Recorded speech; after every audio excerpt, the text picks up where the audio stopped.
manipulation, body language, dark psychology, NLP, mind control, and how to analyze people, master your emotions, influence people, brainwashing, hypnotism, stoicism, personality types, and persuasion. Dark psychology secrets. Defend yourself from brainwashing, mind games, dark persuasion, deception, hypnotism, and undetected mind control. Learn techniques of emotional influence and intelligence. Written by Jake Smith. Narrated by Stephen Justice. Copyright 2019 by Jake Smith. All rights reserved. This document is geared towards providing exact and reliable information with regards to the topic and issue covered. The publication is sold with the idea that the publisher is not required to render accounting, officially permitted or otherwise qualified services.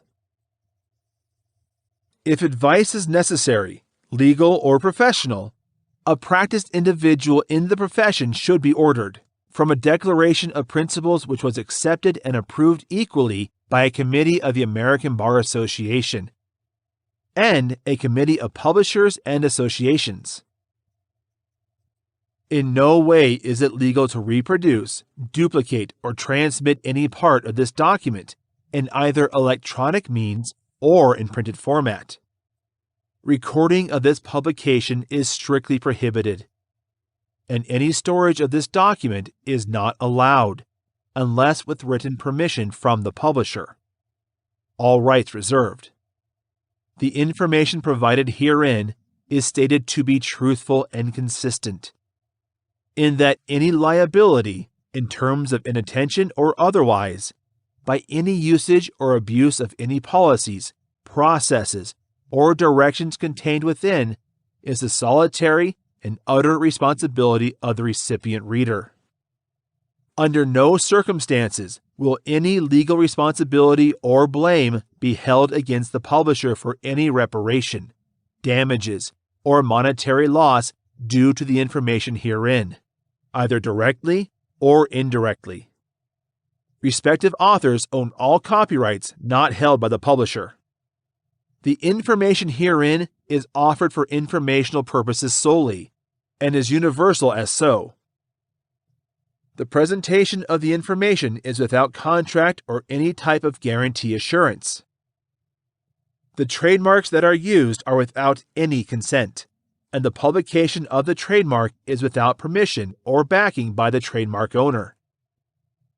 All trademarks and brands within this book are for clarifying purposes only and are owned by the owners themselves, not affiliated with this document. Introduction. Psychology is the study of how people think, feel, and react to various situations based on the emotional, physical, and mental elements that play a role in determining the behavior of an individual. Dark psychology encompasses all those causes and aspects that are often hard to discuss with others, uncomfortable acknowledging that we need management assistance, sometimes professionally or medically, and even deny that they exist because they are too sinister or frightening to accept. The subconscious is one of human nature's most dynamic elements. The mind's functioning is something that has puzzled and intrigued humanity for as long as we can remember. Philosophers, psychologists, and researchers sought to solve the mind's mysteries. It is a general belief that our behavior and actions are influenced by the human mind. So, a lot of research work has gone into understanding a person's mental process, whether good or bad, before taking action. Some attempts to study the human mind have focused on the brain. These experiments explore the brain's physical aspects with a focus on how data is obtained, processed, interpreted, and stored. Essentially, They hope to get a better understanding of how a person's way of reasoning can be affected by the brain.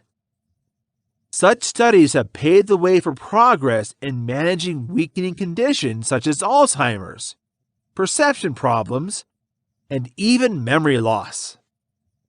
Psychology is the most familiar aspect of the study of the human mind.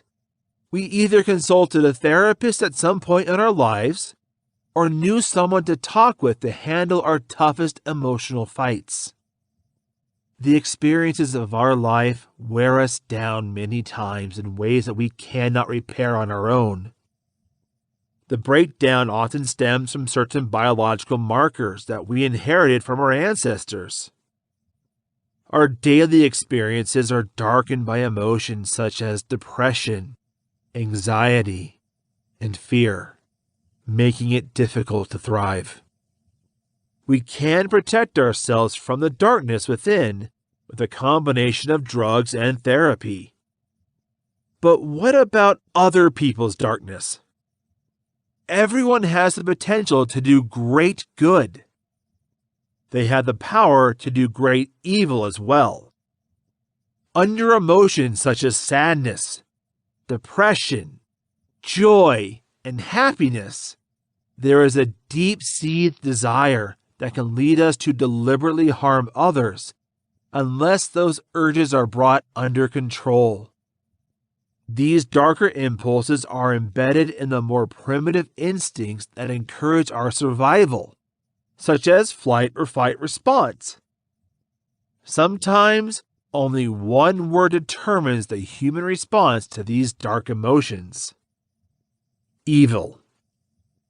Dark psychology is a study of the human condition in relation to human beings' emotional disposition to prey on others.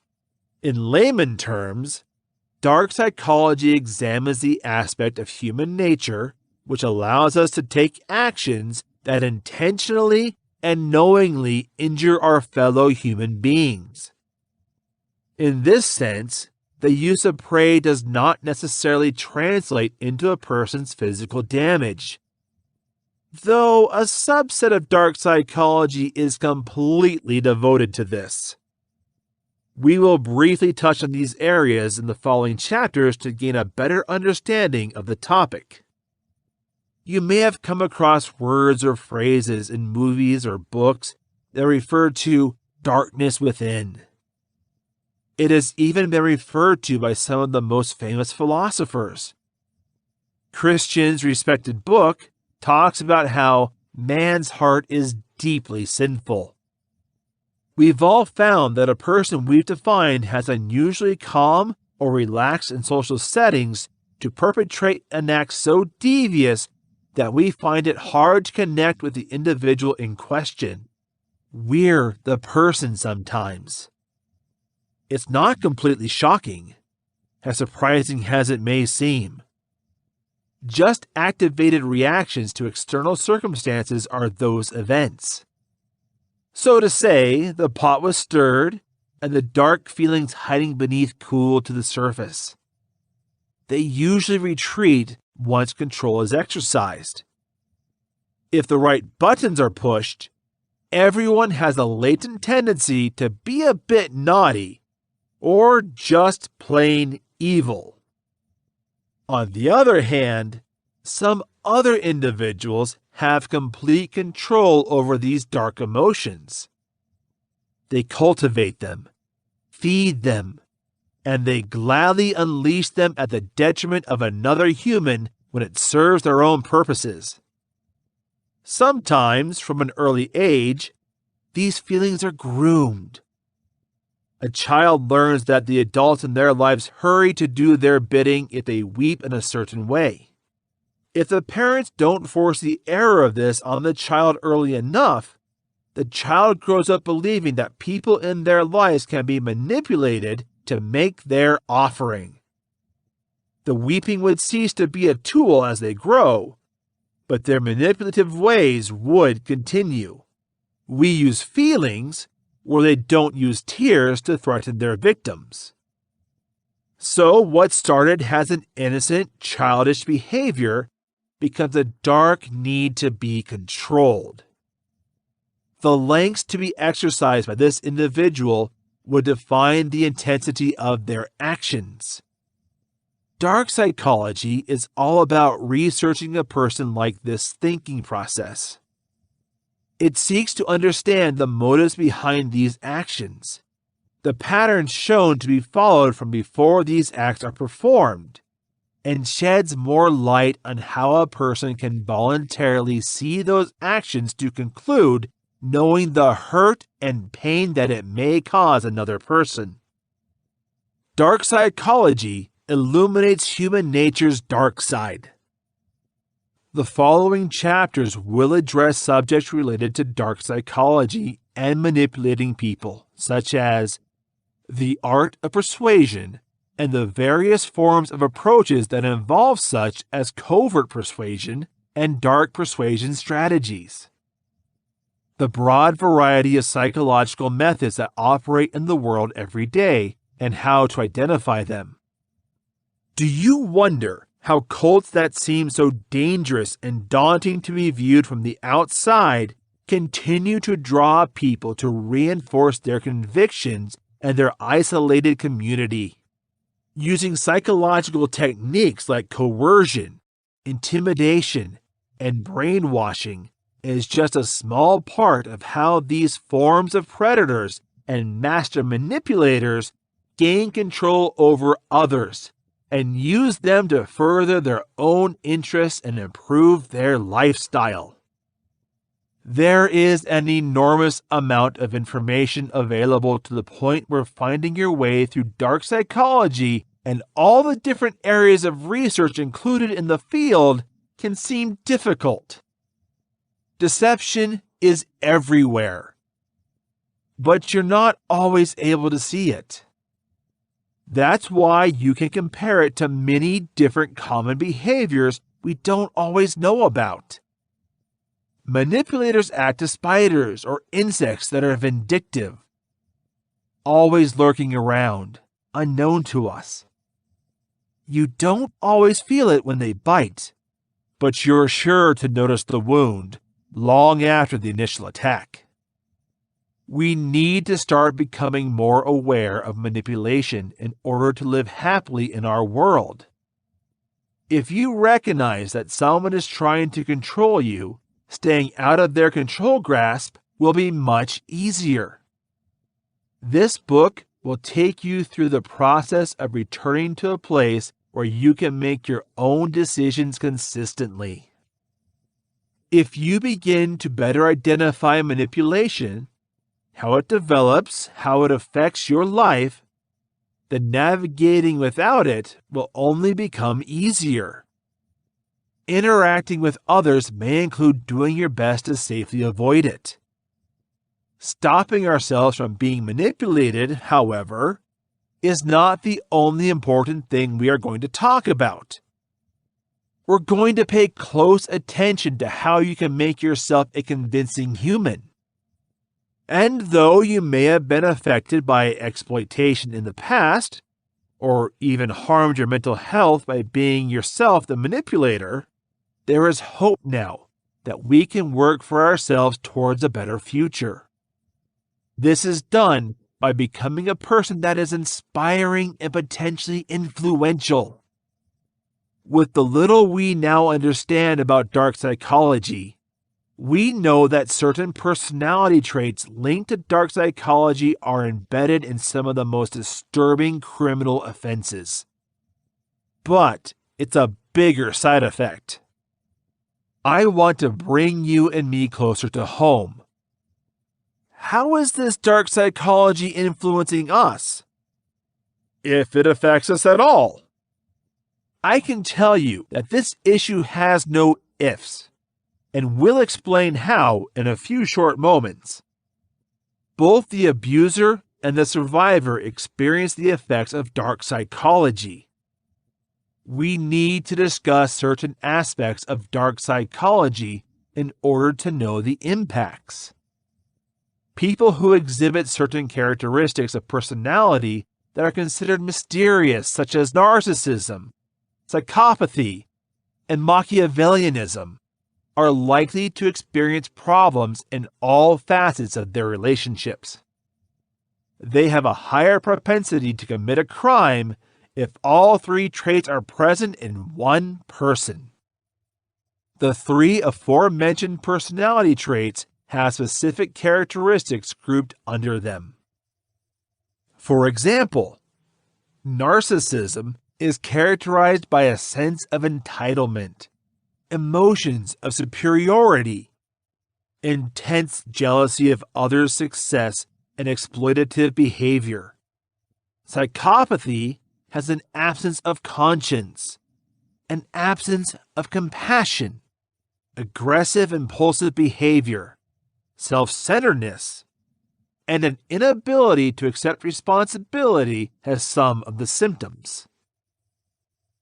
Machiavellian characteristics are indicators of selfishness, ruthlessness, and manipulative behavior.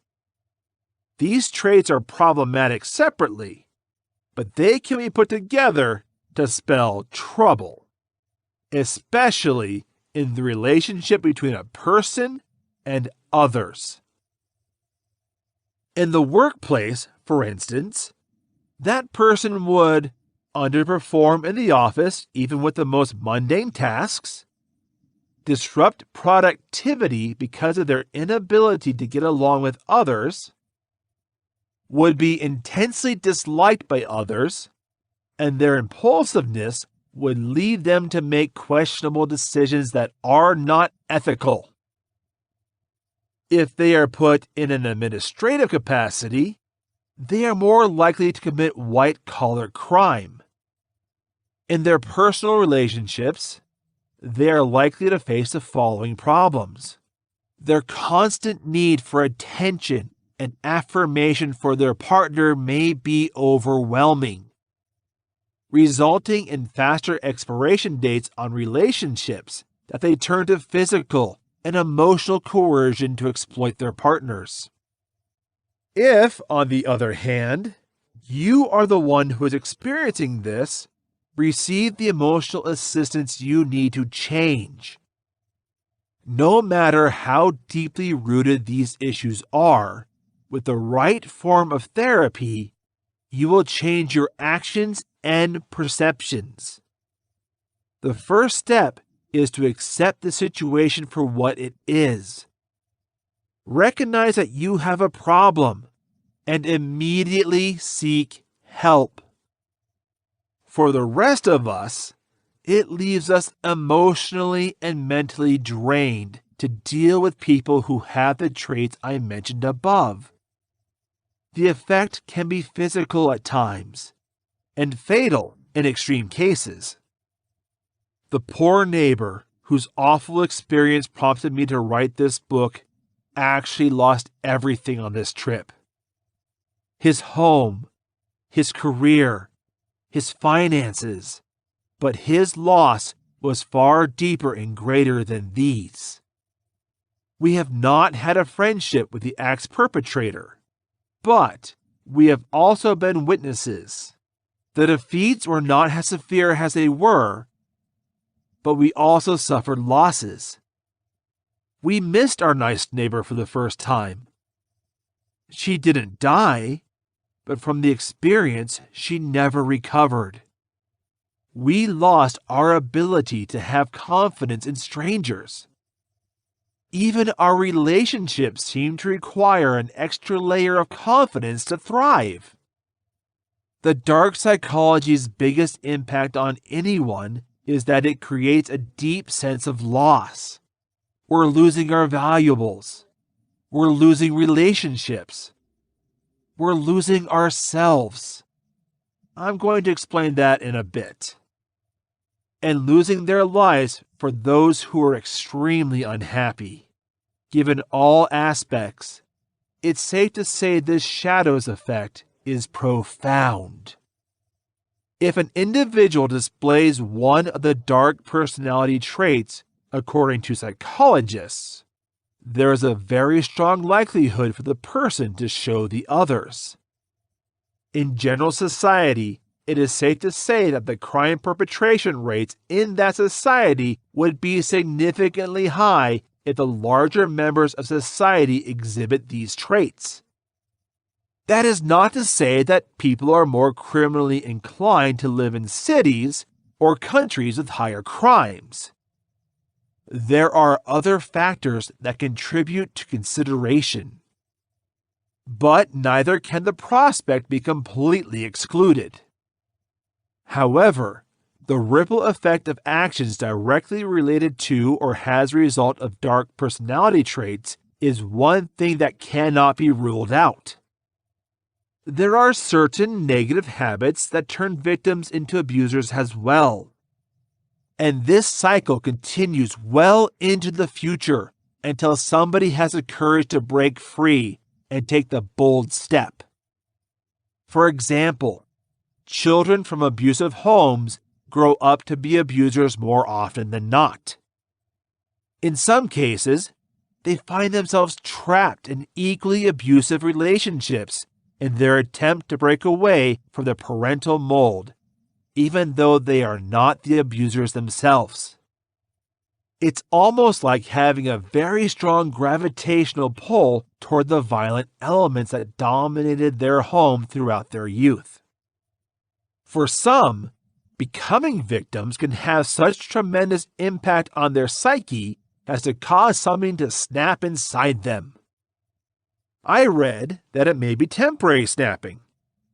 They lose all control over their primitive instincts in a brief moment and act solely on the greatest emotion that emerges that are normally furious. That's what causes some people to sue for temporary insanity. Yet, people embrace the dark emotions that surface when they snap. Any sense of morality is going out of the window. Generally, the outcome is catastrophic. Manipulation is risky, but it can become a beneficial force if it is put in a more positive light. If you can be a convincing person and not only get what you want, but also satisfy other people's needs, it will make it easier for you to get the things you want most in life. Rather than always doing things that you don't like, being the yes man, or allowing people to take advantage of your good nature, you can become as powerful as the people who have previously tried to control you. You may even be at a stage where you are absolutely afraid of coercion. Why would you like to do something to others that in the past has caused you to grieve? This kind of thinking is because only the negative types of manipulation were known to us. It is important that we become articulate individuals who know what we want in order to live a harmonious life. Not only that, but it's important to make sure we have the tools to understand how these things can be done. The first important step in this method is to identify the forms of manipulators of personality, as well as the individuals they usually follow. You may have heard of the famous type of personality, narcissist, a person who only thinks about himself and gets the things he wants. Narcissists may benefit from compassion, or highly sensitive people who are more concerned with other people's well-being. After that, we will continue to explore constructive manipulative attitudes and how in your own relationships you can incorporate some of these helpful behaviors. You will be better able to see how positive influence will change your life for the better if you can do this. Besides that, we're also going to discover how our bodies communicate, the signals and responses we're giving off, and what other people might take away from our body language. In contrast to our verbal communication, the more you will grasp influence, the easier it will be to stop being affected by yourself and to make those around you better. Once we understand what all this entails, the majority of the popular ideas we will share throughout the book will be easier to learn and practice. Remember, at the end of the day, that you should only have a positive influence on others. While it may seem easier to manipulate those you want something from negatively, the person you'd most hurt in this process will be yourself. Always look for ways to influence each other positively so that both parties can benefit each other. Let's get this book started.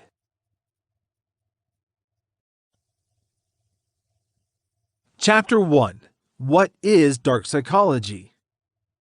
Understanding why people are the way we are has been a subject of emotional, philosophical, behavioral, and psychological study in one form or another since human beings became self-aware through evolution. Our ability to understand, imagine, and change the way we or others view the world through slight alterations in thinking or seeing are just some of the amazing talents that the human brain is capable of. With all the good aspects of life that are simulated, and all the inventions developed from the human mind, many people are reluctant to think about the shadowy side of human thought, emotion, and behavior, and how it stems from the wondrous mental organ that keeps the rest of the body running as it should. Despite those who prefer not to think about the darker side of humanity, there are those in the world of psychology who have dedicated their lives identifying characteristics and emotional traits, monitoring, and studying individual behaviors, understanding points of view, and definitions of the world, predicting dangerous or harmful behaviors individuals may be capable of acting on their own. It's all about how you choose to use it or protect yourself from it as soon as you know what kind of people, circumstances, situations, statements, and actions you want to keep an eye out for. We'll start our journey through the darker side of the human mind by looking more closely at the concept of dark psychology, its history, and the various elements that make it one of the most fascinating brain-related themes, and how it works at the most primal and private level. Psychology is a subject that has attracted the attention of millions around the world, and has now become invaluable in both health and justice matters. Unfortunately, psychology has a negative cloud around it, which makes people hesitate to trust their own psychological health and the expertise of others. In most cases, this hesitation stems from a lack of knowledge or understanding of what psychology is and how it can be used daily to improve people's daily lives. Psychology studies have had a massive impact on human self-awareness and understanding of emotions. But the subject as a whole is far greater and has a far greater impact on our daily lives than many credit it for. Psychology is defined as the study of the science behind the thoughts, emotions, and actions that govern each human being on the basis of his or her own personal history or inclination to learned or developed behavior. In other words, people who study psychology are driven by curiosity and the quest for knowledge as to why people are the way we are. Dark psychology examines the hidden parts of the human mind, the areas that people try to ignore, bury, or cover, if they are even aware of them. Others use their familiarity with dark psychological techniques to influence the thoughts of others, gain control of others, or manipulate people to do what they are told. sometimes without ever suspecting that their thoughts or actions were not their own. Some of the most widely read and discussed subsections of dark psychology include cyberstalking and other virtual predatory behavior. This category includes personalities as mild as internet trolls on social media sites, to the most serious as virtual identity thieves. Those who have made a lasting mark on the entertainment industry and those who have dominated many artistic careers have thanked the psychological tactics of persuasion and reading people for their success in their chosen fields. Every person's experience with dark psychology in his or her personal life depends on the individual's personality, and if he or she is the type to try to keep himself or herself from being the victim of dark psychological techniques, or if he or she is the sort to use them on others as a way to advance his or her own position, to benefit from a certain situation, or to consciously cause harm. If dark psychology is such an issue of interest, why is it still considered to be such a new and scarcely established branch of the psychological world? One of the many reasons for this is that while psychology as a whole is still a newer concept in the history of medicine, dark psychology as a field of study is one of the newest developments in psychology since it has become a serious subject in mainstream society. Dark psychology made its imprint on the field in the early 2000s, when psychologists around the world were determined to better understand cybercriminals and began collecting knowledge about criminal psychology and profiling people to help catch them or predict their next attacks before they ever had a chance to set them off.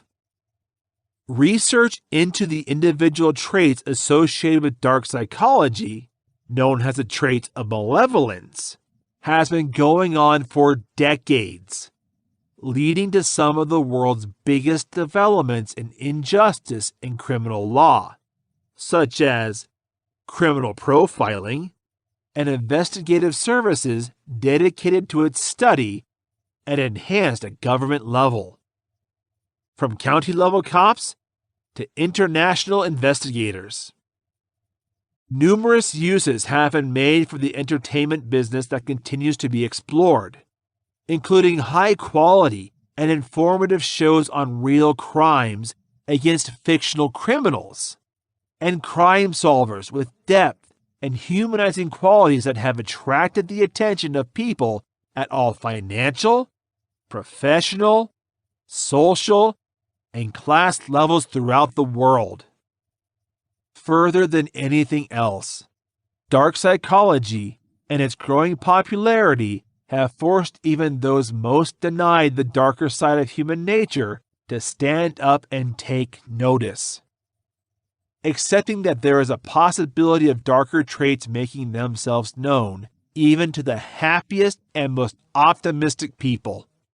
Each person is made up of both positive and negative traits, characteristics and behaviors that are inspired by the events we survive and the people we surround ourselves with. It is perfectly natural for each person to have questions about their nature, their thoughts, their emotions, and their actions, which can be answered by the research and study in the field of dark psychology. The effects and traits of dark psychology. There are 9 personality traits that psychologists most commonly identify with those who do well with dark psychology for personal use or as subjects of study throughout their personal and private lives. Sometimes known as the traits of malevolence, these character markers form the foundations of darker personalities, and understanding them can help to identify their use, whether intentional or unknown, around you. Having only one of the identifiable traits is not enough for someone to be solidly named a dark character. If they only fall into one section of markers, then it could only be a chance of developing a young trauma or a complicated set of circumstances that they survived that turned out to have a major influence on the creation of that individual's personality. In cases such as these, where the trait is harmful to the person or others, or where the individual is unable to accept that part of himself or herself and causes other psychological difficulties, the person should seek the help of a psychologist or other psychological health professional to identify their concerns and to find out how best to treat them in the future. Here is a closer look at the characteristics shown.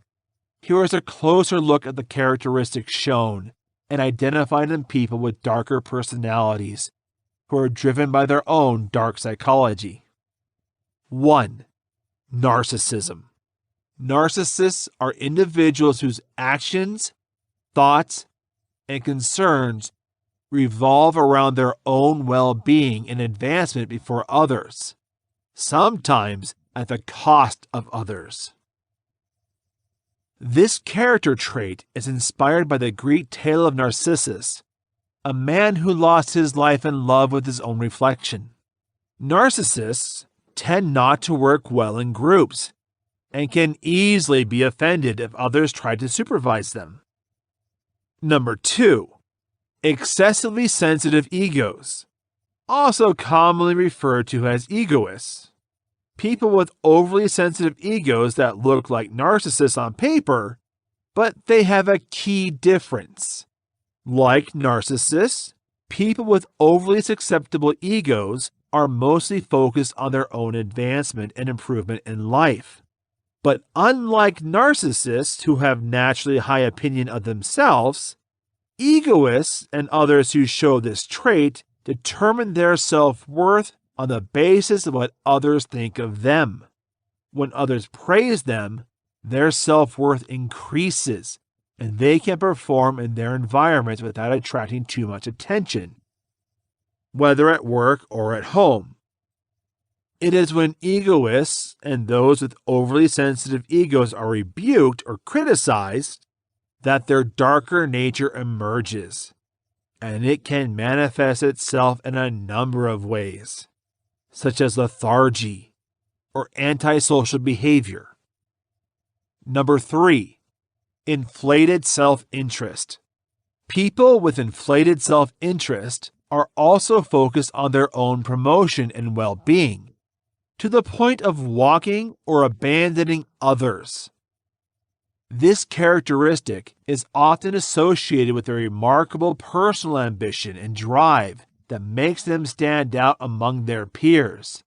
Sadly, like narcissists and people with overly sensitive egos, they do not do well in team or group settings, but tend to excel in leadership roles and oversee others as long as they have someone to respond to that. They have a more neutral or balanced personality and behavioral pattern. Number 4. Personal entitlement. Those with a general and private right assume that in this world things are owed to them. While the specifics vary from person to person, individuals with the right feel that they deserve what they see others have. It could be material, like things or somebody else is making money. It might be deeper than that, feeling that they deserve love and respect without earning it or seeking it, as most people do. Their darker natures come out when they feel something they believe they are entitled to has been denied. One of the most commonly used examples of personal privilege in trait research is that of spoiled children. Entitlement is a learned trait that many people grow out of their adolescent years or into adulthood. But it can be encouraged or provoked by elements such as financial standing, social class, and personal success, or failure depending on individual circumstances. Number 5. Manipulative trends. People living on the dark side of psychology are known to have a talent for manipulation. This may be as mild as using a gift for manipulation to ensure that they have the best sales numbers every week, to those who use their skills for political advancement and find themselves leading others through thought manipulation and other dangerous techniques. Often referred to as the Machiavellian trait, those who show expertise in the psychological manipulation of others for their own gain are named after the political theorist Niccolo Machiavelli. Machiavelli's political beliefs were based on the idea that the means used to achieve a certain goal are always worth the means, often regardless of the cost or damage done, as long as the individual concerned is not adversely affected. Number 6. Moral disengagement. This is the term that is widely used to describe those who have a way to look at the world and how it is governed. Those who truly believe that the rules in place do not apply to them. People who have this personality trait are known to think that they are above the rules and are therefore able to say things or to take action that others would consider unethical or wrong without feeling any kind of moral responsibility, guilt, or shame after the fact. Number 7. Psychopathy and psychopathic trends. A person who has been labeled a psychopath has been identified by professional psychologists or personal experts as having a personality disorder called psychopathy, in which an individual lacks any sympathy or remorse for anyone or anything. The word psychopath has entered the common language as a well-known descriptive word for serial killers and other criminals who fall into that type of character. They have become famous in TV series and horror movies, but this is one of the most misunderstood traits that is still being defined and studied as more and more is being discovered about the psychiatric mind. Number 8. Sadism and sadistic behaviors. A sadist is someone who has been identified as showing sadistic patterns of behavior or, as part of their formed personality, showing a habit of causing pain or humiliation to others and gaining pleasure from these actions, as a means of asserting their power and authority over others. Don't always have to be physical or psychological. This personality trait is often linked to sexual domination, as well as to the assertion of emotional and psychological power. Number 9. Spitefulness and malicious predispositions. Malice is the knowledge and willingness to cause harm or to do evil. And despite the willingness to take such action or harm, even if it means harming themselves in the process, physically, emotionally, or psychologically.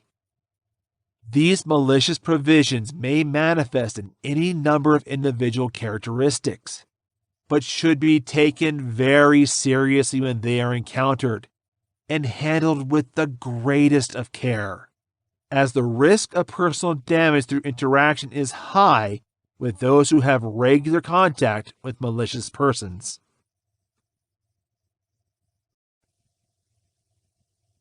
Chapter 2. Understanding Psychological Manipulation. There are many hypotheses about the roles and impulses of the human brain. A lot of research also explores how people influence their beliefs, belief systems, and behavior patterns. On the other hand, most hypotheses would address how individuals usually act in certain situations, environments, and contexts. With all these theories and literature on the subject of human psychology, one thing is certain: to persuade, manipulate, or deceive a person you must align your mind with your place, meaning, or environment. In other words, the first step to convince, influence, or trick somebody is to understand the way they think. How do you fully understand the mind of the other person? How do you use the other person's mind awareness to persuade, trick, or manipulate the other person into your thinking? The simplest solution to this problem is to consider what inspires and motivates the other person to take action. Does the other person do something for the money or has a passion? Does he do it for glory? Does he do this for authority? Does he do it for the sake of fame? Understand his personality and his state of mind. Once you are equipped with the other person's drive and motivations, it is now time to strategically position your discussions and demands so that he and his motivations benefit. He will immediately accept your request with little to no opposition. Will you know the reason for this? This is because he will see you as being very much like him, because of the way you have monitored the discussion and made your application. He will feel the inherent duty to fulfill your request as such. This is the fundamental principle of persuasion, deception, and manipulation. This research's main theme is to persuade, exploit, and trick the other person without being identified or heard by the other person.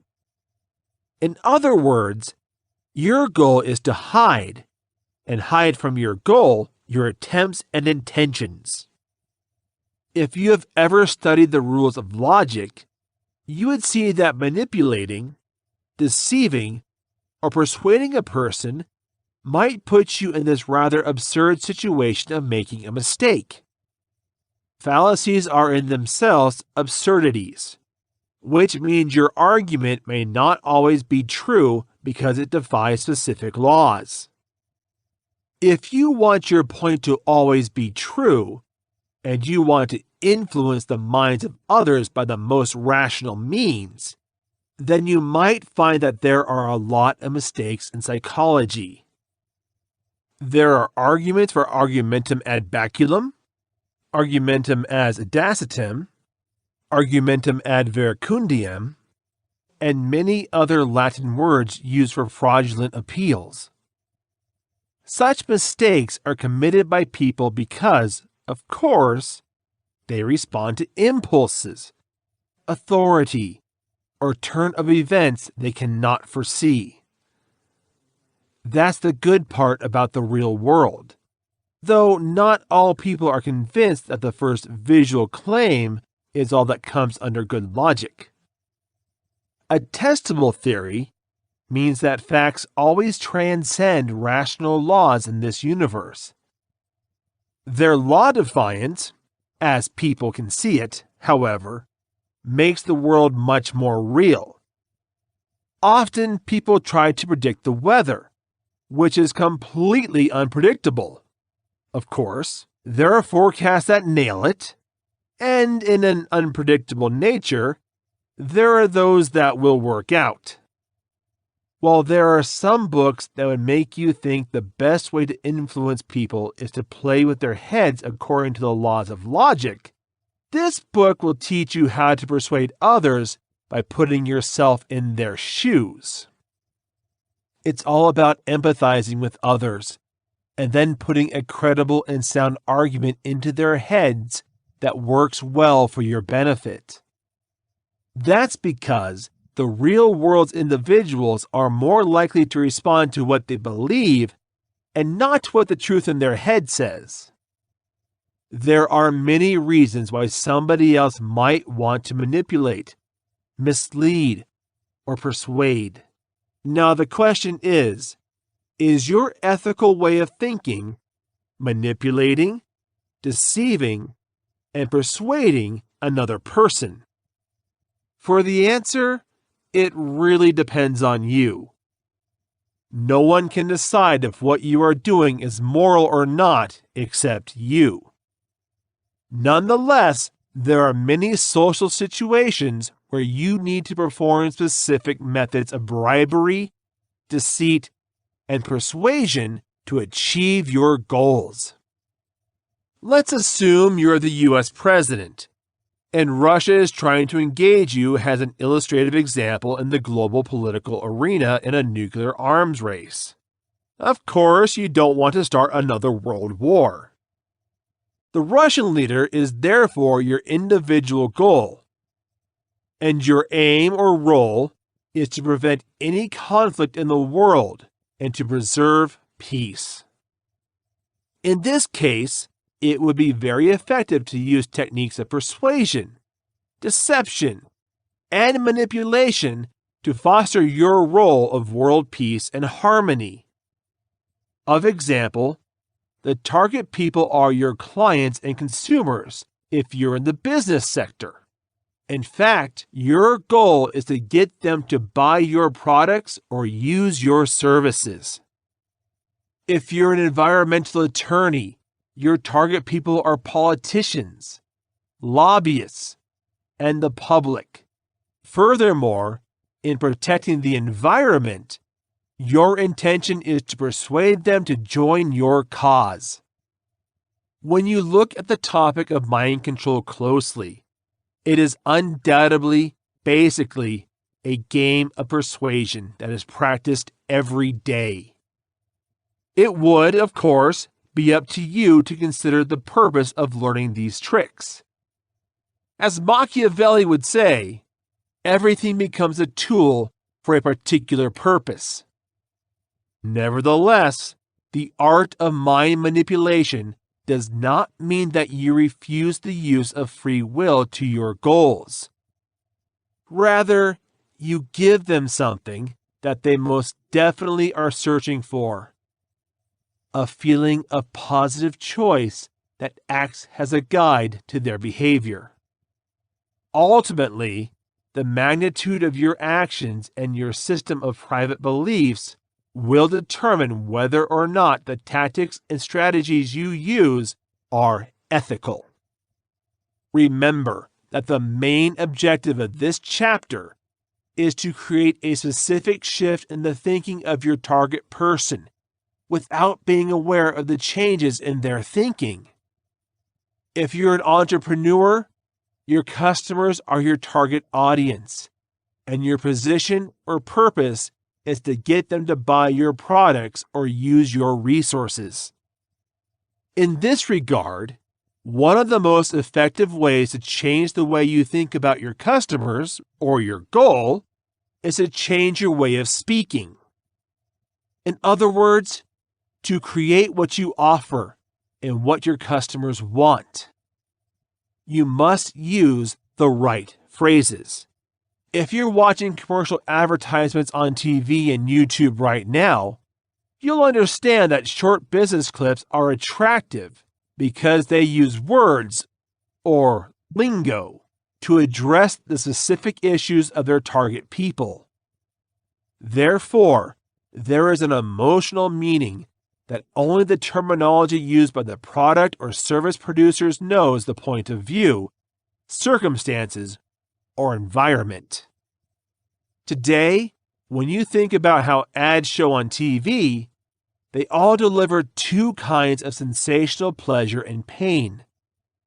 Essentially, they draw on two phenomena that have altered mankind's path forever. Philosophers, religious orders, and tyrants all played with the notion of sensations with similar belief that everyone would want to do something to enjoy or prevent pain. Millenniums later, with the same belief, people still act. That's why the art of manipulation and mind control is still there. How do you think others like a coffee brand? The response is a pleasure. It's still the game of joy against pain. Some would assume that they want double shots of espresso to achieve the pleasurable feeling of being awake even quicker because they are frustrated with slowness. I want to get the bitter taste of coffee as soon as I take a sip, similar to the latte men, though they prefer milk over coffee, and they want to experience the caffeine as it is in the form of slow waves of the bloodstream. Everyone will appeal to a separate set of people playing to their needs. Try to tell an espresso addict that he can drink more caffeine than 3 tall cappuccino glasses in a large glass of latte.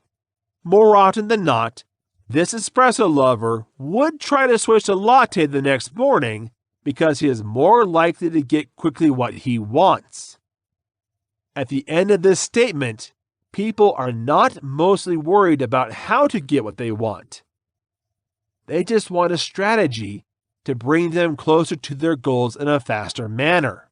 We want to believe that all the methods we use are shortcuts to a pleasant experience.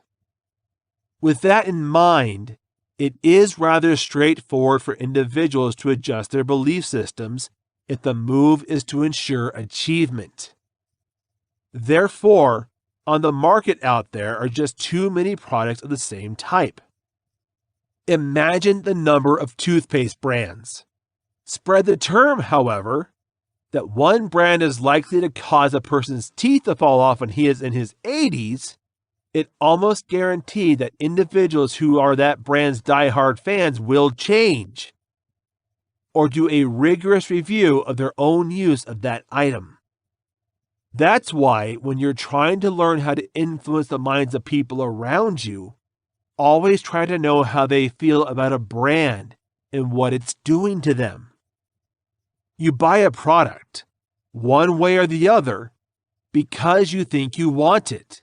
But once somebody gives the concept that they shouldn't want it anymore because it will hurt them, they will reject it.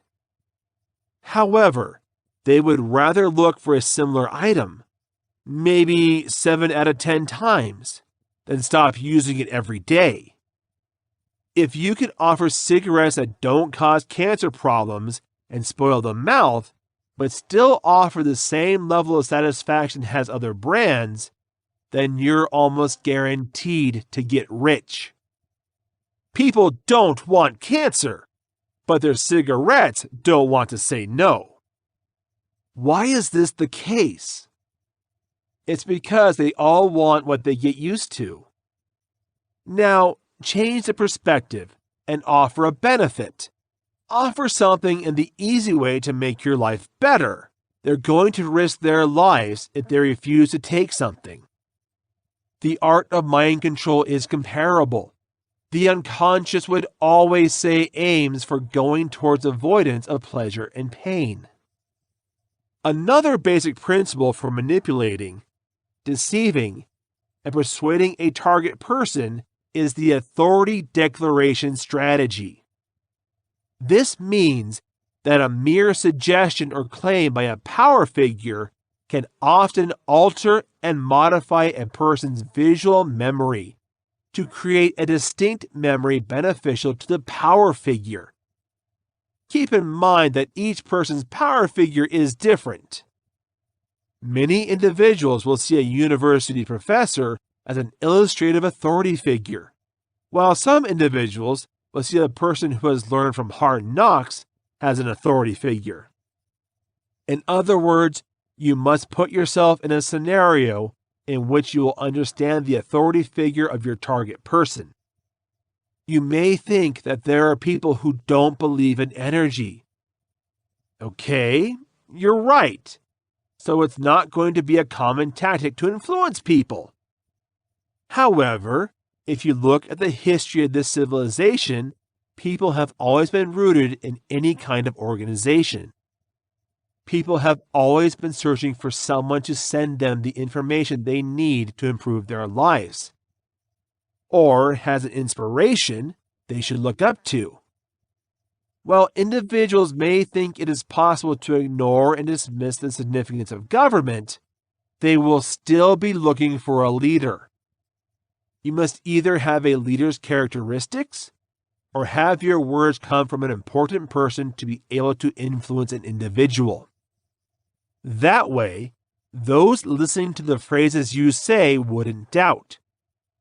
When people who are admired for sale are able to see this all the time, more people are going to buy the product. Chapter 3: Understanding Manipulation Tactics and Schemes. When we claim that you try to manipulate someone, you deliberately pressure someone to do something that would benefit you if you tried to manipulate somebody. Learning manipulation is one of the toughest skills in this lifetime for someone to learn due to the amount of effort required to make tactics work. However, some individuals seem to be able to manipulate people as they walk into a place immediately. Obviously, you can't learn that ability overnight. Manipulation is a technique that involves you bringing the goal in the direction you want to go by using several sequential tricks that need to be timed properly. Manipulation methods are also defined as aggressive, meaning that all tactics you use are intended to match your goals strongly with your line of thinking. And to do so would require you to closely follow your goal to see the correct set of strategies that work. On many occasions, you will never get enough chances to get your aim well understood to test how your tactics will work for them. Make sure that you use the following intimidation techniques to move closer to your objectives, and to make sure that until they are vulnerable, you will wear down their defenses. Not only would they allow you to move closer to your chosen goals, but you would also ensure that you can generate an extensive set of methods that will allow you to manipulate them when you come across them again. Relationship is a relation, according to the dictionary, of emotional affinity or mutual trust. Simply put, the relationship with the other person merely implies synchronizing or strategically harmonizing your feelings and emotions with theirs. Therefore, building relationships with your target will be one of the most important tools you can use to manipulate them. So, what's the useful test to determine if you're having a good relationship with someone else? The question is this: does this person have a positive reaction to my actions, ideas, and words? If the answer is yes, you have successfully built a relationship without knowing it. If the answer is no, it is necessary to use certain methods and strategies to create a healthy amount of relationship with your target. This means that more research is needed. Facilitating relationship building with another person is demonstrated by the following approaches: matching and mirroring the other person's body position, having a discussion on topics of common interest. How, when trying to manipulate a target, is it very important to mirror interest and behavior? That's because people are more likely to react to you once they know that you're in the same industry. That's why a kid is more likely to react to a person who would tend to sit down or kneel while speaking to them. By actually insinuating that they are on the same level, the adult places the kid on a fairly level playing field. The child then listens intently and reciprocates. The most likely to do the same thing were vocal adults interested in other people. That's why when they talk to a slouch person, when they talk to a confident person, they'd either stoop their shoulders or stick their chest out. It is understood that people who are used to building relationships with individuals take on the individual's attitude and mannerisms. You're certainly going to be great at it as you continue to practice these skills on the road. This means that your ability to relate flows subconsciously and naturally with your conversation with another person. In fact, there will be times when you're not even aware that you've already built a lot of relationship with that person. The later techniques of deception include more sophisticated methods for building a healthy amount of partnership. Do some sort of research on your individual goal. For example, you have to put yourself in positions where you can learn about topics that concern or are emotionally connected to your goal. If you are also interested in the topics that are of interest to your target, then exploiting such a person will be relatively simple for you. Why is it that way? It's because people are more likely to react favorably when they're comparable to the person trying to get them involved. Of example, if you're a billionaire who made his fortune by developing software, you're either likely to be in the same room as other billionaires, or you're going to talk to others who are developing their own apps. Remember that people are more likely to talk to you if you exude a quality that they also show. That's why people like talking about topics they're really interested in. Discussing these subjects removes their cognitive defenses and allows for fresh information and data. In other words, once the mental defenses of your target are down, this is the perfect time to exploit the target using your fresh data or information. Note at the same time that people are mostly interested in themselves. If you are just like them, they will be interested in you. For the same purpose, musicians hang out with a musician to talk to a musician. Nevertheless, a musician has a better chance of buying beer from someone interested in music or trying to learn an instrument. It's not the product they really like. It's just because the seller really likes them. If you look at the real world, people are more likely to buy something from someone who is trying to empathize with their desires. There is also another approach that you can use to manipulate your target, as well as building a report by having a discussion about a topic that your target is interested in. This technique uses techniques to make you look like your target. How do you use this tactic? By doing the same activity processes that your target is currently engaged in. You can do this. These procedures include placement or setting for work, type of work, small and medium-sized enterprises, family, clubs, sports, communities, hobbies, affiliations, brotherhood, masonry, politics, religion, etc. As you can see, there are many procedures you can use to create a relationship with your goal. Maybe you've both served in the military before and are both Army veterans. Maybe you're both a qualified solicitor or a surgeon. You might both be members of a Toastmasters club. Perhaps you're both fishing in the lakes. You may both be Brotherhood members or sorority members.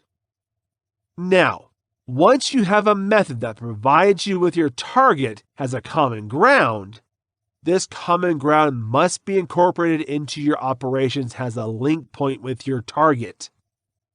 For example, if both of you fish in the lake, you can invite your destination to fish this weekend. Therefore, you will be able to show your target that you are just like him or her through shared experiences. The common ground for manipulating your goal, in other words, is critical to your achievement. Now, if you think about it, you can convince a person to do something for you if you make sure you're sympathetic to the setting he's in. If you're trying to ask a fisherman's favor, you're more likely to get it on his waterfront than on a golf course. Introduce the concept by mentioning points of interest that you are interested in what he is doing in his home setting. What you would most likely get is this: a fresh skill you've been asking for, and that favor. People initially don't buy your ideas, goods, political office candidates, causes, or services. Instead, they buy you. Therefore, your first goal is to make your dream more than anything else as a person like you. One strategy you can use is to allow your goal to be reciprocated. Placed simply, inducing reciprocity means giving an object, service, or favor to your target. Note, however, that this item, service, or favor must be perceived as valuable by your target. The reason for this approach is to give your target individual a valuable item, service, or favor. He or she will be forced to do the same through a sense of gratitude to you. Not only in politics, but also everywhere else in life, you see this kind of friendly manipulation. In general, this works by reminding an individual that technically he owes you a favor. It would work better if you had been able to meet before, or you can change his circumstances dramatically in his favor. Say something vague when you do this, but to the effect of, "You owe me." The person would always associate you with a favor, and whenever he sees you, he would have to give you little favors. Why will this work? Okay, it works because the person who owes you a favor does not really objectivize you as a mere debtor, because you were able to help him through a difficult moment. He would always want to help, and the best thing is that you don't have to do something amazing or put yourself in danger. The moment another person realizes that you've gone out of your way to help someone who isn't your family, they're forming a certain bond with you. Then, for another person, it is, of course, deliberate coercion to go out of your way. Every individual with a sense of dignity and honor, as long as they can afford it, would certainly want to pay you back in any kind of favor. The key to getting the most out of the reciprocity is to help them feel that the favor you are going to ask them would cost them practically nothing, but one that can create a shared benefit. It would then seem that you're also doing them a favor by letting them help you. You created a connection to make you the alpha. As long as you can prove that you are the one who can think of a healthy strategy that will benefit both of you, he will be happy to help you. This works because he thinks he would be a great addition to your plan. He is conscious that you wouldn't be successful if you didn't reach out for his support, which makes him realize that somehow you would also be indebted to him. On the other hand, it would be comparatively harder for you to manipulate that individual if you are not interested in the topics that interest your target. If that's the case, what you can do is learn about these subjects by reading about them in the newspaper or using internet search engines for the analysis. Remember that you do not need to have an expert understanding of these topics. To give you a head start in the conversation, it's enough to have a basic understanding of these subjects. Chapter 4. Different Manipulative Personalities. When we first understand how others can manipulate us and how we can affect ourselves, we need to figure out what makes up different types of personality. There are the people who are exploited, and it seems like the people who manipulate it. In fact, a person can be both. It is up to you to find a way to be mindful of your actions and make sure your behaviors and emotions are in control. Some manipulators do not realize what they are doing, and others are skilled, living in a world of delusion where everyone else is like a string puppet, and they are the master. If you want to make sure you're free from this kind of influence, then it's important to really understand the personalities that make up these kinds of interactions. Most dishonest people have similar characteristics, no matter how different they can look. It is often difficult to tell since their conduct is private. We learn, to their benefit, how to play things behind the scenes. Most manipulative people just love the fact that they can speak to others behind your back about your good and bad qualities. The defining feature of such manipulators is that when talking to others about you, they tend to put everything about you in a bad light. If you're often gossiping about others around you, then you can be sure they're gossiping about you the same way. In some cases, they may even play both sides, using both of you as a piece in their entertaining game on either end of the gossip. You will discuss you with others on a regular basis, even though it seems that the two of you have some unique confidence when you talk about others to you. Manipulative people don't understand the idea of boundaries. There's no limit to what they can do for them. We will stop at nothing, no matter who they may end up hurting along the way, to get the things they want. The only thing that interests some manipulators is to fill their wishes so that they can feel powerful. They're going to ignore your boundaries and drive you past the point you feel comfortable with. They're going to push you harder, no matter how resistant you might be. We want to see how far we can take things, which means they can stop at nothing to satisfy their curiosities. Manipulative people don't like being told what to do. They are the ones who want to be in full control, even when figures of authority don't reach them directly and try to tell them what to do. They can still feel very threatened by their power. They can take the slightest remark as someone attempts to attack their character, and they will stop at nothing to make sure they feel strong every day.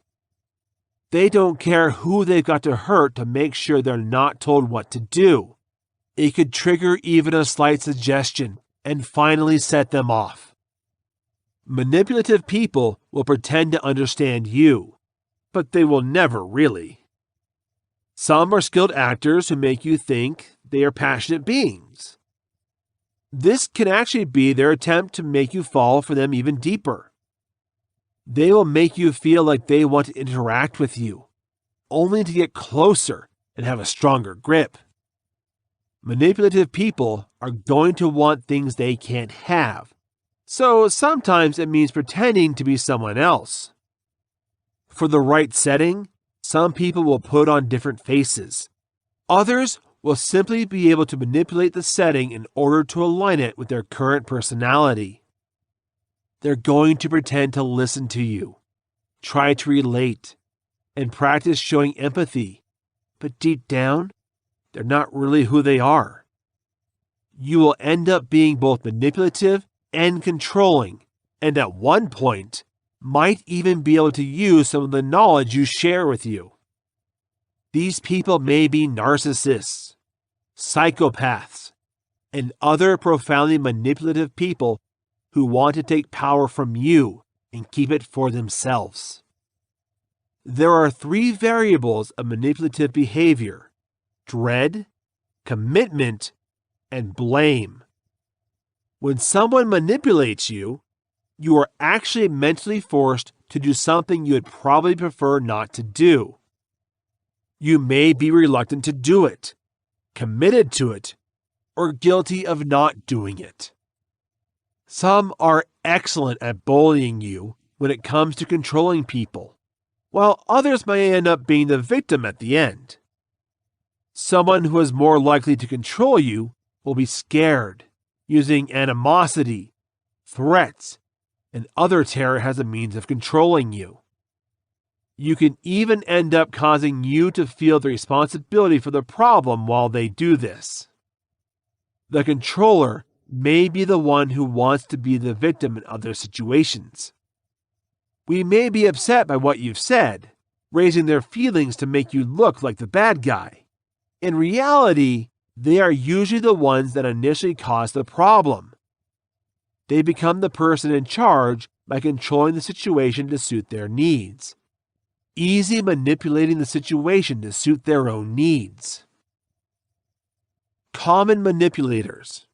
The following are some personality qualities of manipulative individuals. So when one comes your way, you will realize what to look for.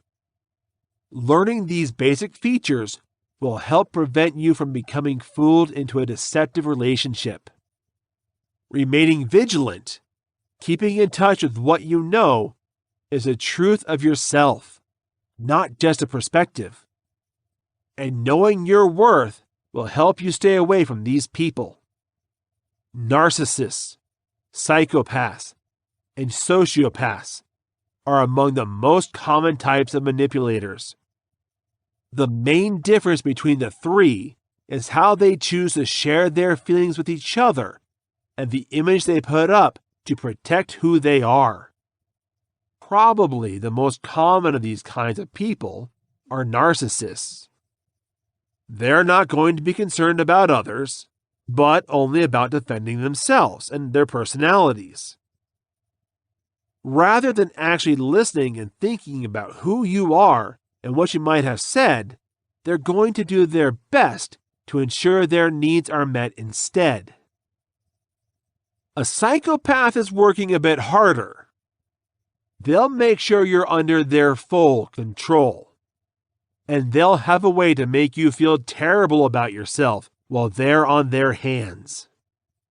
Such types of people will never show their true colors and will instead create a fake picture of who they are. They will not show when they are angry and will do their best to protect their image, even if it means acting in an irrational or embarrassing manner. A sociopath is the one that is worst about his image. We will deliberately freak out in front of everyone, and they will never care how other people might be affected by their angry outbursts. These are the common manipulators, and all of them have similar qualities. They're only going to focus on the things that matter to them, and they don't care about you. It's important to remember that these people aren't worried about others because they don't like them.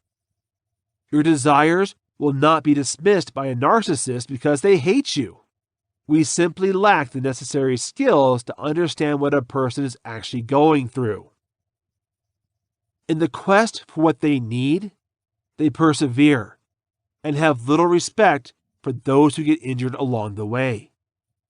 They don't worry about jamming into your space, physically, internally, mentally, or deeply.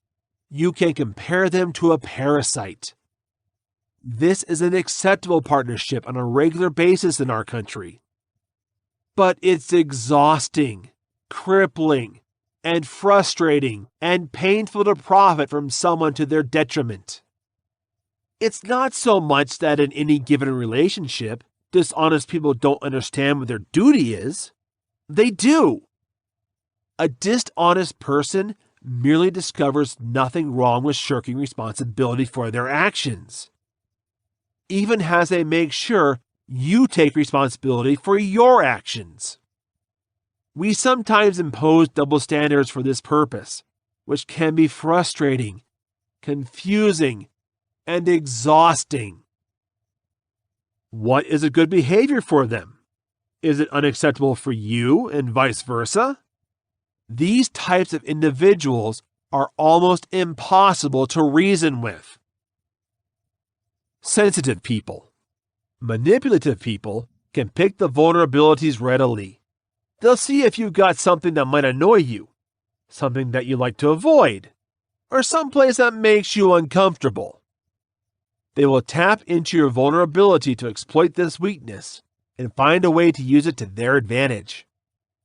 They're going to attack the emotions instead. They'll see that you're a loving and empathetic person, and they'll manipulate that as well on a conscious and subconscious level. Finally, they will destroy your character, morality, and other values that make up your life so that you will no longer have a unique identity and follow their agendas. Throughout our journeys, all emotions, whether positive or negative, serve as a need, and each of us needs to be aware of people who use the powerful strength of emotions to exploit you. This will primarily apply to you if you identify as an empathy, as this type of individual is most defenseless against other people's negativity.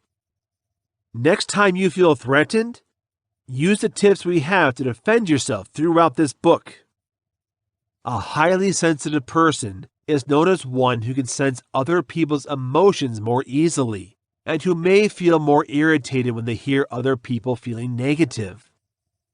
The intuition may have the same meaning, but in a more metaphysical sense, this term is also used and can sometimes be contrasted with the psychic. For example, people who enjoy playing with the emotions of others will use all sorts of tactics, perplexity, blame, and cross-examination to make you feel awkward. I know that they have a decent chance to lead you into a relationship, as you are a caring person who loves to support others. At first, they may take your integrity and consideration into account, often praising you for the great person you are.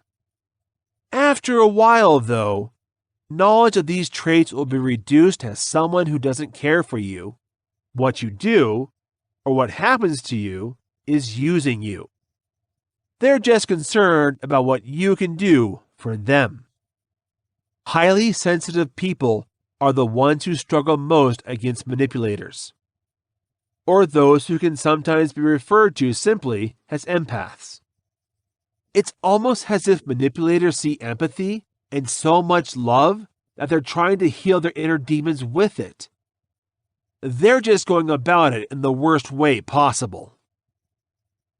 If you need to manage these kinds of individuals on a regular basis, such as in your working environment, overlook them or surprise them by saying something pleasant as opposed to meeting them with a confrontational mindset. Compulsive controllers are flourishing to aggravate you, so make sure you don't give them what they need. After a few fizzled attempts, they may begin to ignore you. Positive manipulative personalities. Inherently harmful or poisonous is not all coercion. Learning the difference between manipulation, persuasion, and influence is important. Although this first chapter may be intense, it is a warning against the risk of coercion and what can happen if others are not so careful about how to use this important tool. We will teach you throughout the rest of the book to recognize manipulation as we now know it. Often, it is seen in more manipulative and dangerous ways that can take over other people's lives. It can destroy relationships if it is not used correctly and put a strain on many individual lives. It can be used for malicious intentions and satisfying selfish desires. However, it is seen in the form of influence and persuasion when manipulation is used for the benefit of others. It begins from persuasion. You will both inspire others to do good things by demonstrating the various benefits of the result to which you lead them. Sometimes, even on ourselves, persuasion needs to be used, as it can be challenging to start doing the best things we know.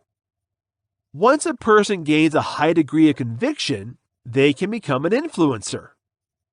These are the people who can help shape the world, change lives, and keep people aware of a more positive and healthy outlook. It can make for a happy life and a better world when manipulation can be recognized, understood, and transformed into a more positive light. It's easy to manipulate negatively.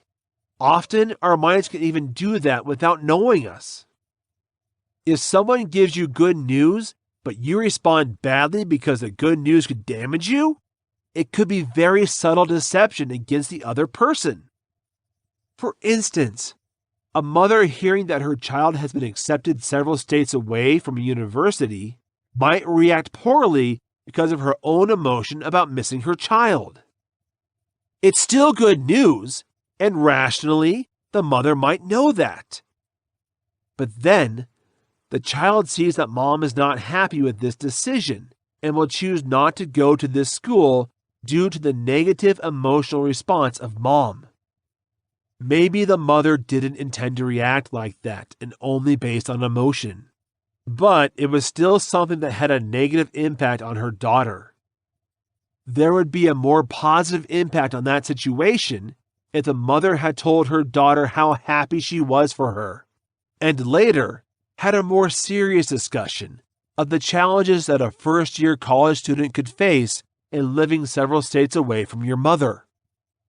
This allows the daughter to make a decision of her own outside of what others want. She may still choose to stay at home, but if she does, it's a significant decision she made without being exploited by herself. The better we can understand what manipulation is, the easier it will be to live a life in harmony with others, and how we can use it for ourselves. We'll be able to understand the things you actually want for yourself better, and you'll know how to get those results better. You can pull people closer and have them depend on you for positive and healthy influence, instead of pushing people away or straining relationships because of the difficulty in getting what you want. Chapter 5. A walk through the body language and how it works with manipulation. You need to know how to manipulate your body to understand how it works. There are a variety of people in the world who seem truly kind, loving, and care about other people's needs. Some of these people are actually that way and behind the things they do and say. There are just as many people who have ulterior motives. So how can you recognize someone who appears kind and caring, but is manipulative under the surface? It's not an easy case. You know they're a police officer when you see someone with a badge and gun on their belt. If a person wears a blue button-up on the breast with their name embroidered, you may presume that they are some kind of mechanic. Manipulators are not wearing uniforms. Often, you won't know if someone is sincere or trying to convince you. Individuals do not come with a formal rules list. If they did, we might not listen to them anyway. It's easy to get oblivious to the actual nature of someone because it's a common part of our relationship to need something from them. Sociopaths, for example, can be the most enchanting people on the planet. We have a way to make you believe rather than your own reasons. You may not know how charming a narcissist can be until after you discover their true colors, you look back on the relationship. Such individuals are perfect to charm their victims in a few seconds. But in the next few seconds, they can make a 180-degree turn for the worse. Therefore, keeping an eye out for these people without first having to rub heads with them is important. Detecting the contrast between someone who is captivating because he is genuine or someone who is an expert manipulator can very well be difficult. So here's a guide for reading deceptive body language when determining whether or not you're dealing with such a person. Signals and responses. To mimic your body language in whatever way possible is the first thing many manipulators will do. We can begin by sitting in the same place as you, moving their arms or legs in the same manner as you. They're doing this because they want you around them to feel more open and vulnerable. The mind takes these similarities on board and is conscious of a kind of mirroring effect. This makes it think this person can trust more because you understand better who that person is, instead of feeling it could be a tactic of manipulation. Our minds believe that since this person is like us, they must be someone we can trust. What ends up happening is that we get lost in their vocabulary and don't know the tricks they might do to try and convince us. You may wonder if we need to be mindful of all who are sitting the same way we are. It's true that this is a technique of coercion, but that doesn't mean that every person doing this is trying to convince us. The best way to determine whether this is someone trying to manipulate us is to look at the conversation's essence. Often, when we feel anxious, we subconsciously mimic the other person. It's a way to try to connect our bodies to the other person more, so we don't feel like sitting next to them as uncomfortable. If you've seen someone mirroring the way you're sitting, try looking at the conversation's essence. If the other person is trying to make you believe something, or you're talking about a change-related matter, then they're trying to get you on their side. If it was more of a casual conversation, or one where you did most of the conversation, then it was probably a coincidence, or a sign that the other person was anxious. One indication that somebody might be trying to convince you is that they're as tall as possible with their arms on their hips. This may be the other person trying to make sure they look as big as they can. It's an intimidation factor in extreme cases. Most of the time, it is simply the attempt of the individual to display authority and, among others, a sense of power. Note: this may be a sign of anxiety as well. If a person feels like being forgotten or someone doesn't listen to them, this technique can be a way to boost that power. Being mindful of body language of all people is still relevant so that we can get the real context of the situation rather than what is happening on the surface level. Don't be scared of anyone who's like a superhero, but remember not to let yourself fall under the influence of someone who's just trying to make your body look bigger. One of the main body language indicators may not be the most encouraging interaction is that the other person is shut off, keeping his arms crossed, or even his hand over his mouth. Like everything else in this chapter, it can again be an indication that you don't want to open up or feel frightened and defenseless. If a person is faced with something bad or told some awful news, they may have such a body language.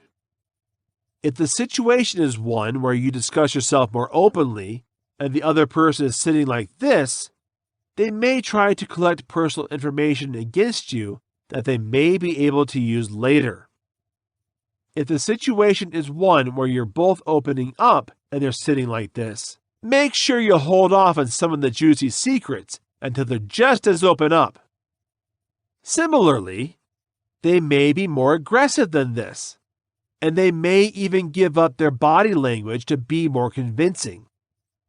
They may be opening their arms and putting their arm around you, even if the relationship is not intimate, and sitting with a large chest to demonstrate that they welcome you. This is safe to do in most discussions, but if they are simply trying to get more personal information out of you, don't let yourself fall for this tactic. What do others perceive when they look at you? When someone may try to convince us, they will also take our body language into account. It is important to be aware of the things that can give them the signal that we feel weak, frightened, or anxious about them. If these kind of feelings can be felt, then many people can find it easy to take advantage of others. Let's begin with the top of our bodies first and then work our way down. This is a warning that you may be nervous when you wrinkle your forehead. This may lead others to think you're anxious and may benefit from this vulnerability. You can start talking about things that are even more difficult to you, which can lead to confusion. This can allow them to make the most of what you think. We can also use the frustration to make you think of more things in your head. This can be particularly persuasive if they are good ideas, because you will be more interested in listening to positive things to divert you from what caused stress. Then, manipulators will be able to look at your eyes to see what you think. Squinted eyes can reflect concentration, and it can be manipulated by others as if they were a wrinkled face. You should rely on wide and open eyes, and be an open person for new ideas. Some can see this and can suspect your good nature, seeking to exploit your empathy levels and take advantage of it. The same goes for broad and open smiles. Sometimes happy people may seem easier to manipulate, as they are less defensive and more open to persuasion. They are also going to look at how you hold your arms. Closed arms mean you might be skeptical of what they've got to say. You can see this and think you may need to work a bit harder to convince you. A more open attitude can show them that they have a chance to convince you. This can also be a warning when you exhibit certain signs of anxiety that you feel nervous and anxious about them. You know you might be worried about them if you fidget your eyes, twist your hair, pick your fingers, shake arms, or look around a lot. This can help them get the impression that taking advantage of you and swaying you to a certain way will be simpler. You don't have to be anxious about how you sit or hold yourself all the time, because not everyone will study your body language meticulously. If you're in a position where others seem to try to convince you or control you at all costs, then it's important that you make sure you're defending yourself. Stand tall and confident. Keep the right level of eye contact. Stay focused on the situation's context clues rather than just what the words come out of your mouth.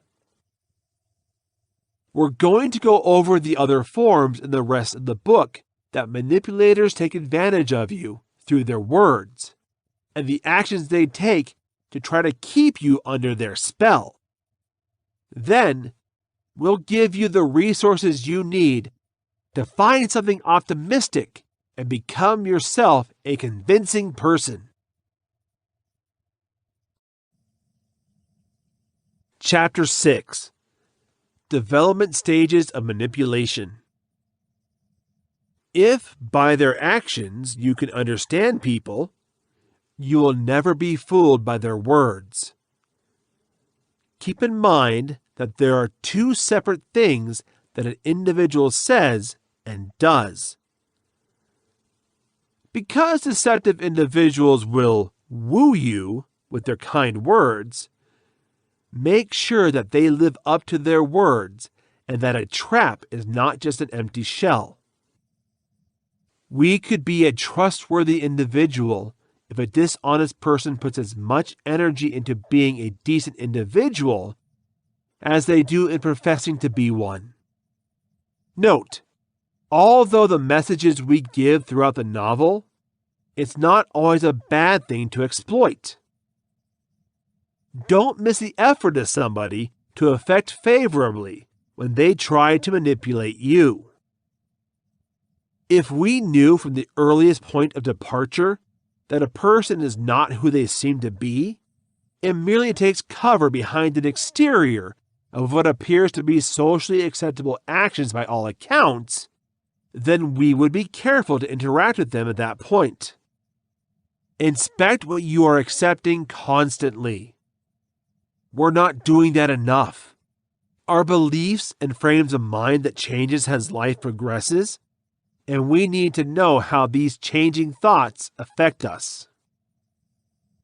The best way to know what it is and how it can influence you is to consider the nature of coercion. It's easy to think that it's just evil and selfish people who are manipulators. You can ignore these people and keep them out of your life. But we have to note that we really have to accept the truth about these people. They may seem evil, but in our lives, they will still be there. And knowing their nuances will ultimately help us the most. Intentions and motivations. The act of manipulation begins with motivation and intent. All coercion is a result of someone trying to get what they want. The problem is that there is a more concentrated effort on getting that at all costs instead of simply getting it.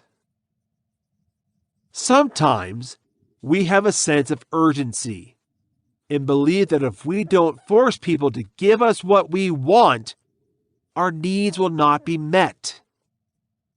We all have different desires and hopes. And a manipulator is someone who simply goes wrong. Often, manipulation may start in childhood. If you weren't properly taught to express your feelings or share the things you want, then learning how to get them or fulfill those feelings can be difficult.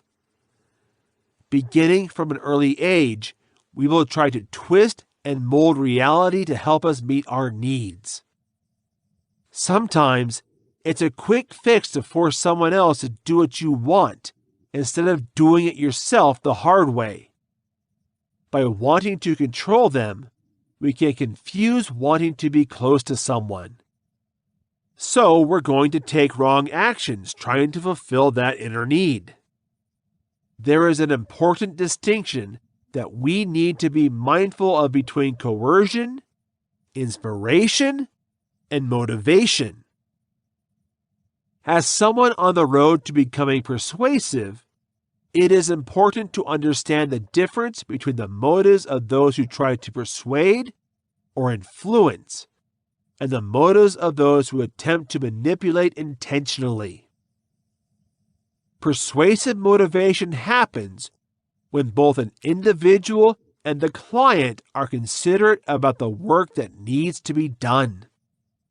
Manipulation comes about when only the actual work that needs to be done is concerned with the entity, not the person who would do it. She acts in a deceptive manner when a person is concerned only with making money for her company, not taking care of how she could manipulate her employees. Using fear tactics to keep them working and underpaying them. Persuasive motivation occurs when the person they influence is compassionate about. Manipulation comes from another person's desire for pride and power. If someone wants to get you to stop drinking because you have an alcohol problem, they're inspired to help you. If a husband wants his wife to stop drinking because he doesn't like it when his wife goes out with friends to taste wine, that's manipulation. Persuasive motivation and actual, substantial honesty are based on truth. Manipulation is concerned only with appearances from the outside. This is encouragement if someone tries to encourage you to lose weight after a heart attack. If someone tries to encourage you to lose weight because your stomach doesn't look flat in a bikini, but your health is fine, that's manipulation. In fact, persuasive motivation is concerned with the other person and their needs and desires. Manipulation is based solely on self-fulfillment that can be achieved with or without harming people. It is not about others. Leaders should focus on themselves regularly to assess their motives and to ensure that they are truly convincing, not manipulating. You're not driving success if you're guilty of controlling, trying to control individuals, or not thinking about those you're leading. Thoughts and feelings. Manipulators are people who are routinely involved in shrewd, ascertaining, and scheming behavior. Manipulators such as this are often referred to as Machiavellians or high Machs. On the other hand, the low Mach label implies that within the usual range, one's cunning inclinations fall. While low Machs may be involved in deceptive behavior, they tend not to swindle and manipulate, except when they see that such behavior is necessary or important. Why are people wired to be high Machs for? Is the behavior triggered by a fundamental identity issue? If this is the case, can the issue at hand be dealt with? To put it simply, no. Issues of identity do not transform people into high Machs. Machiavellianism is a quality inherited, presumably then aggravated by the social and family conditions of an individual. Cunning predispositions exist separately from an individual's identity issue. They should not, however, completely ignore identity issues.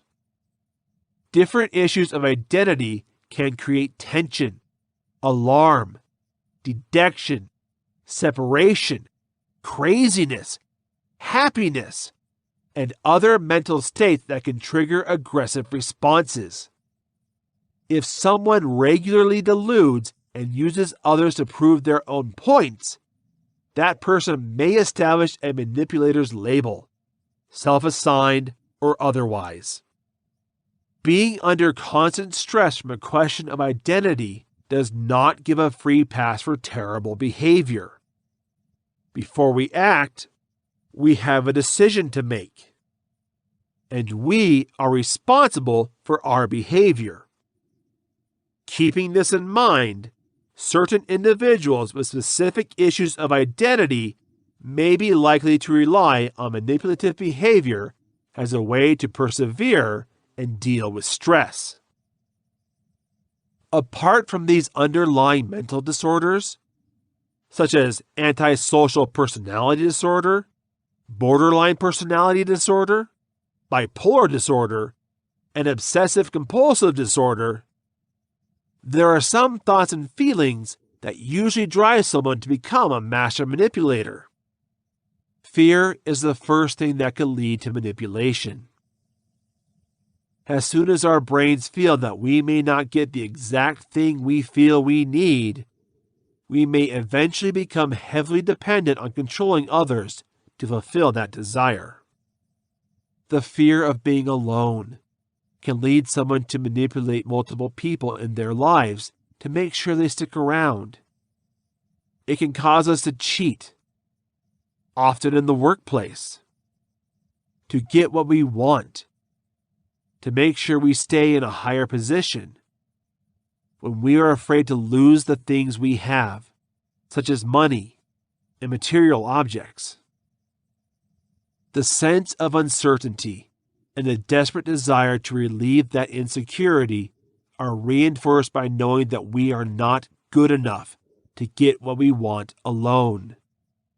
Manipulators and those who struggle to control others do so because they usually have low self-esteem, which tells them that they are not good enough, and they need to look to others to gain control and motivation. Manipulators may also have strong desire feelings. They're going to want some stuff badly and think if they exploit others, the only way they can get them. Some may desperately desire other people's admiration, so they can manipulate perspectives to make them look more desirable than they actually do. The explanation that many manipulators have this behavior is because they are unaware of the real things they want and allow their feelings to be the biggest driver in their life-related decisions. Rather than being aware of the things they really want and how to do these things properly without harming others, they can behave from one moment to the next without making any clear strategy for the best way to actually get what they want. As humans, we are most concerned with our own preservation, whether it's getting shelter, food, rest, or anything else that fulfills our primitive instincts. That's what drives our mind at the very root of it all. Some people will understand this and practice self-control, even when they are in the driver's seat for their animal behavior. Others will not realize this, however, and instead think that the answer to all their problems is the thing they want the most. We are also starting to build such perceptions about the future. You may have an idea of what you want in the future in your head, and that seems to be a perfect answer to all. Nothing will ever turn out the way we think, as most of us know, and little actually feels the way we think it will when we predict it. Now, you're hoping to have a perfect plan of what the day looks like for a few days. If things go wrong, attempting to achieve the desired result can lead to manipulative tactics. Our brains may start to panic when things don't go the way we've planned. We're worried that if one thing doesn't happen, it means all the other things we hoped won't either. We can take some extreme steps to try to fulfill those desires. It's not because we're manipulating because our brains give us what we needed. Manipulation comes from just believing that doing so will give us what we think we need, not what in the long run would actually help us. You're hungry in that moment when you're hungry. Even though you know you're going to eat in an hour, you can't just shut down the feeling of hunger. Time doesn't matter to your body. In that moment, it thinks about what it wants. Manipulators are currently concerned with fulfilling their needs. If we were all sitting down and thinking through all the difficult emotions we have, then most of the relationships would be in a much better place. Rather, our animal brains make us act in ways that motivate us in that moment to get only what we want. Although it is a scientific thing that is happening right now, long-term exploitation is just a continuation of this kind of cycle of thought. For many people, it becomes a common way of thinking, and our brains accept this as the way to actually get the things we want, regardless of who may get harmed along the way. How do manipulators act? Everything might sound simple. You might start thinking of a manipulator as an evil villain who doesn't care if they harm others in order to get what they want. You start thinking about villains like Cruella de Vil, who might just kill puppies to get a fancy fur coat. So, how can manipulators get into our lives? The implications of this issue are great, as this type of manipulation also occurs at both an individual and a societal level, and it has become accustomed to our culture. The idea of what manipulation is may seem evil and obvious. But what actually happens is that it starts small and expands into a confusing web of inflated stories, misunderstandings, and other people doing whatever they can to convince you of the things they want you to believe. Manipulation begins with the individual planning to take advantage of others. First, they'll go through something they've been taught, that manipulating others is the way to get the things they want. They're going to find their victim next. Generally, this is going to be a more compassionate person and someone who showed them love and empathy. Rarely will a manipulator start a relationship with another manipulator immediately. They will form a close bond from there, which will make the other person feel special and unique. First, they're going to start showing signs of influence slowly. But that's generally out of respect, or so they make it look. Next, they'll actually start to control what you're doing, and the manipulator will try even harder to make you believe you can't trust yourself when resistance is shown. Usually, the other person becomes aware of the manipulation and leaves after that. Or they won't recognize what's going on and fall deeper into the lies that build up around them. It's hard to break this cycle, but it needs to be done. Taking advantage of another person is not fair. We all help each other, and some things we need from others, such as love, financial help, or just emotional support. These are all things that should be clearly and consensually given, not something that can be manipulated from them. Chapter 7: How to Spot Manipulators and Manipulative Predators.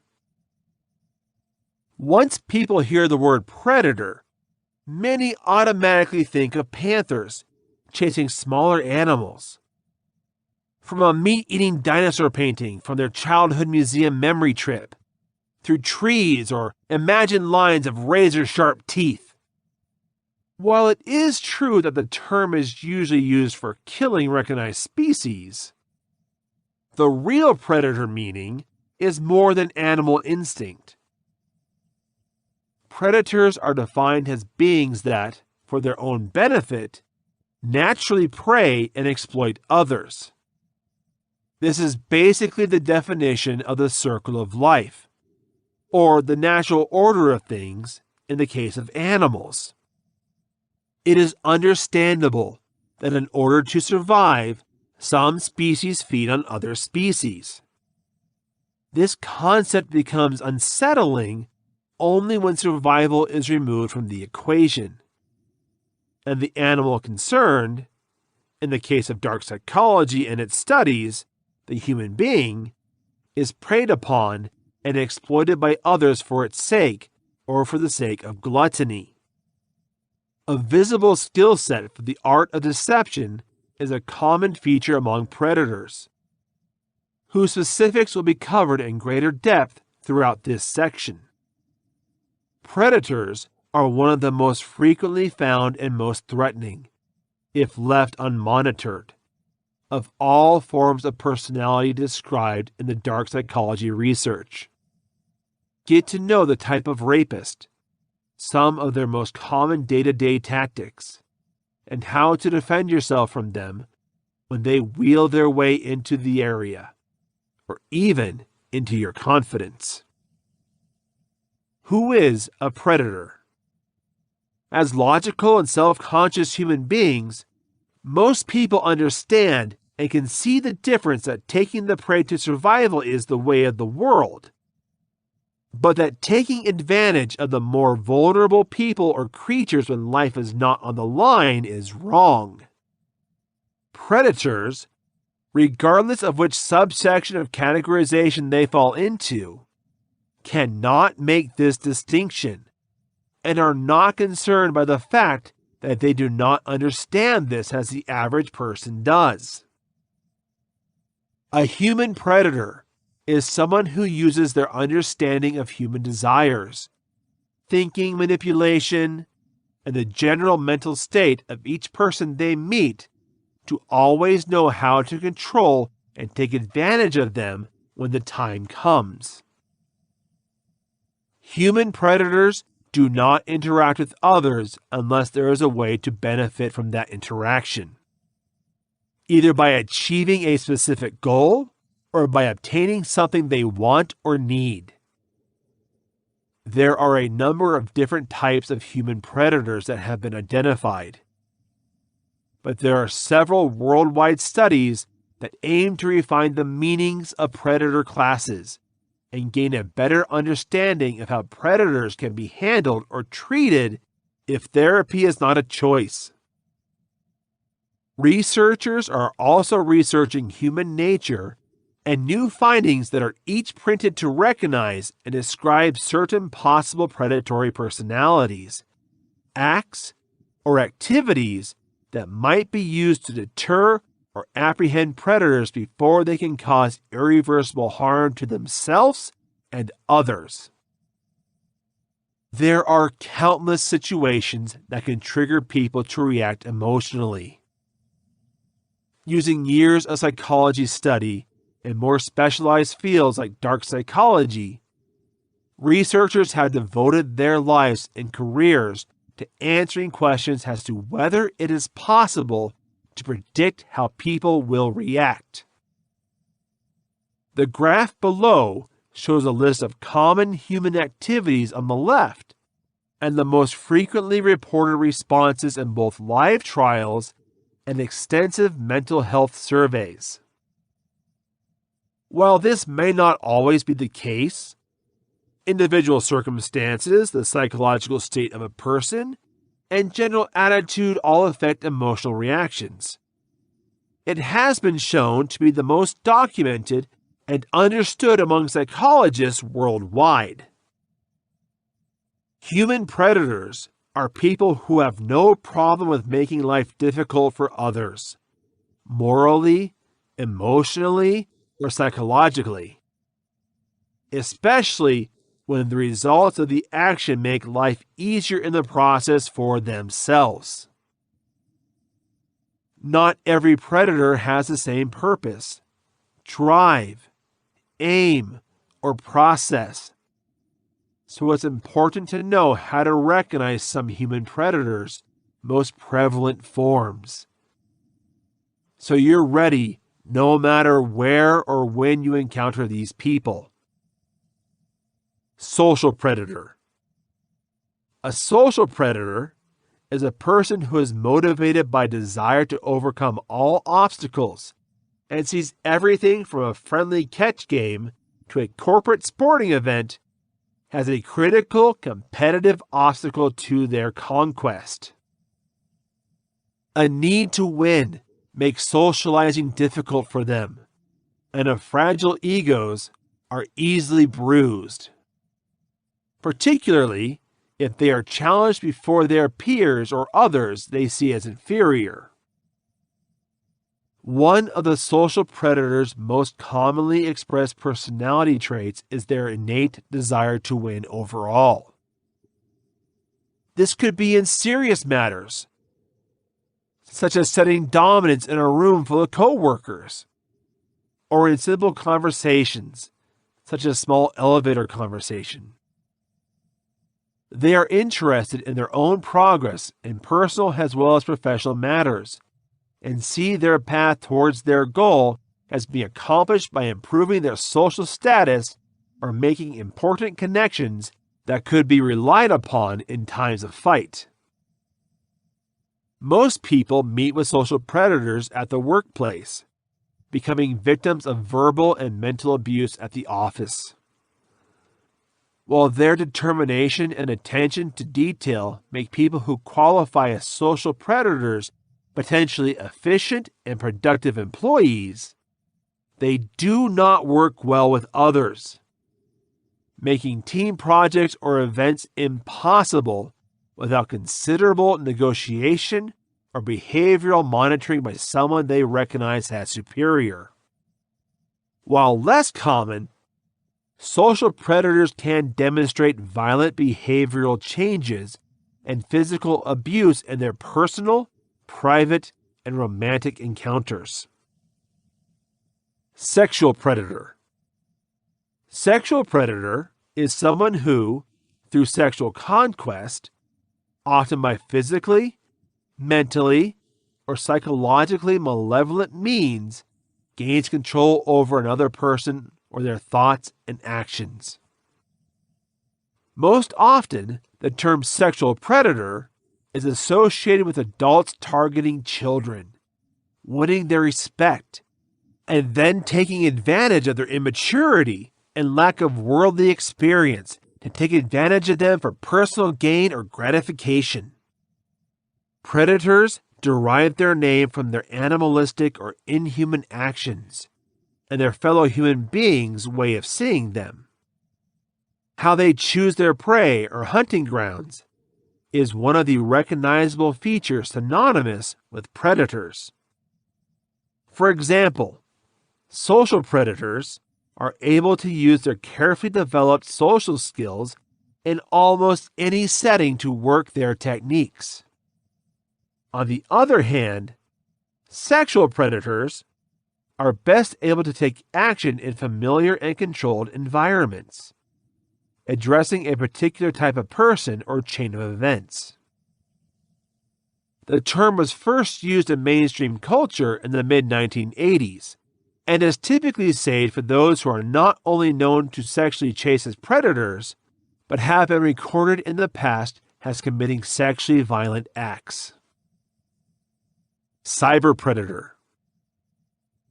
This category of predators refers to people who take advantage of others for their own benefit by using technology and technological advancements such as social media, online chat groups, dating apps, community board sites, and seemingly endless list of virtual scams. Identity theft is one of the most widely discussed virtual crimes committed by cyber predators. The process of proving this can be cumbersome, and it can take years to recover from financial and credit issues. This is one of the forms of predatory behavior that those intrigued by dark psychology study choose a research topic or through interest. Cyber predators are an increasing concern as more and more of our daily lives are electronic or online. From being paid to saving retirement money to interacting safely with friends and family, exchanging sensitive information in critical situations without fear of being hacked, captured, or copied. Due to the fact that virtually all communication with cyber predators takes place, it can be almost impossible to locate these criminals and dangerous individuals or groups who use the internet as an unlimited hunting ground. Many of the new advances in cybersecurity designed to protect vulnerable or unfamiliar individuals with virtual interactions can also be used to shelter and protect those who use the virtual world for nefarious purposes. Emotional predator. Often, this type of predator is lumped into general predators still being handled for more common categorization. They are described as people who feel positive and happy to cause harm to others. What specifically separates emotional predators from the general classification of predators is that their typical hunting ground involves victims who are targeted for their potential for romantic relationships. Emotional predators are building romantic relationships not out of a desire for companionship, but in order to benefit in some way, whether it is a focus on emotional or psychological harm over time as the relationship grows, or the benefit could also be financial. With a predator forming a relationship in order to later divorce their spouse for monetary gain. There are a variety of other predatory labels that people can use, depending on their behavior and their ultimate motivation, for the techniques they use to perfect through practice or the people they target in their favorite hunting grounds. The best way to protect yourself and the people you adore from predators is not to memorize all kinds of predators, but rather to understand the general markers that can be used to identify someone with predatory thoughts and actions. Knowledge is commonly said to be power, or in other words, the more a person knows, the more successful and productive they will be in their efforts to achieve their personal and professional goals. The same applies to those who are interested in dark psychology, its impact on the human mind, and, in particular, how to identify predators in their surroundings or in their personal lives.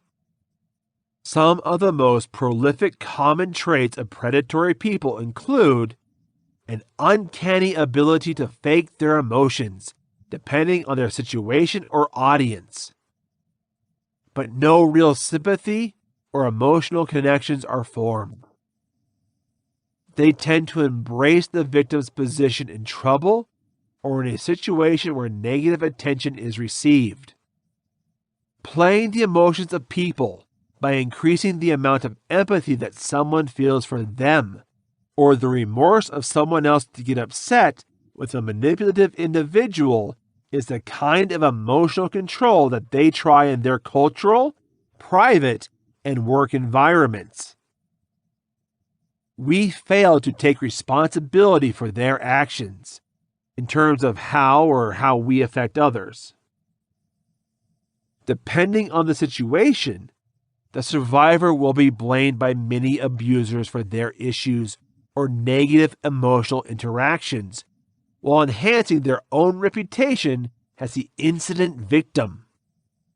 Their personal opinion is very low and uncomfortably negative.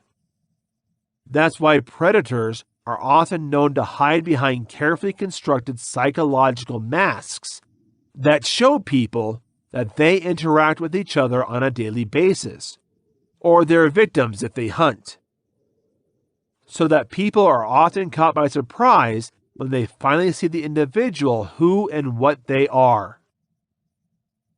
Pro tip: how to instantly detect psychological traits. The amount of knowledge collected prior to practical use affects whether a person is able to understand dark psychology traits as regular behavior and how well, if at all, they will be able to identify them in their daily interactions. While gathering your basic knowledge of psychology and how it influences human behavior, one of the best subjects to explore is known psychological personality types and what to look for when attempting to categorize someone you associate with. There are a number of different gestures, twitches, eye movements, or word choices that can be made by people who are influenced by their personality type and behavioral pattern background.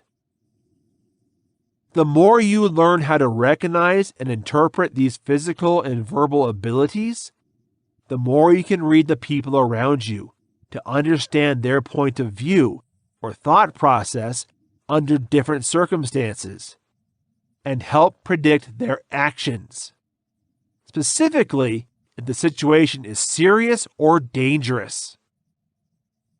When human traits have been identified, a few main forms of psychological personality can be categorized into individuals. Such personality marks have entered the mainstream society and are widely recognized even in fundamental social circumstances. Here is a brief introduction to introverts, extroverts, and open personalities to give a closer look at better understanding of human social nature to everyone. Introverts. Compared to those around them, this type of personality often seems to be shy and quiet. Ideally, most introverts avoid social situations unless they are needed, and when dealing with emotions or difficult situations, turn their thoughts and reactions inward. We can often be classified as antisocial and fulfill some of the character traits required to be labeled psychologically. They are most often provoked as their main emotional force by terror. This might be fear of rejection or feeling outcast. Each introvert's details are different based on their personal experience, environments, and circumstance. Social anxiety can be a powerful driving force for introverts. And when this is the case, their anxieties may manifest as physical tics in social situations, such as drumming fingers, wringing hands, or chewing lips. There are not a lot of introverts that fit easily into the field of dark psychology. Those who do identify as introverts and dark characters tend to lead strongly towards narcissism and its characteristics. Introverts are known to get tired during group activities or when large number of people surround them, especially when they are not used to being in larger groups. One of the reasons for this is because of their natural instinct to stay within their own heads, to focus on keeping their defenses and shielding themselves from gaining any attention from people around them. One of the positive features of introverts is that they are observant and sensitive to their surroundings. As they spend most of their time in defensive mode, they often absorb information and take mental pictures of their surrounding in order to remember if it is needed by the situation. Extroverts. This type of personality in psychology is best known as outgoing, friendly, and loud speakers. While this may be true for many people, not all extroverts have the same open nature. And research has shown that in their personal behavior, they are more likely to exhibit risky dark psychology characteristics than most other personalities. Again, this depends on the history, health status, and environment of the individual. As with introverts, people who qualify as extroverts may also exhibit physical characteristics or behavioral patterns such as high levels of confidence that can be expressed by their postures, usually by square shoulders, holding their heads high and keeping their heart tight. Extroverts are better at making direct eye contact in conversation, which can be difficult when it comes to dia. They are typically the most social personality types with large groups of friends, not all close, some may be just acquaintances, and make excellent additions to teams and group assignments. People with an open personality are highly adaptable and are known to find a way to feel comfortable in whatever situation they are in. Open personalities welcome new experiences that can be used to their advantage throughout their lives.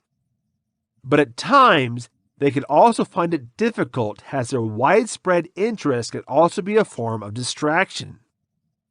That type of person seems to know a bit about a lot of different subjects. So for trivia nights or as an on-call person, they are fun to be around. A wide range of knowledge can hinder their interest in concentrating on a particular field of study or professional practice. People with open personalities not only like attending parties, but also like being the one who throws them away. We perform well when they have people around them, either for support or as an audience. There are some physical characteristics associated with open-minded personalities, such as a soft, wide-ranging smile that many would encounter at their first meeting, or make physical contact while engaging others. This includes a type of diligent personality, characterized by high energy levels that converge on aggressive or dominant, and the type of neurotic personality, often characterized by nervous, repetitive, and sometimes compulsive behavioral patterns. What was observed about these personality types is that they are less likely to be classified without having any psychological disorders linked to their emotional control or interaction as well. In order to fit into a specific category and be treated as a hazardous predatory personality, a person must display at least 3 or more traits associated with their particular type and be diagnosed with a professional psychologist or other experts trained and accredited to label predators. However, simply because someone is not a predator of the psychological personality type or traits, it does not mean that a person cannot exhibit predatory behavior. Here's a look at some of the most widely recognized and widely practiced predatory behaviors recognized by experts around the globe. There are 4 main behaviors identified in predators that take advantage of their knowledge and practical experience with dark psychology to victimize others. Violence, whether physical, emotional, or psychological. Predators with aggressive personalities or lack of emotional control when it comes to their personal feelings. The habit of taking their reactions. Lack of reasonable thinking or inability to calm down in stressful situations are 2 of the most common traits associated with predators that exhibit violent behaviors. Eerie calmness. Having emotional control and self-awareness that helps people make rational choices in high-stress situations is something that most adults have a basic understanding and talent when they're out of school and in the professional world. But it's never something that people stop practicing and honing their skills. A flat and unemotional response to the settings and events that call for it, replaced or overtaken by a sense of calm and control that can make others uncomfortable around them, is a type of behavior that is often associated with social predators, emotional predators, and predators that can also be classified as introverted by psychological professionals when studied. Rationality and understanding. Preachers who show leadership and motivational qualities in social settings and behavioral patterns often typically have the ability to maintain control of their personal emotions and responses, regardless of changes in their situations or circumstances. We do not act impulsively and take pride in their ability to find rational and logical solutions to problems that may have been ignored or perceived as failures by others. They have a solid understanding of how things work around them, whether it's their office's social circles or whether they choose an argument to get the customer to their way of thinking. When used productively, these talents can be of great help in professional endeavors. Control and dominance. Often seen alongside interactive behaviors and violent predators, these types of people are often stubborn and do not work well with others unless they have absolute control of the situation. In environments or assignments where there is no total control, predators with this type of behavioral pattern will do everything they can to make themselves indispensable or to improve their standing, even if it means tearing down and causing harm to others at the same time. The dark name may make some people want to avoid thinking about it, or at least refuse to try to understand the theory. But the fact is that many of dark psychology strategies, methods, and ideas are used, sometimes purposely, but often unconsciously, in every person's daily interactions with anyone they come into contact with, and frequent communication with others. Dark psychology, at its heart, is a classified and written study of human nature's most evil side, thoughts and behavioral patterns, what describes it, how to interpret it, what to look for in individuals, from their appearance to what they say in everyday conversations, where morals and ethics are considered, and how to use it for both beneficial and malevolent purposes. Predators are only one category of studies in dark psychology and are known in psychological deception and coercion for their talents.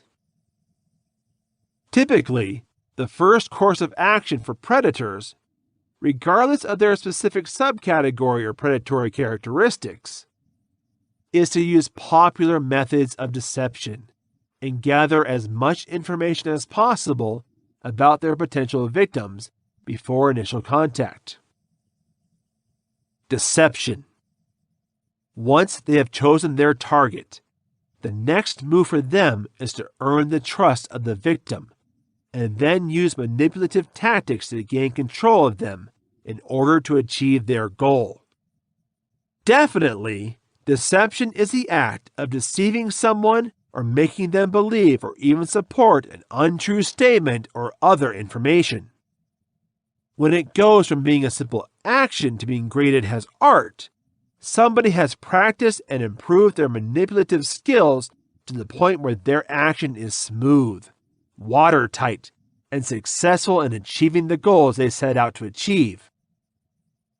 Common examples of deception in people's daily lives include: children are good at mild deception, especially when they think they're in trouble or think they've done something wrong. Children's upset stomach or painful abdomen is one of the most common manipulative tactics.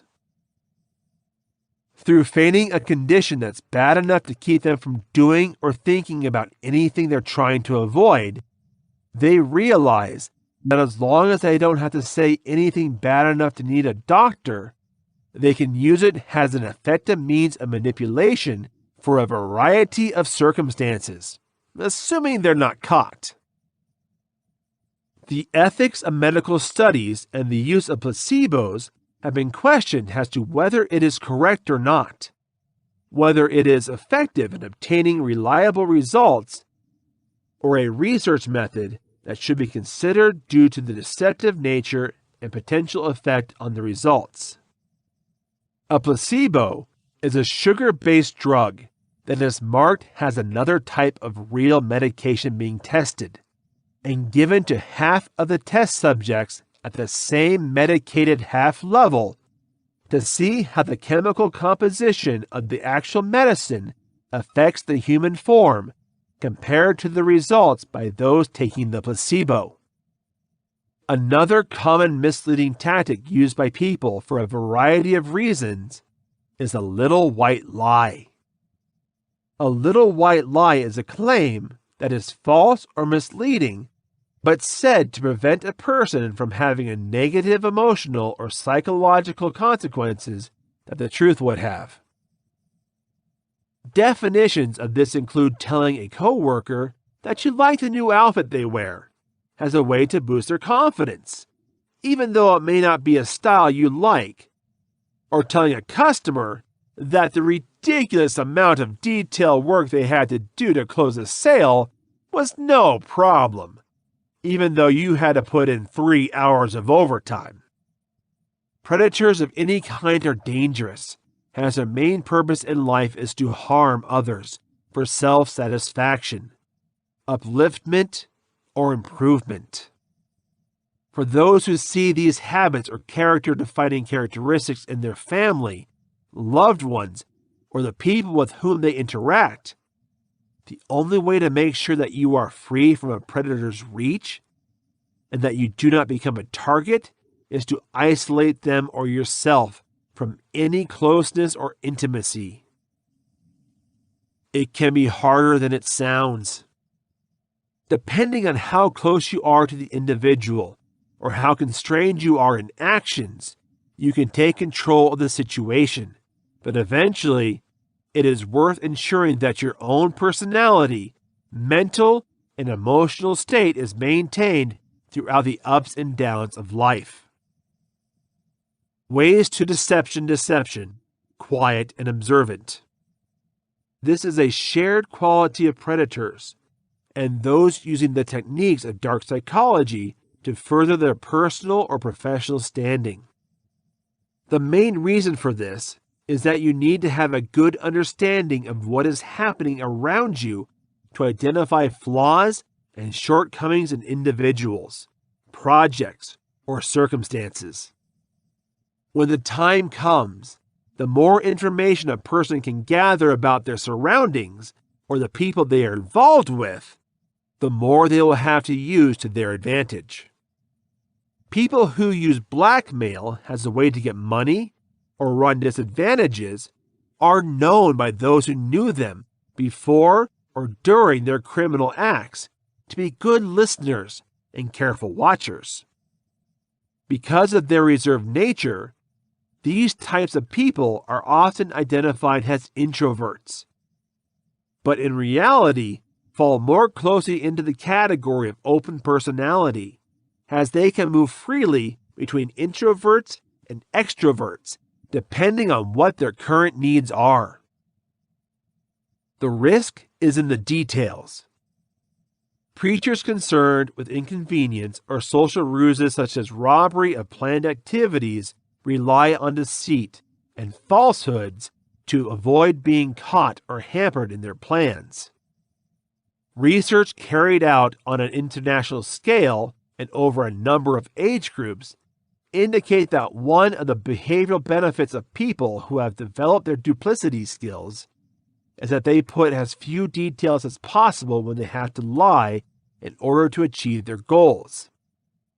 For example, they might tell someone they won't be able to meet them later because they're going out, but they're going to leave out specifics like when they're going to be out or where they're going specifically. The reason for this is that it is possible to check details and contest them. Keep it clear and straightforward. The best advice that most experts give to those who want to improve their manipulative forces is not to provide information or specifics about anything that you are doing freely or openly. Only inform people when they ask about what is happening, and make sure they only answer what they are asking. Keep it vague and make it easy. It's harder to remember more complex stories and much easier to get trapped if they are incorrect. Repetition and buying time. If someone is interviewed or interrogated, it may make someone sound like a parrot, but one behavioral habit that those who practice dark psychology either come naturally or learn as a survival skill is to repeat questions before answering them, or to repeat important pieces of information, often in their own words, to ensure that there is no mistake. It helps them to prevent allowing any new or potential damaging data to slip unintentionally. Repetition is another behavioral trait shared by those who display psychopathic traits and continue to develop social skills. Repetition may also be classified as mimicry when used by these types of personalities. We are able to practice their own voice and vocabulary by repeating the tone and exact wording of those who first speak to them as we develop a personal style and personality that comes into play in the more nuanced dark psychology methods and plans. Not only do they gain practical experience with this behavioral pattern, but they can also be confident that the style they are cultivating is normal relative to other aspects of human behavior and culture. Physical tics and giveaways. When asked about an emotional topic or asked about something personal and sensitive about their feelings, deceptive people take comfort in unconscious physical tics that can be used as gifts to observe deceptive traits. Some of the most noted manipulative symptoms include playing with their hair, either by spinning it in their fingers or running their hands through it to brush it away from their face, even if nothing is there.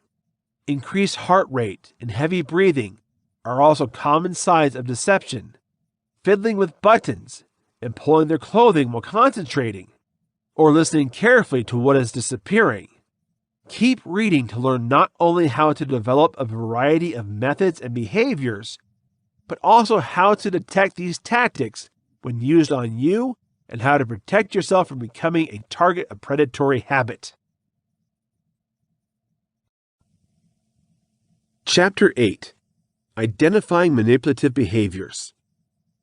Emotional or secret coercion can be described by mental abuse as a distinct effect, with the intention of manipulating or gaining benefits at the expense of the victim. Recognizing the significant social impact of manipulative mental abuse is crucial. One person is used with coercion to help another. Intentionally, the controller does whatever it needs to serve its interest best, and only its interests. The following chapter will discuss ways of identifying what techniques deceptive individuals routinely use to force other people into a position of detriment. Some of these things are going to be very obvious signs of manipulation that you may already have recognized commonly.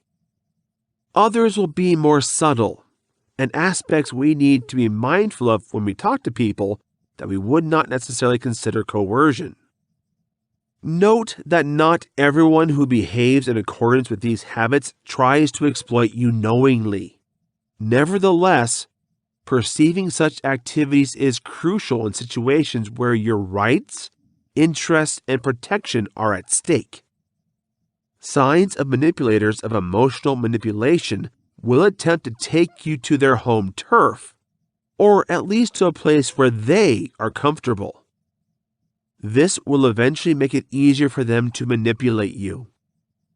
A manipulative person can allow you to communicate with them at a specific location, such as an office, home, or public setting. It gives them a sense of command, since before asking you there, they most likely scoped the place out. That way, while you may not know anything about the place yet, they are familiar with their surroundings. Cunning, but a simple way to gain control access for manipulators. Manipulators will give you the opportunity to have first say to build up your courage before addressing your weakness. This is done by numerous sales representatives when they decide if you'll be the perfect candidate to buy what they are about to offer. We create a benchmark on your logic and behavior by asking general questions and evaluating them, from which they can determine your strengths and deficiencies. This kind of concealed plan addressing can also occur in the work environment or with personal connections. Manipulators know how to twist the truth, and they're going to get away with it because they don't always think they're lying. They're finding a way to twist the truth so much that they believe it's 100% true. This can occur in the forms of deception, making argument, double dealing, censoring the injured person for causing their own abuse, distortion of reality, disclosure or retention of vital information, misrepresentation, modest portrayal of the facts, and seeing only the truth in their own narrative. Sometimes manipulators will overwhelm you by presenting you with a great deal of knowledge, sometimes in a confusing way. They exploit you by feeding yourself with false claims, measurements, and other information that you may not care about or investigate yourself. In deals or financial circumstances, in conversations at expert level, or social interactions, this can happen. The manipulator creates the perfect opportunity to snare you by assuming control over you. Some people use this system to have a sense of academic predominance. Manipulators also find ways to formally overwhelm you, which means they are going to blame their decisions on rules or regulations and events that seem to be outside their control. Many people use administration, desk work, procedures, rules, consulting teams, and various forms of government to advance their strategy of trying to make you fall for their deception scheme. This method can also be used to postpone reality discovery, conceal imperfections and weaknesses, and sidestep examination. Your employer can make you work on a holiday and justify that he couldn't do something, even though he could have made the same change himself. This approach is like saying, "I would if I could," although the manipulator can definitely change the situation. A manipulator often raises his voice and displays negative emotions. This can be a powerful control device. If they complain loudly enough or express negative feelings that are out of proportion to a situation, most reasonable people would succumb to their threats and give them what they need, if not for a better reason, to maintain peace. The strong voice is usually accompanied by solid nonverbal communication, such as standing movements or energized motions to enhance conflict. Surprise may choose to use another can-technique manipulator. We may use an outrageous statement when telling a story, such as, "You'll never believe what the other person has done to me." They also use incredible assertions such as, "I was the only one doing any work today." These paint a surprising situation that can catch off guard the other person, more likely to fall for the increased truths that the manipulator shares. The sudden negative information regularly comes unexpectedly, so you only have to plan and counter for a short time. You may be asked by the controller for additional concessions to keep working with you. In some situations, a manipulator might not even give you the opportunity to choose. This is a standard contract and agreement technique, where you are depending on the controller to decide an option before you get ready. A manipulator will have high expectations of you and demand high demands, bearing in mind that you may not be able to do what they request. They'll make it look like it's not even an option to say no, although it might be unfair in the first place what they're asking of you. Manipulators expect you to break and surrender to the demands of the manipulator by applying pressure and power. Rather than asking, "Do you think you can do that?" they're always going to ask, "When can you do that?" Never give you the chance to decide to do something first. It makes it difficult for you to say no to anything they might be asking for. Manipulators will indulge cynical cleverness aimed at jabbing your vulnerabilities and undermining you. They're going to make sarcastic jokes to knock you down. And when you're offended by these terms, they're going to say, "I was just joking," or "No big deal." Manipulators like to make statements, sometimes disguised as witness or collegiality, to depict victims as second-rate or weak. These remarks relating to appearance, personality, experience, and credentials, and how you strolled late and tired in 2 minutes. The attacker wants to establish control over you by making you look bad and making you feel terrible. In an attempt to point out things about you that could affect how others view you, they also do this. While you may enjoy some musician that others don't think about, a manipulator might say something like, "How could anyone like that band?" The silent treatment is a popular manipulator tool. They know you may be the best way to get under your skin if you ignore it. By deliberately not responding to your calls, messages, or requests, the manipulator assumes control by making you pause and means putting in your mind uncertainty and vulnerability. Sometimes, silence can be the most powerful weapon. We may not personally give you the silent treatment, but they may claim to forget you, so you don't know their intentions. The manipulator makes you take on what is her duty and makes you sweat with effort and anxiety by pretending that she doesn't understand what you need or what you need her to do. Kids use this technique to postpone assignments, delay demands on them, and force grown-ups to do what the child would not like to do for them. This strategy is also used by some adults when they have a task they want to ignore, or a commitment they want to avoid. For instance, mopping the floor intentionally poorly can trick the person in charge to decide not to delegate the task to you again. This can mean, on a larger scale, someone in a relationship pretends to be unaware of what you might need on an emotional level. They're going to say things like, "I don't understand what you're going to want," even though they know very well what you need and just don't want to get into the work to achieve that aim. This leads to how often you are going to be guilty by manipulators. Other examples might include blaming others instead of him or herself, dwelling on their own failure, behaving as if someone else holds the key to their success and accomplishment, or despondency and deceit. The controller pressures the recipient into surrender by focusing on guilt-tripping others. Then, manipulators will make sure the victim plays no matter how wrong it may be.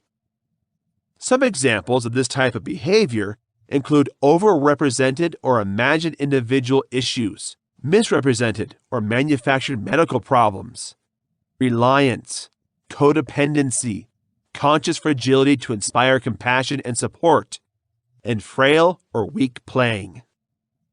The motive for victim-playing manipulators is often to exploit the sympathy of the victim, feelings of guilt, feelings of duty and loyalty, or eagerness to protect and help, to extricate ludicrous advantages and concessions. The term gaslighting is often used to refer to manipulation that causes individuals to address themselves, their existence, memories, or musings. Gaslighting is basically when someone tries to make you feel crazy so that their manipulative behavior can get away. A manipulative person can change what you're saying and make it all about it, catch the conversation, and make you feel compelled to do something bad when you've done nothing wrong. You may feel a misguided sense of guilt when you're gaslighted that you've done something terrible, even if that's not the case. Manipulators blame. In a case, they admit no responsibility. Instead, if you let a manipulator know they hurt your feelings, they'll point out how crazy you are, remember things wrong, or be too sensitive to the situation. You can almost be sure that you are being used as soon as someone does you a favor. Not for the sake of just because, but with hidden motives. An effective manipulator can be called Mr. Nice Guy. This person can be helpful to other people and complete a lot of favors. Yet there's a string attached to every great deed, a desire. If you do not satisfy the desire or intent of the manipulator, you will be identified as irrational. For example, a sales rep even though they don't think the item suits you, might influence your decision to buy a clothing item. The accomplice can get you flowers right before asking you for a favor in a relationship. Since they misuse social standards, these strategies work. It's normal to respond to favors, but we still feel constrained to accept and go along when someone delivers one misleadingly. Another manipulation method is to inspire fear in somebody, only afterwards to give them some relief. You may be frightened by someone to go somewhere different, building up your fear around the location. They will then try to protect you and make you feel safe, even though the worries they warned you about were not real in the first place. This can be achieved when a significant decision can be made. At first, the manipulator will tell you all the reasons you should be afraid of. They're going to tell you about the negative things going on, and they're going to do whatever they need to make sure you're nervous. They will then come up with a solution to ensure that you are dependent on them and look up to them as a type of savior. This technique can be used by several different companies to sell you their product. For example, somebody can make you an elbow cream and tell you that if you don't use it, you're at risk of getting a certain disease. Then you're going to start making sure you buy your stuff because you're scared of this illness, even though you've never heard of it or even thought about it before you watch the ad. In certain cases, bribery is an effective tool for manipulators. They can do it in obvious ways, saying something about how if you can do this thing for them, they will give you money or some reward. When you refuse, they will continue using other manipulative tactics until they get what they want, even sacrificing the payoff in the process, and you end up walking away with no benefits at all. A way for manipulators to manipulate is to mirror the target. They will begin to act like the other person so that the exploited person feels closer to them. We can speak about similar struggles and difficulties we have experienced in life that are similar to the exploited person. For example, someone who talks about how they struggle with grief after losing a few friends might find that their manipulator makes up or exaggerates another death to try to relate to that person. They will then find that when they feel empathetic, it is easier to control the person. Storytelling is a tactic simple to exploit. Manipulators are going to be experts, twisting a story to make sure it fits their ends. They're not always going to make up new and original lies completely, but they're certainly going to twist the truth so it sounds better for them, making them look like a hero or the victim, whatever suits their needs when they share the story. Manipulators are going to learn how to fix their victim's mood. Although they are stubborn in getting what they want, if it means having more power over a particular individual, they can be very adaptable. When they know someone likes a certain restaurant, they'll take them there. Or if they want to be at home alone and quiet, they'll do that. Taking people to places they like is not bad. But if you do so to psychologically deceive them into giving you something you want, that's when it becomes manipulation. For manipulators, managing your speech, as well as the movements and touch they use, is critical. We can be great actors. At the drop of a hat, we can change their voice and movements. We all have different moods that may cause us to act differently depending on the situation. But a true manipulator would wear a lot of faces that they can alter whenever they want. Manipulators are often aware of the power of silence. Even though they may have countless tricks and strategies they can use on other people, they will still know at the end of the day that sometimes being quiet can be the most powerful thing to do. Less common manipulation tactics. Holding a deliberate look will make people feel like they are being listened to honestly. Manipulative people will make excellent eye contact and even take it a step further and improve their eye contact with a committed and invested facial expression. Check limits are regularly given to a mesmerizing look. In order to examine how you react, manipulators can do or say something awkward just before or after the mesmerizing look. The look may be like passion or attraction. If the hypnotic look of someone makes you feel off or at any range, it's best to get up and take a break from the situation you're in. When things get overwhelming, test your feelings and consider your character and beliefs. Manipulators don't know about the body language of other men, but without much warning, they can cross boundaries. In general, individuals that cross boundaries have a specific appeal to them. Manipulative people will try to break the rules in humble and sometimes playful ways. For example, they might step on the sidewalk in front of you just to see if you're going to allow it. Manipulative people can raise you out of the ground in the midst of embraces to find ways to attack your personal space. Generally speaking, narcissists and manipulative people are closer to others than other people do. They use intrusion into space to threaten, exhibit control, test limits, and tempt.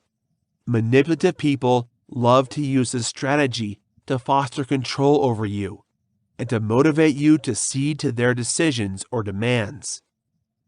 Sometimes without hesitation, a manipulator could share secrets with you.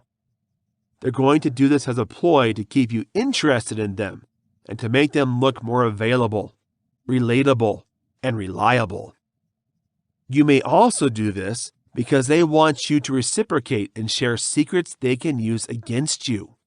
Instead, in the future, once you approach the manipulator of the deception, the manipulator may deny that you have ever said anything, making you feel insane and defeated. Manipulative people know how to make their victims talk nice. We always know how to keep you at all times engaged in what we say. Manipulative people, as well as narcissists, are narrative spinners. It seems to be hard to stop them when they get started on anything. By how often they trust you, manipulative personalities can make you feel special. You may feel like you've done something wrong when they stop disclosing stuff to you and will do your best to get back into their great graces. Creating this form of vulnerability is related to manipulating your time and focus in order to secure your attention to the whim of the manipulator. Through selectively communicating and withdrawing, if you see someone bullying you, take a step back and put some distance between you and that person.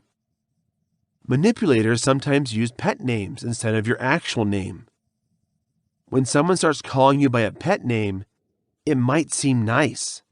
Be that as it may, phrases like kid or dear will be used by deceptive personalities to belittle you.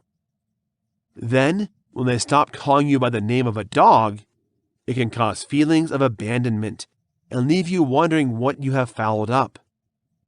It's just another part of their tactical maneuvers. If you're bothered by such names, reveal that you don't value being called pet names and would rather be called by your real name. If someone likes you a lot, you should obviously feel good about yourself. Distinguishing what their actual intentions are is important. Sometimes, people will use compliments to get something out of you.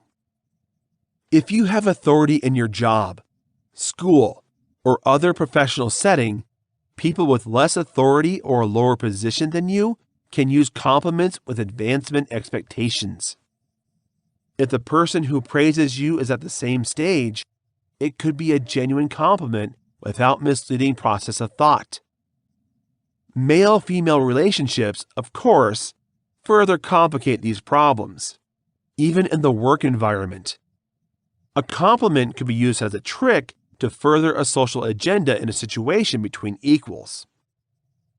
Not everyone who compliments means you're being exploited. It's smart to be aware of the actual aspirations of individuals. Confide in your intuition. If somebody feels off, it may be helpful to find out why. It may take some practice to prevent yourself from falling for manipulative tactics. A conventional way of telling if you're in a relationship or just having a conversation with an individual trying to manipulate you is to focus on where they're bringing the conversation. When they try to make you feel exponentially lucky or bad for yourself, this is a significant warning sign.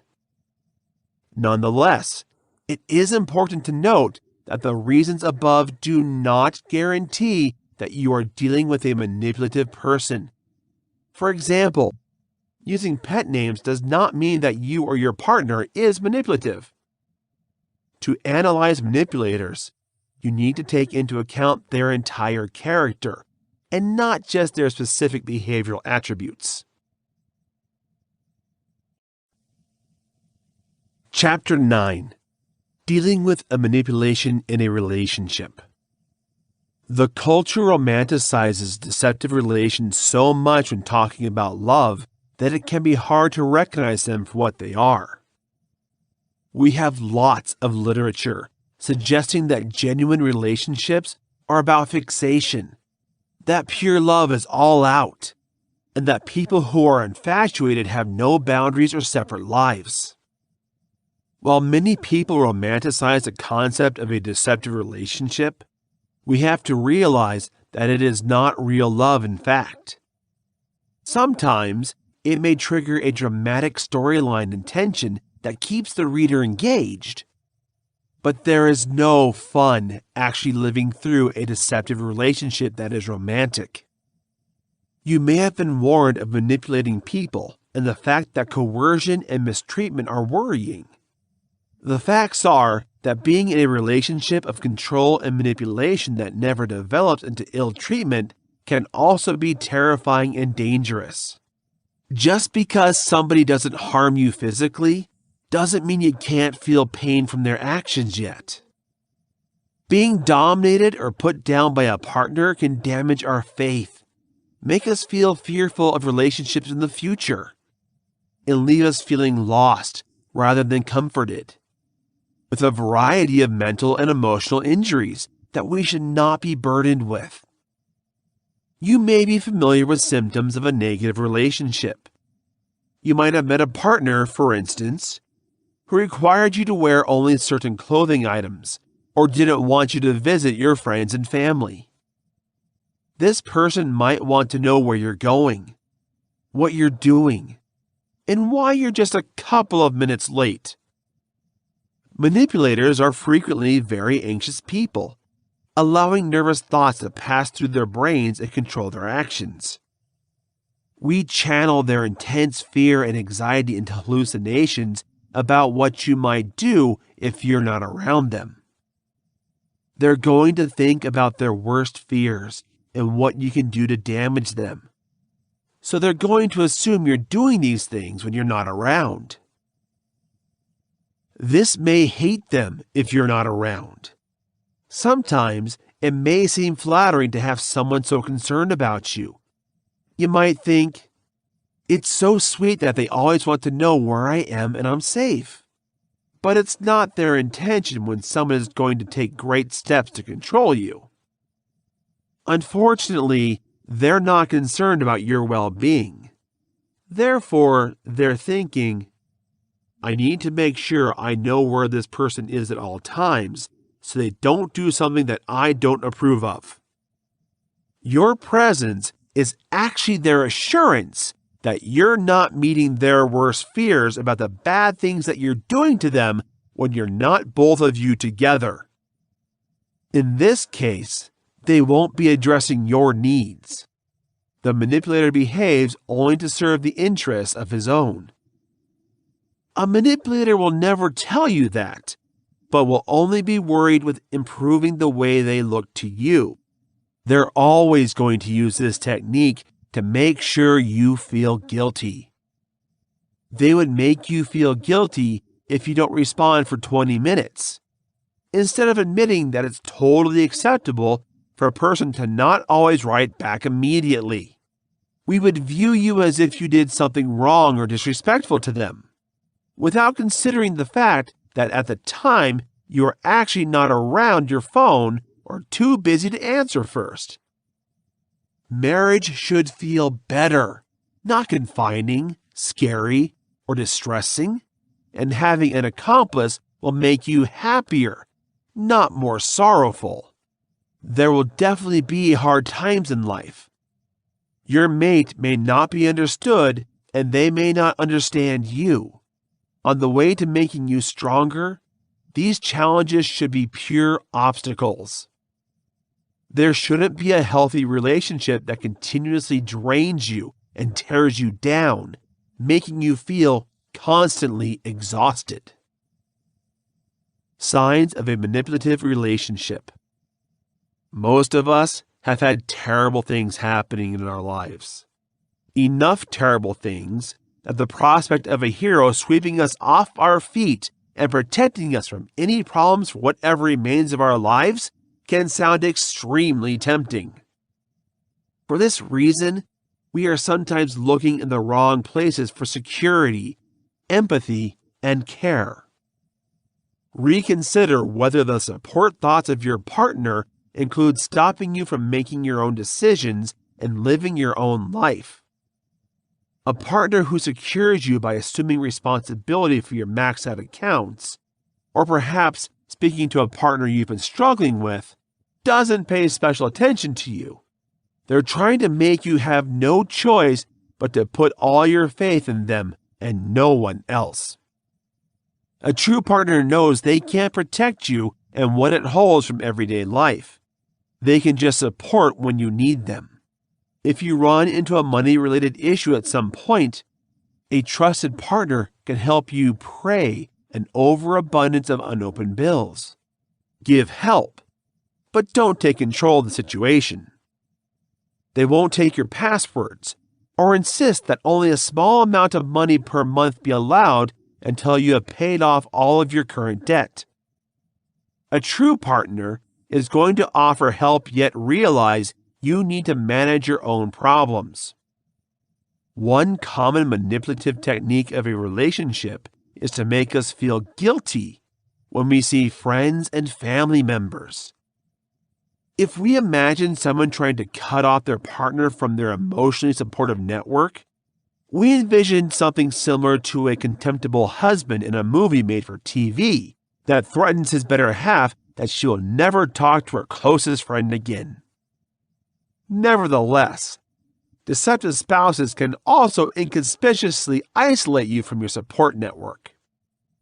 A shrewdly manipulative person will not outwardly discourage you from seeing your family because it could be an obvious sign that you should be running in the opposite direction.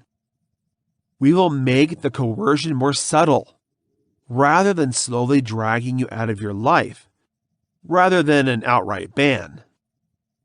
If your partner can convince you to apologize for an action that you know you have not done wrongly and that you are doing, your manipulative partner will realize that he or she can force you to do whatever they want you to do. Each time you go out with your buddies, your partner can sulk until you blow off other friends just to save the tension. Perhaps your partner will make negative remarks about your loved ones until you begin to believe that the thoughts they have about these people are valid. You may even have a hobby or an event you enjoy trying to get your manipulator to stop doing it. They'll make sure that you know that your interest is idiotic and will ridicule you until you give it up. The scrutiny of a controlling partner may not always appear as such. It can be framed in a reasonable and rational way, implying that your partner is just trying to help you. They might even tell you they're really trying to help you. At school, they will research your decisions. Some of their sentences may include, "Why do you choose to use it for your presentation? You're not thinking about what the boss will think." There are going to be questions about your spending habits and how you're going to buy things with questions like, "Did you really have to buy another shirt?" manipulators are going to spin their words. So it's not clear that the choices you make are wrong, but a seed of doubt and insecurity is being planted. All partners, however, examine each other periodically. Our loved ones are still supposed to look for us. And sometimes we need others to help us make choices or point out bad habits. Remember to always test this person's true purpose and find out why they'd really want you to change your actions. Sometimes a manipulator may ask for access to your personal belongings in a relationship, but they will not grant you the same rights. We may know all your secrets, but we rarely trust you. They're not just less likely to share, and they're definitely not helping you. This type of behavior demonstrates that the other person dominates. Your partner does not reserve the right of searching your emails or texts or asking for your passwords because they say they are concerned that you may be cheating. There is a distinction between having insider facts and having a healthy independence from your partner. And when you're in a relationship with someone, you don't have to surrender that. Every so often, sincere couples healing from a disaster would require the weakened spouse to view the messages of each other as a form of transparency. But if this isn't an agreement you've worked out directly with your partner, it's incorrect. By emotional influence, coercion is all about influencing the way someone else thinks and acts. This is veiled with emotion, or at least what appears to be a sort of empathy. Most of the time, this is a calculated attempt by the manipulator concerned to relate to the victim. It is essential that we recognize the impact it has had on us in order to completely overcome this manipulation. If you want a healthy relationship with someone, it's crucial that we look at all the ways we've been affected by their relationship. It may be the first sign that there is a manipulative relationship if the impact is negative. Most manipulative people have 4 standard attributes. They know the weaknesses. They use your vulnerabilities against you. They persuade you to surrender something of yourself in order to serve them through their quick plots. If a controller triumphs in manipulating you, he is likely to repeat the crime until the mistreatment is stopped. They're going to have a lot of different reasons for keeping you around and controlling you. One might just be because a past relationship damages them. We may have confidence issues that have made it difficult for them to be transparent and consider other partners. This can make them feel like they need to manipulate you in order to keep you loyal to them. Many partners could be lonely people who are desperate for love and attention. You will stop at nothing to make sure you stick around, even if that means bribery. Whether you feel like you're going to take that path or are afraid you're going to abandon them. You may also just want practical things from you, such as financial support, or your shared house, a car, or other benefits that are not connected to you as a person they love, but rather the life you choose to live. These are some of the most dangerous manipulators and are as normal as the others. Understand your rights in a relationship. It can be difficult to understand how to get out when someone is in the midst of an abusive relationship. Manipulators are good at creating uncertainty, so they can also avoid blame for trying to control others instantly. Recalling your rights is the way to ensure that you are safe. These are the things you completely have the right to take away and should never allow another person to take away. If you can remember these consistently, manipulation will be easier to confront as it happens, and it will be easier to recognize when a conversation may be toxic. Then again, you may give up these rights if you convey vulnerability to other people. Our common, main human rights are the following: You deserve respect from others, especially from those you respect. Your thoughts, feelings, and emotions can be expressed. You reserve the right to understand your own needs, share them with others, and do what you need to meet those needs, as long as you don't take anything away from others. You reserve the privilege of saying no without feeling sorry. You reserve the privilege of getting what you're paying for, working for, and making an effort. When people threaten you, you have the right to protect yourself from other people. You have the right to make a happy and healthy life of your own. Our general public is loaded with people who do not respect these rights. Specifically, mental controllers must deny you your rights to try their manipulative tactics on you. However, if you express the confidence and authority to announce that it is you, not the controller, who is responsible for your life, you can push back such attempts at control again. More possibly, these people have been bossing around others for so long and have never been up to it. Let them realize that they make you feel awkward and exploited. Please stand up for yourself. Regardless of whether they condemn their actions or try to turn it back on you, in any situation, you will relax by knowing that you are safeguarding yourself and taking a stand for truth. Maybe they'll start changing their tune if they believe you're hitting a nerve with them. Given all this, once they scare everyone off, they'll no longer have anyone to exploit. It's easier to say than done to keep a strategic distance from them if they do not immediately demonstrate their genuine nature. Please listen to the first hint of them steaming your emotions, gradually moving from the relationship in the opposite direction and pointing out your shortcomings to them. Manipulators need to manipulate another person, which is why they go so long to find people they can affect. If in the past you were part of a manipulative relationship, they could see some of that previous trauma as a way to make you more vulnerable to their progress.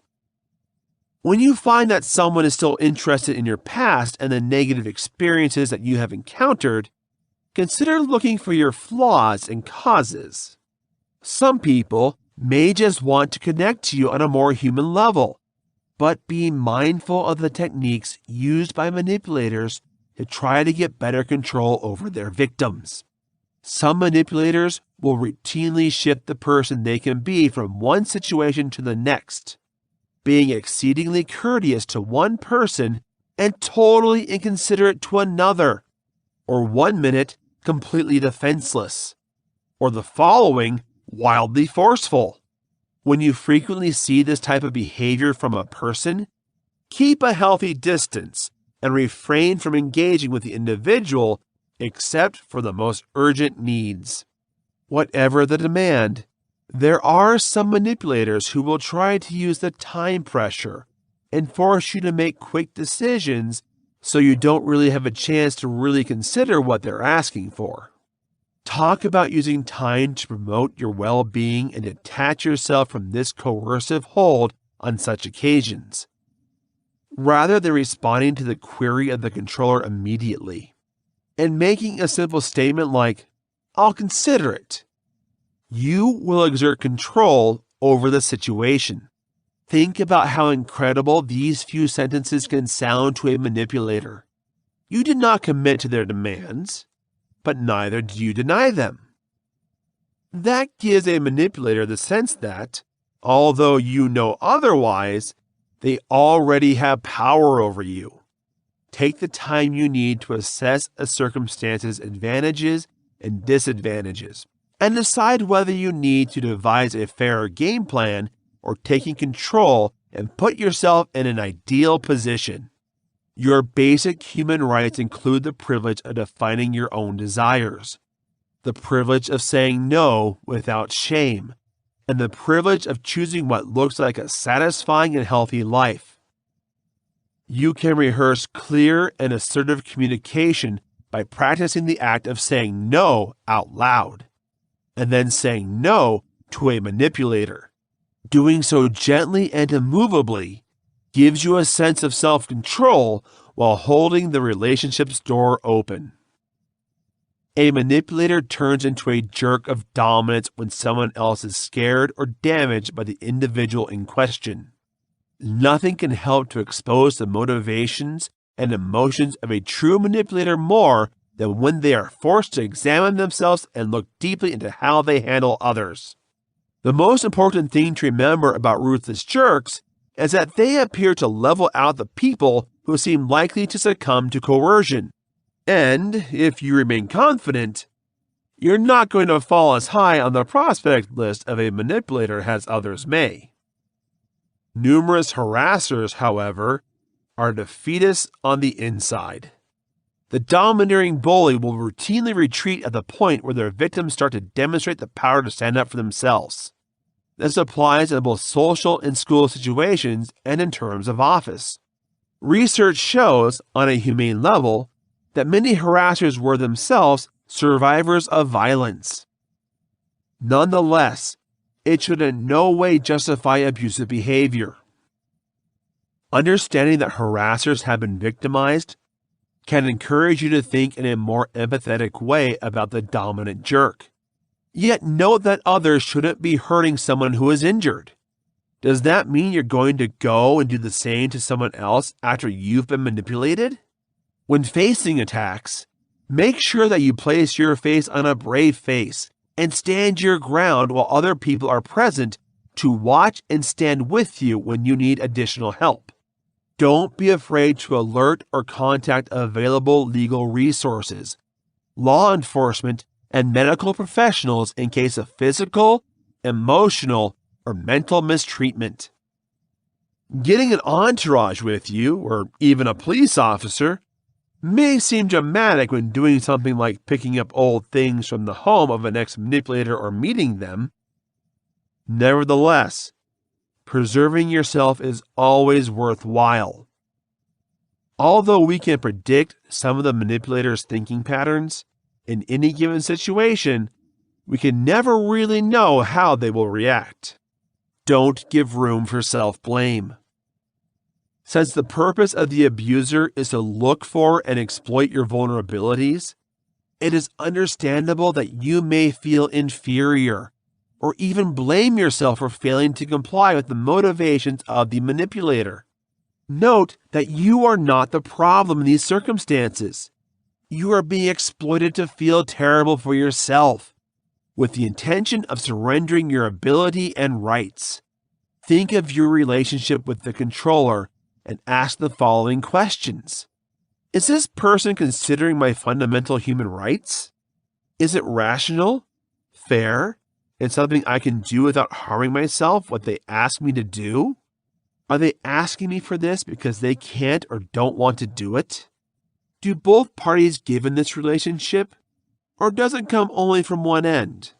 Do I like the person I'm when I'm with them?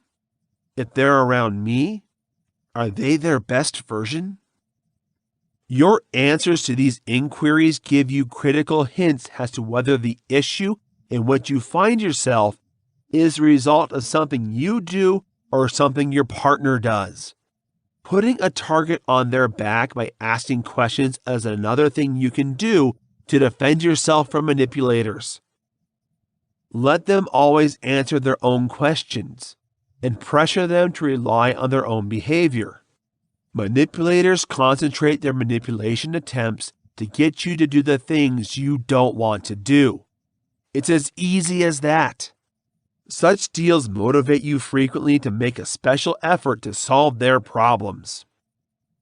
If they say or suggest something that sounds unfair, makes you uncomfortable, or is irrational, it is important to bring the focus back to the planner by asking a few questions to test that they are fully aware of their plan's imbalance. You set up a silhouette of what the manipulator expected of you when you ask the above questions. Therefore, the manipulator can see precisely what hides their actions. If the controller has a level of awareness, the person is likely to justify their offensive behavior and state in a more constructive manner what they want. Then again, the questions will be dispelled by expert manipulators and demands to get their way. If this happens, take note of the next tips to get out of a dishonest situation that we are addressing. Set consequences. Make clear the consequences of their actions when a manipulator demands something that transgresses the boundaries. Make sure you still share your feelings so they can't deny them. Maybe they don't understand your feelings. They will not be willing to listen at all times. And don't expect sympathy from them. They can't say your feelings are not real, though. If they do, they will light you up, which is an offensive strategy you should never stand up for. When you force them to think about the way they made you feel, it can help to show the effect. Don't show it right away, even if you forgive them internally. Wait for them to demonstrate the action you've been waiting for. Let's look at one instance. Let's say that your partner manipulated you to skipping your family party because they didn't want to go, and without them, they didn't want you to go.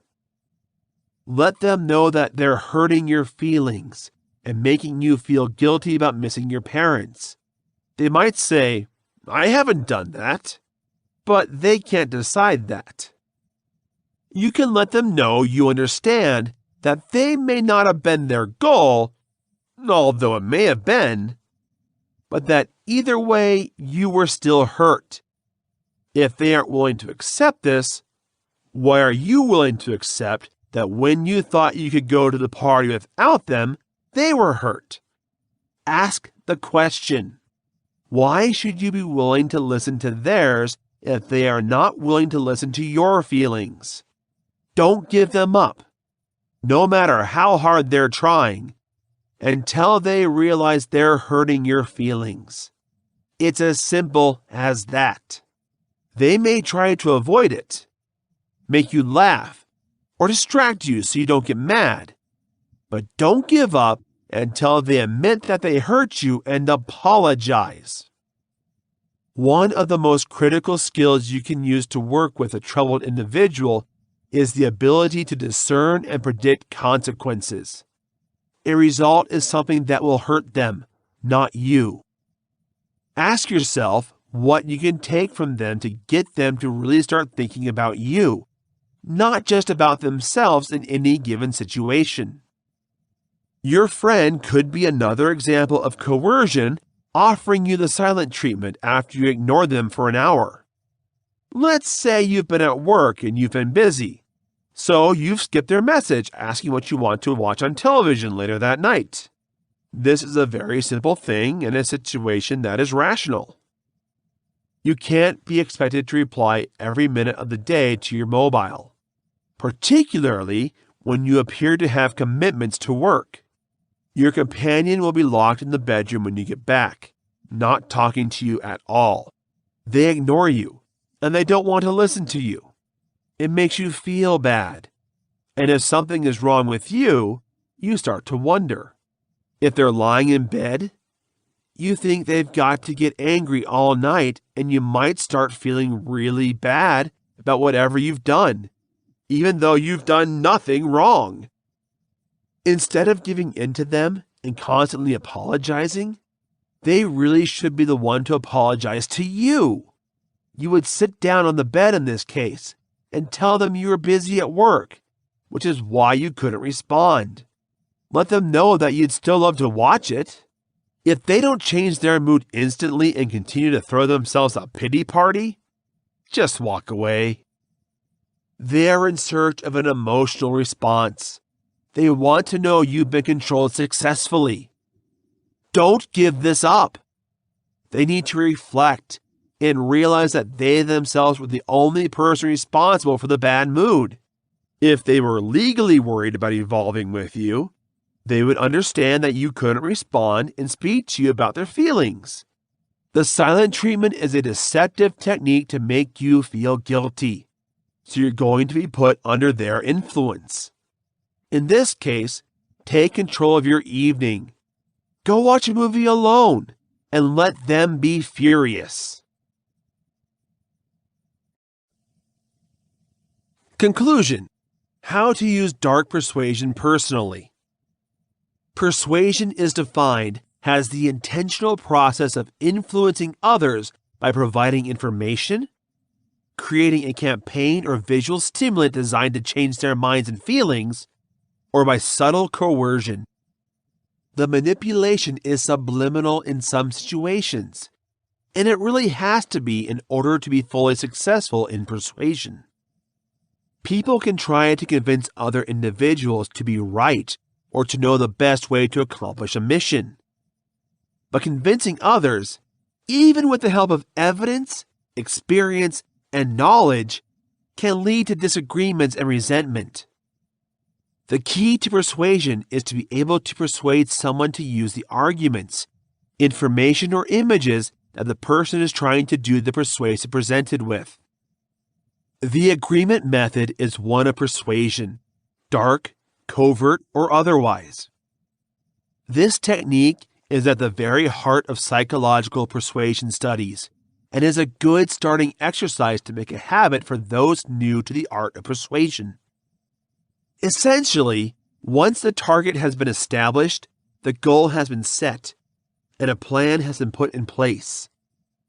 The next course of action for somebody trying to persuade others is to agree with every word that comes out of their mouth.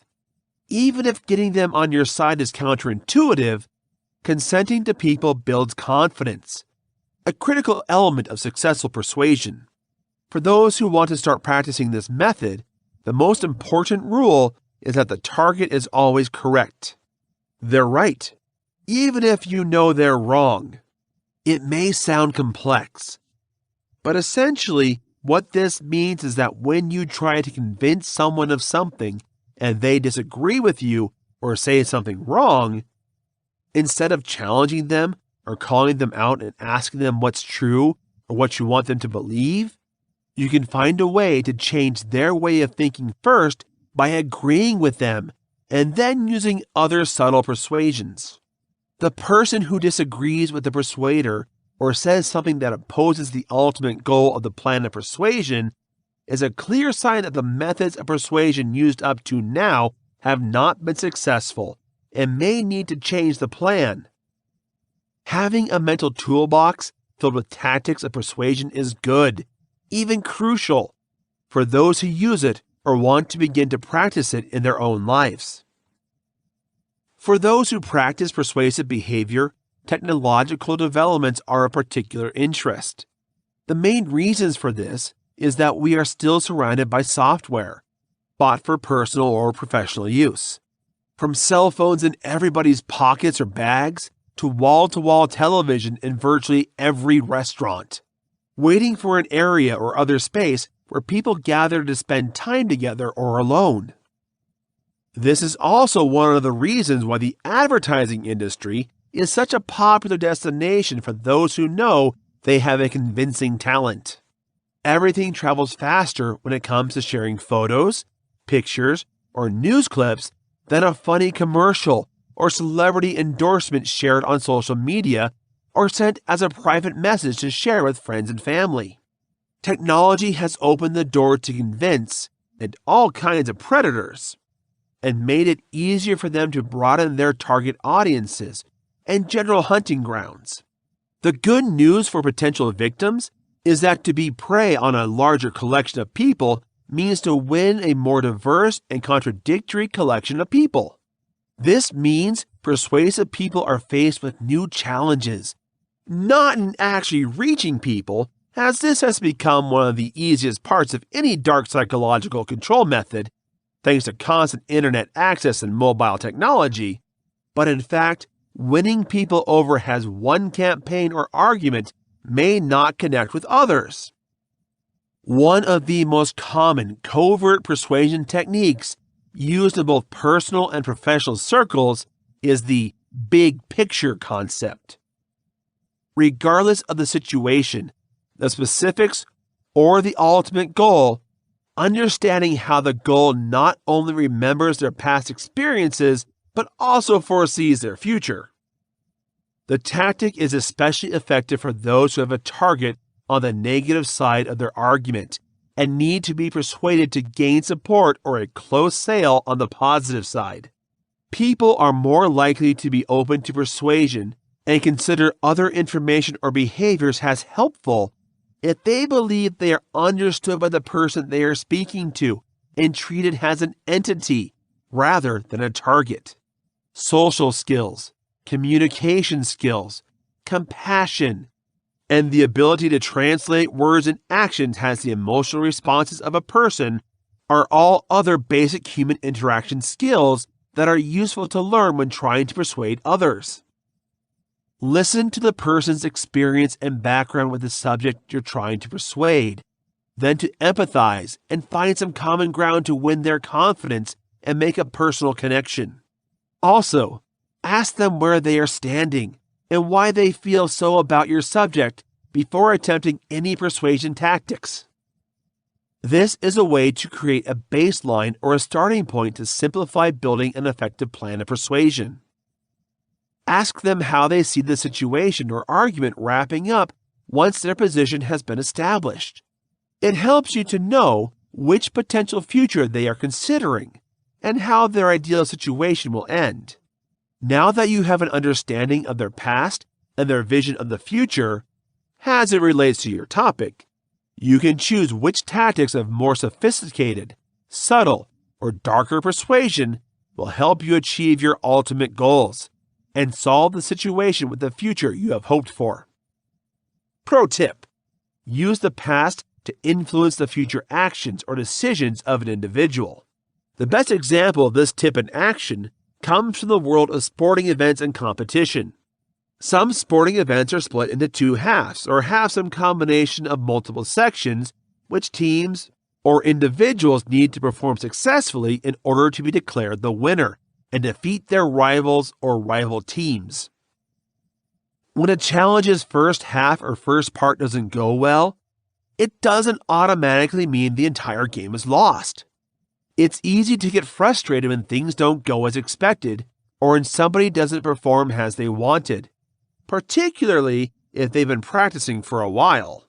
This is when coaches have the opportunity to exercise their persuasive abilities before the rest of the challenge or competition as a way to reignite a passion or drive for the sport in their disenchanted competitors.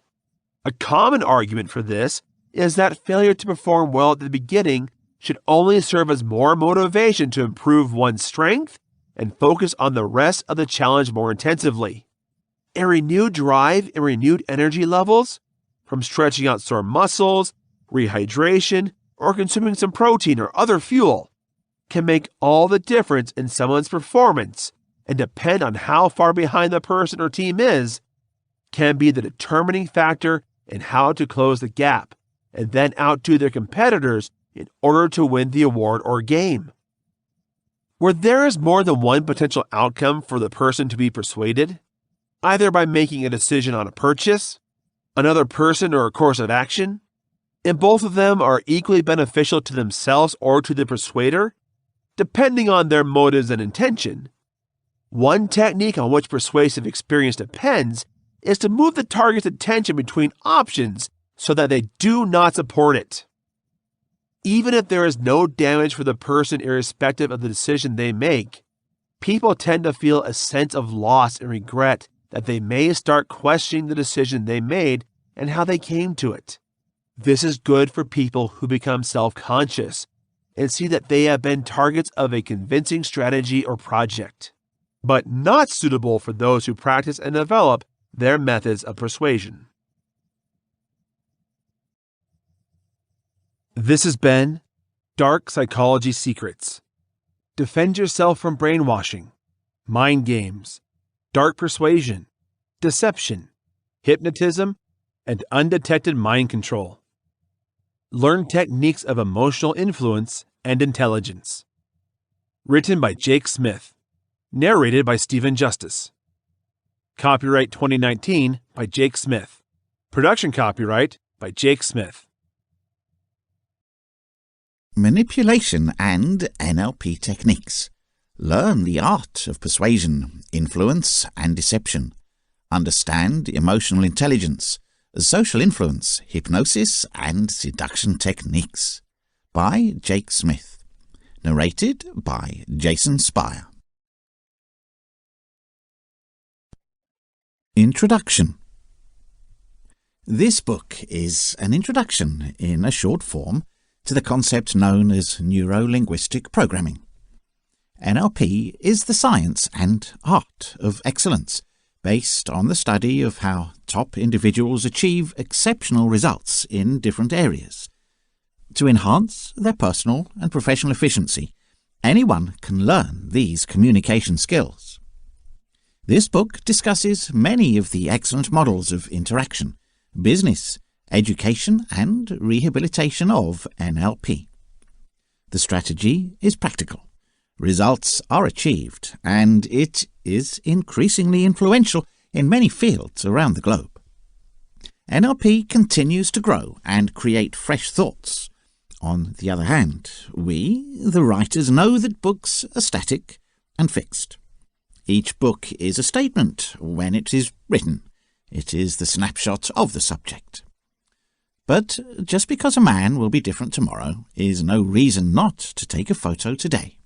Think of this book as a leapstone, allowing you to discover fresh ground and go on an exciting journey throughout your life.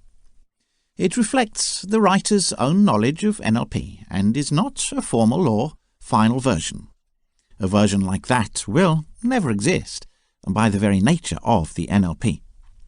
This is an overview, and I have made many decisions on what to include and what to drop out. The result is one of many ways to arrange the content. NLP is a model of how people create their unique experiences of life. It's just one way of thinking about and organizing the fantastic and beautiful complexity of human thought and communication. We are confident that this description of the NLP will have a profound dimension in the wonderland of neuro-linguistic programming, and we hope it will help spur you into a fantastic and notable lifestyle. The depth is viewed by focusing both eyes on an object. The world is flat when viewed with one eye alone. NLP is an attitude of mind and a way of being in the world that cannot be properly passed on in a novel, even if some sense of it comes from reading things. Listening to it enjoys a fantastic piece of music, not looking at the score. NLP is straightforward. It is a set of models, skills and methods that make it possible for the world to think and act effectively. The aim of the NLP is to be helpful, increase choice and improve the quality of life. The most important questions you need to ask about this book are: is it helpful? Does it work? Is it feasible? Find out what is helpful and what works by trying it out, and trying it out. More importantly, figure out why, when and where it doesn't work, and adjust it until it works. That's the spirit of programming in neuro-linguistics. Our goal in writing this book is to meet the need that we felt when talking to the growing number of people interested in NLP.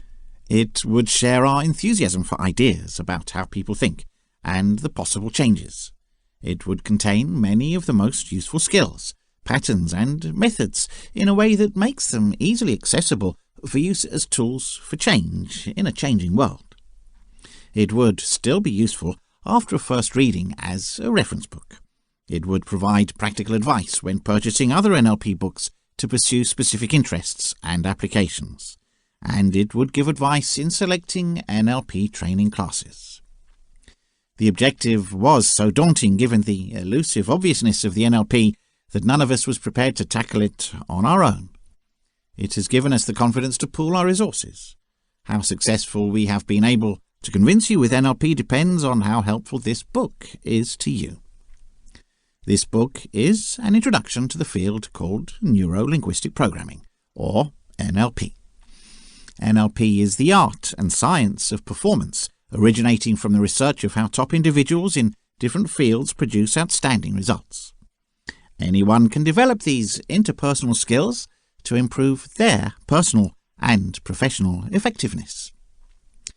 The book describes many of NLP's models of success in interaction, industry, education, and therapy. The approach is practical. It achieves results, and in many disciplines around the world it is increasingly influential. NLP keeps growing and generating new ideas. The author knows that books, on the other hand, are static and fixed. Each book is a statement about when it was written. It's the subject snapshot. But just because tomorrow a person is going to be different is no reason not to take a photo today. Think of this book as a stepstone, allowing you to explore new spheres of influence and continue an exciting journey throughout your life. It represents the personal understanding of NLP by the author and is not a formal or definitive version. Such a version, by the very definition of the NLP, will never exist.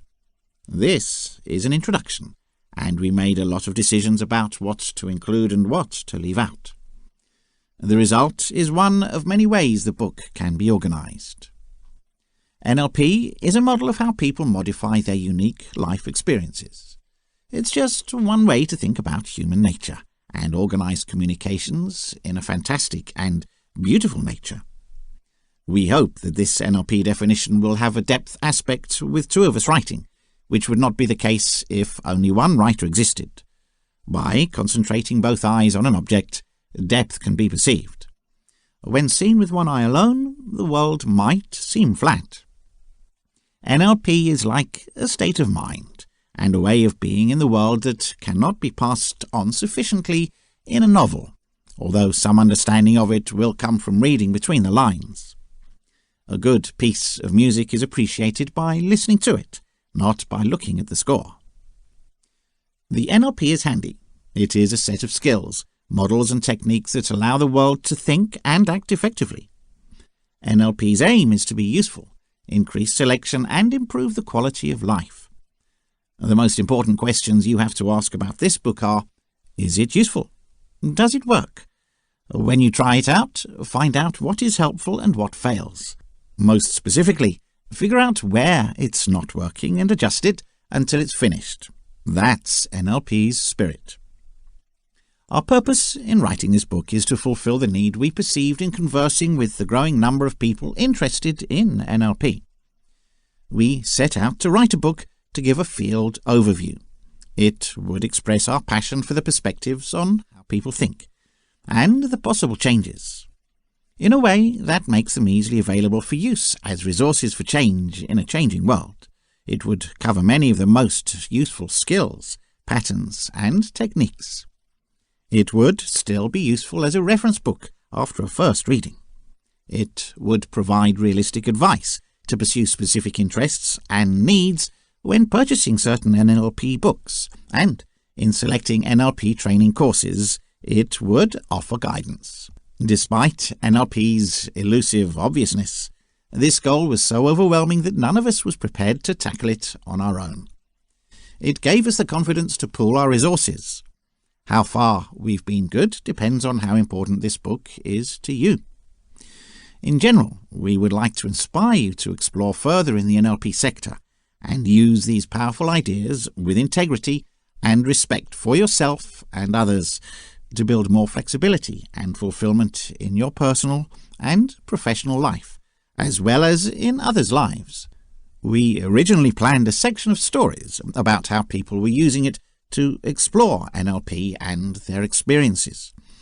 We soon concluded that this would not work. The experience of second-hand has a quality for entertainment, but little direct impact. Alternatively, we encourage you to create your own chapter of exciting adventures with NLP in the spirit of NLP. It would be nice to get the edge on life and find a way to gain control over your emotions and out-of-control attitudes in a way that was easy, fun, and quickly yielded results. Is it a desirable thought? Neuro-language programming has proved to be a way to do just that. It's pain-free, drug-free, and for the performance you see, it takes very little effort. Unlike many quasi-therapeutic methods, psychologists developed NLP, which had a firm grasp of the importance of the technique of behavior modification. They simply developed a way to take it a step further and integrate the subconscious mind's help in pushing towards the adjustments needed to increase results speed. The book will tell you precisely what you need to do to identify the individual issues you need to fix and provide you with the necessary steps and processes to implement the change you need. The best part is that you can do everything you need to reprogram yourself. It will put you back in the driver's seat, feeling comfortable again.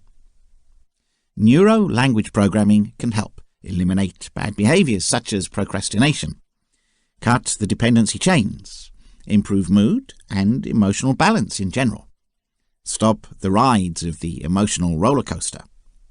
Note the warning signs and psychological signals that contribute to behavioral problems. It only takes an open mind, a few minutes of spare time, and a commitment to change. It doesn't have to cost a fortune in finding a solution to the problems caused by bad behavior and lack of emotional control.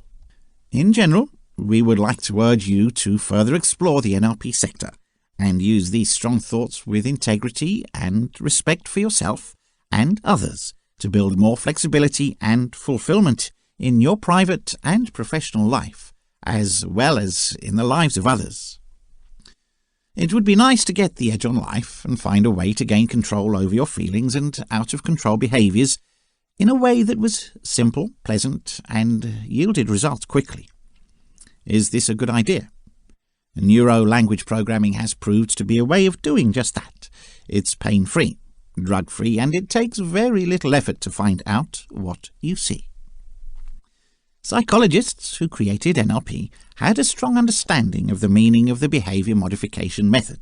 Unlike many quasi-therapeutic techniques, they simply developed a way to take it a step further and integrate the assistance of the subconscious mind in moving towards the changes needed to boost the velocity of the results. Control is a contentious subject that different people approach in a variety of ways. For most people, it needs the ability to control their life and environment. When an individual feels like he is in command of a situation, he becomes less likely to experience feelings like panic and fear. These days, a brief journey through TV shows how many people feel out of control when it comes to behavioral and emotional issues. There are full reality shows dedicated to people with all kinds of addictions to chemical and alcohol, serial cheating, hoarding, and behavioral issues. There are also movies that try to combat serious emotional control problems with satire, such as Anger Management by Adam Sandler. There is obviously an injustice in society and a need for redemption, as so many people are out of control and do not know how to cope with this state of affairs. The problem is that for millions of people, these problems cause a lot of suffering. It can result to divorce, depression, and even suicide if a person is not in full control of his or her life. It's almost impossible to always be in command at all times, but even an 80% level of mental and behavioral control would seem like heaven to someone in that particular department who has a serious deficiency. There's no greater sense than being coordinated and in full control of everything that's going on in your life.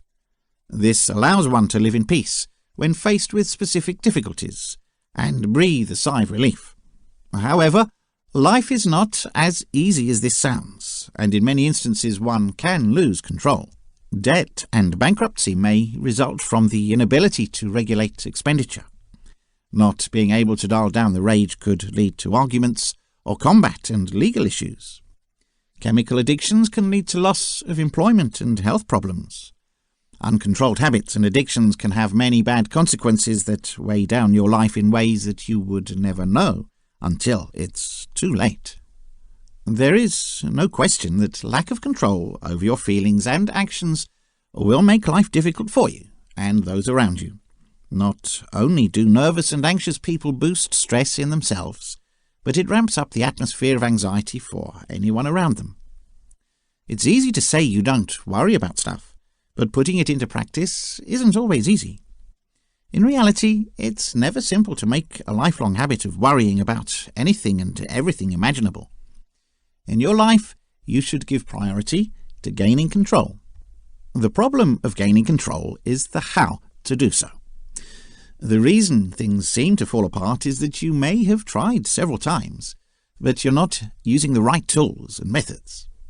This in turn results in a frustrating round and round cycle where a person continues to perform the same action over and over and expect the same outcome.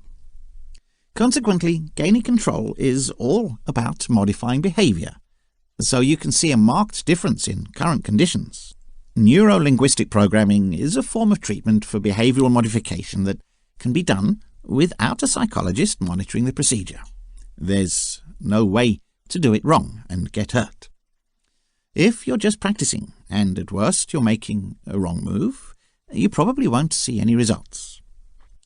It was developed in the 1970s as a theoretical way to see if, by installing fresh guidelines in the subconscious mind, behavioral therapy could be turned up. It proved successful from the start. Imagine being able to ignore bad habits and lead a calmer and more peaceful life. Are you willing to jump in and know how NLP can be used? Let's get things rolling. Oh, wait, before we get things rolling, a part of this book also focuses on manipulation psychology, just in case you'd like to expand knowledge on how you can influence people and get your way. People have developed a fascination with the body language of politicians everywhere, because everyone knows that sometimes politicians pretend to think in something they don't believe in, or assume that they are someone other than who they really are. Politicians spend a lot of their time ducking, running, avoiding, posing, cheating, hiding their emotions and feelings, using smoke screens or mirrors, or waving to imaginary friends in the crowd. But we understand instinctively that contradictory body language signals will eventually triple them, so you'll have to enjoy watching them carefully in anticipation of finding them out. Are you wondering how you can exploit, convince, or deceive other people to contribute effectively to your cause, vote for your political candidate, buy your products, or use your services? If the answer is yes, this book is for you. The reality is everything you have right now, and everything you'll ever have, comes from your relationships with others. Thus, deliberately or unconsciously, you constantly try to persuade, manipulate, and deceive other people through your words and deeds. The book includes the most extensive techniques of human psychology, manipulation, persuasion, and deception, to help you with your personal goals. The aim of this book is to provide the reader with easily accessible methods, techniques, and exercises. As such, this book's author has facilitated the creation of a successful mind control mastery book that offers a strong working understanding of the basic ideas that are highly practical, rather than passive and abstract. However, efforts were made to make this book as straightforward and easy to read as possible. This book will be ideal for anyone who wants to improve their relationship with someone else in order to advance their goals. In this book, you will also learn the fundamental ideas of human psychology and manipulation, persuasion, and deceit. In some chapters of the book, unique manipulation techniques are identified.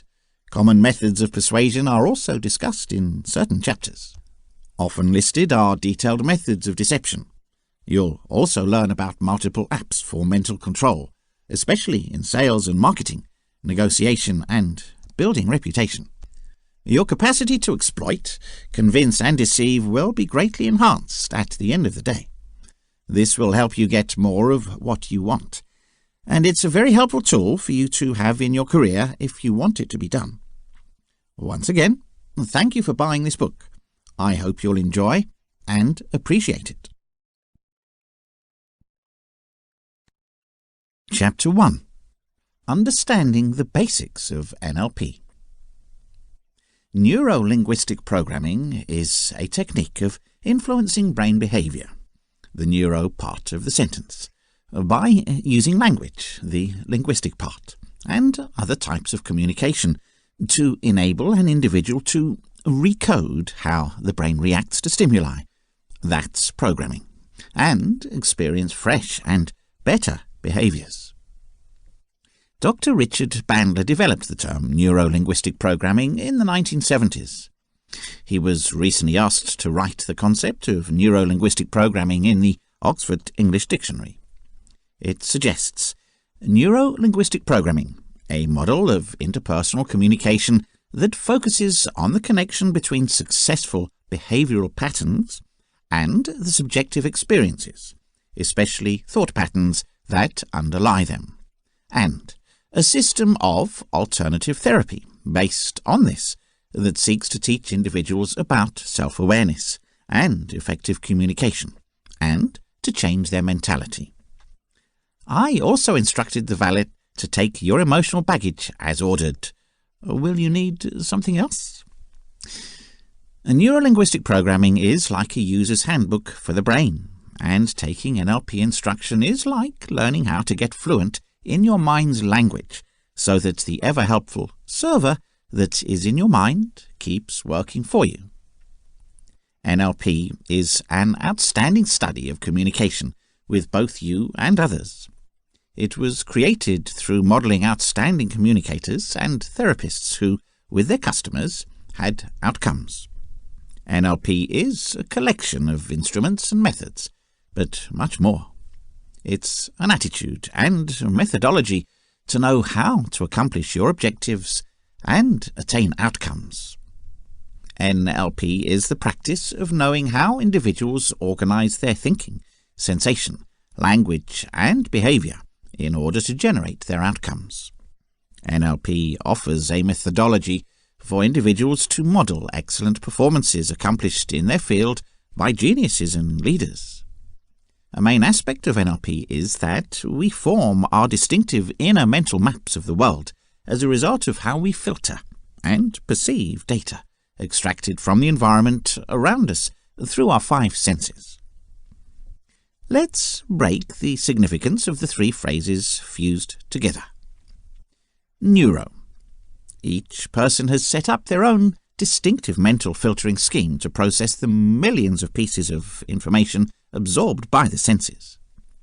Our world's first mental map consists of inner pictures, the sounds, tactile consciousness, inner sensations, tastes and smells formed by the neurological filtering method. The first mental map in the NLP is called First Access. Linguistic. The data obtained from the outside world is then assigned private significance. By assigning language to the inner pictures, sounds and emotions, tastes and smells, we create our second mental map, thus forming consciousness of everyday life. The second mental map is called the linguistic map, sometimes referred to as linguistic representation. Programming. The behavioral reaction resulting from neurological filtering procedures and the later language map, neuro-linguistic programming started its existence in the early 1970s when an associate professor from the University of California, Santa Cruz, John Grinder, teamed up with Richard Bandler, an undergraduate student at the time. Both people were fascinated by human excellence, which paved the way for them to model chosen geniuses' behavioral patterns. Modeling is the core activity in the NLP and is the process of removing and replicating an individual's language structure and behavioral patterns that are excellent at a given activity. By modeling 3 individuals, Fritz Perls, Virginia Satir, and Milton Erickson, Grinder and Bandler started their NLP quest. These geniuses were excellent in the field of treatment as professional agents of change. From a view of unconscious excellence, all 3 geniuses, Perls, Satir and Erickson, conducted their tricks, The geniuses did not present a deliberate description of their behaviour to Grinder and Bandler.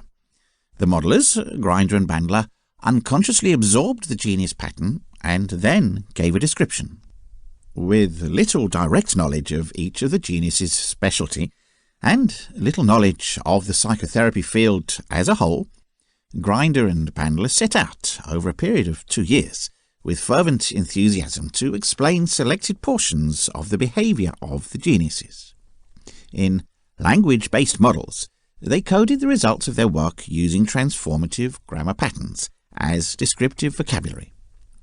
The tacit abilities of the geniuses were rendered explicit by NLP modelling Grinder and Bandler, and NLP was born.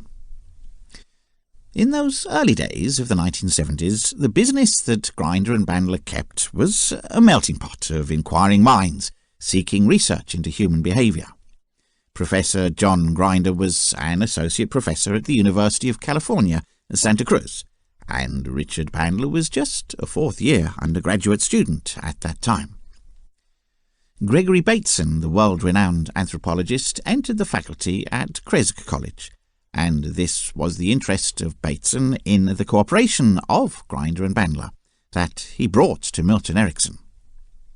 Bateson provided support, feedback, and his enthusiasm is partly captured in his introduction to the book The Structure of Magic, in which he states that John Grinder and Richard Bandler did something similar to what my colleagues and I tried 15 years ago. In 1975, Grinder and Bandler presented to the world the first 2 NLP models in the volumes Structure of Magic 1 and 2. Communication, behaviour and change-related people in areas sought to know how they too could achieve incredible outcomes when working on change. Grinder and Bandler volunteered to offer training classes in their model implementation. The training classes undertaken by Bandler and Grinder showed that the NLP models could be transferred to others, meaning that the learners could effectively use the NLP models in their own job.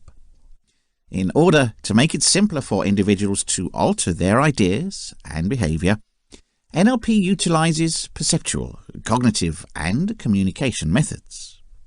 NLP depends on language processing, but should not be confused with the processing of natural languages sharing the same acronym. Richard Bandler and John Grinder invented NLP because they believed it was possible to identify and teach others the dynamics of effective individuals' ideas and behaviours. The different definitions of the NLP make it hard to classify. It is based on the concept that people work through the inner maps of the world that they learn through sensory experiences. NLP helps to identify and change a person's world map's unconscious biases or constraints. NLP is not hypnotherapy. Rather, it works by using language consciously to bring about changes in someone's ideas and behaviours. Of example, a central feature of NLP is the belief that an individual is biased towards a sensory system known as the Preferred System of Representation, or PRS. To define this tendency, counsellors can use words. Phrases such as, "I see your point," may contain a visual PRS, or "I hear your point" can signify an auditory PRS. An NLP physician can understand a person's PRS and base their clinical structure around it. The structure may include relationship building, information gathering, and setting goals with them. NLP is used as a personal development tool by promoting qualities such as self-reflection, confidence, and interaction. Practitioners have applied NLP commercially to achieve job-oriented goals, such as increasing efficiency or progressing research. More broadly, NLP has been implemented as a treatment in psychological disorders such as phobias, depression, widespread anxiety disorders, or GAD, and post-traumatic stress disorder, or PTSD. NLP is the art and science of professional excellence. Art because everyone brings their own personality and style to what they do, and in words or techniques it can never be described. Science, because there is a mechanism and procedure for finding trends that are used to produce remarkable results in any area by exceptional individuals. This process is called modelling and patterns. Skills and techniques are increasingly being used in counselling, education and business for more effective communication, personal development and accelerated learning. Have you ever done anything so elegantly and efficiently that your breath was taken away? Have you ever been delighted with what you did and wondered how you did it? NLP teaches you how to recognize and model your own achievements so you can have a few more of those moments. It is a way of discovering and unveiling your own creativity, a way of making the most of yourself and others. NLP is a pragmatic ability that produces the results we really want in the world, while at the same time creating value for others in the process. It's the analysis of what makes the difference between the outstanding and the average. It also leaves behind a trail of highly effective techniques of training, counselling, business and therapy. Used to identify patterns and move them on to others through excellent counsellors, they were not concerned with theories. They produced successful models of therapy that worked in practice and were taught. The three therapists that were modelled were very different personalities, but they used surprisingly similar underlying patterns. Bandler and Grinder took these trends, adjusted them, and created an excellent template for effective communication, personal improvement, increased learning, and, of course, further enjoyment of life. We put their first discoveries on the work of Erickson's hypnotherapy in 4 books, published between 1975 and 1977. The Structure of Magic 1 and 2, and Patterns 1 and 2. NLP literature has since developed at an increasing rate. At that time, John and Richard lived very close to the British anthropologist and writer Gregory Bateson on social theory and structures. Bateson himself wrote on many topics: biology, cybernetics, anthropology, and psychotherapy. He is best known for developing the dual binding theory of schizophrenia. He made a substantial contribution to the NLP. Perhaps it's just now becoming clear how influential he was. From these initial models, the NLP developed 2 complementary directions. The first, as a method of finding trends of excellence in any area. The third, as the effective ways that exceptional people use to think and interact. To make it even more efficient, these patterns and skills can be used on their own, as well as feed back into the modelling system. John and Richard conducted seminars across America in 1977 that were very popular. NLP has grown rapidly. To date, more than 100,000 people in America have been training in some form of NLP. In the spring of 1976, John and Richard were in a log cabin, way up in the hills above Santa Cruz, sharing their experiences and observations together. At the end of a 36-hour marathon session, they sat down with a bottle of Californian red wine and asked themselves, "What will we call this?"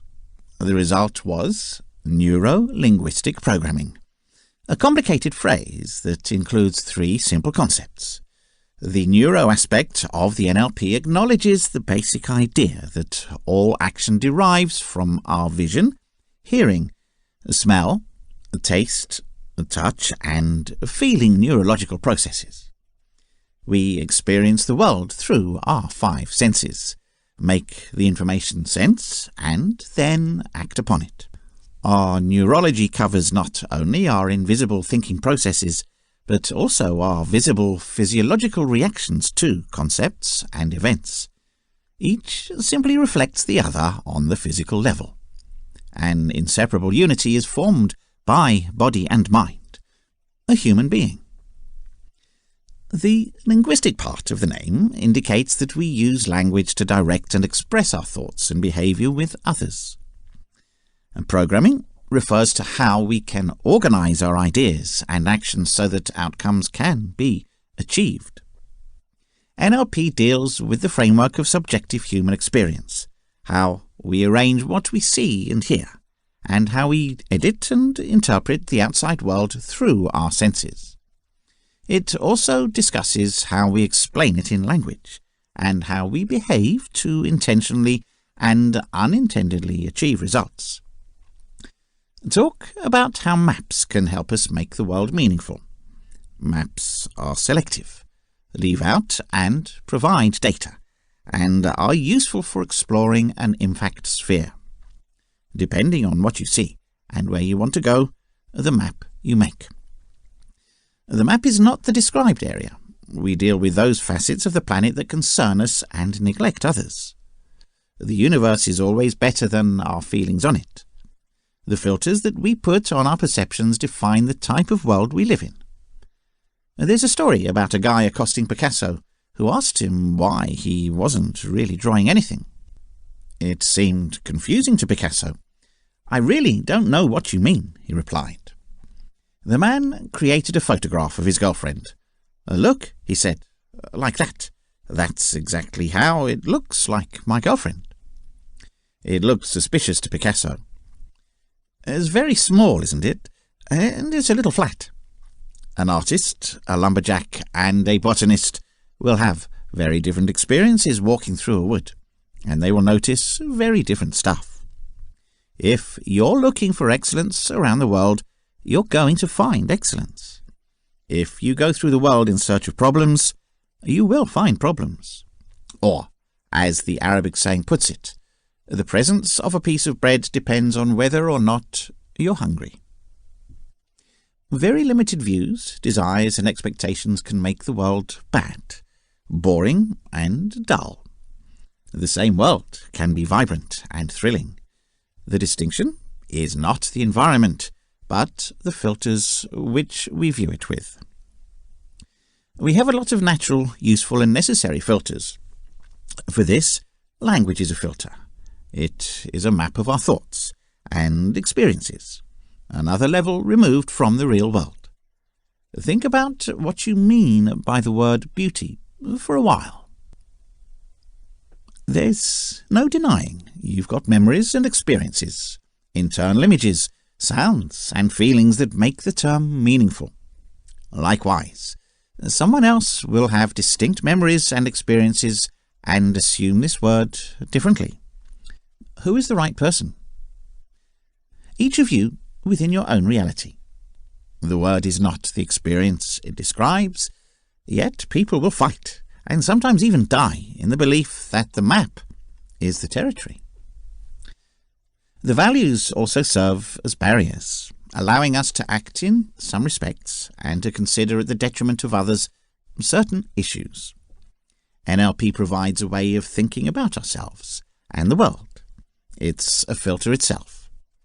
To use NLP, you don't need to change any of your beliefs or values, but just be curious and willing to experiment. Therefore, NLP is not scientifically claiming to be real. It's a model, and it's intended for models to be helpful. NLP has some very helpful basic ideas. We invite you to act and notice the distinction as if they were true. Through modifying your filters, you will change your world. Some basic NLP filters are often referred to as behavioral frames. These are ways of thinking about how you act. The first is an orientation of the outcome rather than a problem. This means finding out what you and others want, figuring out what resources you have, and using them to achieve your goal. The problems orientation is often referred to as the blame frame. This means analysing what's wrong in good detail.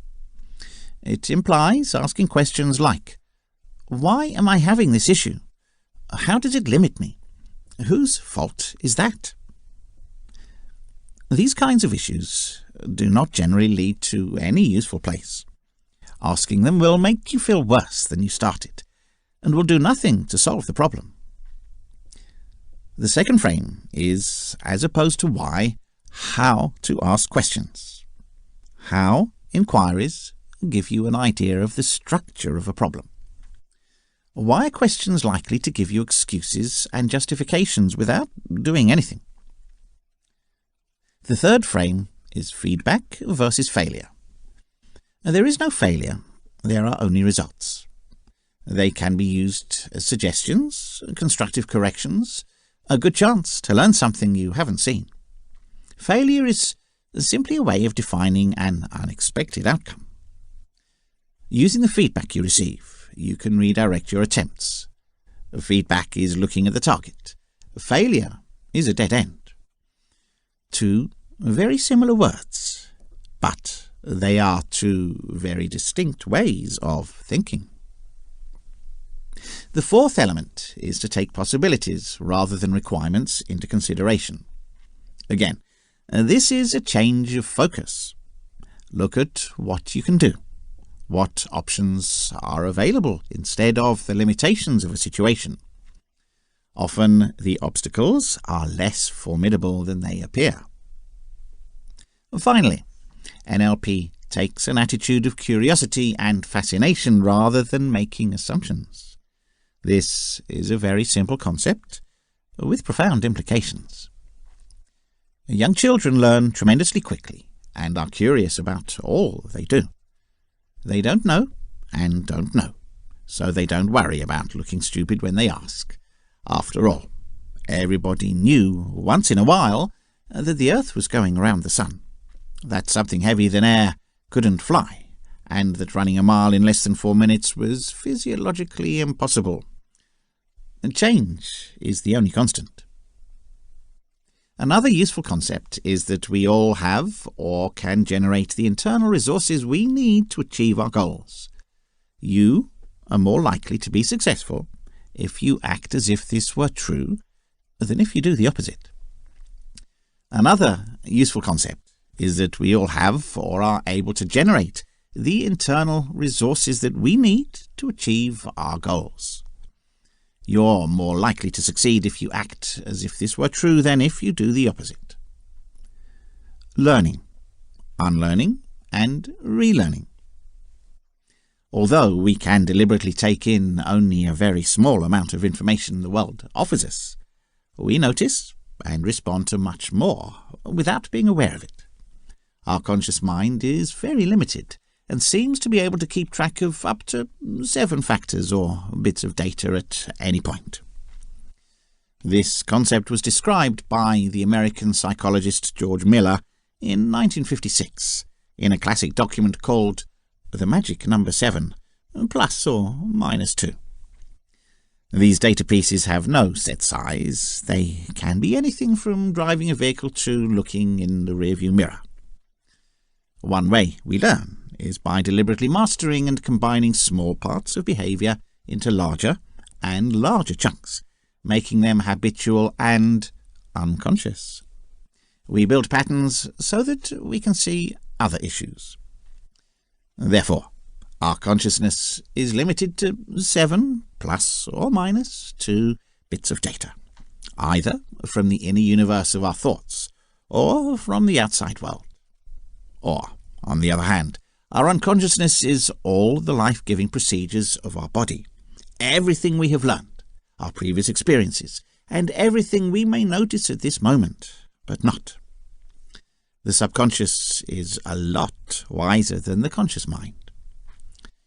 To understand an infinitely complicated universe with a conscious mind that can hold only about 7 bits of data at once is clearly ridiculous.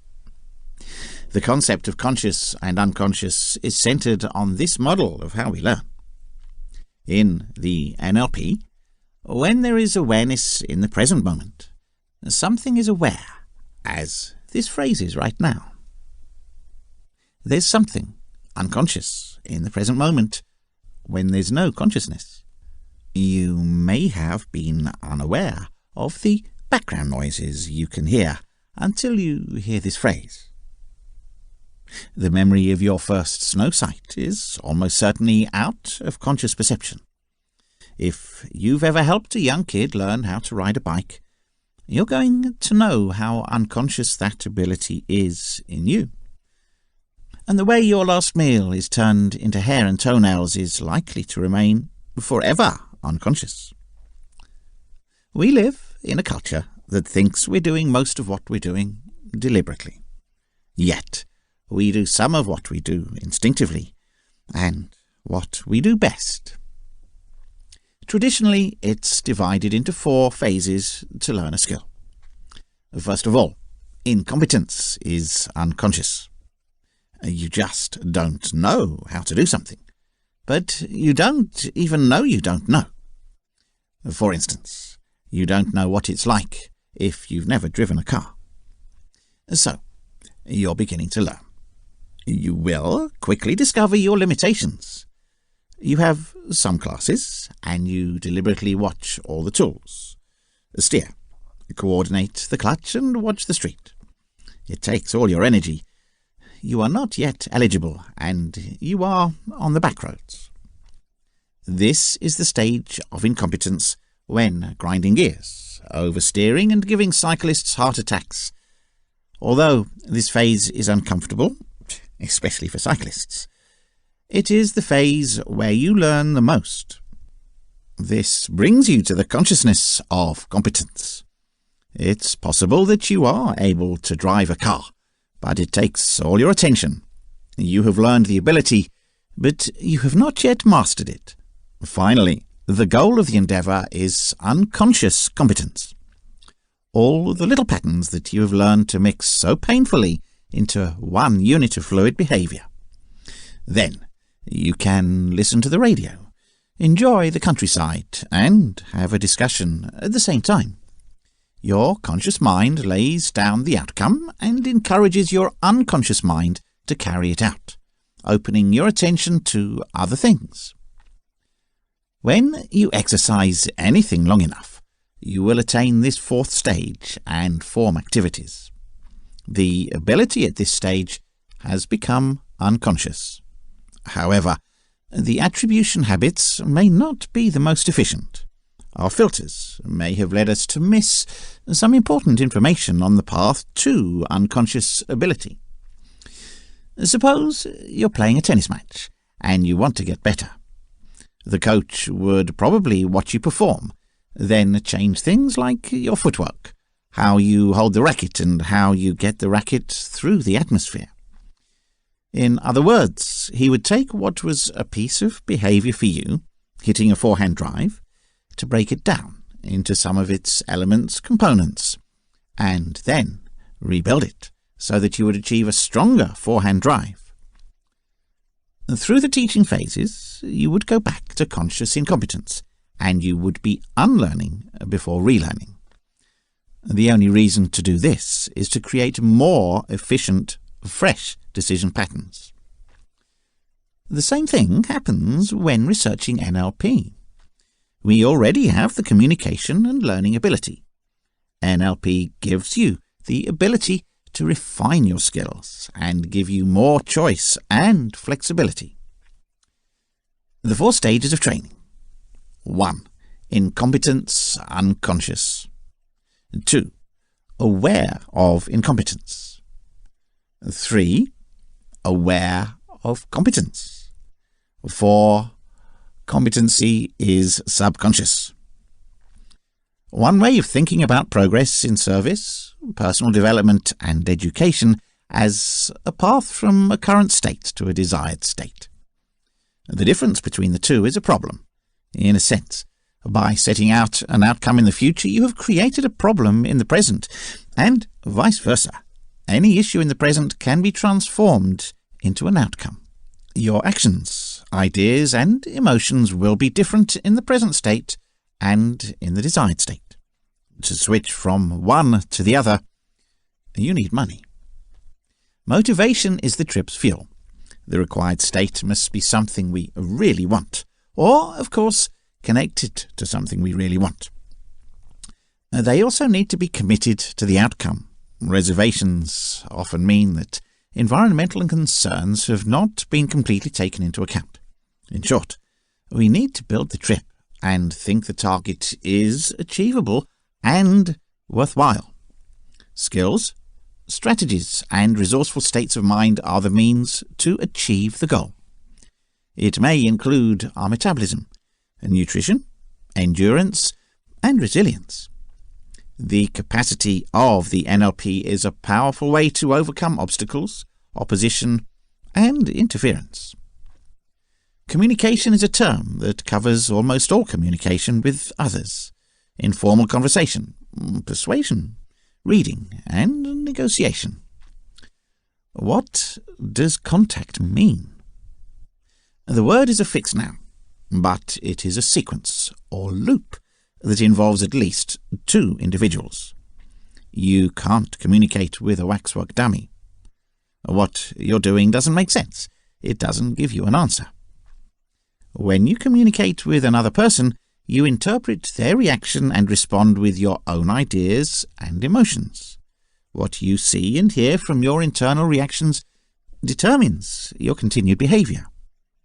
Only by paying attention to the other person you have any concept of what to say or do next.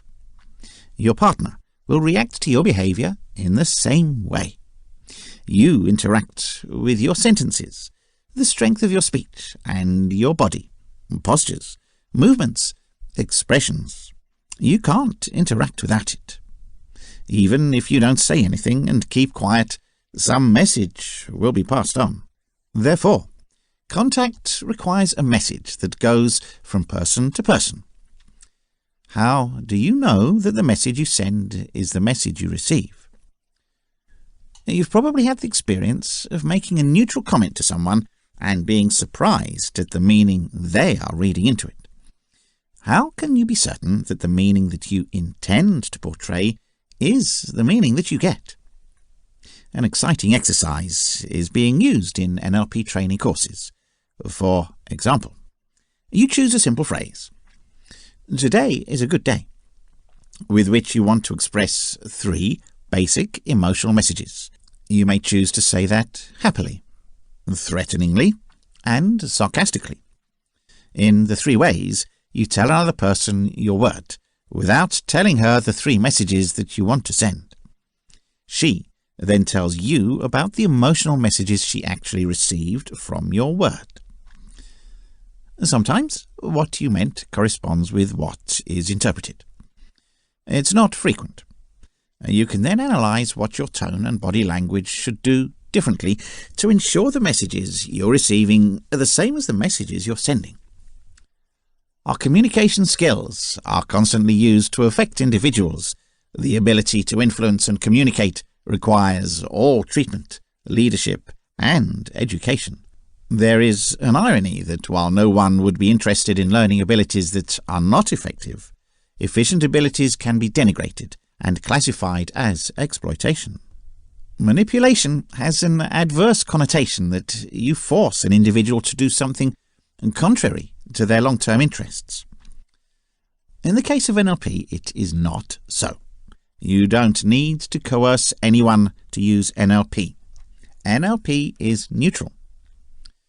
Very soon, we will discuss about manipulation techniques in another section of the book.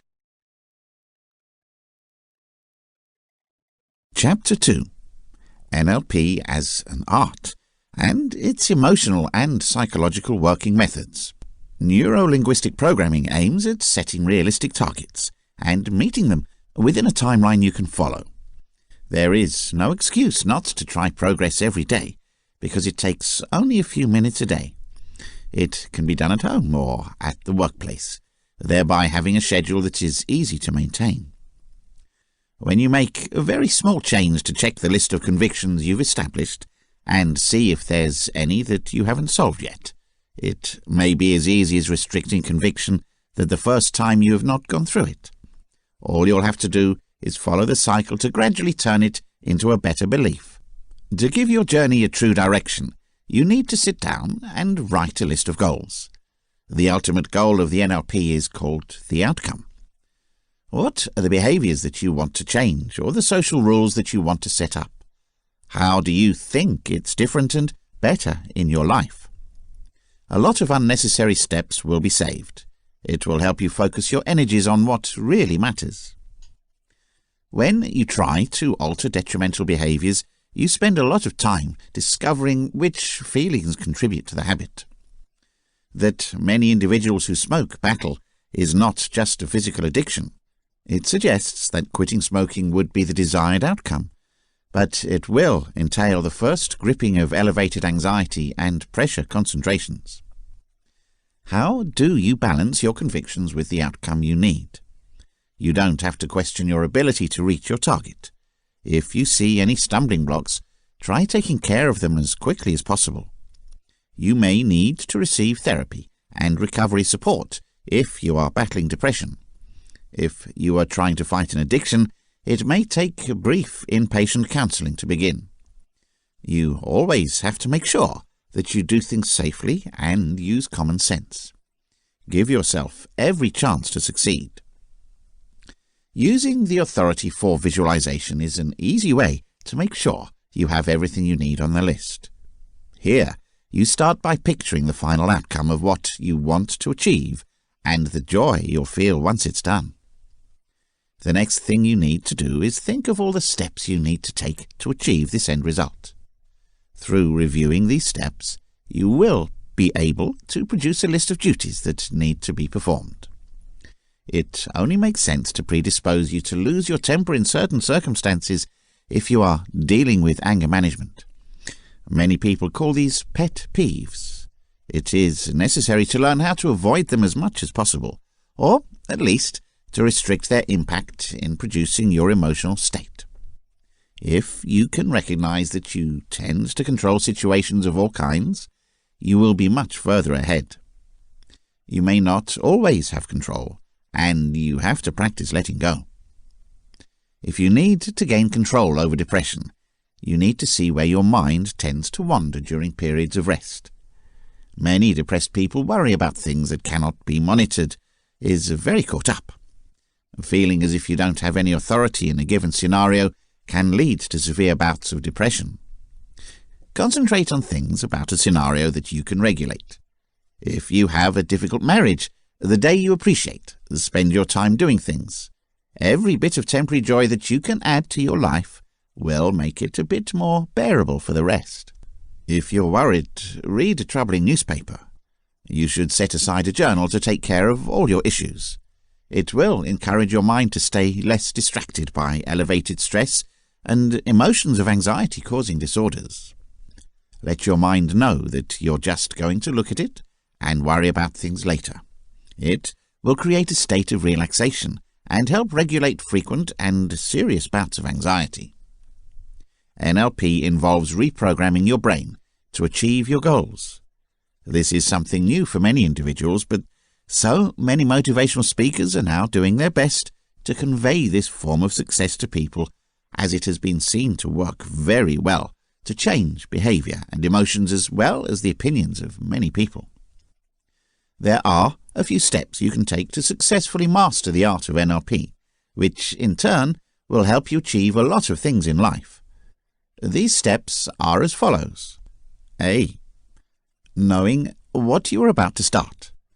This is the most important thing to do to succeed in mastering the use of NLP to achieve your lifelong goals. NLP is not a simple method of learning, and so many people were unable to control their minds or vocabulary in order to do even the simplest things in their lives. NLP will include you not only in resolving these two factors, but also in re-evaluating our whole selves in order to alter things that have held you down and, for instance, keep you from achieving success. To learn and improve your beliefs and practices, you need your entire life. So don't be in a rush to get excellent results in a short time. B. Take time to learn about NLP. Most people talk about NLP, but they don't understand the details. In order to achieve outstanding results with NLP, you have to know the technique very well. There's a lot of media data on NLP. For example, some are valid and the rest are not accurate. Search for your own truth and see to it that you know what it is all about. Understand the NLP's activities. In most cases in life, we define a problem we face and then seek a solution to it immediately. For example, by taking pills, a migraine is treated. NLP is quite distinct. It defines the problems and understands that the problems were caused by something you fed into your brain. Instead, NLP helps you to realize that you have the ability to cure your problems. Then it gives you strategies to solve these problems. When you know how this works, it will be very easy to apply NLP to accomplish your life goals and solve most of the issues you face every day. C. Understand that there are more than one ways to master NLP. Just like the human mind, NLP is open, and there are plenty of opportunities to do with NLP what you want. NLP is an important tool that you can use to accomplish many things in life. There is an ability to overcome fear, for example, as well as an ability to overcome adverse feelings. If you want to obsess with something useful in life like working out, there's a talent for that. It's all about neuro-linguistic programming. Just recognize and use your preference to create better things in your life. D. Try as much as you like. There's no particular way to use NLP to achieve the goals of your life. Experimenting in different ways will ultimately help you. Focus on yourself and try your best to get deeper into your emotions and ideas if you want to achieve beneficial results with NLP. What you should do is challenge your inner views and your perception of things and the globe as a whole. Be ready to find out a lot of stuff you haven't heard before, and that could be a little frightening. Nevertheless, doing so is necessary for the mastering of NLP. E. Understand experiences in your own way. There will be many discoveries that you will understand in your search of self-discovery using NLP, and since there is no instruction in this capacity, you will have to come up with your understanding of things and identify your own goals in life. This will come after you use NLP to master the limiting factors. F. Do not restrict yourself. In fact, there is no limit when it comes to what the human mind can accomplish. Therefore, you should not limit yourself either. Why do you want to restrict yourself if your mind will help you do so many things in life? Those phobias won't have to be dealt with anymore. When using NLP, you can easily overcome them. Set the sky as your limit and make as much as possible for better days in life. G. Enjoy it. If you don't like to change your belief patterns, you might not do much through NLP. So you've got to enjoy it. Having fun trying to overcome your addictions, fears, obsessions and other things that will ultimately help you achieve better results. You can do so much to overcome these limiting factors, and that's how easy it is to restore order to your lives. Note that the way you feel about NLP is exactly how you should feel when you face all these restricting factors. Try not to follow a certain itinerary. Define your own itinerary, have as much fun as you can, and see how lovely it would feel. When individuals are physically and mentally at an all-time low, we often claim it to be in a bad state. We also recognize that to make the most of a task, we need to be in the right mindset. Very literally, these are all the thoughts, emotions, and physiology which we articulated at the time, the mental images, sounds, feelings, and all the physical posture and breathing patterns. Mind and body are completely linked, and our emotions instantly, and vice versa, affect our physiology. Our state of mind is constantly shifting, and one of the few things we can rely on. If you change country, the entire world out there is also shifting. Generally, we are more aware of our emotional state than our breathing patterns, physiology, posture, gesture. In reality, emotions are often considered beyond conscious control. They are the visible tip of the iceberg. We don't see the entire psychology and thought system sitting below and encouraging the emotions.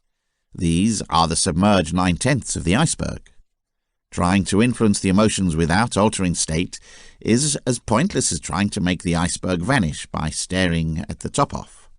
More will just surface unless you spend too much energy holding it underwater, and that's often what we do with drugs or willpower.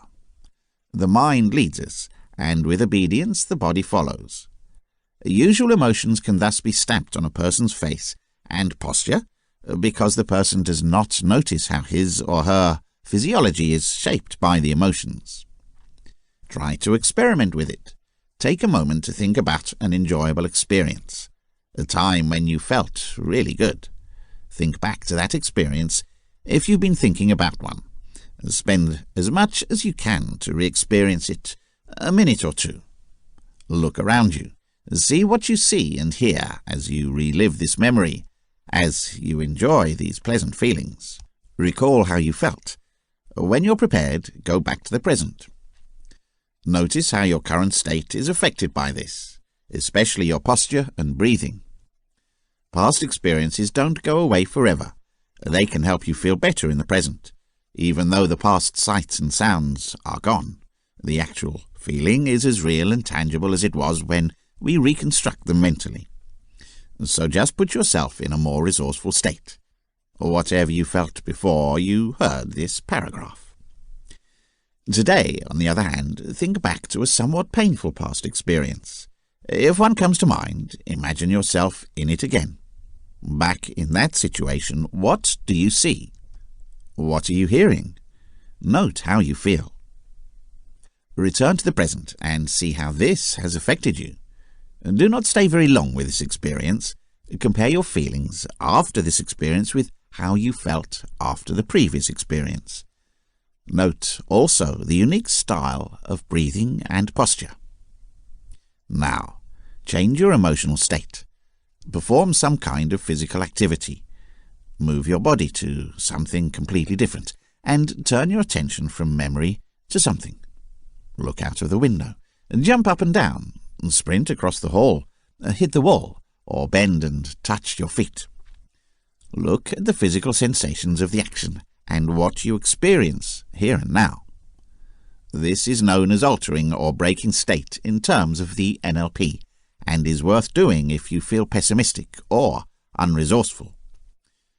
Once you recall unpleasant memories and unresourceful access environments, the entire body takes on and retains such adverse conditions as muscle tone, posture, and breathing patterns. Such physically stored memories can contaminate your future experiences for minutes or hours. We all know what it's like to get out of bed on the wrong side. People with depression have unconsciously mastered the ability to maintain unresourceful state for long periods of time. Others mastered the ability to change their emotional state at will, creating for themselves a mental freedom that transforms their quality of life. They feel the emotional ups and downs of life completely. However, they know, step on and do not dwell on emotional pain unnecessarily. As we go through life, we constantly move through different emotional states, sometimes faster, sometimes more gradually. For example, you might feel pretty tiny and a friend is calling you with some nice news. It makes your spirits lighter. Or maybe it's a bright sunny day and you're opening your mail to discover an unexpectedly large bill. The mind's clouds can cover a moon. We can affect our states instead of simply reacting to what is happening outside. In the last few minutes, you felt nice, then awkward again. But that's how you feel now, and nothing has actually happened in the outside world. You've done it all yourself. Elicitation. Elicitation is the term used in NLP to define how someone is guided into a specific state. Under a distinct label, This is an everyday skill because we are all highly trained in placing individuals into distinct moods or bringing them out of a mood. With our words, tonality and gestures, we do it all the time, but we don't elicit what we want sometimes. How many times did you hear a sentence like, "What's happening with him? I didn't say anything much." The easiest way to provoke an emotional state is to ask the individual to remember when he experienced that emotion in the past. The more expressive you are, the more expressive you are going to be. You are more likely to get it if your voice tone, words, facial expressions and body posture match the response you are asking for. All your efforts are coming to fruition. If you're attempting to put somebody in a quiet, resourceful state, it's pointless to talk in a loud, quick voice tone, breathe rapidly and shallowly and make loads of fidgety movements. The other person will become more anxious, despite your soothing words. You've got to do what you're saying.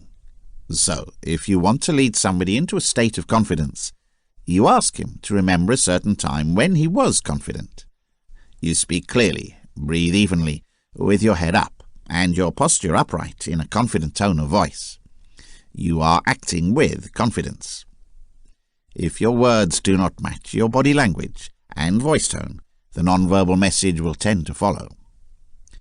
It is also important for the person to remember the experience as if it were inside, not watching from the outside, dissociated.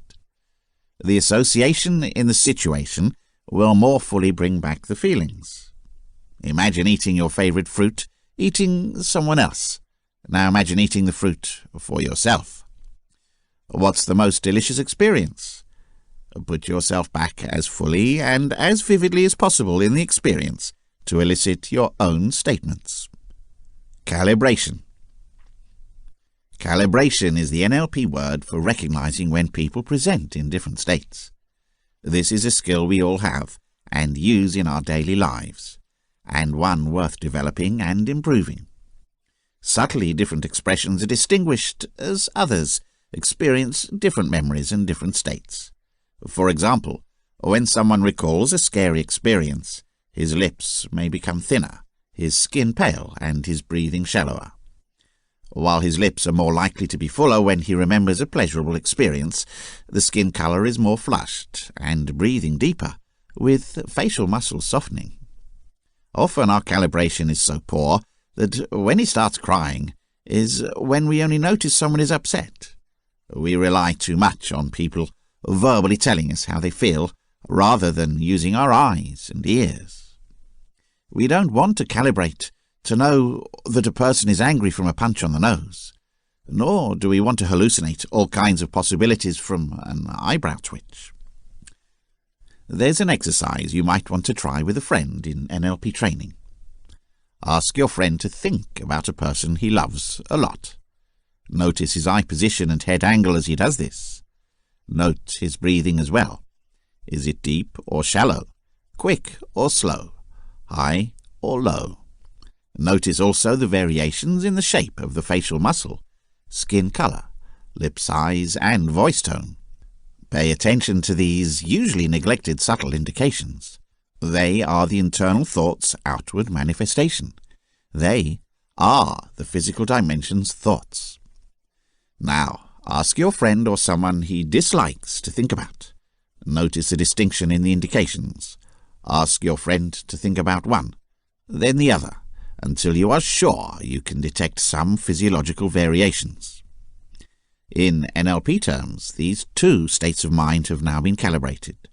You understand what it looks like. Ask your buddy for one of the individuals to imagine, but without telling you which one. By reading the physical indications that you have already recognized, you will understand which one it is.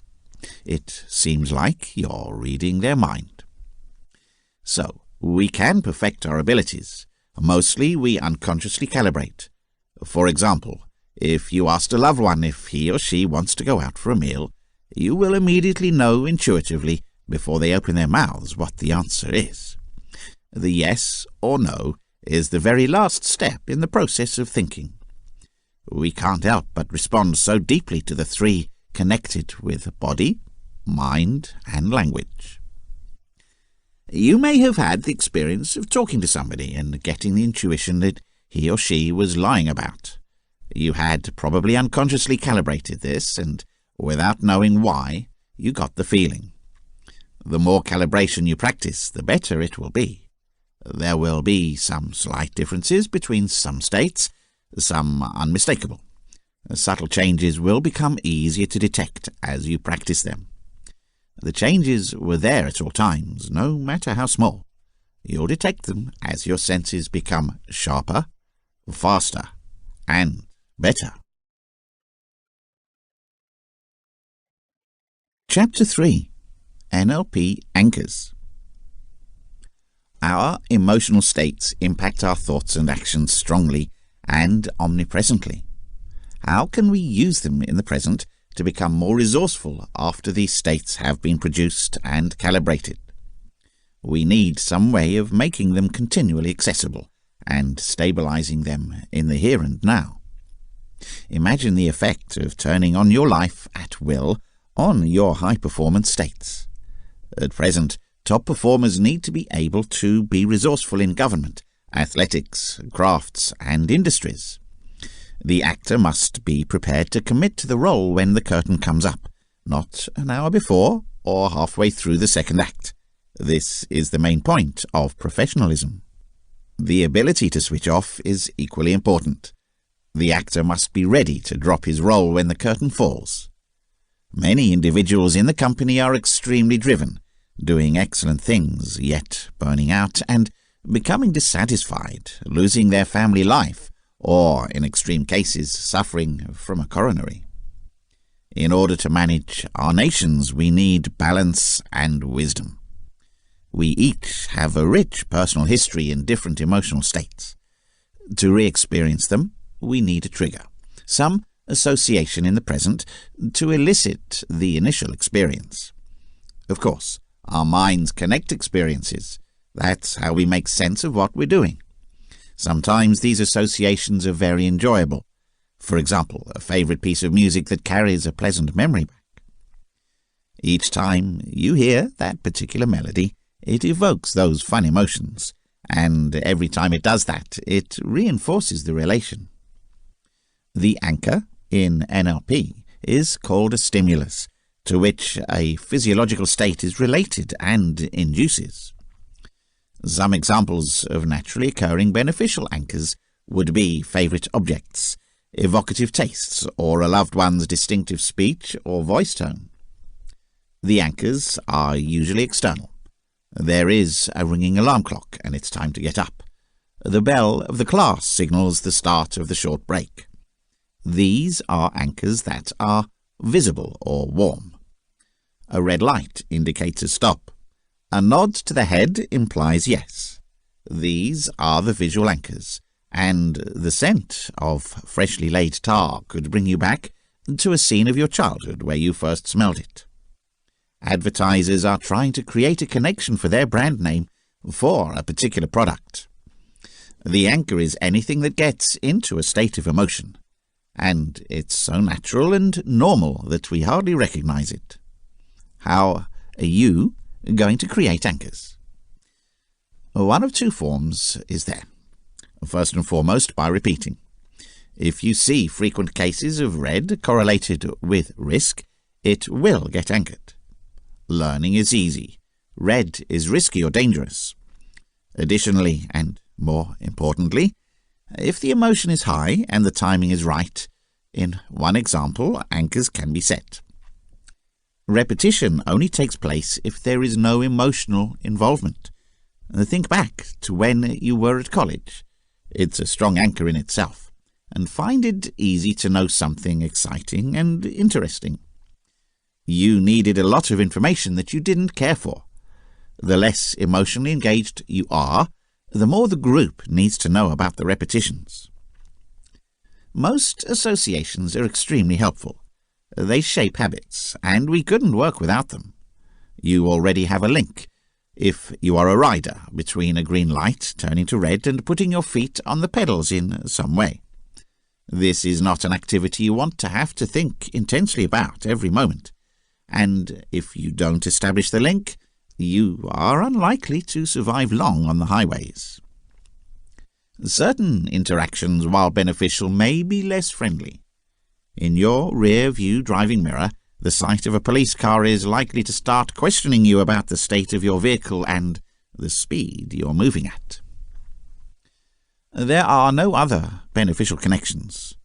Most people associate anxiety or moderate bouts of panic with public speaking. This makes many people feel nervous and unsure to think about a test. It is important to use terms as anchors. The word exam is an obstacle for most school kids to feel nervous and unable to do their best. In extreme cases, an external stimulus may induce a very strong adverse condition. This is the world of the phobia. For example, people with claustrophobia have discovered and always establish a link between being in a confined space and experiencing panic. Most people's lives are disproportionately limited by concerns that their past history has not yet re-evaluated. Stop making connections. That's difficult for our brains. Have you developed and generated fun, helpful, and empowering people? We can choose the relations we want to make. You can take any life experiences you find most daunting or unpleasant and determine in advance in which physiological state you want to be in to fulfill them. By using anchors for any situation you are unhappy with, you can create a new connection and thus a new answer. This occurs in two phases. Next, choose your ideal emotional state, then combine it with a stimulus or anchor to recall it whenever you want. Sportsmen use happy mascots to harness their ability and stamina. You will often see athletes going through basic ritual gestures that serve the same purpose. One of the most effective ways to alter your own and other people's behavior is to use anchors to use your resourceful states. If you're more resourceful than you've been in the past, your attitude will change for the better. Resourceful states are the secret to optimum outcomes. If you change what you do, other people's behavior will also change. The whole experience of your situation will be distinct.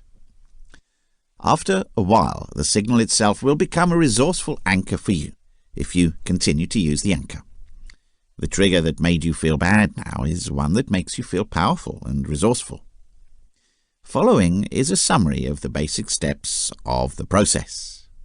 Anchors must be timed as the state reaches its peak, unique and distinctive, easy to repeat accurately, linked to a clean and fully re-experienced state. 1. Identify where you would like to be more resourceful. 2. Identify your desired resource, for example, trust. 3. Check the resource by saying, if I could have this resource here, will I actually take it or need it? If so, go ahead. If not, return to 2. 4. Find a chance in your career if you had that tool. 5. Select the anchors to be used in each of the 3 primary representation schemes. You see, hear, and feel something. 6. Step into another place and completely put yourself back in your imagination, in the experience of that resourceful state. Re-experience it. When it's finished, change the state and get out of it. 7. Re-experience your state and attach the 3 anchors to the edge.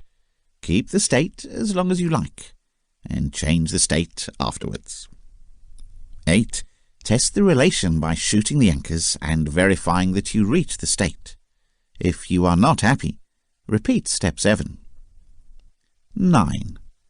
Identify a signal that lets you know you're in a difficult position to use your resource. With this signal, it will remind you to use your anchor. These anchors can now be used whenever you want to summon your resource state. To discover the best way to work for you, remember to experiment with this or any other NLP process. Keep your result in mind, and before you succeed, play with the process. Some people find that simply making their gesture is enough to generate the state of the resource, firing their kinesthetic anchor. Others want to continue using all three anchors. You can use this method to anchor different resources. Some people anchor a distinct resource on each finger. Many individuals add several distinct resource states to the same anchor in order to generate a very large resource anchor. This method is known as stacking resources to provide the same anchor with distinct resources. Anchoring and using your resourceful states is an ability, and as with all skills, the better and the more effective you use it. Many people discover that it works drastically the very first moment. Many feel that in order to build their desire to do it, they need to exercise as well as their faith that it really makes a difference. Mind the teaching model. If you are new to anchoring, congratulations on switching to incompetence awareness from subconscious incompetence. Enjoy this phase as you gain insight. Asset anchoring is an emotional decision-making process. This culture, unlike some, assumes that emotional states are involuntary and are caused by external conditions or other people. We can get from the universe a blended hand of cards, but we can choose how and when to play them.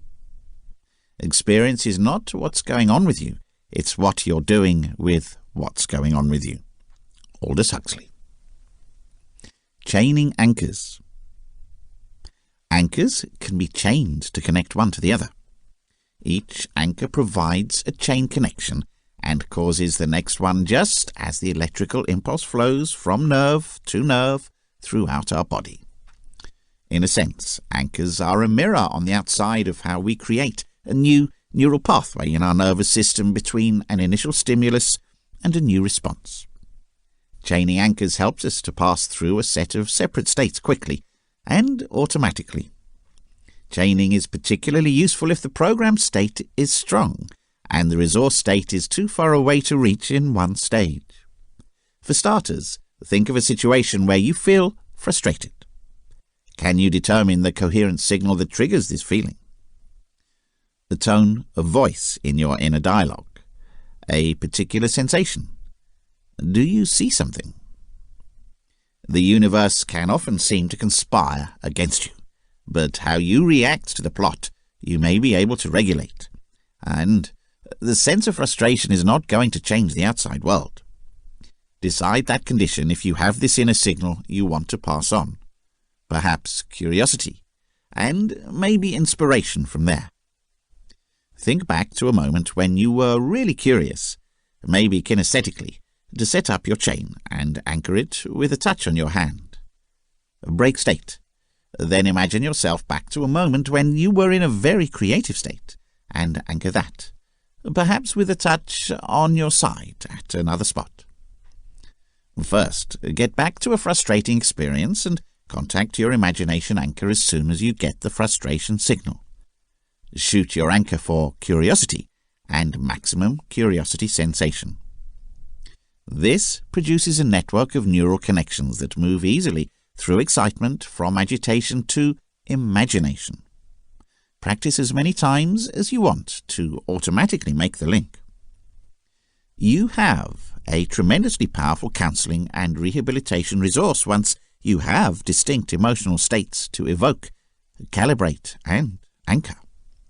You and your clients can quickly and easily access every emotional state. Anchoring can be used to help clients make extremely quick changes and can be done in any system, visual, auditory, or kinesthetic. Collapsing anchors. What if you wanted to feel warm and cold at the same time, which happens if blue and green are mixed? Even if at the same time two opposite anchors are fired, you feel warm and blue. For crash barriers, called cold or blue, and a desirable state called hot or purple, you anchor an unwelcome adverse state and simultaneously fire the anchors. After a short period of uncertainty, the adverse state is changed and a fresh and distinct state is formed. To break anchors, you can use this approach with a friend or user. The following is a breakdown of the steps. Be sure to establish and maintain the relationship. One way to think about what is going on is that the nervous system is actively trying to involve two systems that are mutually incompatible. It can't do something else, so it does something else. The ancient pattern is disrupted, and fresh patterns are formed. It explains the confusion with the fall of the two anchors that often happens. Anchors enable experience to be gained by deliberately using the natural procedures that we usually use unconsciously.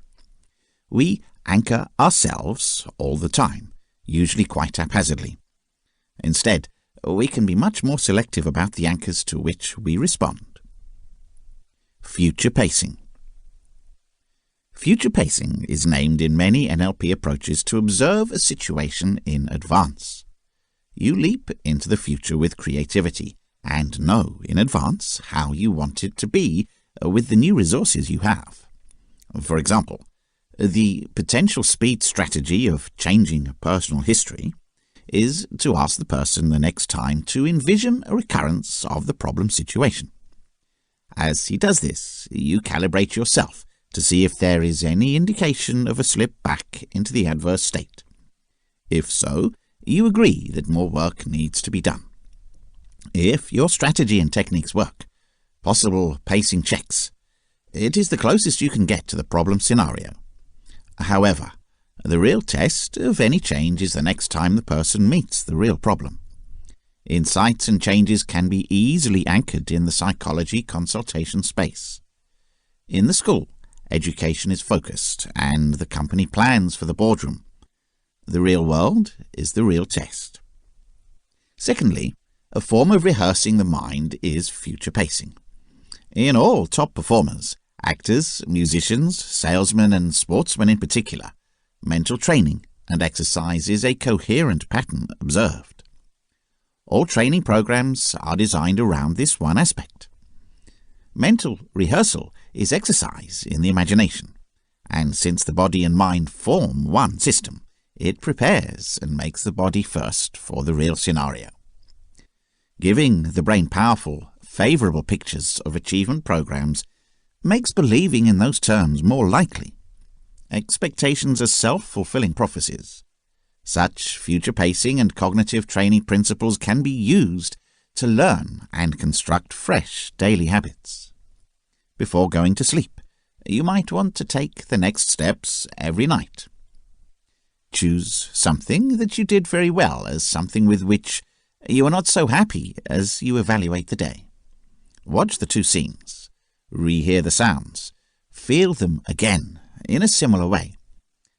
Then get out of them and tell yourself, what else could I have accomplished? In these encounters, what were the points of choice? How could the outstanding experiences improve? You may well remember some other mistakes you may have taken in the not-so-good experience. Now, replay the experiences completely, but behave differently. What does that look like? How does it sound? Check your feelings. This little ritual will build up in decision-making. You should identify a warning to use another choice that you've already rehearsed mentally in the not-so-nice experience that will alert you the next time it happens. While there are some books that would make you think the best way to influence people is to play with their heads according to the laws of logic, this book will teach you how to persuade others by putting yourself in their shoes. It's all about empathizing with others and then putting a credible and sound argument in their heads that works well for your benefit. That's because the real world's individuals are more likely to respond to what they feel and not to what the reality in their heads says. There are many reasons why somebody else might want to deceive, confuse, or persuade others. Now, the problem is your ethical way of thinking manipulating, deceiving, and persuading another person? For the answer, it really relies on you. No one can determine whether what you are doing is ethical or not, except you. Nonetheless, there are many social situations where you need to perform specific methods of bribery, deceit, and persuasion to achieve your goals. Let's say you're the US president, and Russia is trying to engage you as an illustrative example in the global political arena in a nuclear arms race. Of course, you don't want to start a new world war. Therefore, your target is the Russian leader, and your purpose or position is to prevent any conflict in the world and to preserve peace. In this situation, it would be very helpful to use methods of persuasion, deception, and manipulation to promote your position of world peace and harmony. Of course, your target people are your customers and consumers if you're in the business sector. In fact, your goal is to get them to buy your products or use your services. If you're an environmental lawyer, your target people are policymakers, lobbyists, and the public. Therefore, in protecting the environment, your goal is to convince them to support your cause. When you look at the topic of mind control closely, it is undoubtedly basically a game of persuasion that is practiced every day. It would, of course, be up to you to understand the intention of learning these tricks. As Machiavelli would say, everything becomes a means for a particular purpose. Nevertheless, the art of mind manipulation does not mean that you refuse the use of free will to your goals. Rather, you give them something that they most definitely are searching for, a feeling of a positive choice that acts as a guide to their behavior. Basically, the nature of your actions and your set of private beliefs will decide whether or not the methods and techniques you use are ethical. Note that the main objective of this chapter is to create a specific shift in the mindset of your target person, without them being aware of the changes in their thinking. If you are an entrepreneur, your customers will be your target audience, and your goal or aim will be to get them to buy your products or use your services. In this regard, one of the most successful ways to change the way you think about your customers or your goal is to change your way of talking. In other terms, to build what you sell and what your customers want, you must use the right phrases. If you're watching promotional ads on TV or YouTube right now, you'll know that brief business videos are enticing because they use the terms or lingo to address the specific concerns of their target people. Therefore, there is an emotional sense that only the language used by the product or service manufacturers understands your point of view, situation, or environment. Now, when you think about how advertisements appear on TV, they all offer two kinds of sensation, pleasure and pain. Essentially, they play on the two sensations that have changed mankind's course forever. Philosophers, religious orders, and tyrants all experimented with the notion of sensations, with a similar belief that everyone would want to do something to experience or avoid pain. Millenniums later, with the same assumption, people still behave. That's why the art of manipulation and mental control still exists. How do you think people prefer a brand of coffee to others? The response is pleasure. It's still the game of joy against pain. Some would think that they prefer double shots of espresso to experience that pleasurable feeling of being awake much faster, because they are upset with slowness. They want to achieve the bitter taste of coffee as fast as they take a sip. Similar to the latte men, though, they prefer milk over coffee, and they want to experience the caffeine as it is in the form of slow waves of the bloodstream. Everyone will cater to a different set of people playing to their needs. Try to tell an espresso addict that he can drink more caffeine in a large glass of latte than 3 tall cappuccino glasses. More often than not, this espresso lover will try to switch to latte the next morning, because he is more likely to get easily what he wants. Generating a new behavior. This is the most common method to use if you want a fresh or changed attitude.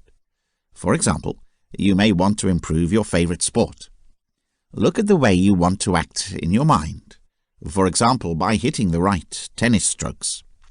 If this is hard, look at a role model's actions. Remove the chair of the director. Be Steven Spielberg in your mind. In your inner eye, see the scene unfolding. Live dissociated when you listen and edit the soundtrack. You are the star as well as the director. Notice their reactions to what you're doing when other people are involved. Direct the scene and edit the soundtrack until you're completely happy. Then step in and run it as if you're doing it. As you do this, pay particular attention to both your emotions and how you respond to the individuals around you. Does this fresh behavior constitute your values and your privacy? If it doesn't feel right, go back to the director's chair and change the film before going back into it.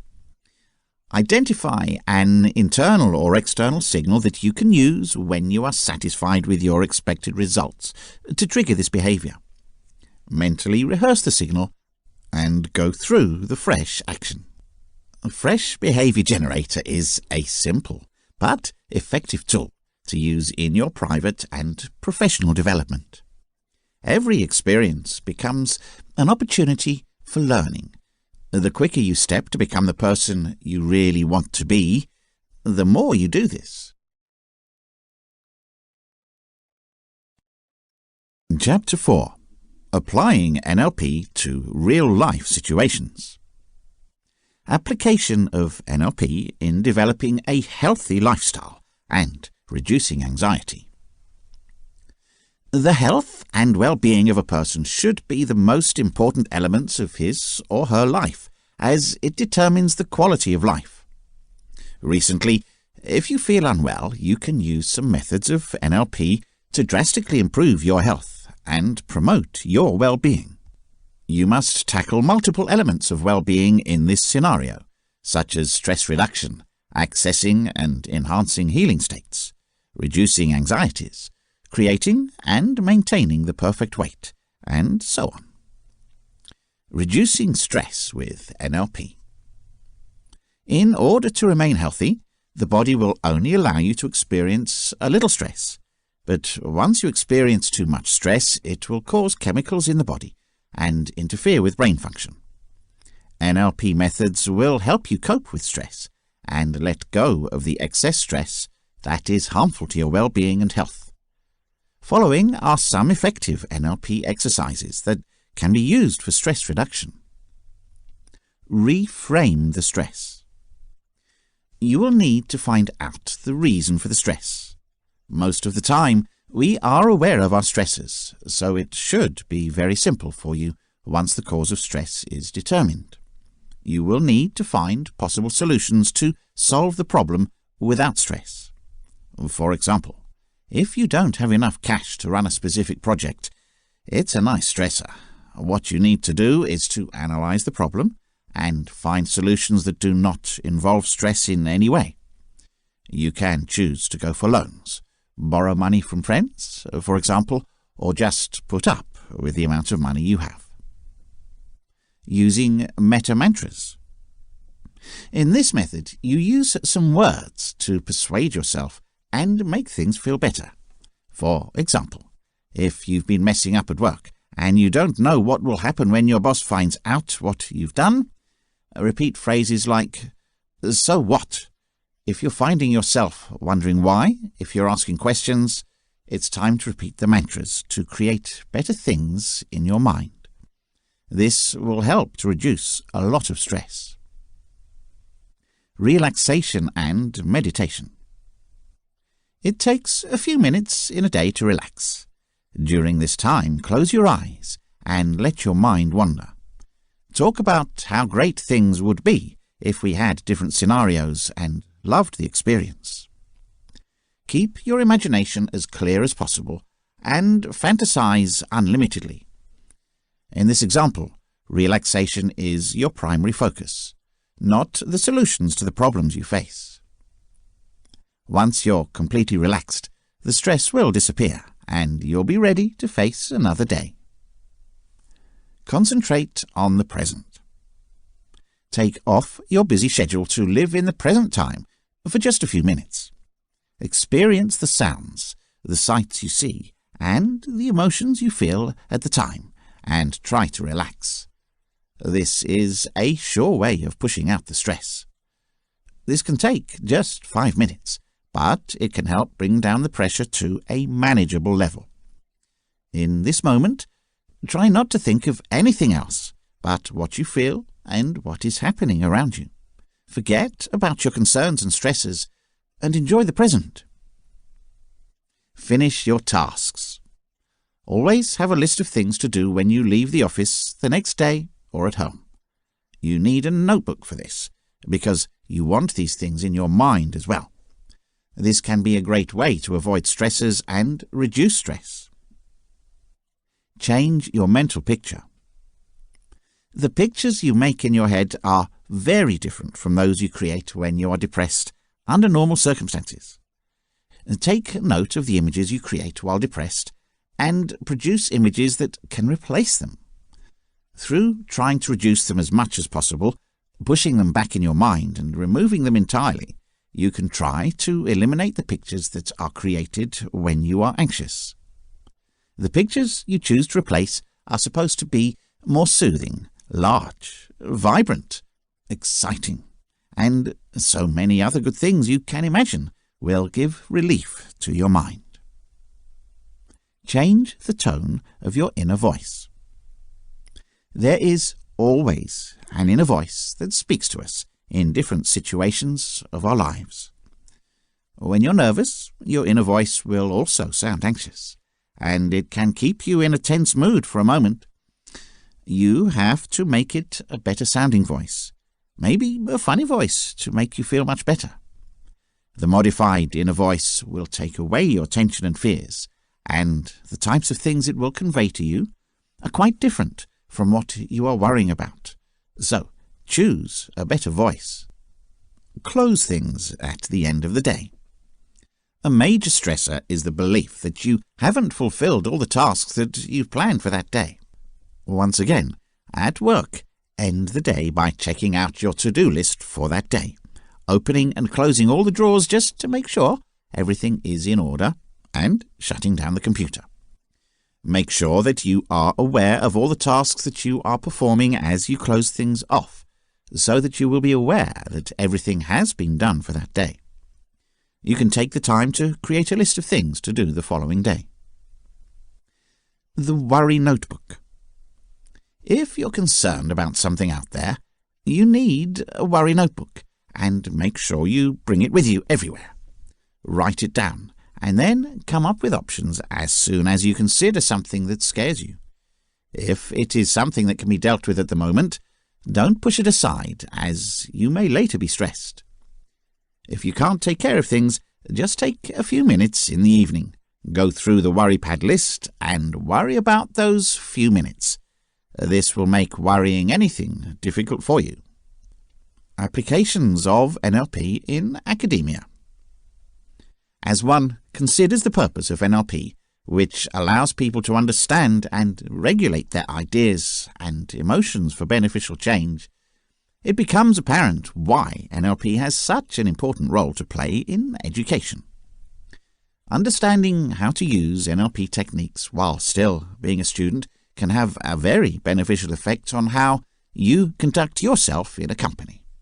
That's because you're using NLP as a student to learn how to read. The training happens in 3 primary training style classifications, which are explained as follows. A. Visual learning. The student learns the most and responds positively to visual stimuli. Protests, maps, photos, and reading are included. A student who learns visually faces a challenge when it comes to memorizing knowledge and taking notes through a textbook. Children are more likely to know what they're told if they have pictures in their heads and that they can piece together. Students who prefer visual learning are the kind that is likely to develop brainstorming sessions with a visual representation of an entire concept.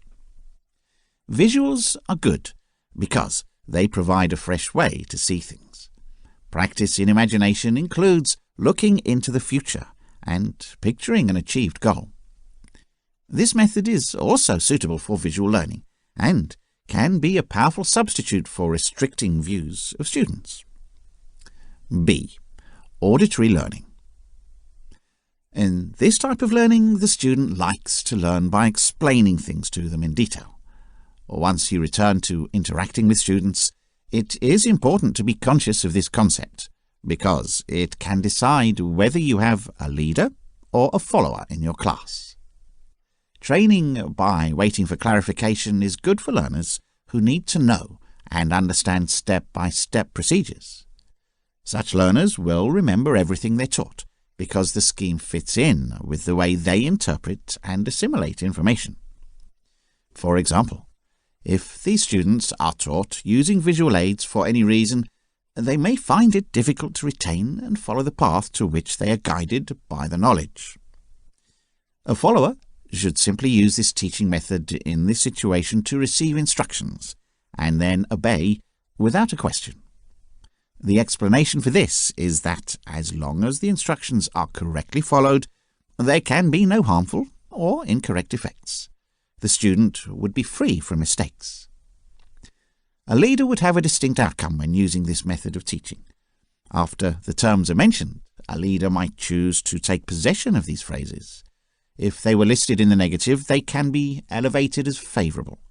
A student who can make this strategic shift has the ability to redefine, and this is a positive outcome when practicing NLP actively. C. Kinetic learning. When doing an exercise alone, the student can learn the most in this form of learning. It refers, in addition to taking part in practical aspects of research or other courses. In this case, the best thing to do is to give a set of instructions to the student and leave them to follow them as best they can. While, when things don't seem to be done according to schedule, one can check the pupil and point them in the right direction. Students who prefer this kind of autonomous teaching will show brief spans of attention when they have to listen to long lectures or courses.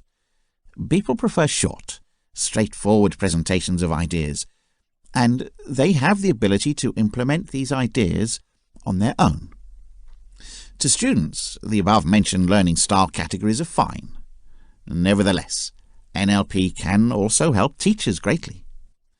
When taking the time to understand the different learning styles of each student, the instructor is then equipped with the tools to follow approaches that have been tried and tested to help the students do well and fulfill all their educational needs.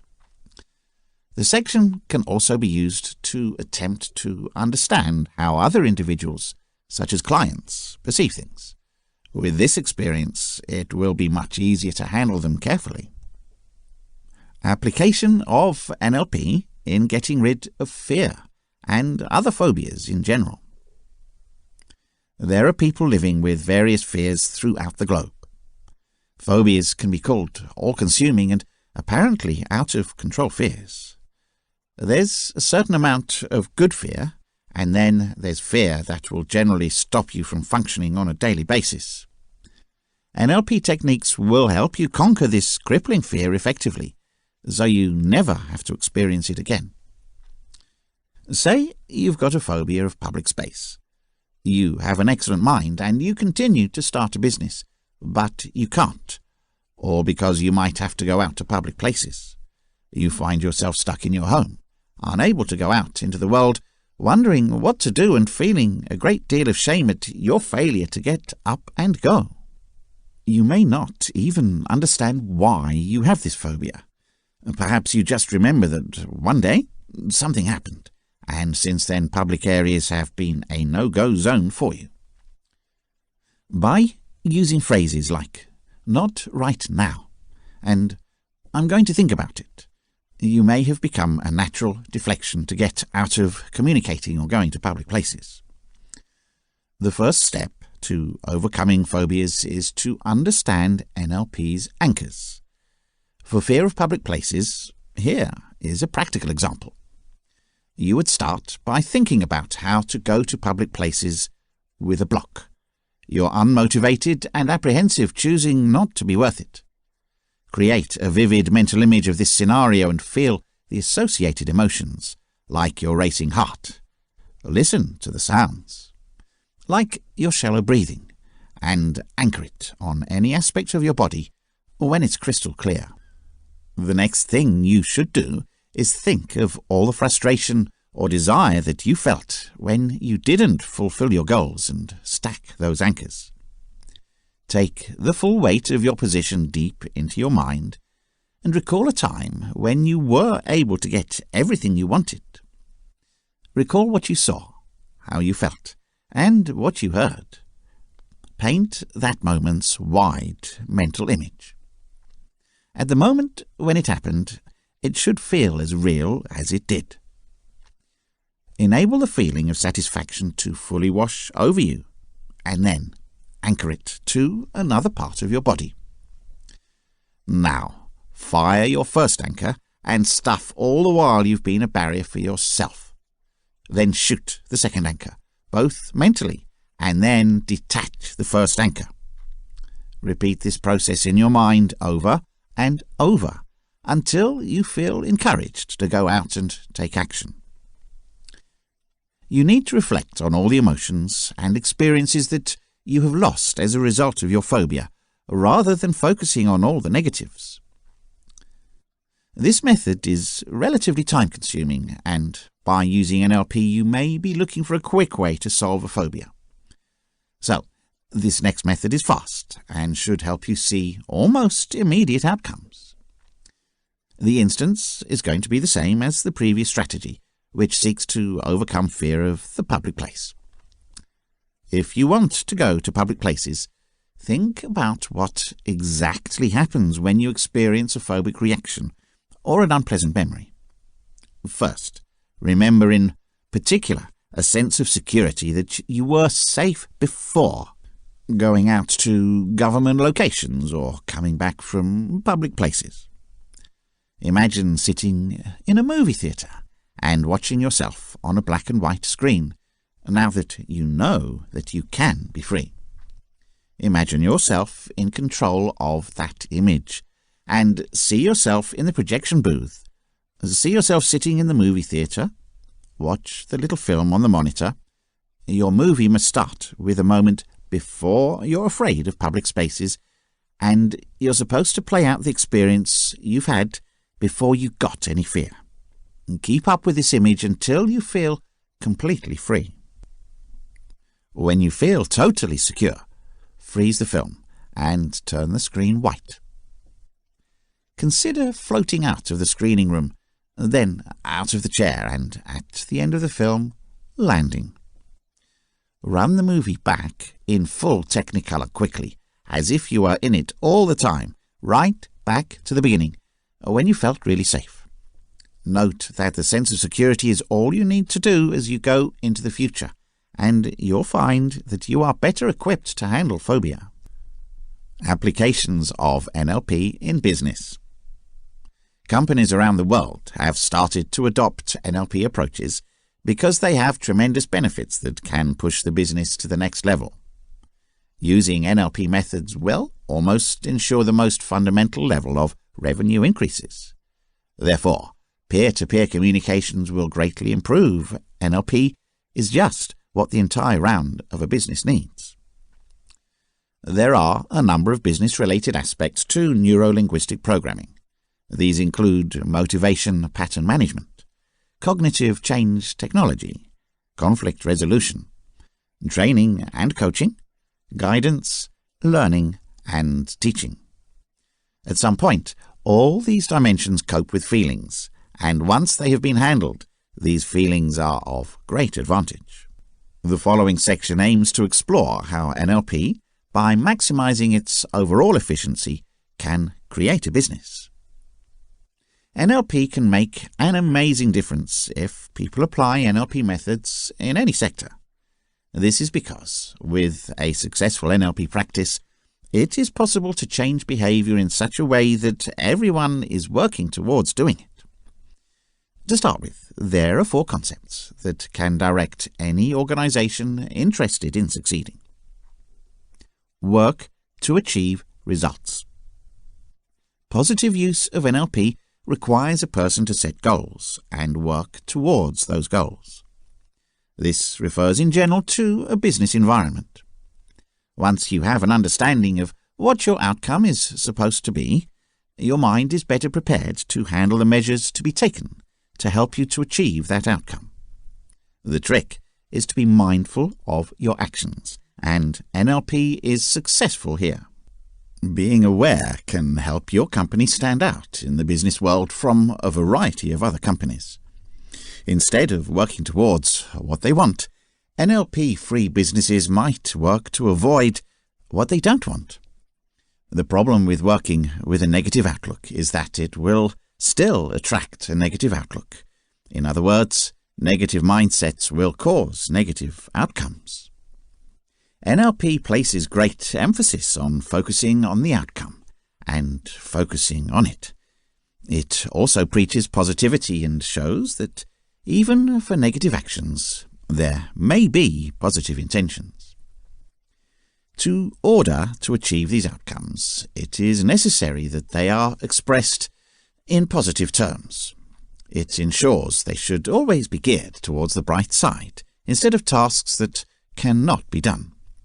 To ensure that your expected outcomes are realistic, they need to be sensory-specifically testable and observable. This implies that there should be some evidence to prove that the outcome has been met. To be sensory-specific means you should be able to express yourself with phrases and feelings when you achieve the result. When working towards achieving a result, it must be initiated and maintained by one man. This person must be in charge of the outcome from the beginning to the end, so that the actions can be controlled and changed if appropriate. The concept here is that through NLP, an individual in the organization can trigger a wave of positive change through their own actions. It also allows them to be held accountable for their actions, or you get a bonus. Every action has an equal or positive response. Through practicing NLP to ensure that no damage occurs to you or other people, you are mindful of your actions and their possible implications. You can also model positive behavior. So, if people imitate what they see in you, you will only have positive feedback reactions. Understand and be aware of your senses. After learning the ability to use NLP, you will be able to read other people readily.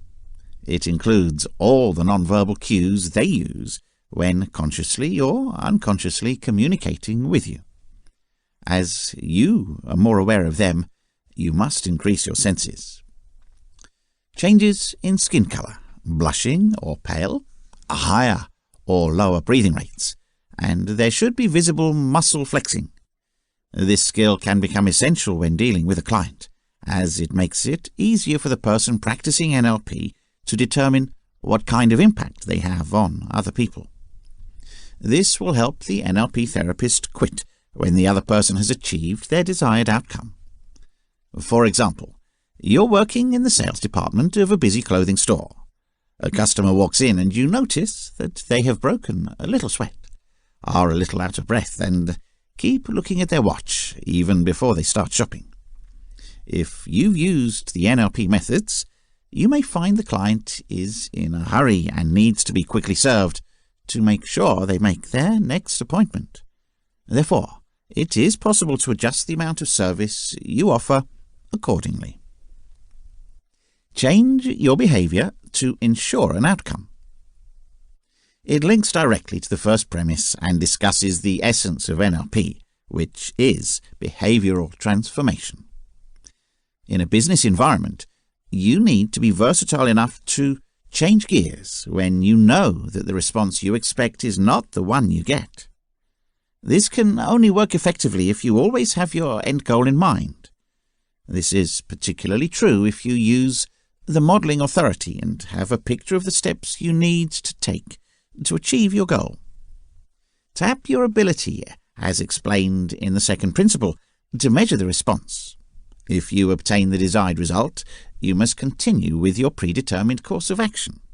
But you should try to use a different strategy if you don't achieve the desired outcome.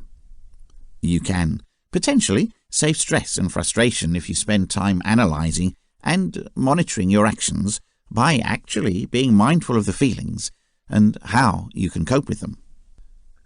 Take action. It requires NLP to be actively involved at this point in making decisions. There's no point in taking the time to learn all the NLP techniques if you don't bring your reading to the test. The thing is to work to change behaviour. It's crucial to do things in the present. Changing and enhancing behaviour when needed by being present becomes simpler.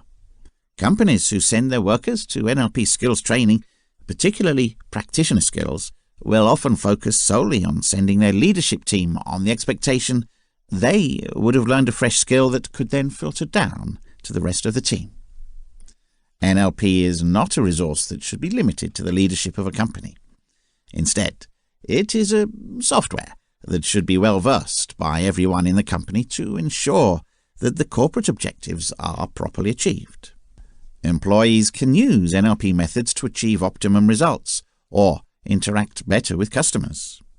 The effect is often quite clear when one uses NLP tools to deal with customers or connect internally.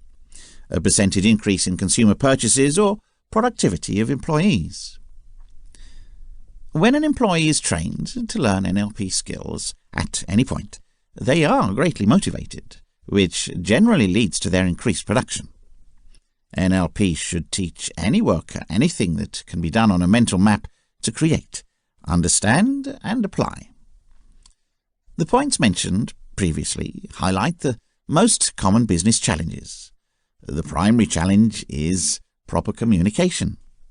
And communication encompasses what happens in a company and what happens to customers. NLP is important in almost every area of a company, and it is beneficial to both employers and employees. Employees in an organization can use NLP strategies and activities to set clear and concrete goals and achieve them, to build confidence, to work and perform better all the time, to improve their morale and stay motivated throughout the company, to recognize some of the barriers which keep them from achieving their goals in their work. Management will also use NLP skills in various fields. For example, building strong and meaningful relationships with other business people, employees, suppliers, customers, and anyone else who matters to the business. During discussions with a view to improving performance, they end up creating the company's best customer service base to take care of all its customers' requirements. But diversity may be the requirements that customers need. When managing company and workers' disputes and issues, the business and its clients, as well as between the business and other businesses. NLP skills can help to determine how the organization can build teams that work even better and produce excellent results all the time. In general, NLP methods can be used to improve business sales. Using NLP to maximize your sales. The goal of every small or big business is to increase sales. Business people are willing to do almost anything to raise their sales volume, as this is what defines how well a business is doing.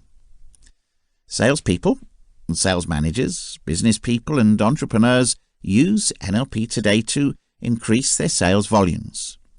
Even the company that does exceptionally well, or a good salesperson, will need some tips to help them stay on top of their game when it comes to higher income. Because salespeople and their customers have different interactions, NLP can provide significant assistance. Neuro-linguistic programming has a set of ideas and capabilities to combine the brain, body, and feelings of people to allow them to communicate effectively with other people. These are skills and strategies that will help you create your career better if you are engaged in sales. Everyone has a language that they prefer to speak or hear. You need to know the language they prefer and use it to your advantage in order to connect with your customers. Listen closely as your customers speak and understand whether, for instance, they want to use visual phrases or auditory phrases. Then use the language they want to sell. Your customer's strategy for purchasing must suit your strategy for sale. When visual sounds attract a potential buyer more, you will need to use sounds to catch his attention. Carry samples to show their attention to customers who prefer to see first before buying. Applications of NLP in relationships and emotions. Without focusing on the most important emotion of all, writing a book on emotion and changing actions is unlikely, and that is love. NLP methods can create extremely effective relationships as each individual can work on their self-esteem and perfect some excellent communication skills in the relationship. NLP also assists in accepting a partnership and allows parties to broaden their views when dealing with each other. In your relationships, you should try the following measures to make NLP work. A. Know what you believe. You need to build more than just a positive thinking. You need a positive belief.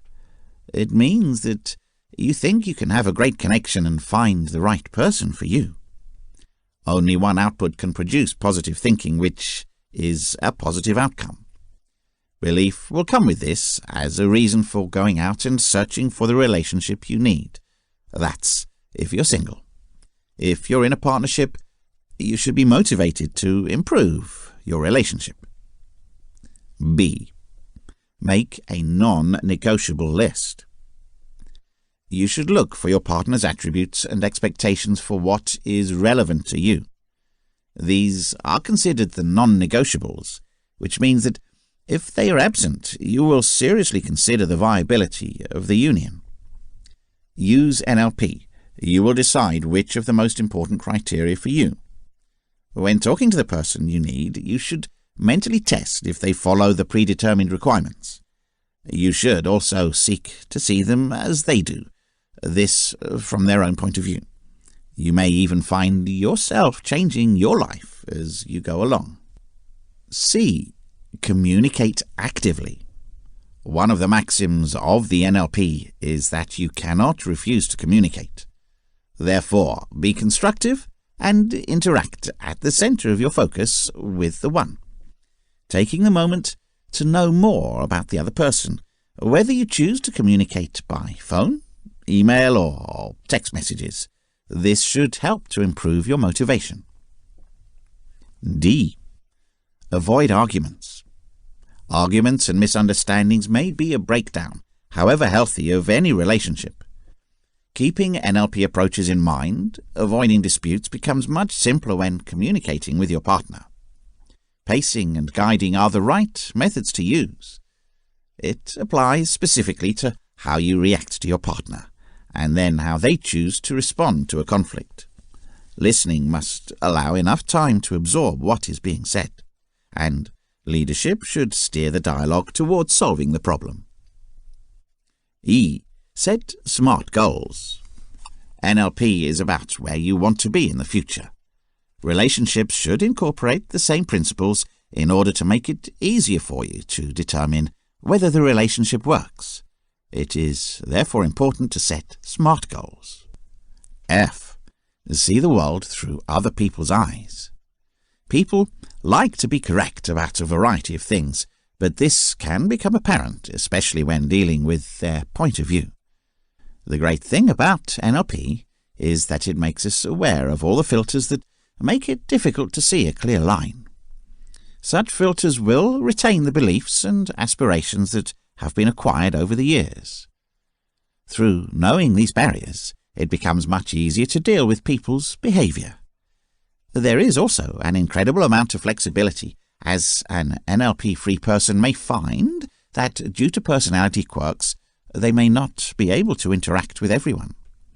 These mind maps form a knowledge of how to use and see the world. A great communicator would be someone who can move mentally from their own map to match their partner's map, making it easier to know each other better. G. It's not the message, it's the response. If you heard the word lost in translation, you know that a message might lose all its meaning, or because it is misunderstood. The ordinary outcome would be to blame the people around for this poor result. The NLP is completely getting rid of the game of blame. How it is understood is accountable to the person who transmits the message.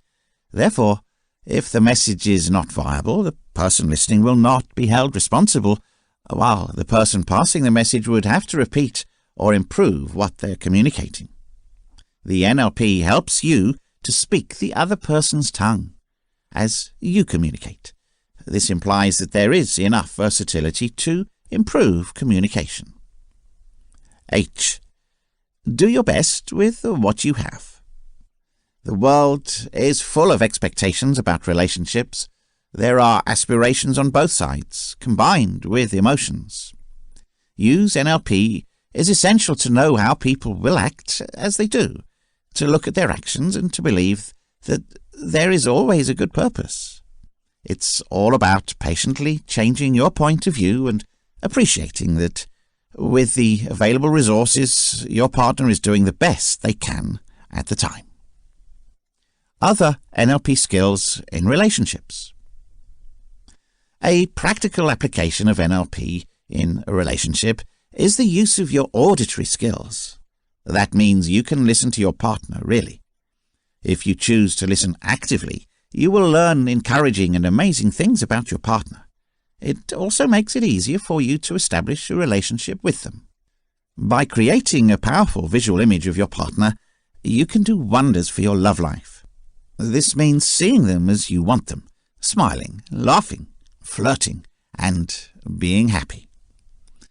You can try to improve your love with this practice. This workout is aimed at dispersing an argument. To start with, you need to take a picture of the time when together you and your partner had a wonderful day. Focus on the relationship you have built and emotional intensity. Remember the sounds you've heard, the sights you've seen, the tastes and smells you've enjoyed, and the touch you've shared. Anchor it to any part of your body as soon as you are in the moment. Then remember when you had an argument. Think of the tone of your voice, the surroundings, and see it as a still black and white image. Let go of it. Applications of NLP in parenting.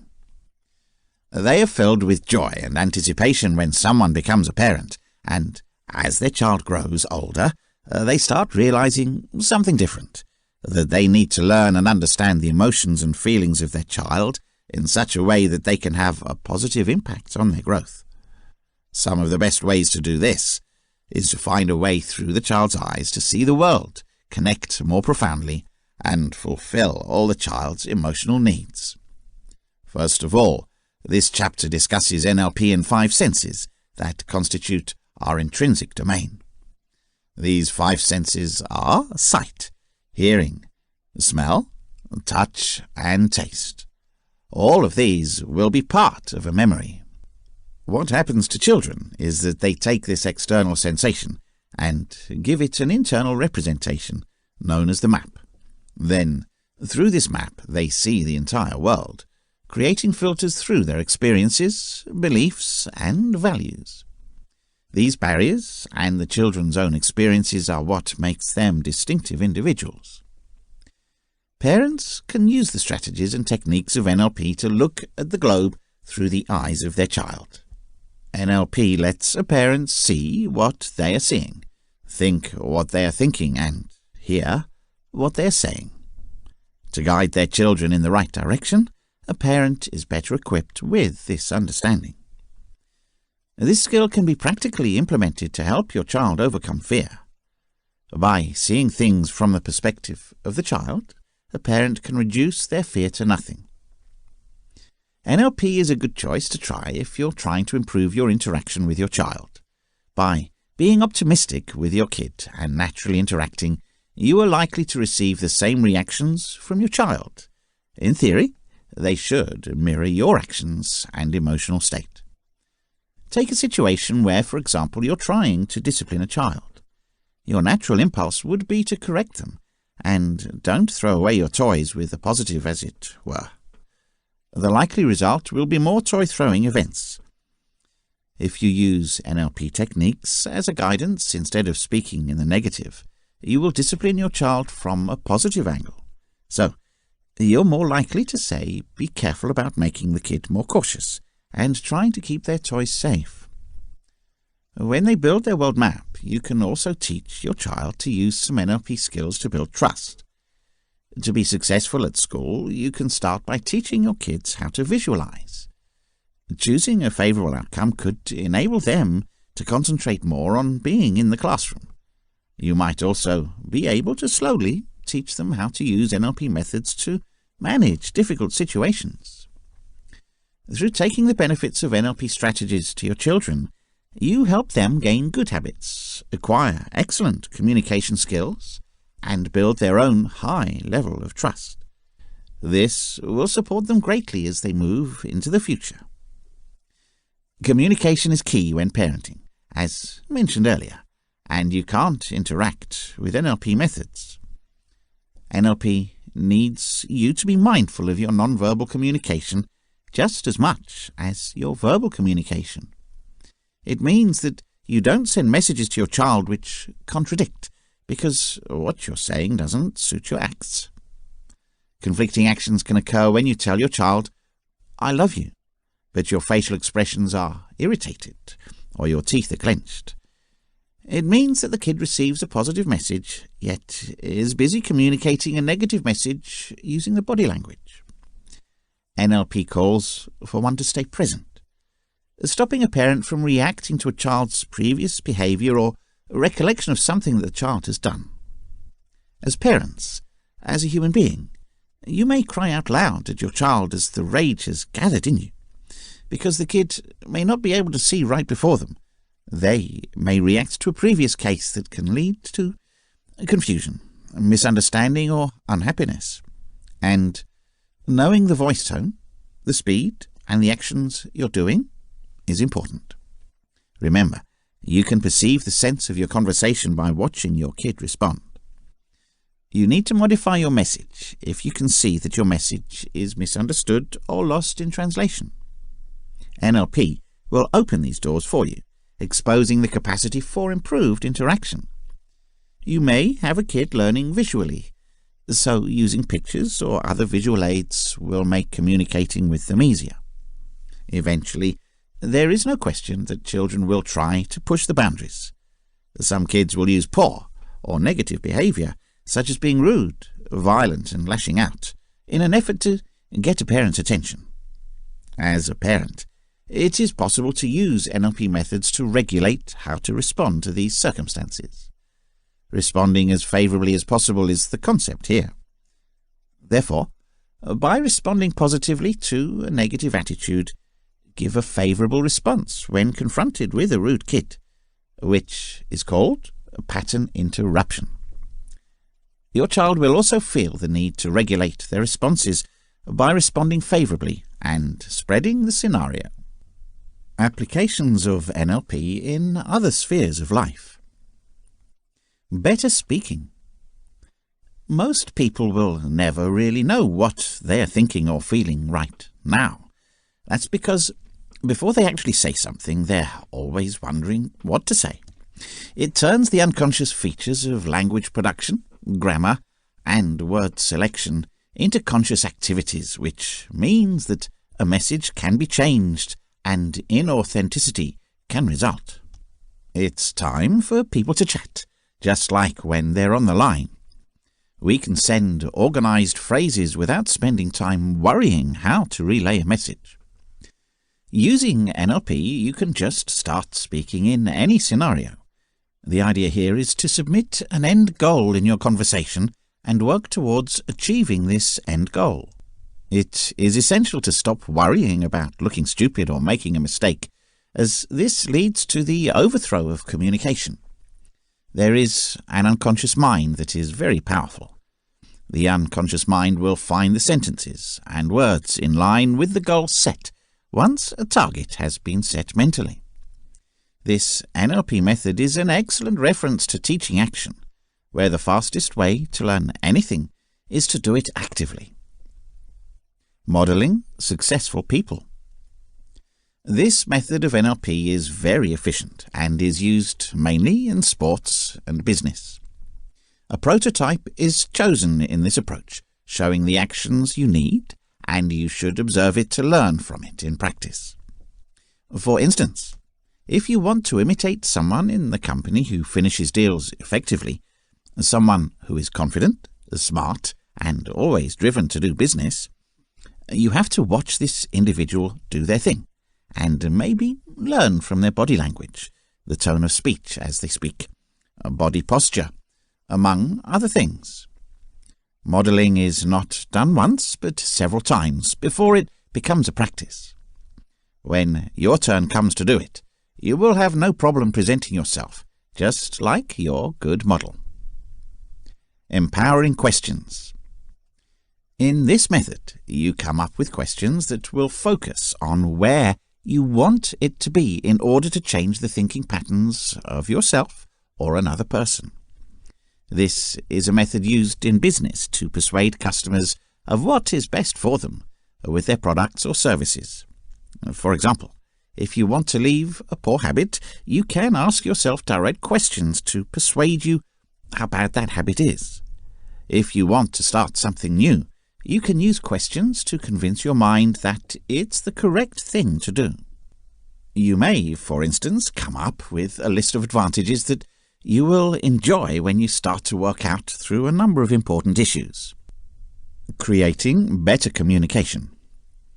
This is a much easier learning ability and will help you get along with any type of person. Creating a relationship with individuals can be accomplished in so many distinct ways. For example, you can follow a person's breathing patterns without them realizing it. You can copy their body language without being too obvious. You can choose to use the precise phrases that the other person uses, among many other ways. Find out their perception and use it. It can be audible, kinesthetic, or audible perception. This can be accomplished by talking to the person you are interested in, listening to the words they use, and how they use those words. Mind juggling. In case you feel nervous, this method is very helpful. It can create a balance between the right and left sides of your brain and ultimately reduce anxiety. For mind juggling, choose something that you really like, something that has some private meaning to you, something that will feel nice and sound nice and won't be harmed if it drops. You should have an affinity for the item you're going to use more than its features. To practice, stand with your legs apart or sit with a straight back in a chair without arms. Place your hands with the item on one side in a way that you help it. Start throwing the object from side to side with your eyes. To allow your mind to roam in the direction you want, drop the object at times. This exercise can be done for as long as necessary. Fast fear cure. There is a way of curing great anxieties. In this method, you are meant to imagine something that you fear in order to come to the truth with it and to overcome it. In a process, one can play back the scenario to face the fear in the sense that has arisen to get a person with a phobia to recover. Imagine yourself in a movie theatre, sitting in the front line ready to watch your greatest fear. Picture what you most fear and watch from the front row on that big screen. Imagine looking out from a window at the monitor. Play the terror over and over on the big screen as you watch the phobic reply from a balcony. You can do this as many times as necessary, allowing you to switch the theatre locations and adjust the screen's colours of fear and locate the fear in all sorts of visualizations. Sometimes your fear won't be as intense as it was, and as you keep imagining yourself facing what you're most afraid of, fear will come down and you won't be afraid anymore. Planning efficiently. This is another effective NLP method that will help you plan something you're about to do to make sure it's going smoothly. Imagine how you're going to behave, talk, feel, and think about the new path you're going to take in this method. To make your emotions come true, involve all your senses in this. Even in that situation, when you write down the answers, ask yourself important questions, such as what to do before that day or activity begins. Ask yourself what to do before you move, and write down all these, as they will help you prepare for a good case or day. Repeat all this until it has covered everything that should be accomplished on that ideal day. By the time you're done, you should have written down all of the steps for the actual day. Give the steps a timeline to make a perfect event. If it takes a few days, make sure that you have a date of commencement and the date of completion. This is an ideal method for planning complex assignments you may not be able to complete on time. You may be afraid that you will get lost along the way, but through this NLP approach, that will direct you. You will produce an ideal and smooth flow timetable. Schedule them in such a way that if you have more than one mission, the dates will not clash. Chapter 5. Manipulation, Deception and Persuasion. There are many theories about the functions and tendencies of the human brain. A lot of literature also discusses how people shape their views, belief systems, and behavior patterns. On the other hand, there will be a lot of theories about how people usually behave in certain situations, environments, and contexts. With all these theories and literature on the topic of human psychology, one thing is certain. To persuade, manipulate, or deceive a person, you must align your mind with your place, meaning, or environment. In other words, the first step in persuading, manipulating, or deceiving someone is to fully understand their thought. How do you fully understand the mind of the other person? How do you use this knowledge of the other person's mind to persuade, deceive, or manipulate the other person's thinking? The simplest solution to this problem is to consider what inspires and motivates the other person to take action. Does the other person do something for the money or as a passion? Does he do it for glory? Does he do it for authority? Does he do it for the sake of fame? Comprehend his state of mind and psychology. Once you are acquainted with the other person's drive and motives, it is now time to strategically arrange your conversations and requests so that he and his motivations profit.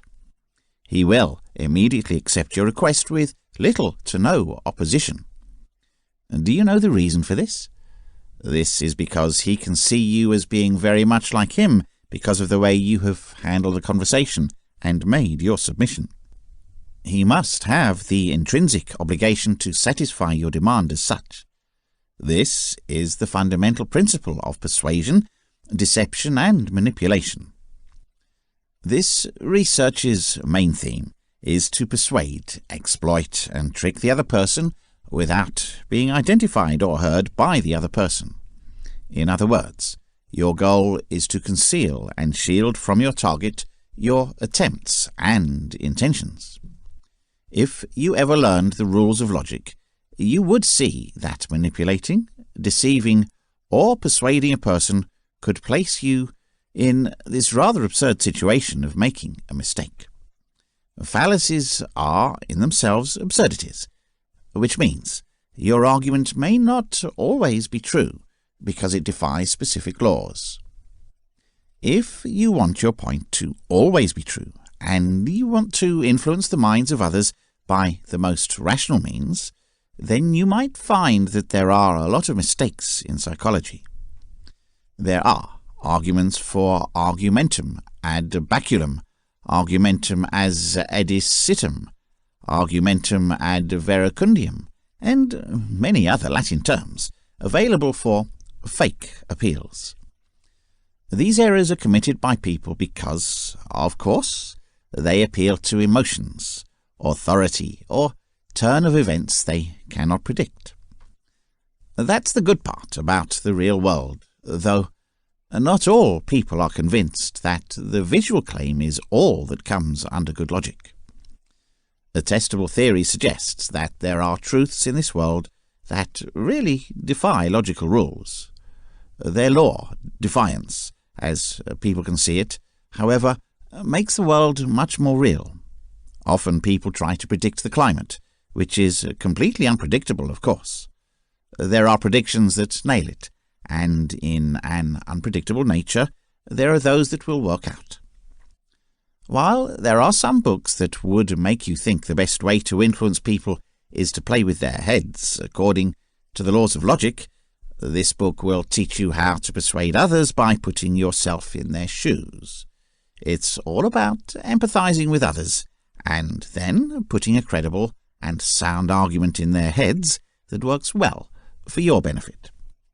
That's because the real world's individuals are more likely to respond to what they feel and not to what the reality in their heads says. There are many reasons why somebody else might want to deceive, confuse, or persuade others. Now, the problem is your ethical way of thinking manipulating, deceiving, and persuading another person? For the answer, it really relies on you. No one can determine whether what you are doing is ethical or not, except you. Nonetheless, there are many social situations where you need to perform specific methods of bribery, deceit, and persuasion to achieve your goals. Let's say you're the US president, and Russia is trying to engage you as an illustrative example in the global political arena in a nuclear arms race. Of course, you don't want to start a new world war. Therefore, your target is the Russian leader, and your purpose or position is to prevent any conflict in the world and to preserve peace. In this situation, it would be very helpful to use methods of persuasion, deception, and manipulation to promote your position of world peace and harmony. Of course, your target people are your customers and consumers if you're in the business sector. In fact, your goal is to get them to buy your products or use your services.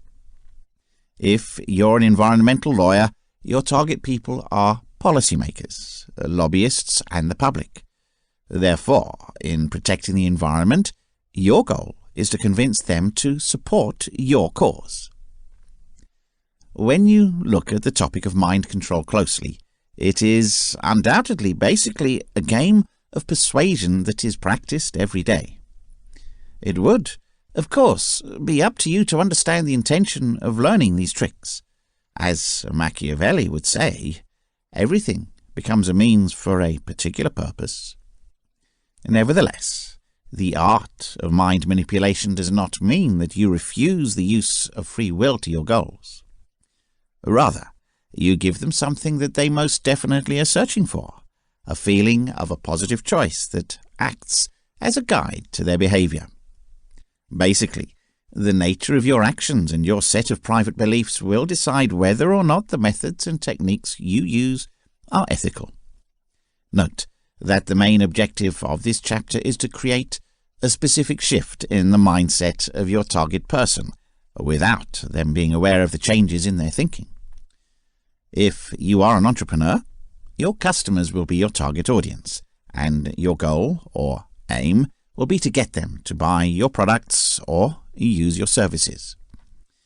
In this regard, one of the most successful ways to change the way you think about your customers or your goal is to change your way of talking. In other terms, to build what you sell and what your customers want, you must use the right phrases. If you're watching promotional ads on TV or YouTube right now, you'll know that brief business videos are enticing because they use the terms or lingo to address the specific concerns of their target people. Therefore, there is an emotional sense that only the language used by the product or service manufacturers understands your point of view, situation, or environment. Now, when you think about how advertisements appear on TV, they all offer two kinds of sensation, pleasure and pain. Essentially, they play on the two sensations that have changed mankind's course forever. Philosophers, religious orders, and tyrants all experimented with the notion of sensations, with a similar belief that everyone would want to do something to experience or avoid pain. Millenniums later, with the same assumption, people still behave. That's why the art of manipulation and mental control still exists. How do you think people prefer a brand of coffee to others? The response is pleasure. It's still the game of joy against pain. Some would think that they prefer double shots of espresso to experience that pleasurable feeling of being awake much faster, because they are upset with slowness. They want to achieve the bitter taste of coffee as fast as they take a sip. Similar to the latte men, though, they prefer milk over coffee, and they want to experience the caffeine as it is in the form of slow waves of the bloodstream. Everyone will cater to a different set of people playing to their needs. Try to tell an espresso addict that he can drink more caffeine in a large glass of latte than 3 tall cappuccino glasses. More often than not, this espresso lover will try to switch to latte the next morning, because he is more likely to get easily what he wants. At the end of this argument, people are not mostly concerned about how to get what they want. They just want a technique to bring them closer to their goals in a faster manner. We want to believe that all the methods we use are shortcuts to a pleasant experience. With that in mind, it is rather straightforward for individuals to adjust their belief systems if the move is to ensure achievement. Therefore, on the market out there are just too many products of the same type. Imagine the number of toothpaste brands. Spread the word, however, that one product is likely to cause a person's teeth to drop off when he's in his 80s. It's almost guaranteed that individuals who are that brand's diehard fans would adjust or do a very thorough analysis of their use of that brand. That's why, when you're trying to know how to affect the minds of people around you, you always try to know how they feel about a product and what it's doing for them. You buy a product, one way or the other, because you think you want it. But once somebody gives the concept that they shouldn't want it anymore because it will hurt them, they will reject it. However, they would rather seek a comparable item, perhaps 7 out of 10 times, than stop using it every day. If you can sell cigarettes that don't cause cancer problems and ruin the mouth, but still deliver the same level of satisfaction as other brands, then you're almost guaranteed to get rich. People don't want cancer, but they don't want to say no to their cigarettes. It's because they all want what they got used to. Now, switch the viewpoint and provide a profit, or offer something in the easy way to make your life better. They're going to risk their life if they refuse to take it. The art of mind control is comparable. The subconscious would always say goals of moving toward prevention of pleasure and pain. Another basic principle for manipulating, deceiving and persuading a target person is the declaration by an authority strategy.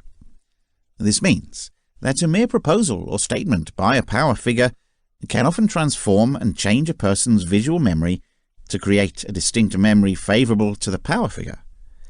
Keep in mind that each person's power figure is different. Many individuals will see a university professor as an illustrative authority figure, while some individuals will see a person who has learned from hard knocks as an authority figure. In other words, you should position yourself in a situation in which you will grasp the authority figure of your target person. You might think that there are people who don't believe in authority. Okay, you're wrong. So for manipulating people, this can't be a standard technique. But when you look at the history of this culture, people have always been entrenched in any kind of organization.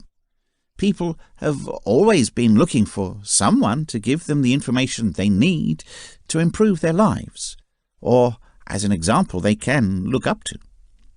Although individuals may think it is possible to disregard or discount the importance of government, they will still be searching for a leader. You must either have a leader's characteristics or have your words come from an important person to be able to influence an individual. This way, anyone listening to the phrases you say wouldn't doubt. If you can see this all the time, more people will buy the item if people who are respected sponsor products for sale. Chapter 6. The Art of Persuasion. What are you really trying to do when you try to persuade someone?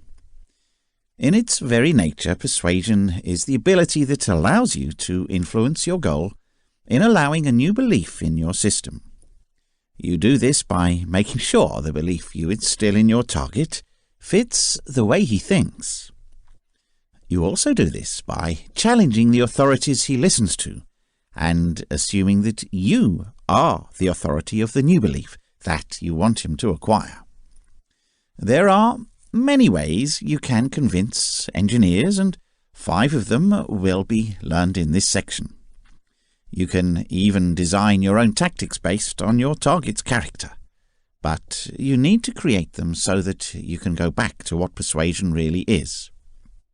At this point, you will begin to realize that persuasion is a very powerful tool, and for almost any relationship, most people who have used this skill believe that it is even the basis of the other skills discussed in this book that are manipulation and deception. Persuasion allows you to move in and drop your target's defenses by placing them in a situation where their beliefs would be changed. Beliefs are very powerful in creating what's comfortable for people, which in turn dictates what they'd do over and over again. They are not 100% correct, and according to experience, they are malleable. Because they can change depending on one-world experience, you, the controller, will be able to challenge them and make your expectations view their environment as something else. It sounds easy, but it's not, of course. The obstacle you face as you step into persuasion is your goal's definition of comfort.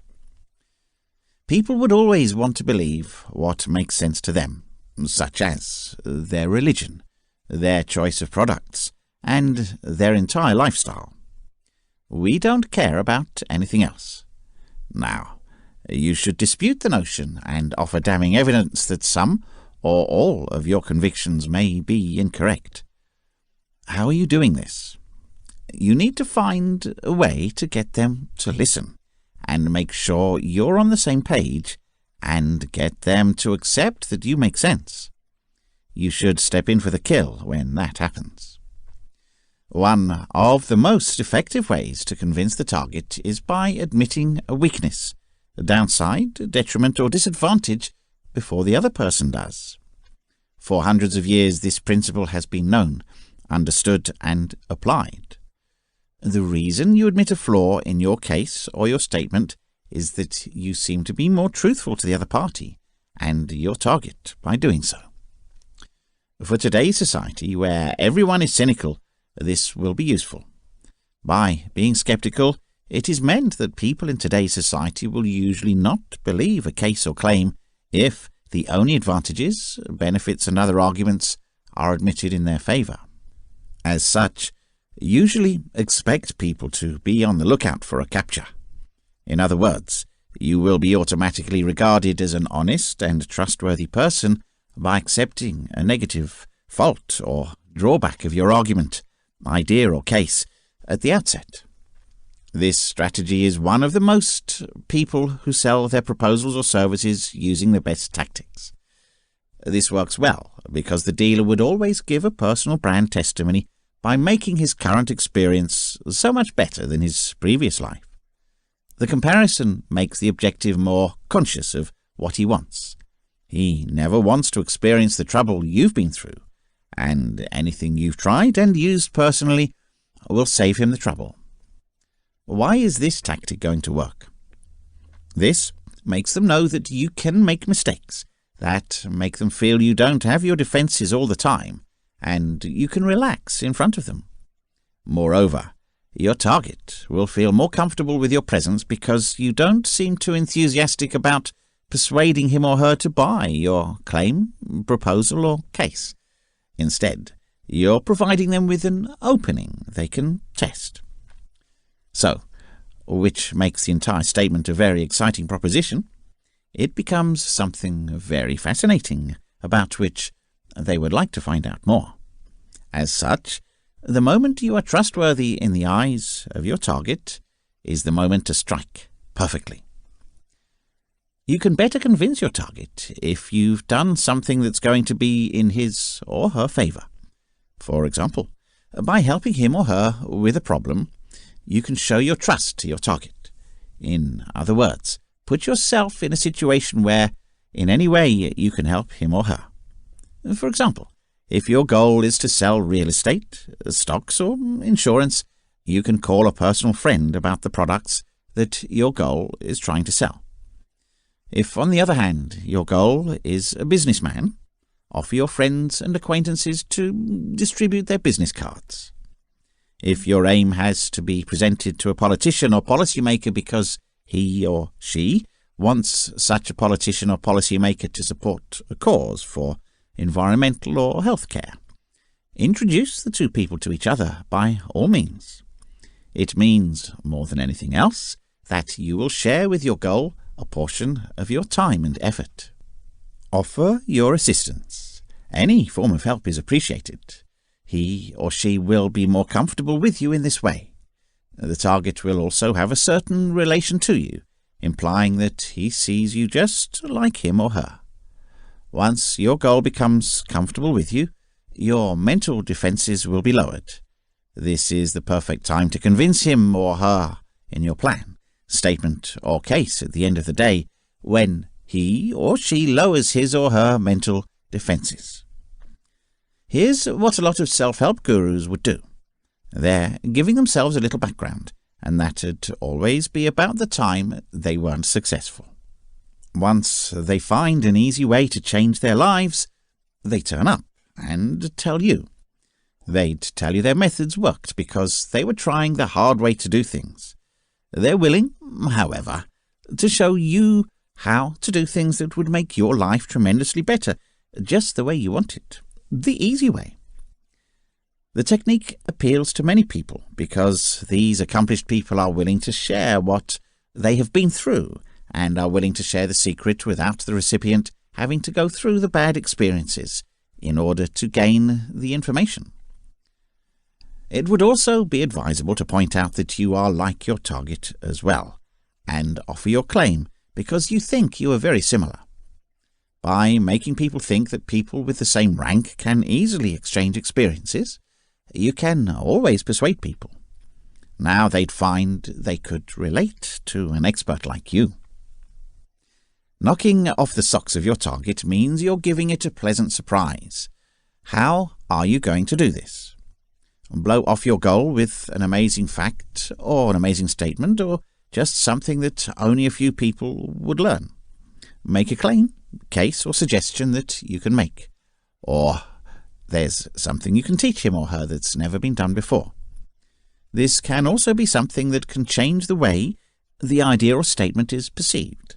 This will open their minds in such a way that they will accept new ideas and thoughts. It positions them in a state of relaxation and acceptance, in other words. And the psychology behind this is that people enjoy being pleasantly surprised in general. If your target has been pleasantly surprised, making him or her say yes to your proposal, claim, or case will be relatively easy. Why do you know? This is because if you help such a person discover some amazing new reality, making a decision to pursue another person, you, will always be relatively easier. In fact, it will be relatively easy to make a decision to give in to your statement or suggestion because your intention is to feel more comfortable and receptive. There's a reason why people believe in success stories. Everybody wants to always find the easiest way to do things, and they're willing to buy anything that a person used to get out of a terrible situation that's also likely to happen to them. When you sell a parachute, the belt that people usually use is made of strings used to hold a parachute together. Keep in mind that they likely wouldn't find themselves falling out of a plane and using a parachute to save their lives. However, if you tell people that a parachute can hold more than 500 kilos of weight so that they can use it to tow their cars, and that it's the favorite bracelet for hunters and adventurers because it can serve as a tourniquet, a fishing line, or something to tie up their tents, they'd buy one from you for 3 times the price.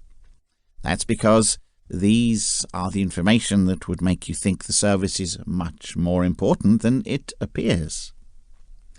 Another useful tip linked to this technique of persuasion is the last introduction of the plan you want to be accepted or the item you want to purchase.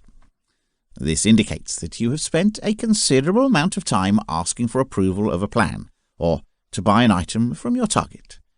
Because of your actions, the target would usually have to accept a single item or service after you have been removed from the start of the discussion.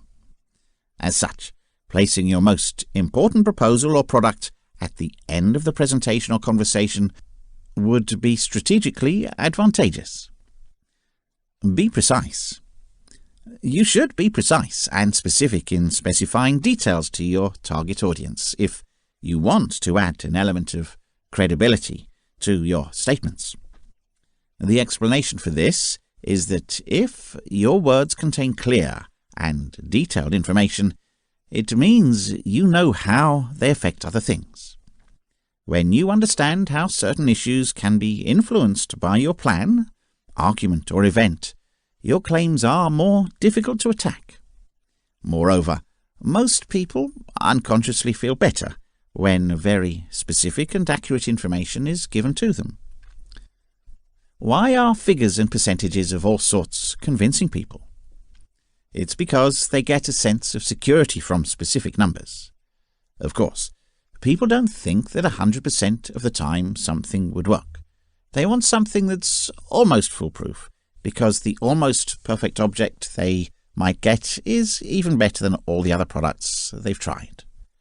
That's why consumers often prefer to buy items using numerical adjectives, like most, almost all, and 9 out of 10. But if you insist that your product is perfect, notice the number of questions you get, because people don't think about perfection. They would rather get something that can be flawed, but if they fulfill the conditions, they are still guaranteed to work. That makes the brand more interesting and trustworthy for people. Suppose you're a consultant for operations management, for example. How can you apply the principle to your target dealings? Okay, you can say your target that his or her revenue will increase by 46% in 6 months through the use of your consultancy services. That's unique now. But if you tell someone you can promise a 100% increase in his revenue, then your goal will be more likely to go away. That's because you don't get your target as a buyer unless you can show him some big-time customer who can back up your story. Benefit offer. What's a good offer? An offer should definitely look like it is not just for your benefit, for the benefit of your target. You need to make an offer that would build the same appeal for that reason. Bear in mind that most people are more self-interested, not you. They are more likely to be aware of themselves, and they definitely wouldn't be following your interests. If you're going to make them act on what you're thinking of, make sure you make it look like they're getting more benefit than you would. Why are people buying salesmen's products and becoming convinced that doing so is the right decision? The reason is simple. The seller doesn't think about how much money he'd get from the sale and how that benefit would change his life. When considering these, a salesman doesn't have to ask, but when he wants to do it from the viewpoint of his client, he would still be able to enjoy it. All he has to do is make it a point that his product is of superior quality, and that in his life the customer would need it more or less. Of course, the customer knows there's something good for the seller. A customer buys without hesitation, though, because he understands that their roles are just the way they go. But if the scene continues with the seller putting his needs first, the customer will certainly want to go home. None of them would enjoy the benefit if that happens. So, when it comes to persuading someone that doing you a favour would be to his advantage, make him a good offer to see his advantage first, before you finally get the bonus. Too necessary to convince someone is your closing spell? It would be the prestige in the art of doing magic, where the highlight occurs. Your initiative is not yet sure to come to fruition without a good closer. For this reason, reiterating parts of your conversation in which you went into some form of agreement would always be wise. If your target once said he'd like to try whatever you're offering in a conversation, then keep that moment in mind. Make sure you pull up the closing information before the conversation dies down. You can say something like this. Because you said you'd like to try product A, I'm going to go ahead and wrap it up for you. Now you're talking with a positive approach. As a very optimistic salesperson, something many consumers want. Now, if they do not want their order to be sealed, tell them if you should prepare it for them to pick up later. Always say they have the right to withdraw from your previous agreement. Remember the target that he liked it, and never insinuate there is an option to say no. You'd be shocked that it works for almost anything, no matter how old this marketing tactic is. It's because people are mostly worried about how to make it much easier to make choices. Proactive people know that if they think there is someone who is trying to save them from all the trouble, people are willing to be bent to your will. Chapter 7. Using scarcity to create value for yourself and in business. When people know that what they want is limited in terms of time, colour, options, availability and quantity, their desire for it increases exponentially. Corresponding to this theory, whenever you want something but can't easily have it, the appetite for that object increases significantly. This is nothing but human nature, and one of economics' fundamental laws. Citizens have always heard about the law of supply and demand, and they understand how difficult it is to buy something at a much higher price just because the market for it has increased. That's why they're going to markets to buy a product that's more likely to become extremely popular in the future and take advantage of its original price. Today, most stores use this strategy. First, they get people to understand their product's inherent value, which they know the consumers need tremendously. They will then throw in some freebies and a cheap price, which would help them generate sufficient revenue to fund their money. We will then conceal the product from the public, and once we think there's enough clamour for the product to return to the shelf, they'll bring it back on the market at a ridiculously high price. What is this action going to do? By listening to the people's voice, it makes the store owner look good, and then he earns a lot of extra money to do so. He doesn't need the people to know the second advantage he enjoyed, though. The first benefit is all that he would need to remind them of. From the point of view of his goals, he's simply trying to make his customers avoid the pain by reintroducing an old product that would most likely be much more expensive than the new products his store offers. The customers did not know, however, that the store owner has already guaranteed his personal reward. He definitely knows his old product would be selling no matter what. He did not actually take any risk at all. So, how can you use this principle? The first element of this principle is that your goal must be aware that it will be valuable to him or her for your service, offer, proposal, or product. He or she is going to suffer if he or she loses the chance to have this right now. The second element is the act of scarcity induction. Now, to your target, you can induce scarcity. Tell him or her that in terms of business operations, what you are selling right now will only be available for a limited time, or in limited quantities. The target will know by causing scarcity that there is a real possibility that he or she may not get what they really want, because time or stock will run out quickly. As such, telling your target in no uncertain terms how it will lose out in this situation would be essential. If you want to obsess with something useful in life like working out, there's a talent for that. It's all about neuro-linguistic programming. Just recognize and use your preference to create better things in your life. D. Try as much as you like. There's no particular way to use NLP to achieve the goals of your life. Experimenting in different ways will ultimately help you. Focus on yourself and try your best to get deeper into your emotions and ideas if you want to achieve beneficial results with NLP. What you should do is challenge your inner views and your perception of things and the globe as a whole.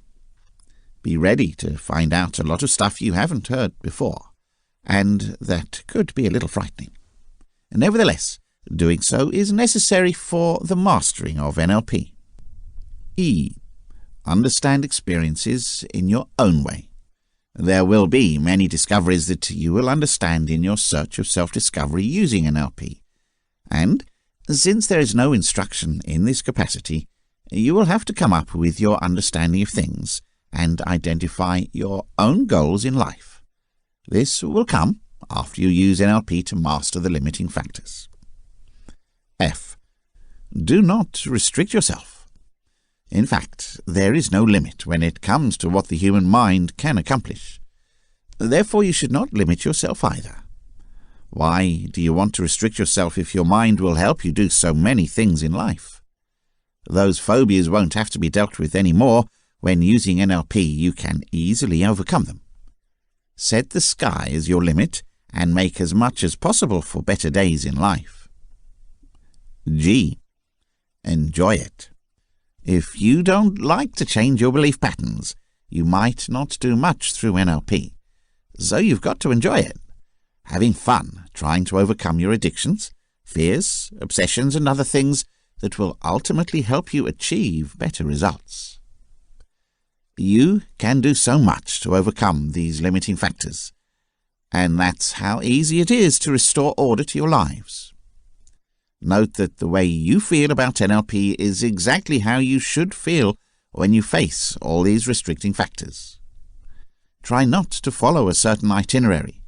Define your own itinerary, have as much fun as you can, and see how lovely it would feel. When individuals are physically and mentally at an all-time low, we often claim it to be in a bad state. We also recognize that to make the most of a task, we need to be in the right mindset. Very literally, these are all the thoughts, emotions, and physiology which we articulated at the time, the mental images, sounds, feelings, and all the physical posture and breathing patterns. Mind and body are completely linked, and our emotions instantly, and vice versa affect our physiology. Our state of mind is constantly shifting, and one of the few things we can rely on. If you change country, the entire world out there is also shifting. Generally, we are more aware of our emotional state than our breathing patterns, physiology, posture, gesture.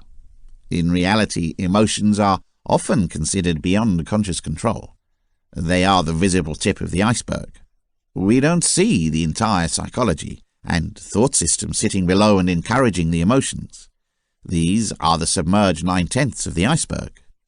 Trying to influence the emotions without altering state is as pointless as trying to make the iceberg vanish by staring at the top off. More will just surface unless you spend too much energy holding it underwater, and that's often what we do with drugs or willpower. The mind leads us, and with obedience the body follows.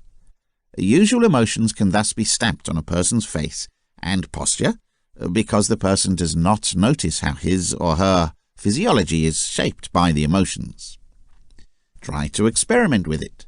Take a moment to think about an enjoyable experience, a time when you felt really good. Think back to that experience if you've been thinking about one. Spend as much as you can to re-experience it, a minute or two. Look around you. See what you see and hear as you relive this memory, as you enjoy these pleasant feelings. Recall how you felt.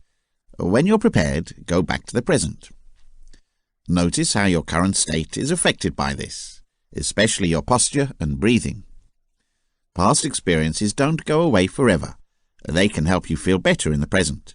Even though the past sights and sounds are gone, the actual feeling is as real and tangible as it was when we reconstruct them mentally. So just put yourself in a more resourceful state, or whatever you felt before you heard this paragraph. Today, on the other hand, think back to a somewhat painful past experience. If one comes to mind, imagine yourself in it again. Back in that situation, what do you see? What are you hearing? Note how you feel. Return to the present and see how this has affected you. Do not stay very long with this experience.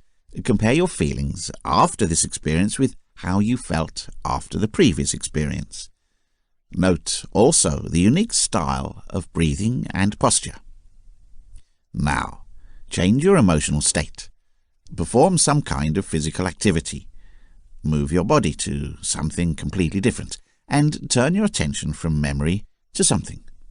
Look out of the window, jump up and down, and sprint across the hall, hit the wall, or bend and touch your feet. Look at the physical sensations of the action and what you experience here and now. This is known as altering or breaking state in terms of the NLP, and is worth doing if you feel pessimistic or unresourceful. Once you recall unpleasant memories and unresourceful access environments, the entire body takes on and retains such adverse conditions as muscle tone, posture, and breathing patterns.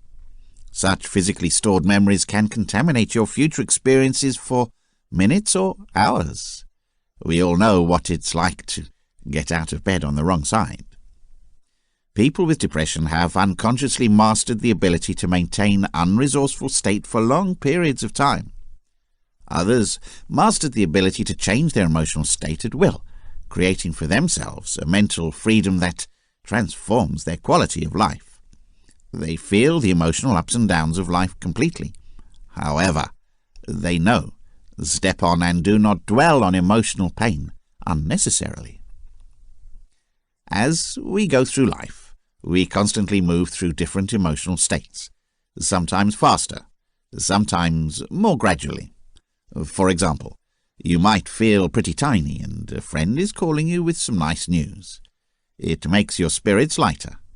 Or maybe it's a bright sunny day and you're opening your mail to discover an unexpectedly large bill. The mind's clouds can cover a moon. We can affect our states instead of simply reacting to what is happening outside. In the last few minutes, you felt nice, then awkward again. But that's how you feel now, and nothing has actually happened in the outside world. You've done it all yourself. Suppose you are a businessman as an illustrative example, and your target is a potential customer. You can say to your goal, "I'd really hate to see you miss this latest iPhone. Note that this version will only have 2,000 iPhone units available. I will give you the chance to reserve one for yourself if you wish." This example would work because it involves a specific number, which justifies the claim of scarcity. A seller would sell for a certain amount based on how much his customer would like or need the service that he sells. The thing is that soon, because it's that special, the product will be taken off the shelves. He can make the claim stronger by saying that most people can get it only on a reservation basis, and because the competition is very tough, but still fighting for the product is so worth it. To maximize consumer pressure, a store owner may declare that consumers have a specific deadline to make up their minds. Missing that deadline is the same as missing the entire opportunity to profit from the service. Now, if you were that salesman, you could even boost your pitch by saying you're willing to go out of your way and make sure your target gets a fair fighting chance to get that product, but it should count on an effort. Insinuate that going through the trouble of having to fill up the paperwork and stand in line can be frustrating for you. You are now guaranteed to sell, and you would also get a good tip. Conclusion. In the end, it is essential to understand that NLP and manipulation techniques are both subjective techniques that work on all humans, but also depends on a lot of practice and expertise in order to fully maximize its prowess. Whether you are working for a small organization or a multinational, NLP can be used throughout the business. The skills are useful when it comes to communication, team management and project management, dealing with challenging situations and when your work involves interacting with people. NLP can be used at all stages of life throughout business and education. The tools will help you gain a thorough understanding of behavior patterns and how individuals can respond in a variety of situations, helping you to work more efficiently and effectively. Everyone can take advantage of the skills, including business people, sports fans, actors, teachers, leaders, politicians, and coaches, for example. Thank you for buying this book. I hope it has helped you learn the basic principles of human psychology and the specific tactics that you can use to manipulate, persuade, and deceive. In any situation you find yourself in, you can use the strategies described in this book. The next step in your efforts to use manipulation, persuasion, and deception techniques is to apply this knowledge to your daily lives. Be sure to reread it regularly to remember and make the most of it in your life and accomplish your goals more quickly. The end. This has been Manipulation and NLP Techniques. Learn the art of persuasion, influence, and deception. Understand emotional intelligence, social influence, hypnosis, and seduction techniques. Written by Jake Smith. Narrated by Jason Spire. Copyright 2019 by Jake Smith. Production copyright by Jake Smith.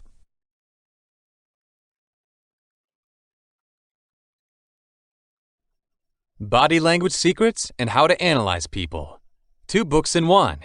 Analyze body language, speed read people, personality types, manipulate and influence people with emotional and mind control. Written by Jake Smith. Narrated by Glenn Bultice. Copyright 2019 by Jake Smith. All rights reserved. This document is geared towards providing exact and reliable information with regards to the topic and issue covered. The publication is sold with the idea that the publisher is not required to render accounting, officially permitted or otherwise qualified services.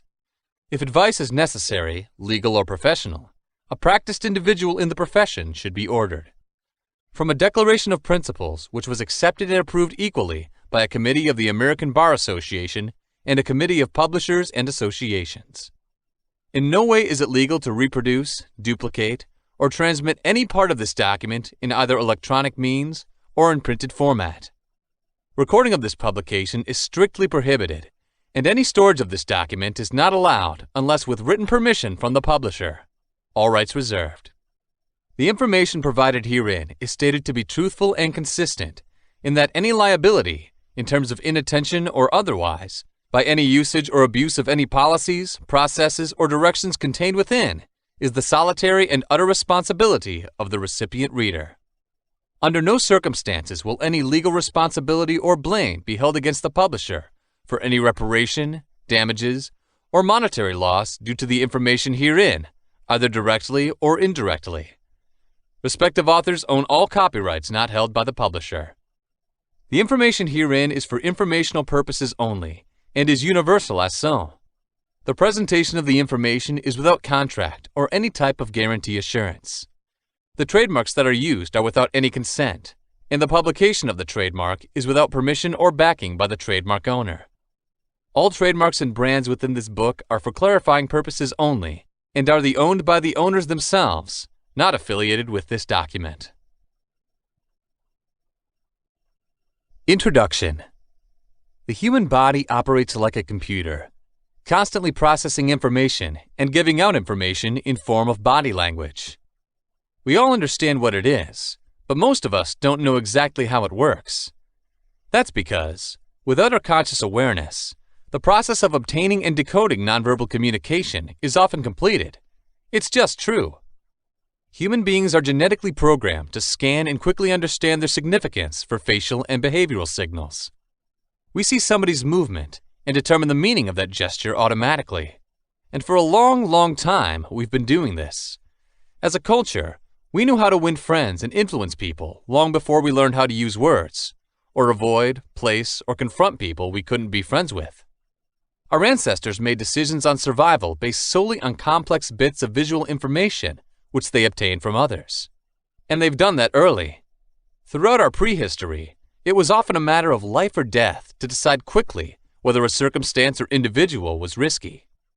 Almost all of us are able to read body language, yet its rules may seem mysterious, and at one point, we all let our bodies say things we didn't want.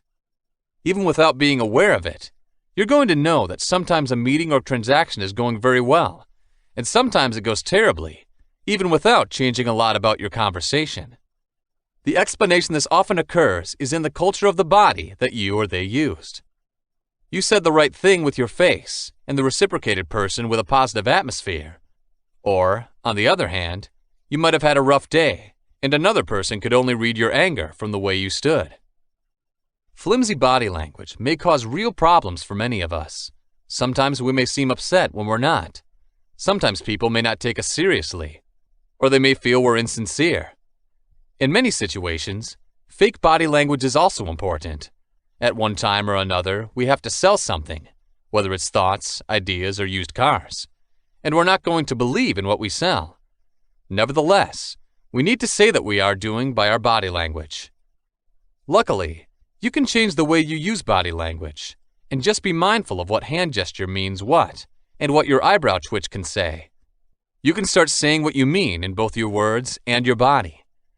This is the book to help you achieve good knowledge of body language, how to analyze people, and how to subtly use body language to manipulate people, with or without their consent.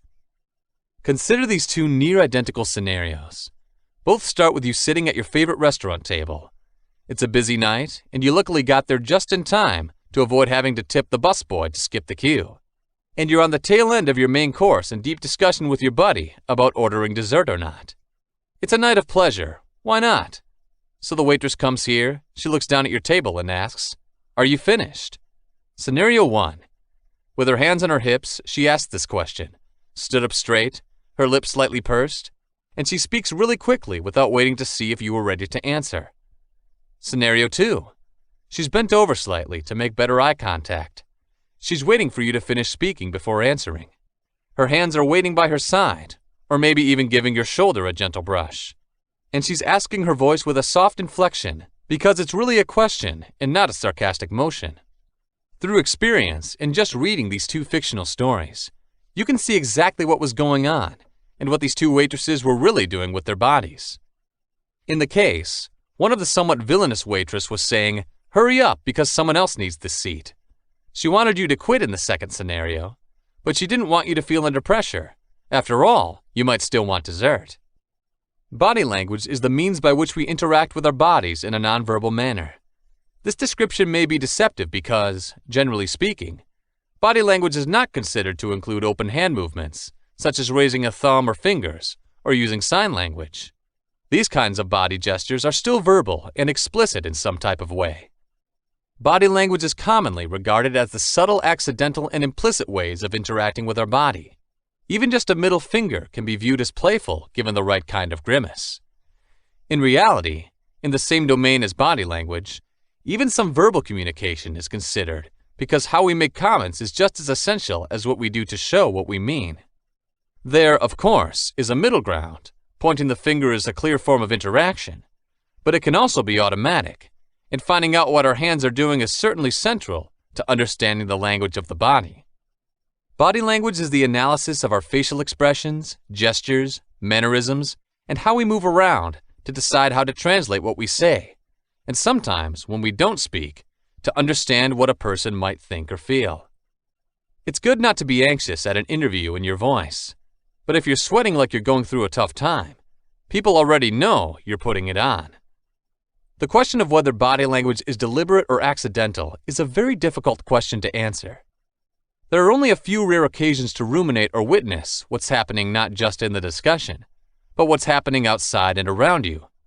Reactions occur almost naturally, and you'll often find yourself thinking, "That wasn't what I intended to say." And in those situations, you may start deconstructing your thoughts to sort out what you thought at the time. Their body language seems to have even less feedback from their brains than this, which has culminated in some thinking about a conscious and subconscious brain. This kind of separation is useful to many motivational speakers because it is dramatic and simplistic.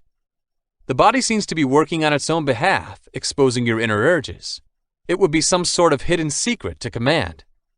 The truth is that this division is typically filled with Freudian psychology leftovers that are no longer taken with a lot of integrity.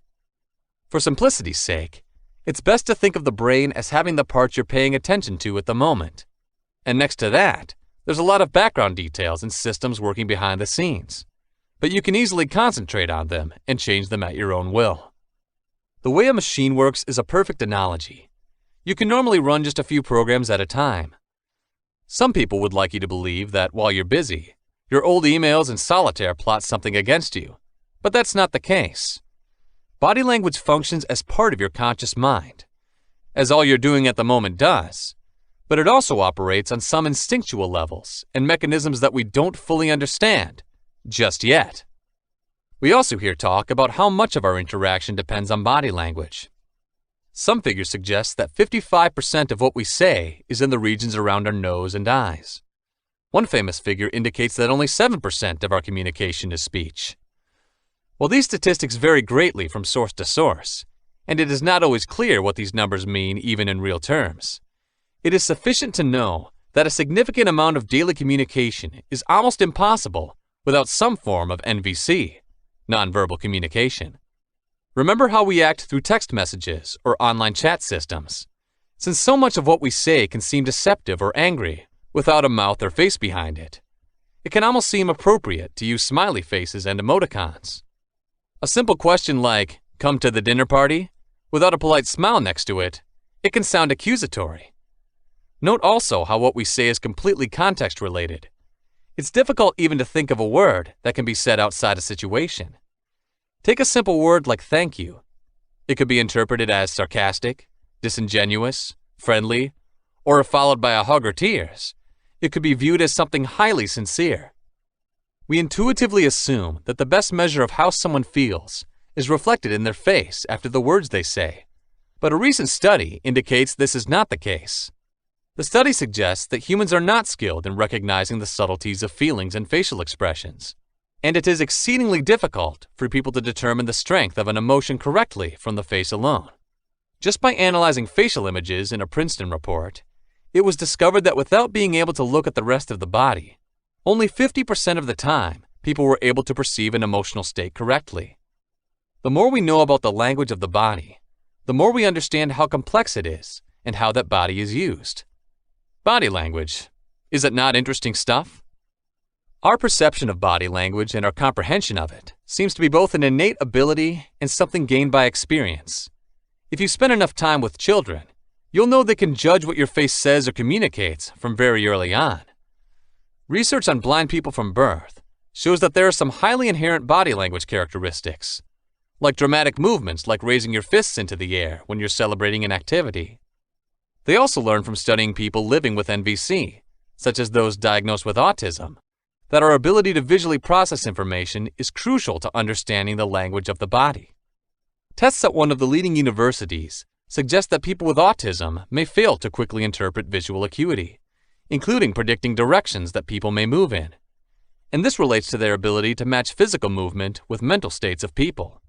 You may be unable to improve your ability to read other people if your brain has the ability to process small gestures in other people and make observations and see trends based on this data. It is essential, however, that teaching people to read body language at a higher level is done regularly and often, so there is obviously some skill and potential for progress in this communication field. For example, by looking at their body language and features, security forces are trained to detect deceptive characters. When it comes to body language learned, we can see from how it differs throughout the world how much of what we understand is either explicitly taught or absorbed from the people and culture around us as we mature. The duration and frequency of eye contact varies around the globe. In the USA, regular eye contact is significant. Prolonged eye contact can be seen as a challenge in some Latin American countries. And in some Asian nations, only short eye contact is considered friendly.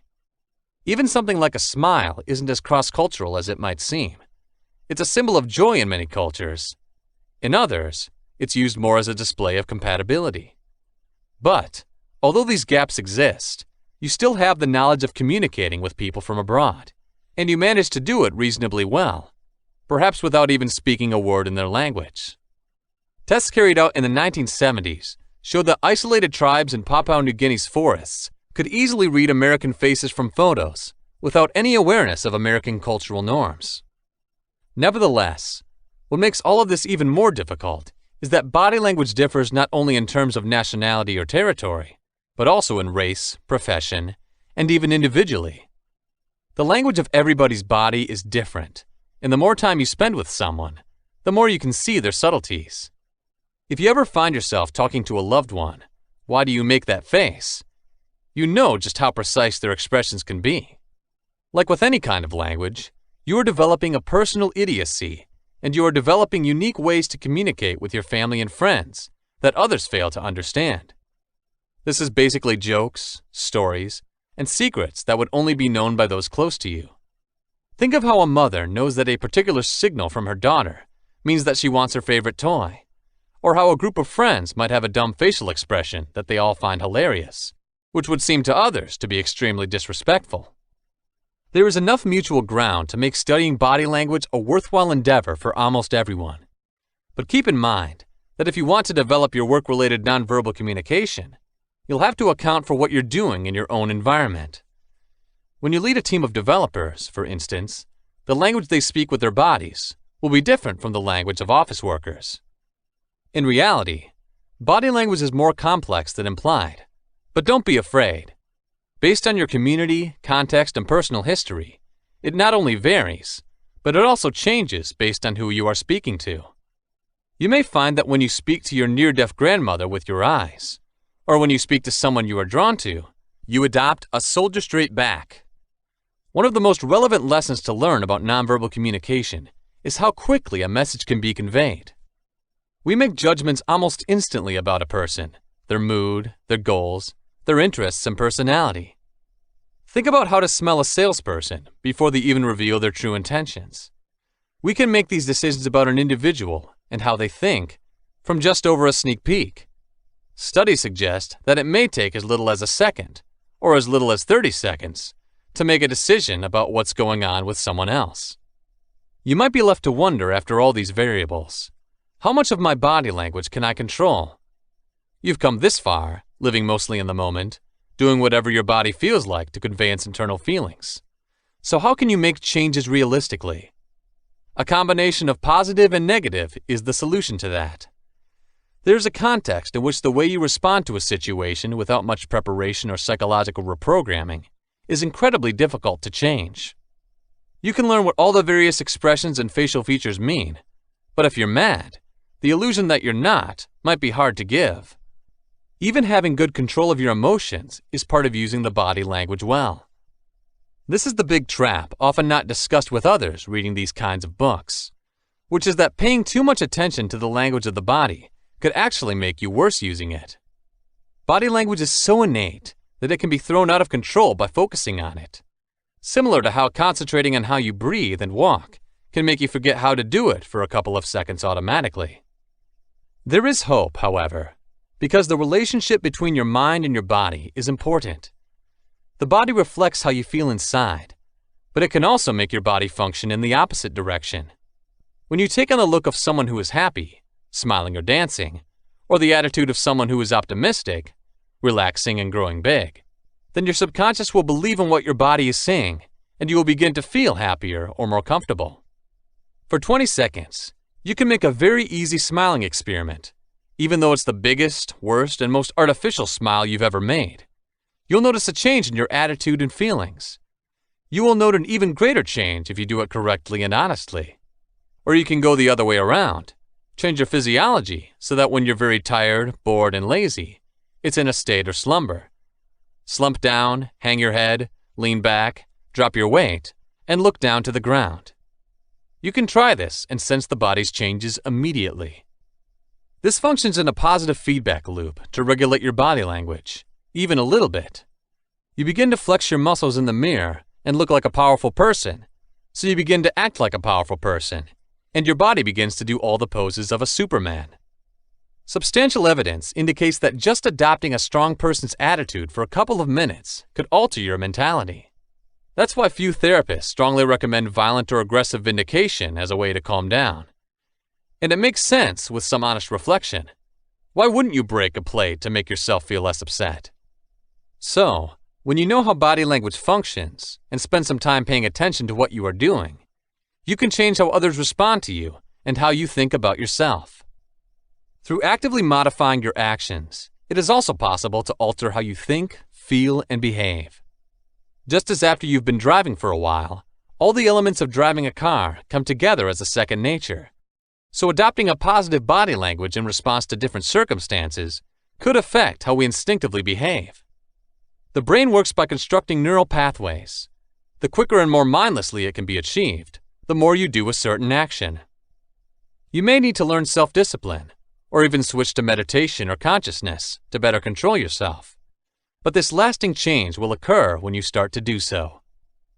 Distinguishing how we can interpret body language and how you respond directly to a situation is crucial.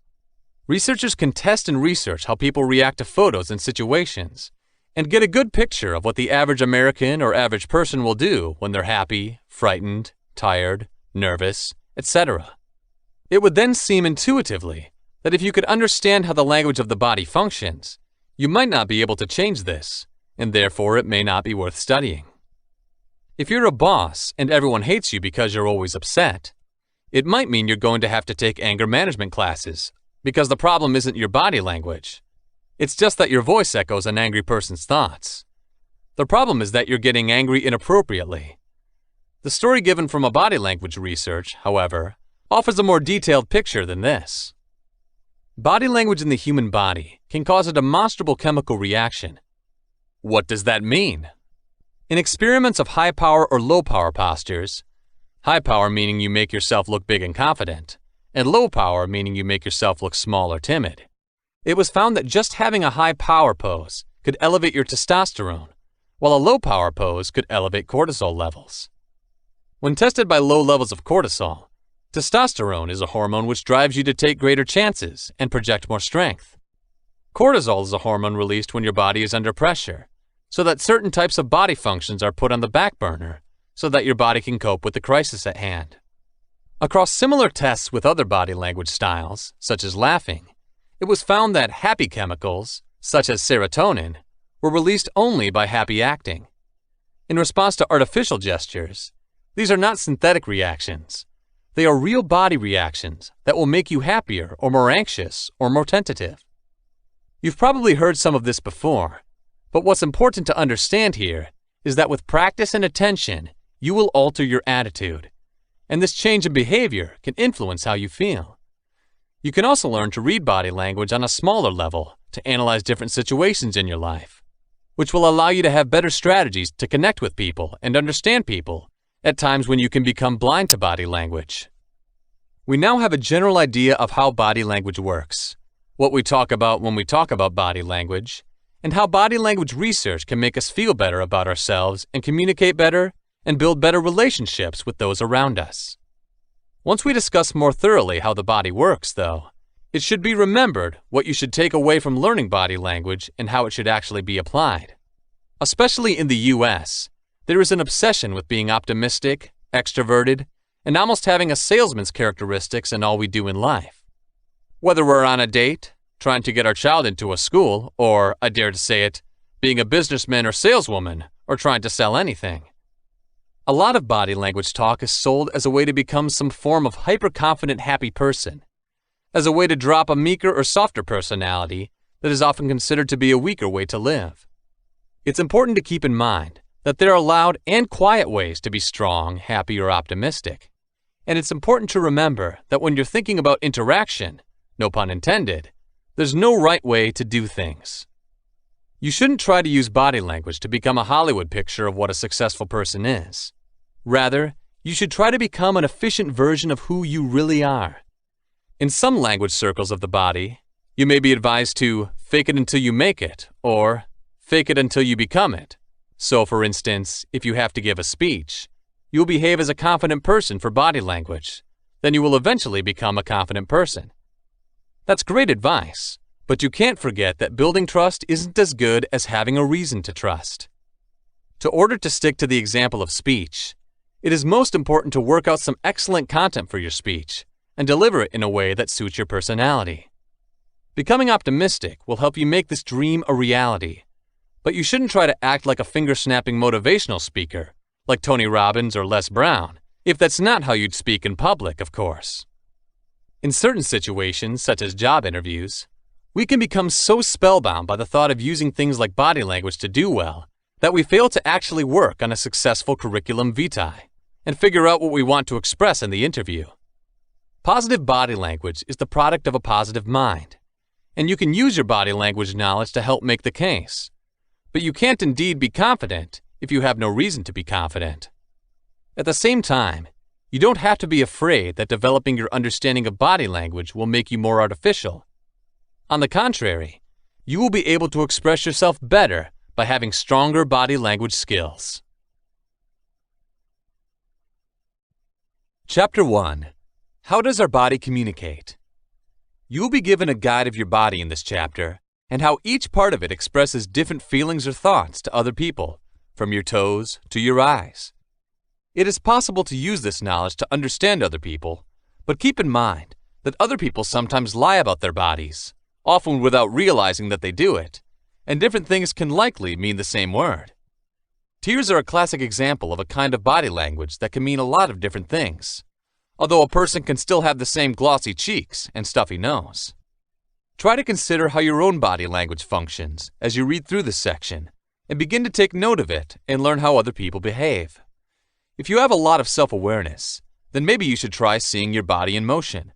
When you laugh at a TV show, try to see how you move your face and chest. Observing others is also very helpful in studying body language in different scenarios and circumstances, particularly if they are not guarded and tired of being watched. Try to be realistic about what body language can achieve. It may be that when they are nervous, people show their fists, but they may also have itchy wrists, and not everyone is the same. It's best not to judge others by their body language if you can stop it.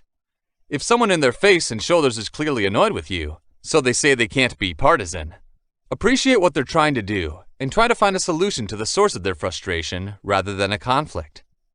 There are many different types of body language, so it's worth starting by looking at how to break them down into ways to make them easier to understand. We addressed intentional and unintentional movements at the start of this book and how much we actively manage while communicating. Such words will be used to differentiate between the forms of movements we know we do from those we may not be so sure of. I can easily tell you that I was pointing my finger at you deliberately, but I might fail to see my foot bouncing up and down because it was done involuntarily. Unintentional movements with this description include things like crossed arms, head bobbing, biting your lip in deep concentration, or sitting in a chair.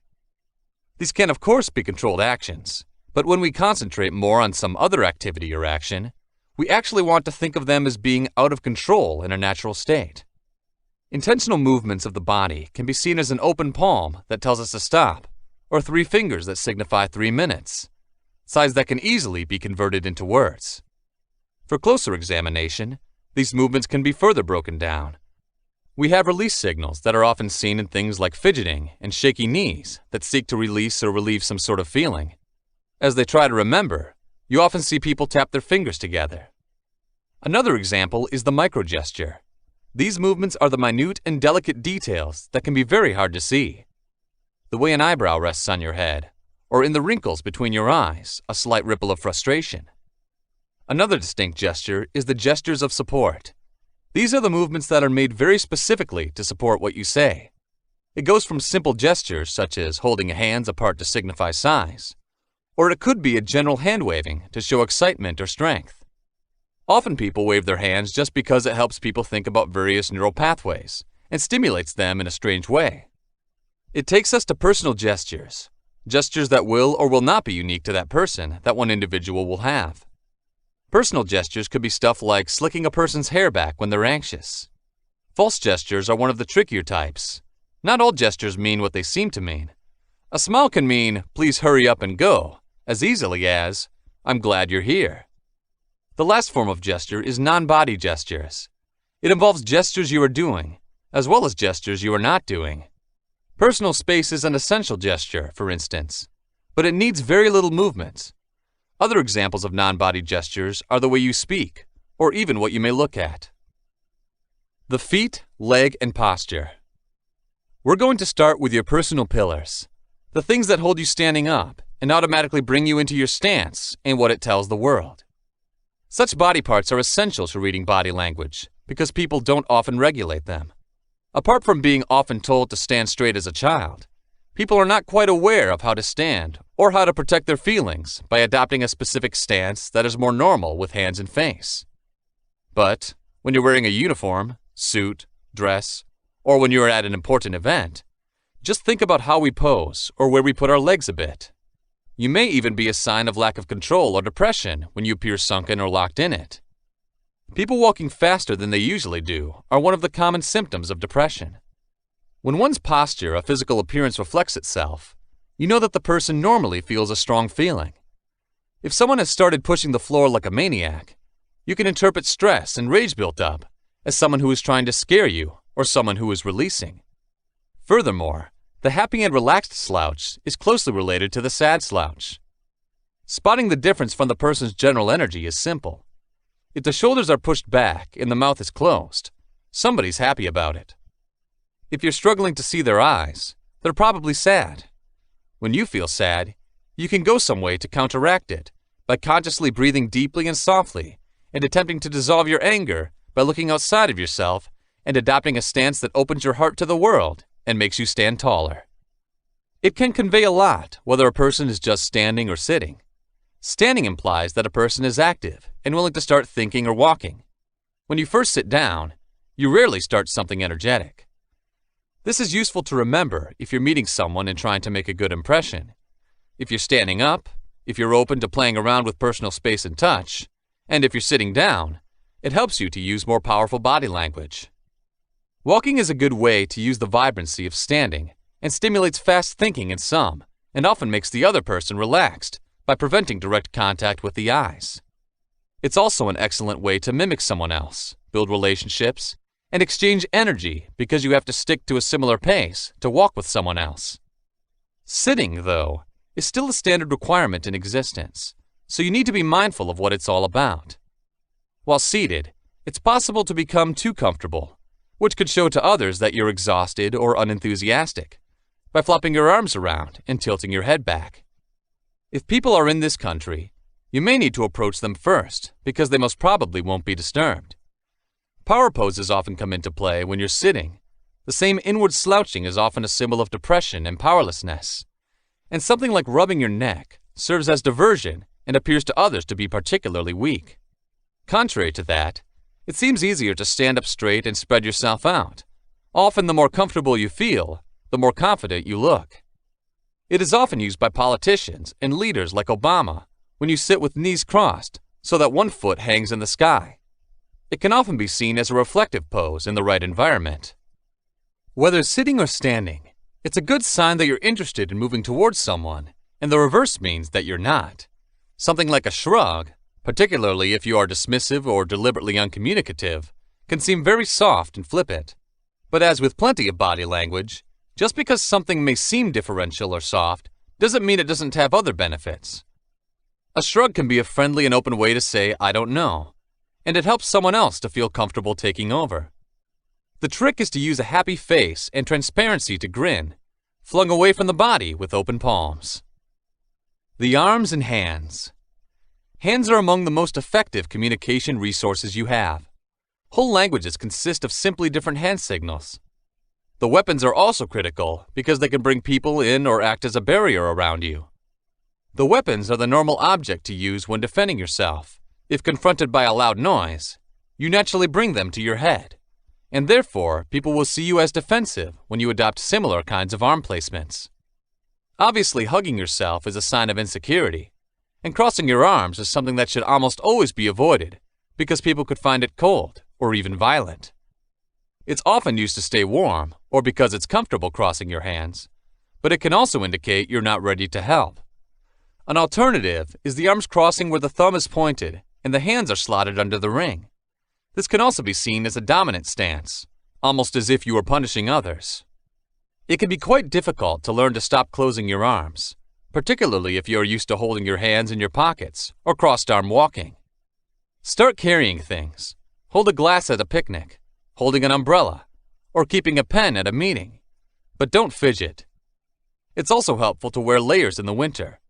It also shows you're prepared, and it also helps you to stop shivering and warming up. Openness, instead, is the best way to bring your arms to other people.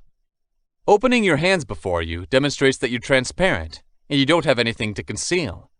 It wasn't just a joke to meet someone, but it was to show the other group you weren't holding a knife behind your back.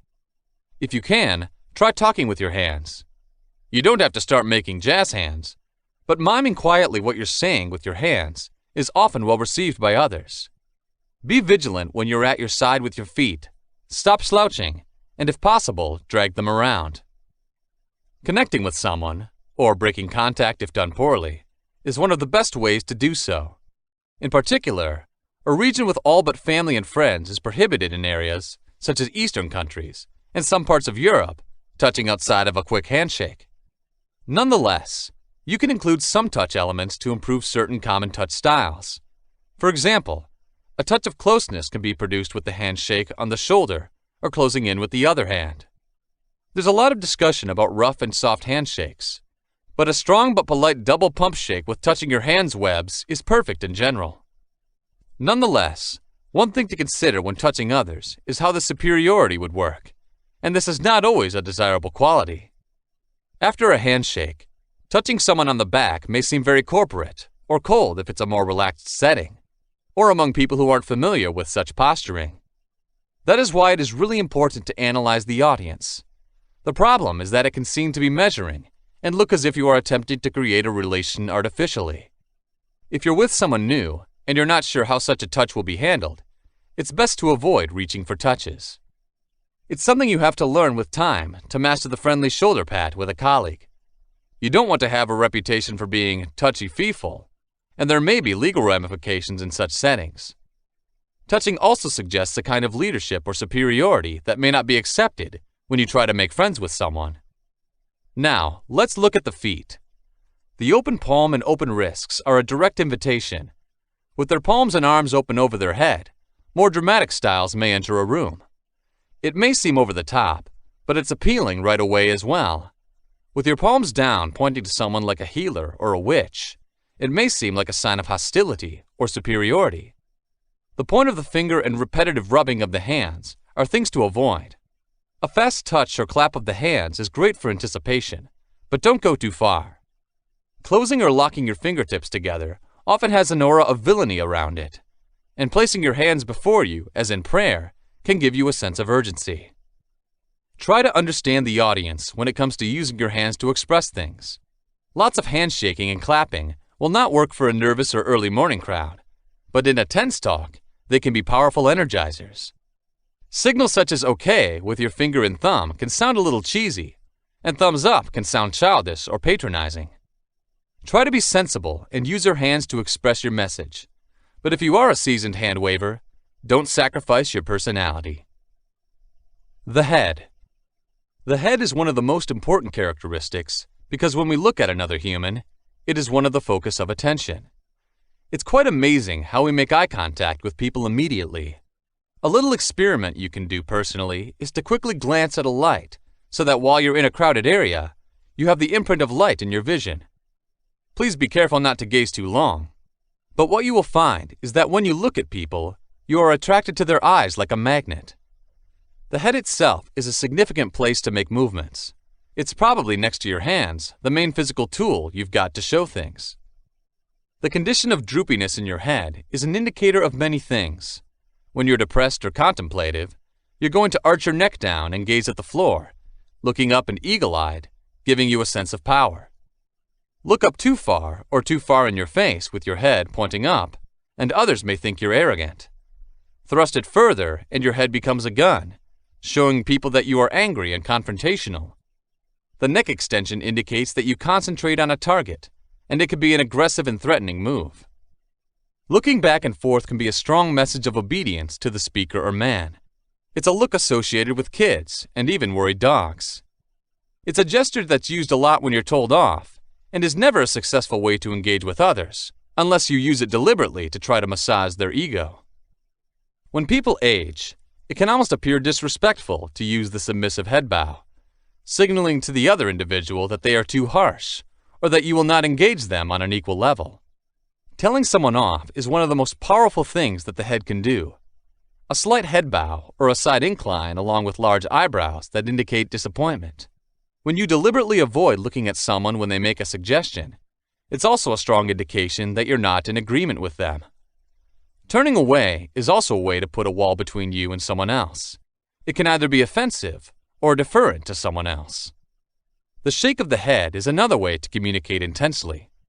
Clearly nodding up and down is a way to answer a question, but a subtle nod is a good way to tell someone you pay attention to. Some people like toys in a car window that fit well bobbed together.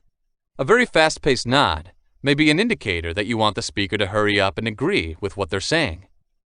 The head nod is also vulnerable to faking. If you don't get any verbal confirmation on what you're doing, search for real engagement. Nodding your own head is a good way to reinforce what you're saying. If you're providing orders, then combining "do not use fire escape except in an emergency" with a subtle yet visible left and right head shake can be made stronger. Obviously, people want to imitate you, so giving people body language that they can mimic is a strong tool that also enhances a belief. Like any body language, it can change what you think. Get someone to respond to something you've said and get them to agree with you. A teacher's favorite move is to give the eyes a half-no expression with a quizzical look. This is a subtle way of telling someone to correct themselves without questioning them directly, suggesting that you think they have the solution or that you are waiting for them to come up with a response with which you agree. A head toss is an obvious way to offend someone. When followed by a sigh of disgust and a flip of hair, it can be almost cartoonish. A fast whip or head nod is a great way to say hello. It gives attention, but also discourages long conversation and is useful if you've forgotten a name. You'll never forget a name once you've got your free bonus after the end, or if you're in a rush. When you lean to a nod, you can have a "how do you do?" Think of it with a hat tip that can be cute if well pulled off. Boredom and curiosity are two kinds of expressions that you can read from your hands. Propping your head up with your hands can mean, "I'd rather be sleeping," if your eyes are empty or darting. Or it can say, "I'm enraptured with your every word," if you raise the chin up for a better view. Maybe even if you take notes of some kind to keep you from staring at what you're reading. The face. The face, and one of the most valuable and challenging parts of the body to read, is attached to that head of yours. It's successful because it has plenty of chances to see new things. Hard because change is so quick. It's also quite difficult to control your face, especially if you're trying to do it consciously. Sometimes when you're trying to look fascinated or closed or impressed, it's more successful to start trying to get really impressed. If not with the individual at hand, then something else is impressive. It would take a long time to try and corner that person face mechanic, so it's best to stick to and work around similar emotions. Note that there are many reasons with the eyes. What might seem like ineffable irritation could be constipation. Depression is complicated because it is often not deliberately expressed, and many forms of depression can also be simply anger directed at you. Sadness is often followed by averting eyes that suggest you don't look at them, a hand that supports the head as it might drop away, and the start of crying or heavy breathing, and a face that usually records a blank expression. There's little need to think of intense sorrow in the face as it's easy to read. Frustration shares quite a few similar notes, such as a blank face, but often the gritting of teeth is seen. General frustration may promote the avoidance of eye contact, but when it's focused on you, it's likely that you can read it. Pulling a baby's face is a strong indication that somebody's mad. Controlling the breathing deliberately is a sign that somebody is battling their rage. While tense, sorrow is often accompanied by a slack mouth, suggesting a lack of control. A pair of focused eyes fixed on you is an indicator of a situation's control and dominance as well. Cutting eye contact tries to leave a situation. It can say a lot of things. And if someone hides an emotion like sorrow, it might be a little cry for help. This indicates frustration if you have strained or closed lips, or if you hold anything off.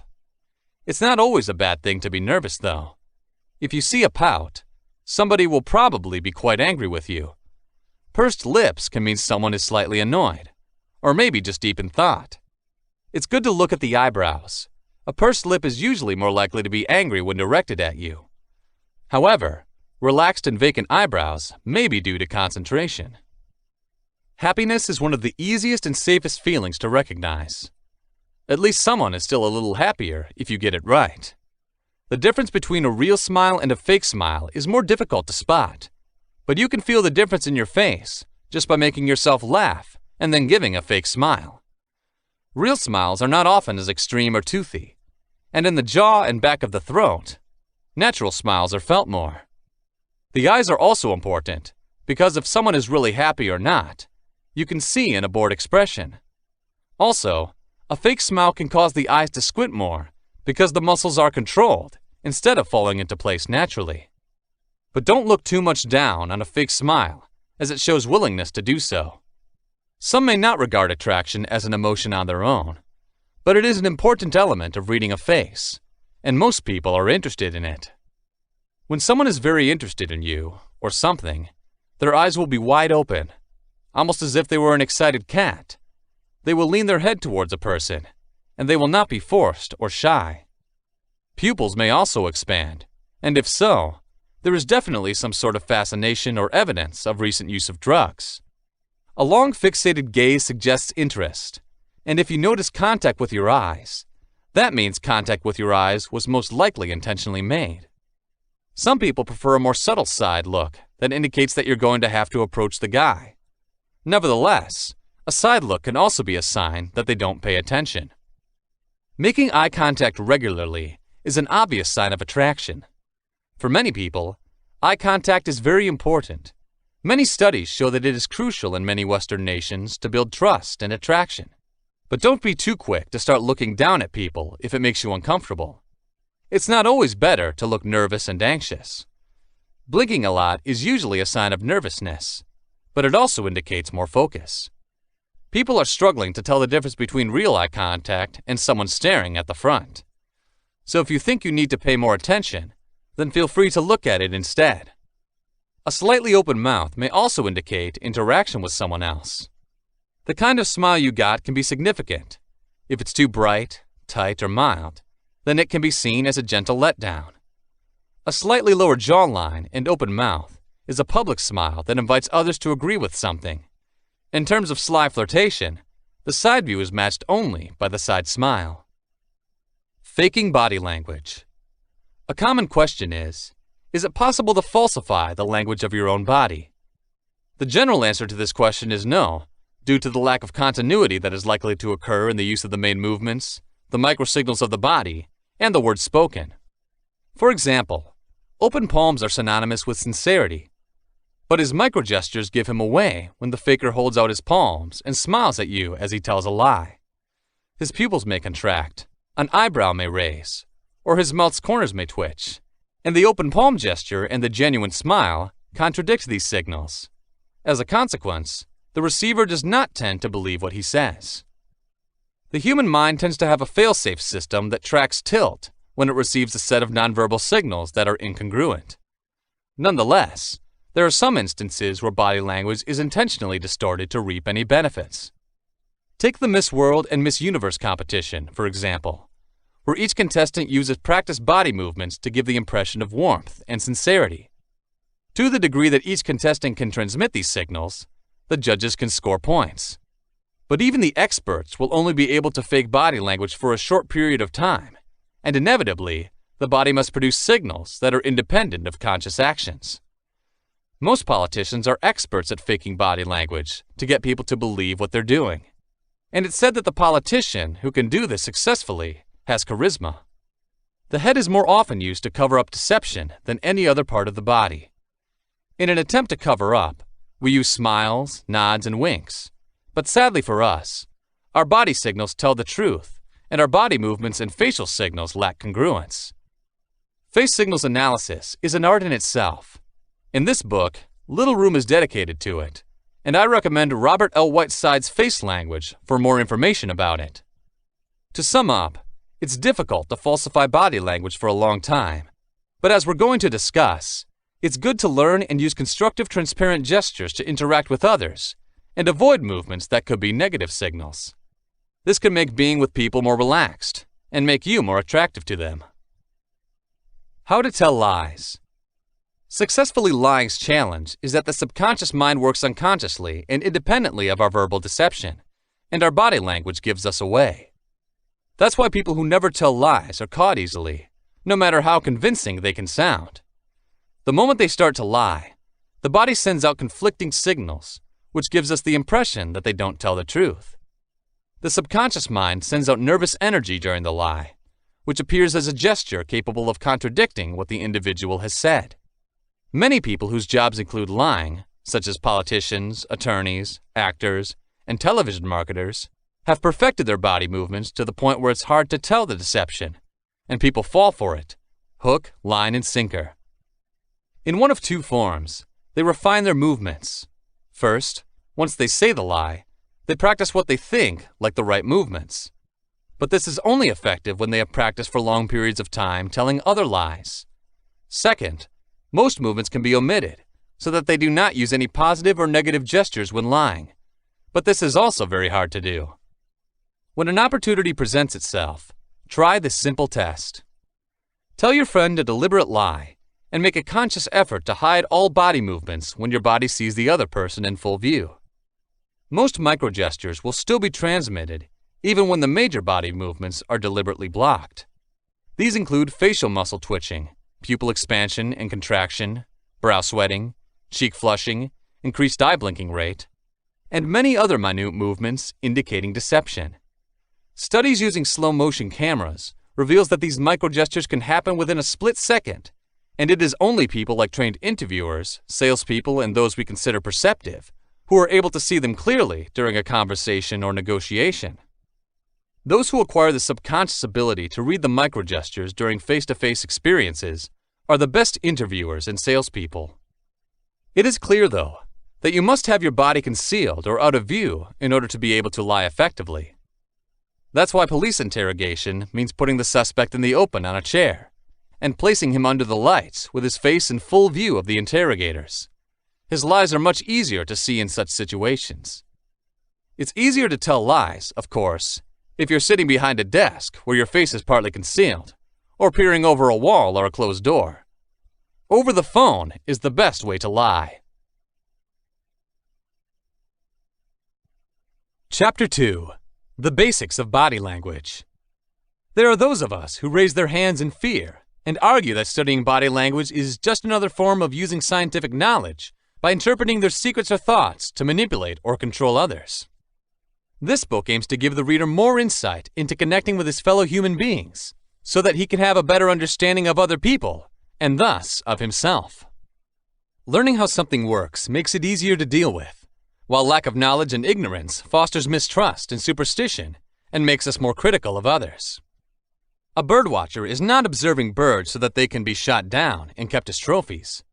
Likewise, the learning of nonverbal communication knowledge and skills is used to make any interaction with another person an enjoyable experience. Originally designed as a working manual for sales representatives, sales managers, and executives, this book has been extended in the 10 years it has taken to study and compile it in such a way that anyone, irrespective of their vocation or position in life, can use it to gain a better understanding of the most dynamic occurrence in life, a face-to-face experience with someone else. From a technical point of view, if we call someone perceptive or intuitive, we refer to their ability to read the nonverbal signs of another person and equate these indications with verbal signals. In other words, when we say that we have a hunch or a good feeling that someone tells us a lie, we just mean that they don't agree with their body language or their expressions. This is also what speakers call the consciousness of the audience or a group associated. For example, if the audience sat back in their seats with chins down and arms crossed around their neck, a perceptive speaker would get a hunch or think his delivery wasn't going through.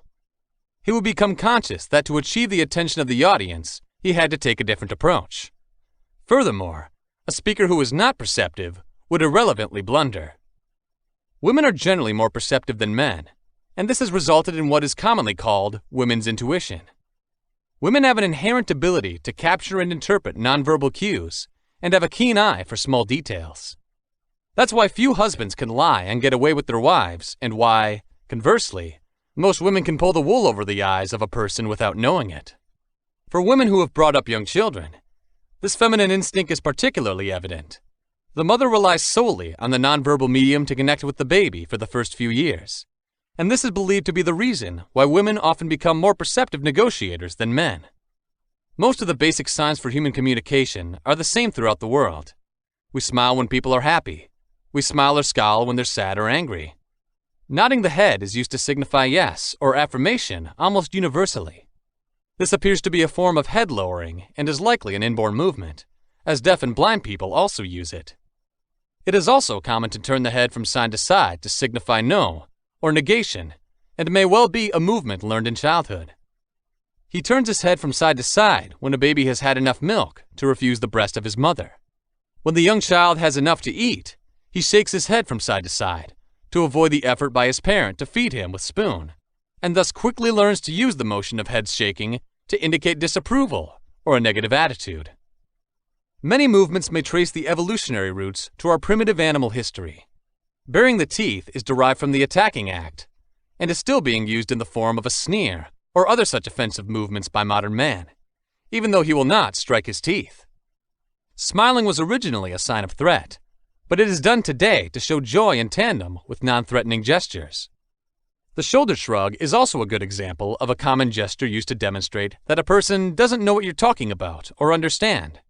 It is a complex movement that has three main parts: palms open, shoulders hunched, and brow lifted. Just as verbal language is different from culture to culture, so can nonverbal language be different as well. Whereas in a particular culture, one gesture may be popular and have a simple sense, in another culture it may be irrelevant, or even have a completely opposite meaning.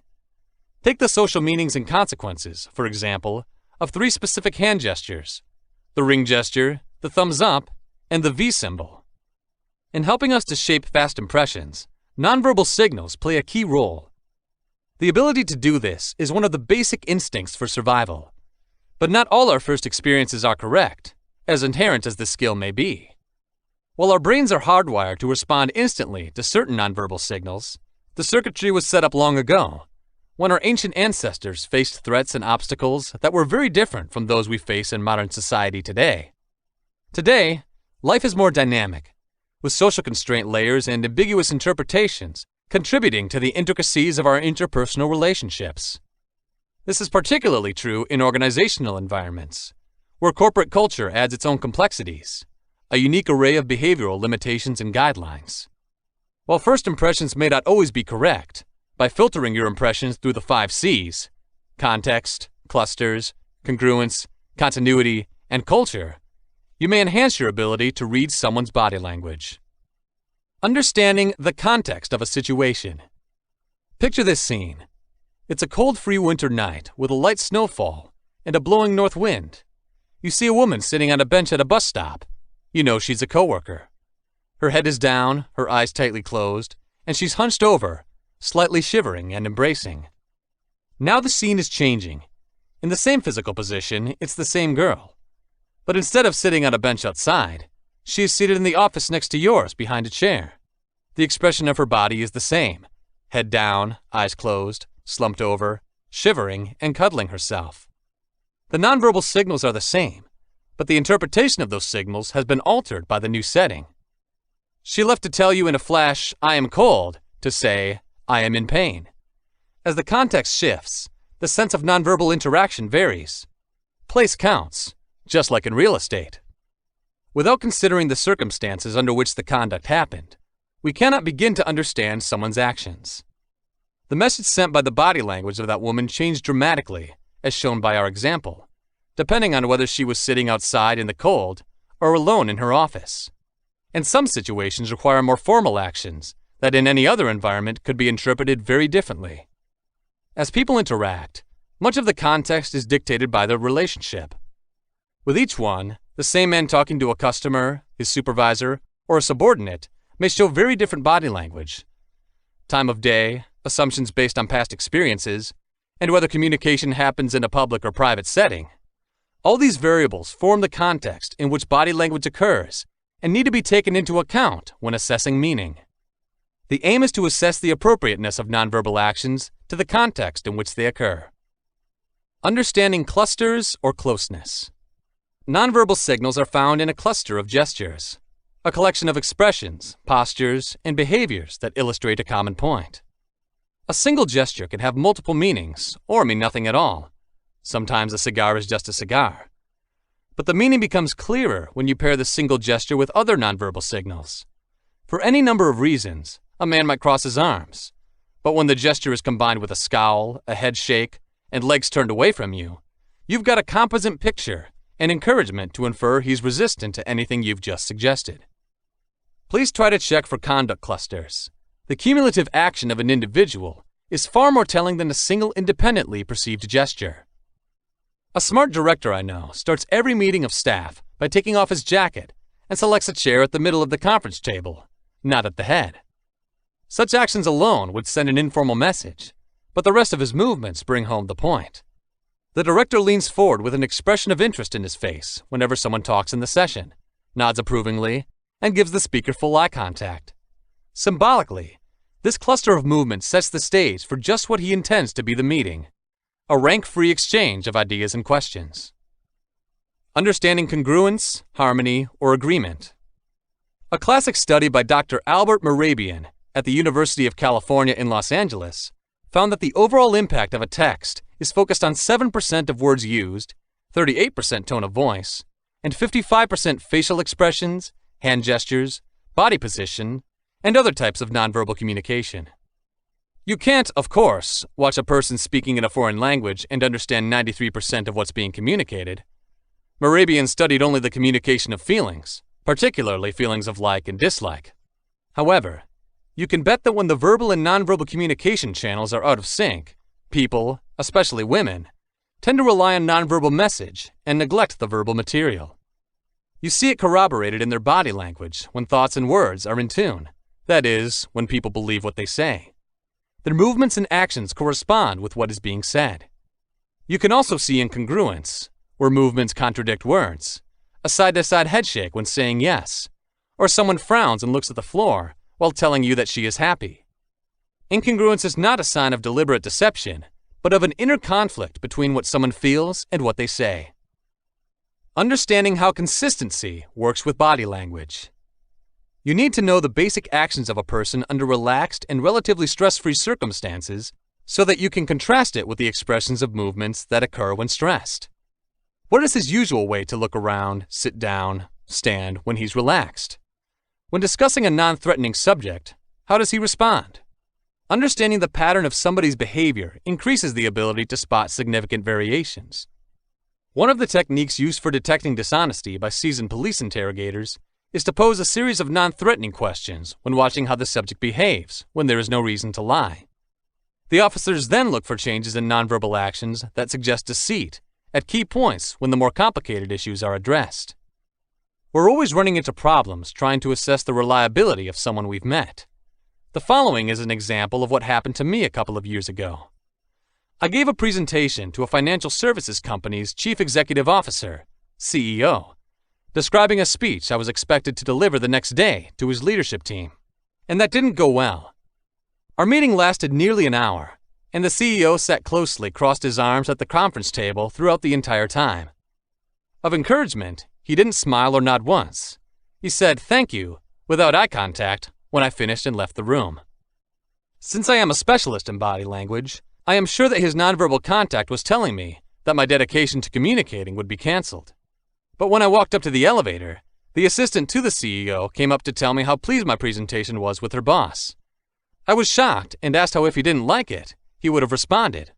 "Huh," the assistant said, her eyes confirming she had seen the reaction before. "In the middle of your speech, he'd got up and walked out." The only nonverbal signals I got from the CEO were those I considered negative. What I didn't realize is that this was a normal behavior for this guy. Understanding why culture affects body language. Our cultural heritage affects all nonverbal communication. For now, it is important to understand that you should realize how much pressure the person is under when reading body language. That's because the higher the emotional level, the greater the likelihood of cultural-specific movements occurring. Therefore, the many subcultures of which we are a member influence body language. Take, for example, posture. Ballet dancers are taught to keep chest forward their bodies, so you will often see them standing together with their heels and toes pointing, a modified first position. Many of the office staff are round-shouldered from hours spent hunched over their keyboards, with a slight sag in the head. Military personnel often take a back-to-back, spine-straight posture long after their service tour is over. Many people from different parts of the world can also make very different use of their bodies. Take, for example, a typical New Yorker's fast-paced walk and compare it with someone from the South's slower gait. Or consider the potential variations in body language between a prototypically reserved and formal New Englander and his more relaxed counterpart in California. The more you learn about the history, habits, and preferences of an individual, the more you can understand why some movements or postures are part of their particular repertoire, and why deviation from these patterns is important. Persons often change postures when subjects are moved. In my counseling practice, when talking about their mom, I would often see clients take one stance and a completely different stance when talking about their father. Chapter 3. Using Body Language for Good Communication in Real Life. The primary reason you need to know about body language is so you can communicate better. So some of the dots are linked in this chapter so you can see how best to do this. One of the most important things to remember is that others see you as you see yourself. Enhancing your mood by positive body language is the key ingredient to good communication. Nonetheless, there are ways we can be mindful when it comes to using our bodies to communicate. Conversation and rapport. Building a bond with a new person or establishing ties with old friends is the most important part of building a good relationship. It's something in body language circles that's talked about a lot because it's the main goal of most experiences. When you're in a good relationship, you're going to respond well to the body language of the other person, and you're going to want to be with each other instantly, whether it's in a professional or personal capacity. So how do you build a relationship without a natural spark or common ground? You do this with a body language style known as mirroring or matching. Mirroring and matching is quite literally what it sounds like. You mimic another person's body language so you can create a connection right away and make it simple. People tend to like a similar wavelength and familiar attitude spending time with others.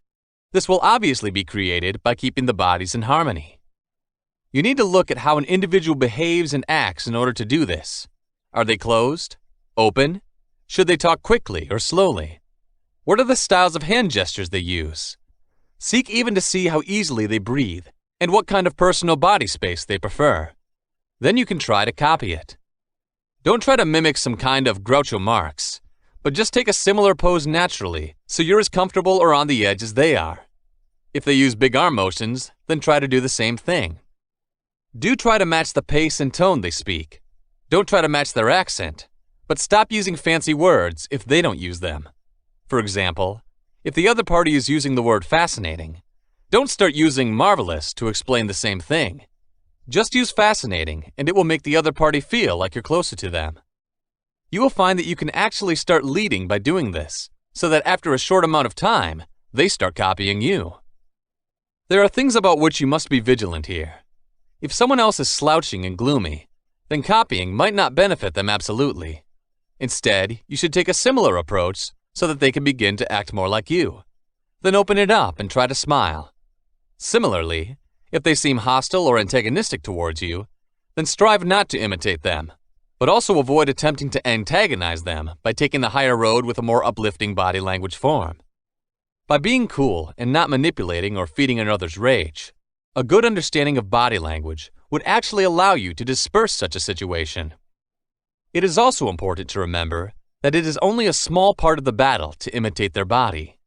You need to have some substance to what you're saying, or else they might be puzzled as to why someone they're struggling to speak to copies their every move. Try to return to the person later when you have more resources if things are still not normal. The next time you're out for lunch, shopping, or train, a good exercise. Look at other people who chat or just sit next to each other and may be strangers. You will note that they relate to the positions of their arms and legs, the speed and intensity at which they are speaking, as well as how immediately after the other party will follow suit if one party moves in a certain direction. People make a general mistake when they first encounter someone they are trying to connect with their words by finding common grounds.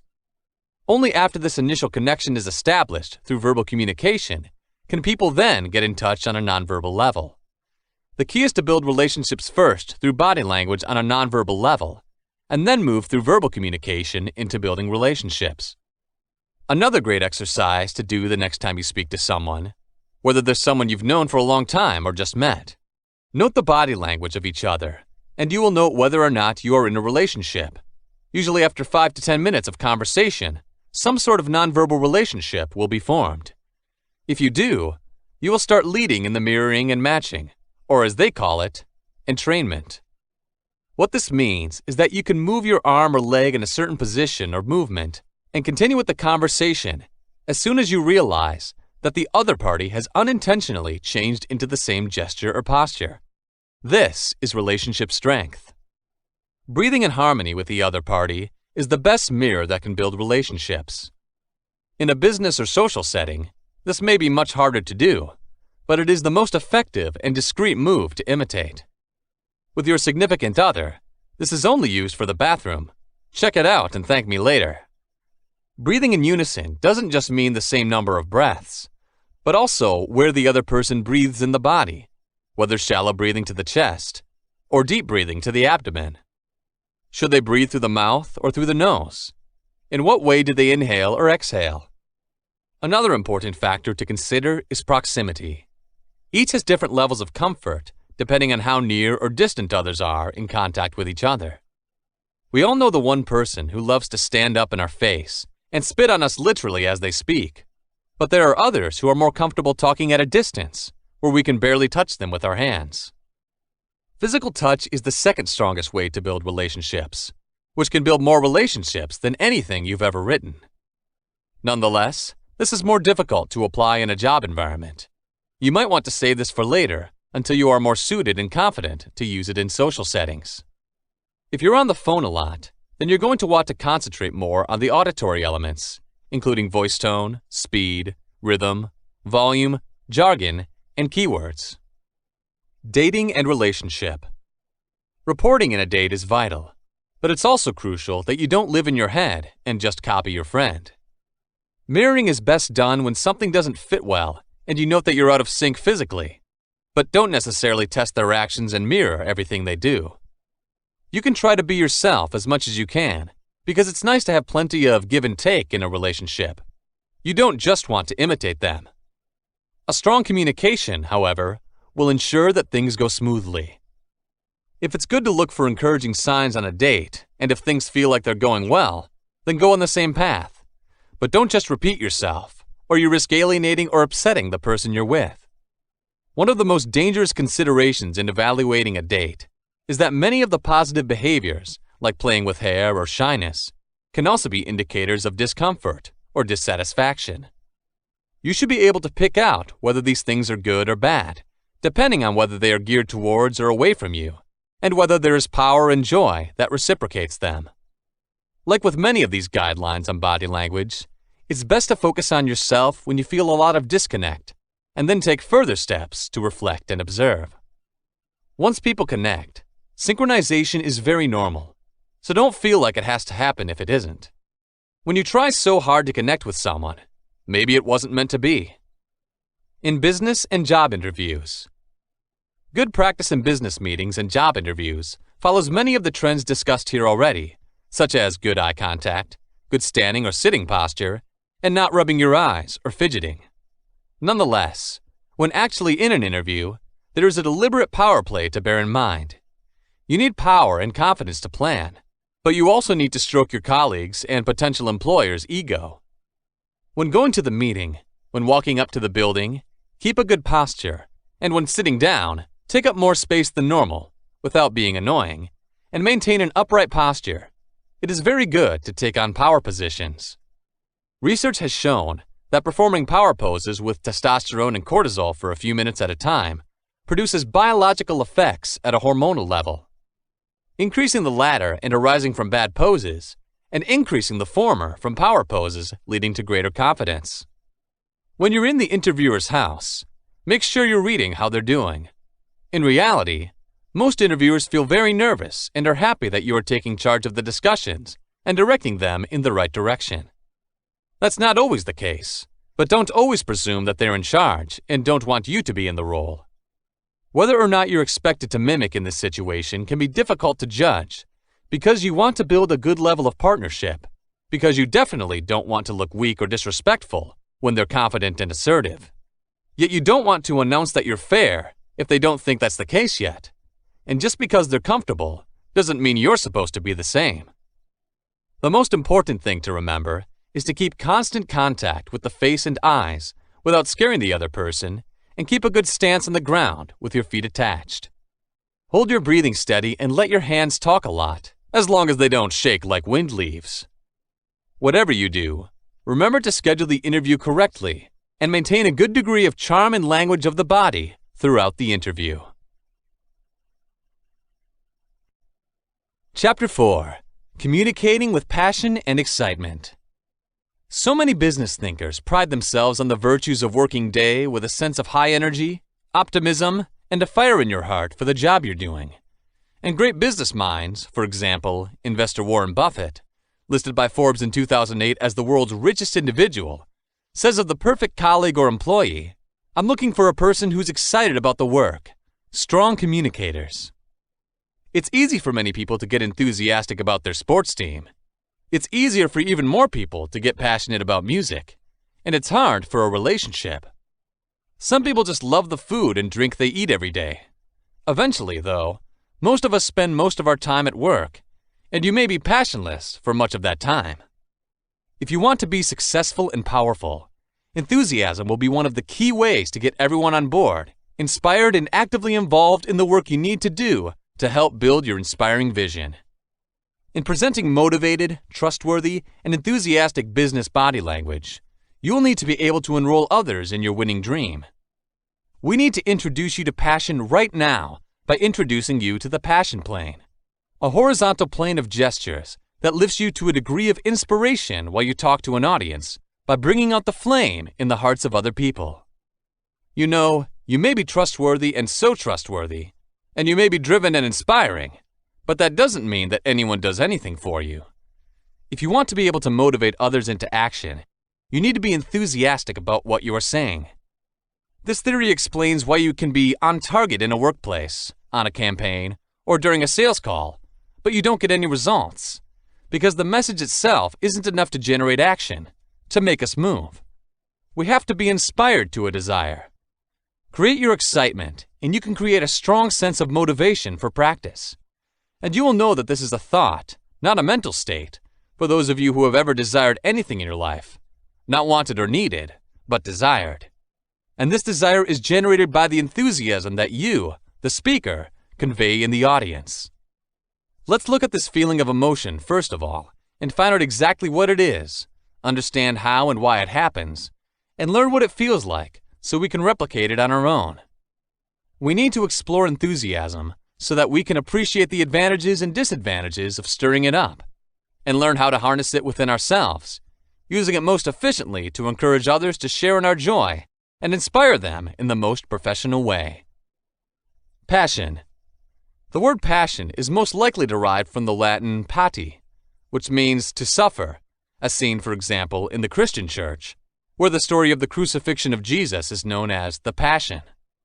The word's common martyr interpretation is that it signifies intense feeling and can be extended to any emotion. You can be emotional in all sorts of ways, intensely angry or passionately in love. Indeed, you can be passionate and intense about any human-known emotion, and there are many, many feelings. Let's look at some for a more complete understanding of passion. Take the example of love, which we may claim embraces the more nuanced, subtle, and intense attraction emotions and perhaps even lust. And within love, the more complex and implicit states such as adoration, fondness, desire, tenderness, or empathy may have been felt and seen in others. Also, therefore, one sensation has many more aspects or subfields. Over the years, many psychological and social scientists have come up with their own lists of the emotions and what they look like. There is one list, however, that should stand out for any universal body language student. The list suggested by Dr. Paul Ekman, a psychologist who has been a pioneer in the study of emotions and their relationship with facial expressions since 1954. He is considered to be one of the 20th century's 100 most influential psychologists. Global emotions and universal feelings. Through his work around the world, Ekman found that many emotional facial expressions are not social, but universal, and therefore biological in origin. The facial expressions he found to be uniformly the same include those expressing rage, disgust, fear, excitement, sadness, and surprise. Dr. Ekman and his relevance to the world of body language is more to come about, but for now, it is enough to remember that all these emotions conveyed by facial manipulations can be powerful and passionate, and, as Ekman has discovered, they can be communicated universally. The important thing for our business purposes is to know how to properly express our feelings with an audience, give our listeners enough strength of feeling that they feel compelled to join in and go for our passion. That is, we have to make our passion their passion and inspire them to move with it. Let's take a psychological look at this issue and see how the body can be used as a solution. Learn to speak from your heart. Take a closer look at how this horizontal movement rate switches immediately. Look to how the voice's pitch has risen dramatically. Notice also the increased upward inflection of the voice, which suggests non-verbally that there is still more to come.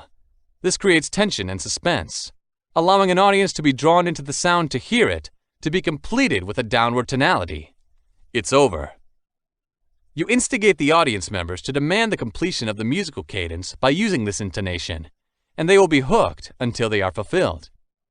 Do you also feel more suspended in your body? When you have your hands up gesturing in the chest area, there may be a feeling of something is about to happen. The mirroring and copying you are now aware of anticipating from your listeners also causes their breathing to be stopped. They're looking for a deep breath now and will stay hooked by you before you let them off the hook by offering a strong breath into an action direction. And with all the energy that this government has built up in them, there is an energy surplus that they need to spend with intervention or face a toxin buildup. The call for action is all the reason that the body needs to regain its emotional equilibrium by getting up for it. Managing from the chest area simply increases your level of oxygen, and thus your level of power, pumping the blood from your lungs and causing those around you to do the same. That's why I call this field the passion plane. Chapter 5. Understanding the importance of zones and territories. Like many animals, people claim, identify, and protect areas of their own species against other individuals. The 3 zones of defense. The most animal defense area can be divided into 3 zones: the area around the body immediately, the nest where the animal raises its young, and the feeding ground or territory within the animal's home range as it looks for food or a mate. To humans, these 3 areas relate loosely to personal space, house, and, if any, yard. Nevertheless, our concerns here are with the ways in which gesture and attitude betray the proprietary feelings of someone, warning off signals, for an object or person, and with personal space, their preservation, and the adjustment of the individual to their loss. Personal territory. Animals become far more braver and hostile on their own territory than outside. They are hostile to an intruder, and they can struggle to force it out. Even if the attacker is tougher, the owner of the territory appears to fight with more courage and trust, and usually wins. In their home ground, too, humans feel more powerful than outside. Accordingly, a visitor invited to an away match in someone's house, or a football fan, may well be in a disadvantage. Warning others off. Continued territorial disputes would make life impossible. While adopting generally accepted codes of conduct, most animals avoid fighting. A bird is singing to assert dominance over a clump of trees. A mammal can mark the boundaries of his territory with a special scent gland with urine, feces, or scent. Such noises and scents are known and obeyed by most potential intruders as holding out signals. When they wander across an invisible boundary, the resident can conduct a ritualized threat demonstration instead of attacking immediately, which will scare them away before any blood is shed. So, it's just men. To prove that they are ours, we add personal touches to our home and other belongings. Then other people stay away. When we welcome them in, we act in subtly oppressive ways, and they feel compelled to behave less openly in their own homes than they would. The exceptions to these daily laws are burglaries and violent privacy invasions. Showing ownership. We use postures and movements to show that we are claiming someone or something we consider our personal territory. Below are some common examples of patented postures and gestures. A woman who wants to make her husband's relationship clear to the spectators, they'll loop her hand through her arm as they go for a walk. 1. Through putting an arm around her shoulders, a husband might display his wife's ownership in a public place. Someone posing with his or her new car for a photograph, in which he or she is eager to show possession, might put a hand on his roof or a foot on his bumper. In a proprietary way, a householder speaking to someone at the door is likely to rely on the doorpost. 2. A business executive can signal ownership of and ease in a workspace by sitting across the arm of an office chair with a leg, or resting both feet on the office desk. 3. Or an open desk drawer. Personal spatial zones. We are also jealous of the room that instantly surrounds us, as well as making our control of things or people visible to others.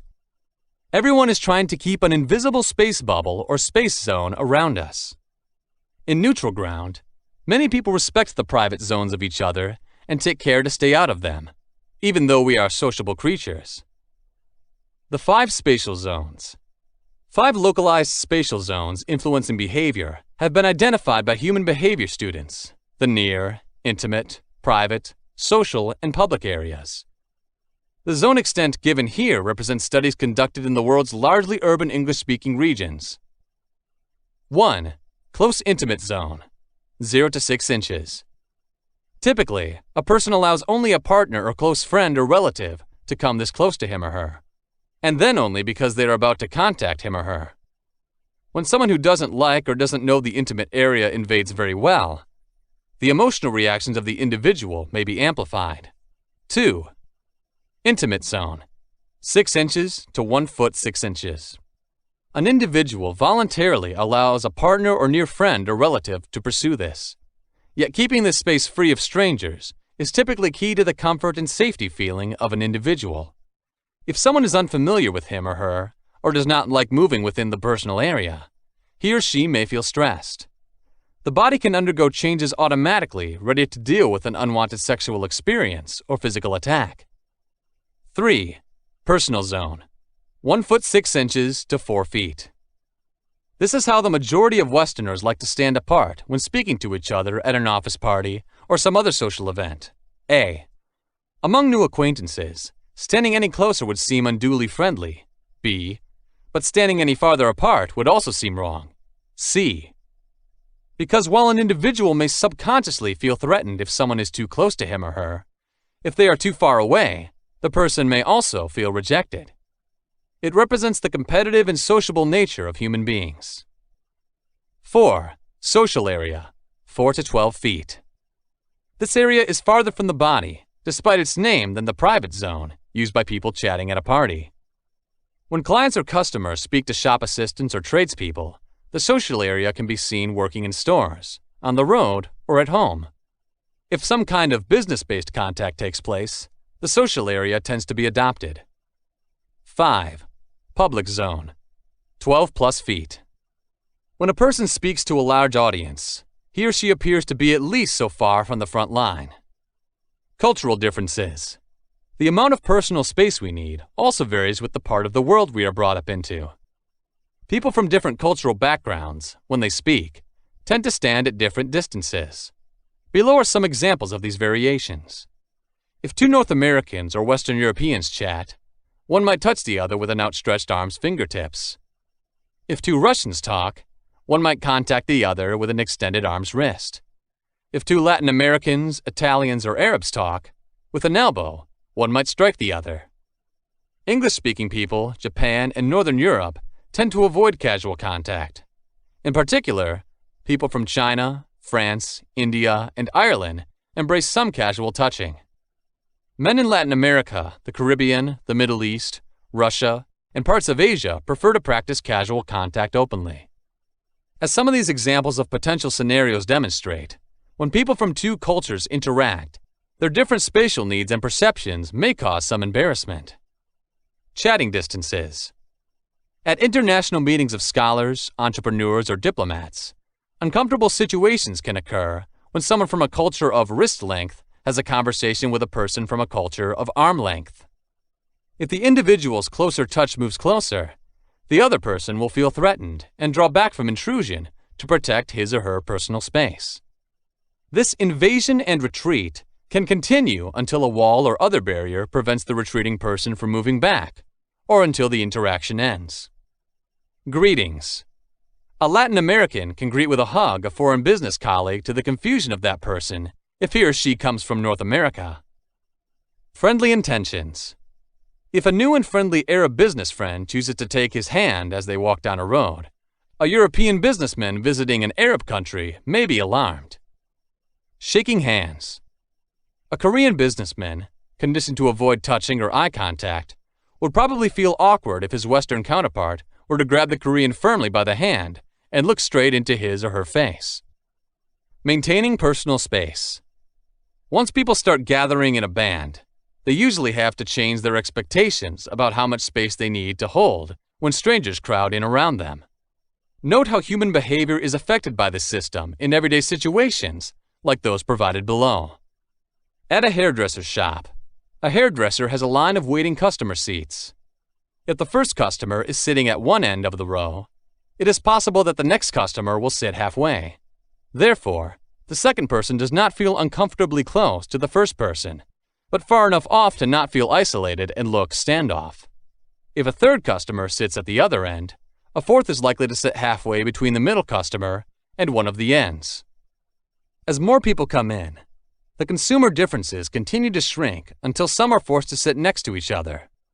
Similar behavior tends to take place in a waiting room for a doctor, a movie theater, a bus, or a plane. On a queue, people stand as if they were separating them from those in front and behind in invisible space bubbles. If a line is viewed from one side, it appears to divide people from each other much the same length. If space is limited, the bubbles of space will shrink. Adjusting to lost personal space. Keeping space bubbles intact is sometimes difficult. People sit or stand so close together in a crowded elevator, escalator, bus, or subway car that their bodies sometimes touch. Normally, when strangers came close to an adult, he or she would feel stressed enough to make the body undergo physiological changes to prepare it for fighting or running. Chapter 6. Understanding Gestures for Analyzing Others. To avoid wrongful interpretation of other people's gestures, it might be best to practice. Some facial expressions and hand movements are discussed here, as well as their meanings. Many body parts, large and small, representing body language, follow a checklist. The chapter ends by explaining that many of our acts are done automatically, so we don't know exactly what we are doing. How to learn body language.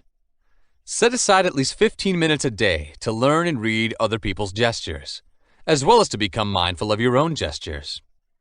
Anywhere people meet and connect is a good reading area. An airport is a particularly good place to watch the whole spectrum of human feelings, as people express freely by gestures eagerness, rage, sorrow, joy, impatience, and many other emotions. There are also excellent social events, business meetings, and parties. You can go to a party after learning the art of body language, sit alone in a corner all night like a wallflower, and have an exciting time just watching the patterns of other people's body language. Therefore, television offers an excellent way to learn nonverbal communication. Turn the sound down and try to understand what's going on by looking at the picture first. Through turning the sound up every 5 minutes, you'll be able to check how correct your nonverbal readings are and, as deaf people do, you'll be able to watch a whole show without any noise. There are at least 6 facial expressions found all over the world, indicating that they are inborn rather than learned. They are happiness, sadness, surprise, fear, anger, and disgust. To send a distinctive and instantly identifiable signal, each word requires a combination and an incredibly subtle rearrangement of features. The 3 individually mobile areas of the face concerned are the forehead and the eyebrows, the ears, eyelids, and the upper or heart part of the nose, and the lower face, which comprises the remainder of the nose, the neck, the mouth, and the chin. Note: the expressions mentioned below are those that can accompany feelings that are very intense rather than subtle. So let's analyze some basic expressions and then later analyze some more complicated expressions. Happiness and joy. Although this is not an exclusive indication of joy, the most noticeable indicator of this feeling is a smile. Smiling affects your mouth and the bottom of your head. 1. Eyes. The lower eyelids are raised slightly, with the wrinkles beneath them. At the outside corners of your eyes, the feet of crow can crinkle the air. 2. Mouth. As the corners of your lips travel out and up, your mouth lengthens. Your lips can separate enough, usually your upper teeth. A strong smile often produces a pair of lines that extend to your nose from outside the edges of your mouth. 3. Cheek. Your cheeks are rising and bulging, many high enough to make your eyes wider and show the lines of the mouth to the nose and the feet of the crow. Sadness. 1. Mouth. Sadness is usually betrayed by the mouth, which appears to fall into the corners, thereby emphasizing the face's normally loose and unified presence. If you're on the brink of shedding tears, the lips can quiver. 2. Eyebrows and the forehead. The inner ends of the eyebrows may rise in such a way that the space between them, the root of the nose and the eyes, becomes triangular. There may be minor lines over this triangular shape in the center of your forehead. 3. Eyes. These may shine with tears that are unshed. Surprise. 1. Forehead and eyebrows. Your eyebrows curl and shoot upward when you're shocked, and your forehead's wrinkles corrugate across its length. 2. Eyes. Your eyes' whites are shown as you open your eyes wide. 3. Mouth. Lowers your jaw, slackly open your mouth. Fear. When you're scared, parts of your face respond as oddly as they do, but there are subtle differences in most parts of the world. 1. Eyebrows and forehead. Rise and draw your eyebrows together. They seem to be a little less rounded than in a surprised expression. Your forehead furrows once again, but this time not across its length. 2. Eyes. Your upper eyelids rise and the whites of your eyes are exposed. Your lower eyelids relax and fall. 3. Mouth. You can close your lips tightly around your open mouth. Anger. 1. Eyebrows. When you are frustrated, the muscles pull down and inward your eyebrows, and the skin between them is formed by vertical wrinkles. 2. Eyes. Widen as the eyelids move closer to each other. The eyes are looking hard and staring, and maybe they're also protruding. 3. Mouth. It is possible that your lips will be tightly closed and flat, turned down at the corners, and tightly opened as if in a yell. 4. Nose. Many angry people are exposing their nostrils. Disgust. 1. Eyes. The lower eyelids rise and the lines appear below them in the body. 2. Mouth, nose, and cheeks. Fold your nose and lift your cheeks upwards. You can lift both of your lips, or just your upper lip, lowering your lower lip, creating a slight pout. Next up, we will discuss tips for successfully reading people. Let's go. Chapter 7. Tips for reading and analyzing people. You can find that this is a vital skill in your personal and business life as you learn to read people. If you concentrate on friendship, work, parenting, or dating, learning to read people provides you with an opportunity to develop valuable insights and make sound choices. Some would suggest that there is no easy way to learn about people reading. That's real. Training can take some time, but you may be able to look at someone quickly after training and get a good sense of who they are and what they want. Gain an understanding of others. You will understand yourself better if you spend time trying to know others. First, you have to realize the walls that people are building up, and also the obstacles that you have set in your way. The reality only comes to light in layers as people reveal themselves to others. The first layer is when you're a stranger, the layer people show you. They may be sitting at a bus stop with you or in a different setting. Topics include current events and the climate, some innocent topics. Many people talk about them easily. The second layer, if they feel comfortable with you, is the one people show. Coworkers will share more about themselves with you if they understand you a little bit. We can talk about their thoughts on other broad topics regarding emotions. For those with intimate relationships with you, the third private layer is kept in reserve. It involves close friends and partners. These take longer to develop, and confidence is earned as time goes by. The exposed thickness is greater than the other two sheets. In this layer drops your worries, ambitions, and personal issues. The fourth innermost layer is the part of people we don't share with anybody. It holds their darkest, deepest secrets and emotions, and they would rather not accept some of these. With some issues in this sheet, they may not have come to terms yet. That's why discussing these stuff with anyone is awkward. You need to go through their layers to read others. Of course, you don't have to go all the way to the intimate level, but the further you get, the more accurate your reading will be. To read people, you must also remove the barriers that you and others put around you. Your assumptions and biases are these obstacles. Projections are your, and everyone else's, propensity to close your mind and eyes to anything that is upsetting or unpleasant. You should project your opinion of circumstances as it makes them easier to deal with. Prejudices do not refer directly to racial prejudice alone. That's a little bit of it. It's not the whole part. You are prejudiced if you make a personal opinion, negative or positive, without looking at the facts. It clouds your reading ability by harboring ideas based on political affiliation, color, gender, or even what people wear. Your biases may be based on your background, your anxieties, or a number of other things. Wait with empty hands. You have to be totally objective to read people effectively, which means you have empty hands. To be rational, you will also need to conquer your assumptions and biases. Be polite, be patient. Slowly fill your hands with knowledge to avoid rushing your conclusions. Don't be so frustrated with the big picture that you lose. Allow photos to develop fully so you won't get humiliated or disappointed. This is how people are reading. Knowing the right techniques for reading people will help you overcome the urge to jump to hurried conclusions. Hold off before you make the ultimate people call. Reality is an important part of life. It is essential to know when people tell you the truth or lie to you in every part of your life, in business or personal contexts. Sadly, when it comes to recognizing lies, people are not, in particular, very successful. It's a natural tendency to believe other men, and this works pretty well for situations in which little is at stake. While you are unable to evaluate every experience you have with misleading symbols, there are some simple ways to read people, appreciate them better, and see if they tell the truth or not. When you need to ask if you obtain the story straight, there are moments.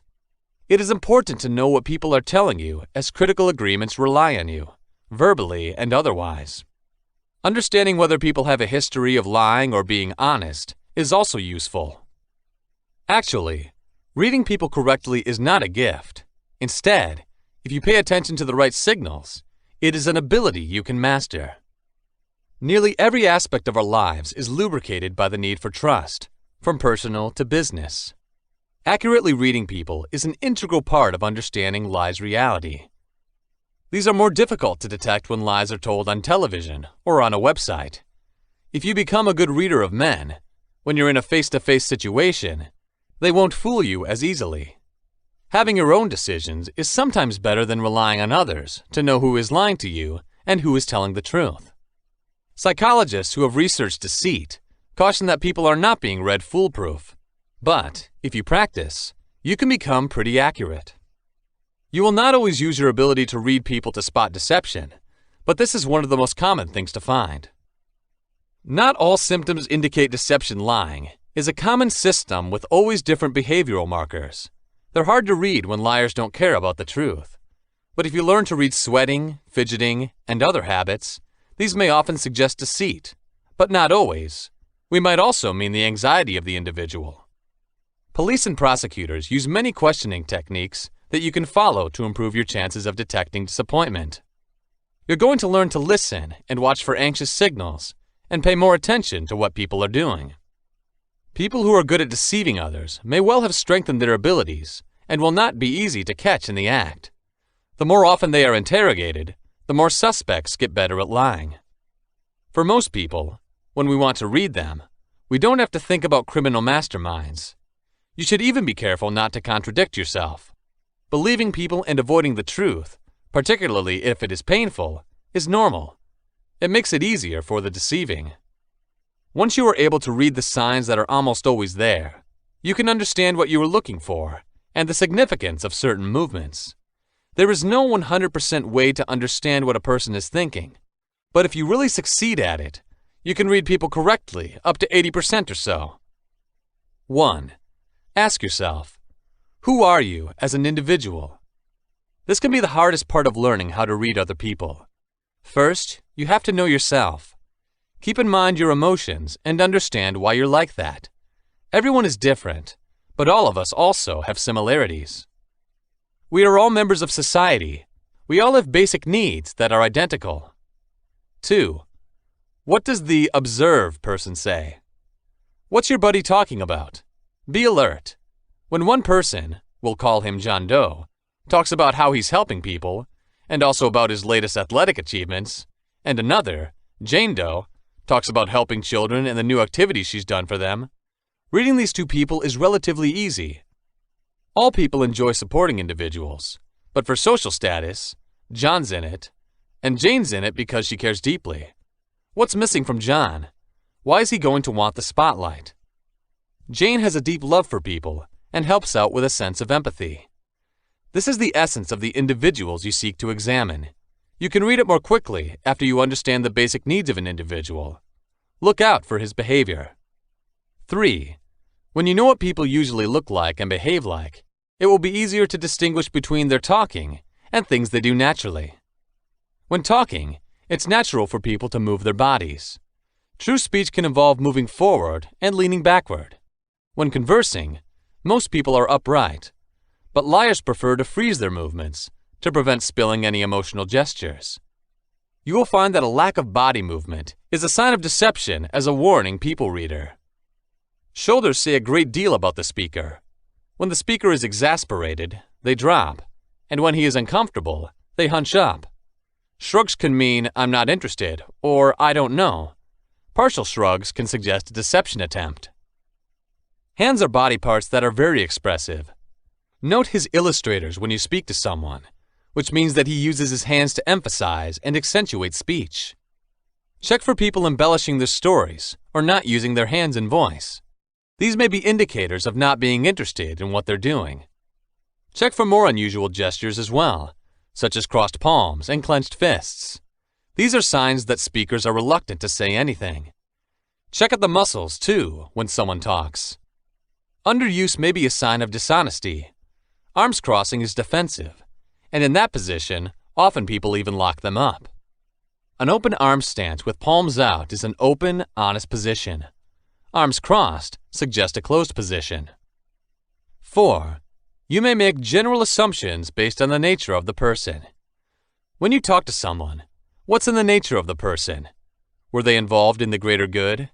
Or are they more likely to be negative? There's typically something lacking for negative people. Often people react negatively when needs are not met. Were you talking to a loner, or do you want a crowd? If he likes crowds, for one reason, he's probably comfortable with those people. They've got something in common. For people who are more like you, it's normal. If the person you're talking to is hanging out with different types of people, he's typically open-minded. Many people who are open-minded are empathetic, caring for others. Obviously, many people look inside and don't like crowds. Generally, they don't have a need for a lot of contact with other people. They may think they are not part of a group, or they may have social fears. 5. Remember cultural differences. If a person does things differently from others, his culture might be different from the one you live in. You have to pay attention to where they come from when you are reading people, and you understand their usual behaviors. 6. Don't be afraid to ask how people feel the way they're doing. There are motives for doing things for people. Check out the reasons for this. Feel free to ask people why, but not in a snide way, they're doing something. You'll learn more about them if they respond.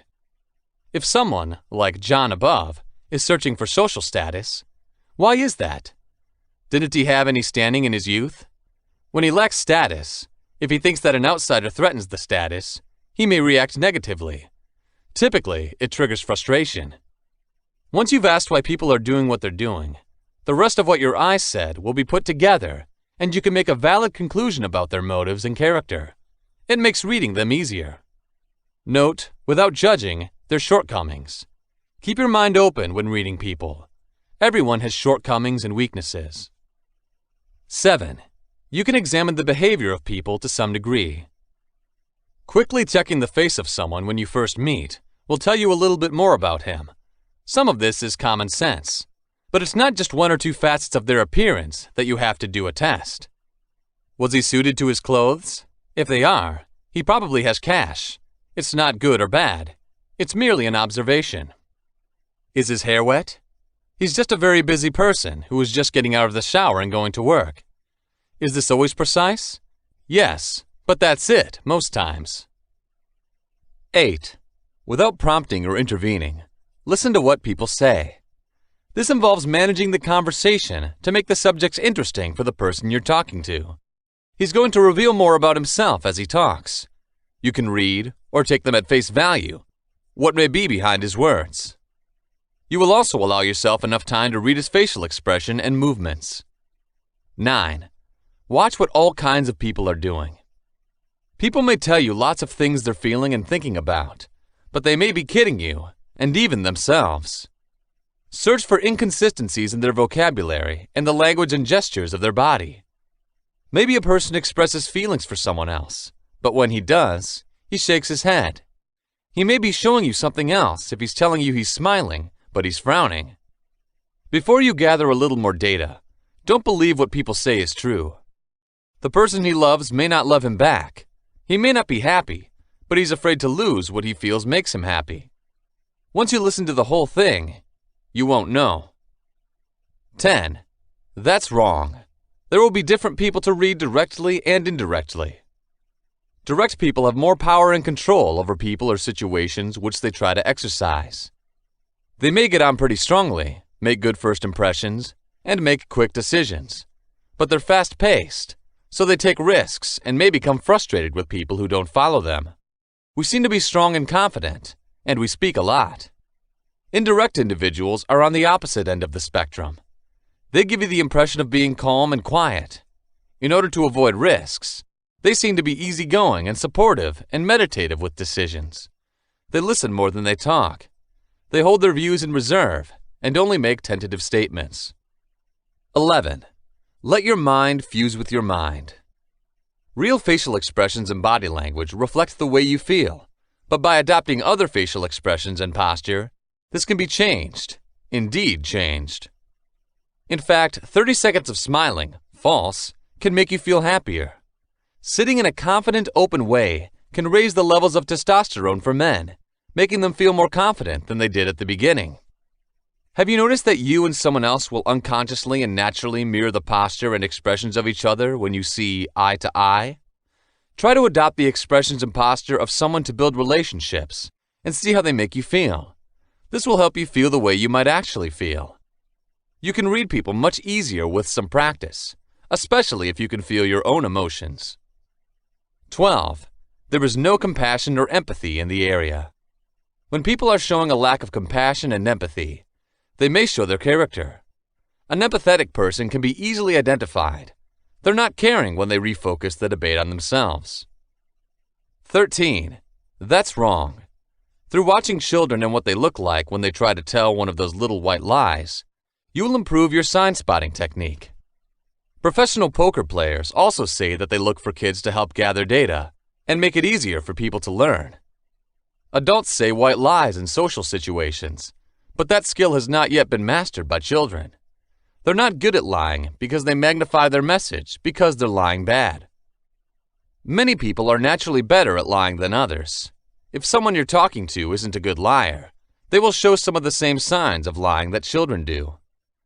Note that people who are honest use I as a pronoun more often than people who are difficult to develop the ability to read people. They're going to use this pronoun quite a bit, even in brief comments. Instead, disappointed people will use words to eliminate references to themselves. It may be misleading to describe the events of a conversation in a passive manner.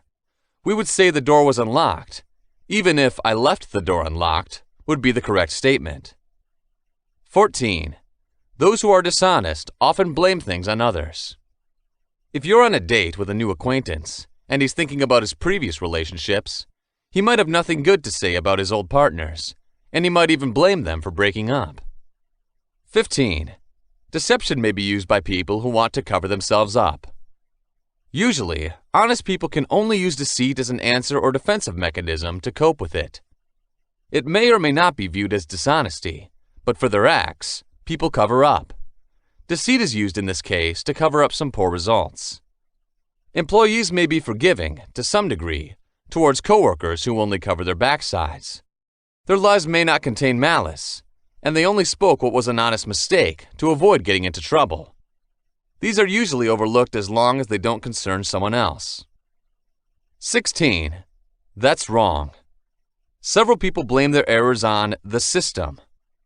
Several workers are willing to blame deficiencies in the business for their colleagues' dishonest behavior. We can think that if they want to keep their jobs, their employer wants workers to lie. In some businesses, honest people may not seem to be able to survive. For everyone, these are unpleasant environments. Lying in this situation does not necessarily mean the deceitfulness of a man. It's just one way of recognizing a lie immediately doesn't mean that the person is a bad person. 17. If you want to be able to read people faster and more accurately, you need to practice those skills constantly. That doesn't mean you've got to take classes. By always actively watching and listening every day, you can develop these skills. 18. Your ability to be overconfident will hurt your accuracy. Many people are good liars, but most people think that when someone tells the truth, they can easily tell. It makes you feel safe if you believe you can detect deception. It allows you to feel in control more. These beliefs, however, make it harder for you to detect the deception of others. 19. Deception can leak through the language of a person. You can never read people on the basis of what you see. Conversation, vocal tone, word choice, and speech patterns can lead to deception. Words can help tell you about someone who doesn't have enough behaviors to base an assumption on. 20. Watch for too talkative people. Researchers have found that sometimes good liars are more talkative. They are trying to convince you effectively that their lie is true. The stories go on, and each time they are told, they can become more elaborate. One good way to spot a lie is to sit still and encourage the people to fill up the silence. When they continue to speak, it gives them the opportunity to embellish their story and perhaps get into their own lies. Just watch the lies come to life when they talk. If the liar is cool, you can ask open questions and watch their reactions. It takes skill and practice to read people. If you don't care when reading people, you're just going to see what you want to see. Selective attention severely limits your ability to be a more efficient reader of people. For instance, you should recognize it if you imagine a penny in your mind. So many times you've used them. Remember the penny. Which way faces the profile of Lincoln? You probably don't remember, as we don't bother to watch them. You've had a chance of 50-50. Have you got that right? There is often a wide range of human observations, but they are based on what you need to know. You're probably not worried about how the head faces Lincoln. Observation secrets. The true secret of powerful observation is to train yourself. It's possible to teach yourself every day, allowing you to see things you missed. This is a valuable tool for understanding what you see as tells and expressions. You can also sharpen your observation skills in the same way as improving physical health with exercise. Take time to watch people, especially when they talk. Research people as they speak. Do it at home and in environments that are informal. You are looking for signals and mannerism variations. Watching television without the noise is another smart way to study. How much you can infer without knowing what the characters say will confuse you. You'll be surprised at how many kinds of smiles you'll encounter and how they can be measured when you spend more time watching people. Assess the smiles you see. Do the same with other words such as toe rubbing, dry coughing, finger pointing, smirks, and frowns. Take the time to consider the wide range of signals you receive and record them. Generally, salespeople are quite positive about their goods. If they are good salespeople, their pitches should not convey any doubts. They're only going to send signals suggesting you buy items from them. Observe their mannerisms and evaluate their efficiency. You'll find in a short time that you've become a collector's mannerism. After a while, you'll also find how to read easily. Bringing people's blatant actions under your own magnifying glass for inspection can even be amusing. It's not about listening, though, for your own benefit. During this training, you may become more sensitive to people. Well-known attorneys are using this ability to help them gain an edge in court situations. CEOs, clergy, teachers, therapists, and police detectives attended programs that helped raise awareness of the actions of others. Similar skills are also used by politicians and actors. Your improved observation skills will pay off slowly. In just 1 week's time, you'll become much more observant, and 2 weeks of training will alert you to nuances that may now seem mysterious to you. 21. Keep your eyes open if people talk about red flags. Red flags show signals that people may not talk in a truthful manner. Watching them, along with the behavioral clues of people, in spotting deception can be quite revealing. Some examples include evading your question. Evasion may be used to avoid lying. They're basically avoiding your question. For example, someone facing theft might say they don't believe in stealing. It's not a denial they robbed. It is a clever subconscious way of avoiding lying directly. They tend to delay their replies. If someone needs time to make a lie, they can stop for a while by asking you to let them remember or let them think about it. They don't need time to make up a plausible response if they're truthful. 22. Individuals can be hostile verbally. Is the person you talk to ever verbally aggressive? Will they threaten restaurant servers or staff? This will often leak into other areas of their lives if someone mistreats others. If you try to read other people, you may become clouded by your own emotional state. If you're sad or depressed when reading people, you're vulnerable. You may also be hanging on to misconceptions that are likely to be dangerous. It's natural for people to be worried about others that look unkempt and creepy.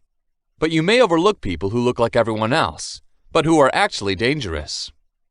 It's quite obvious to postpone their response. If somebody needs time to make a lie, they can stop by some time by asking you to let them reminisce or let them think about it. They don't need time to make up a plausible response if they're truthful. 23. By personal traits, you can decipher deceit. The deception of peoples can result from personality flaws or character problems.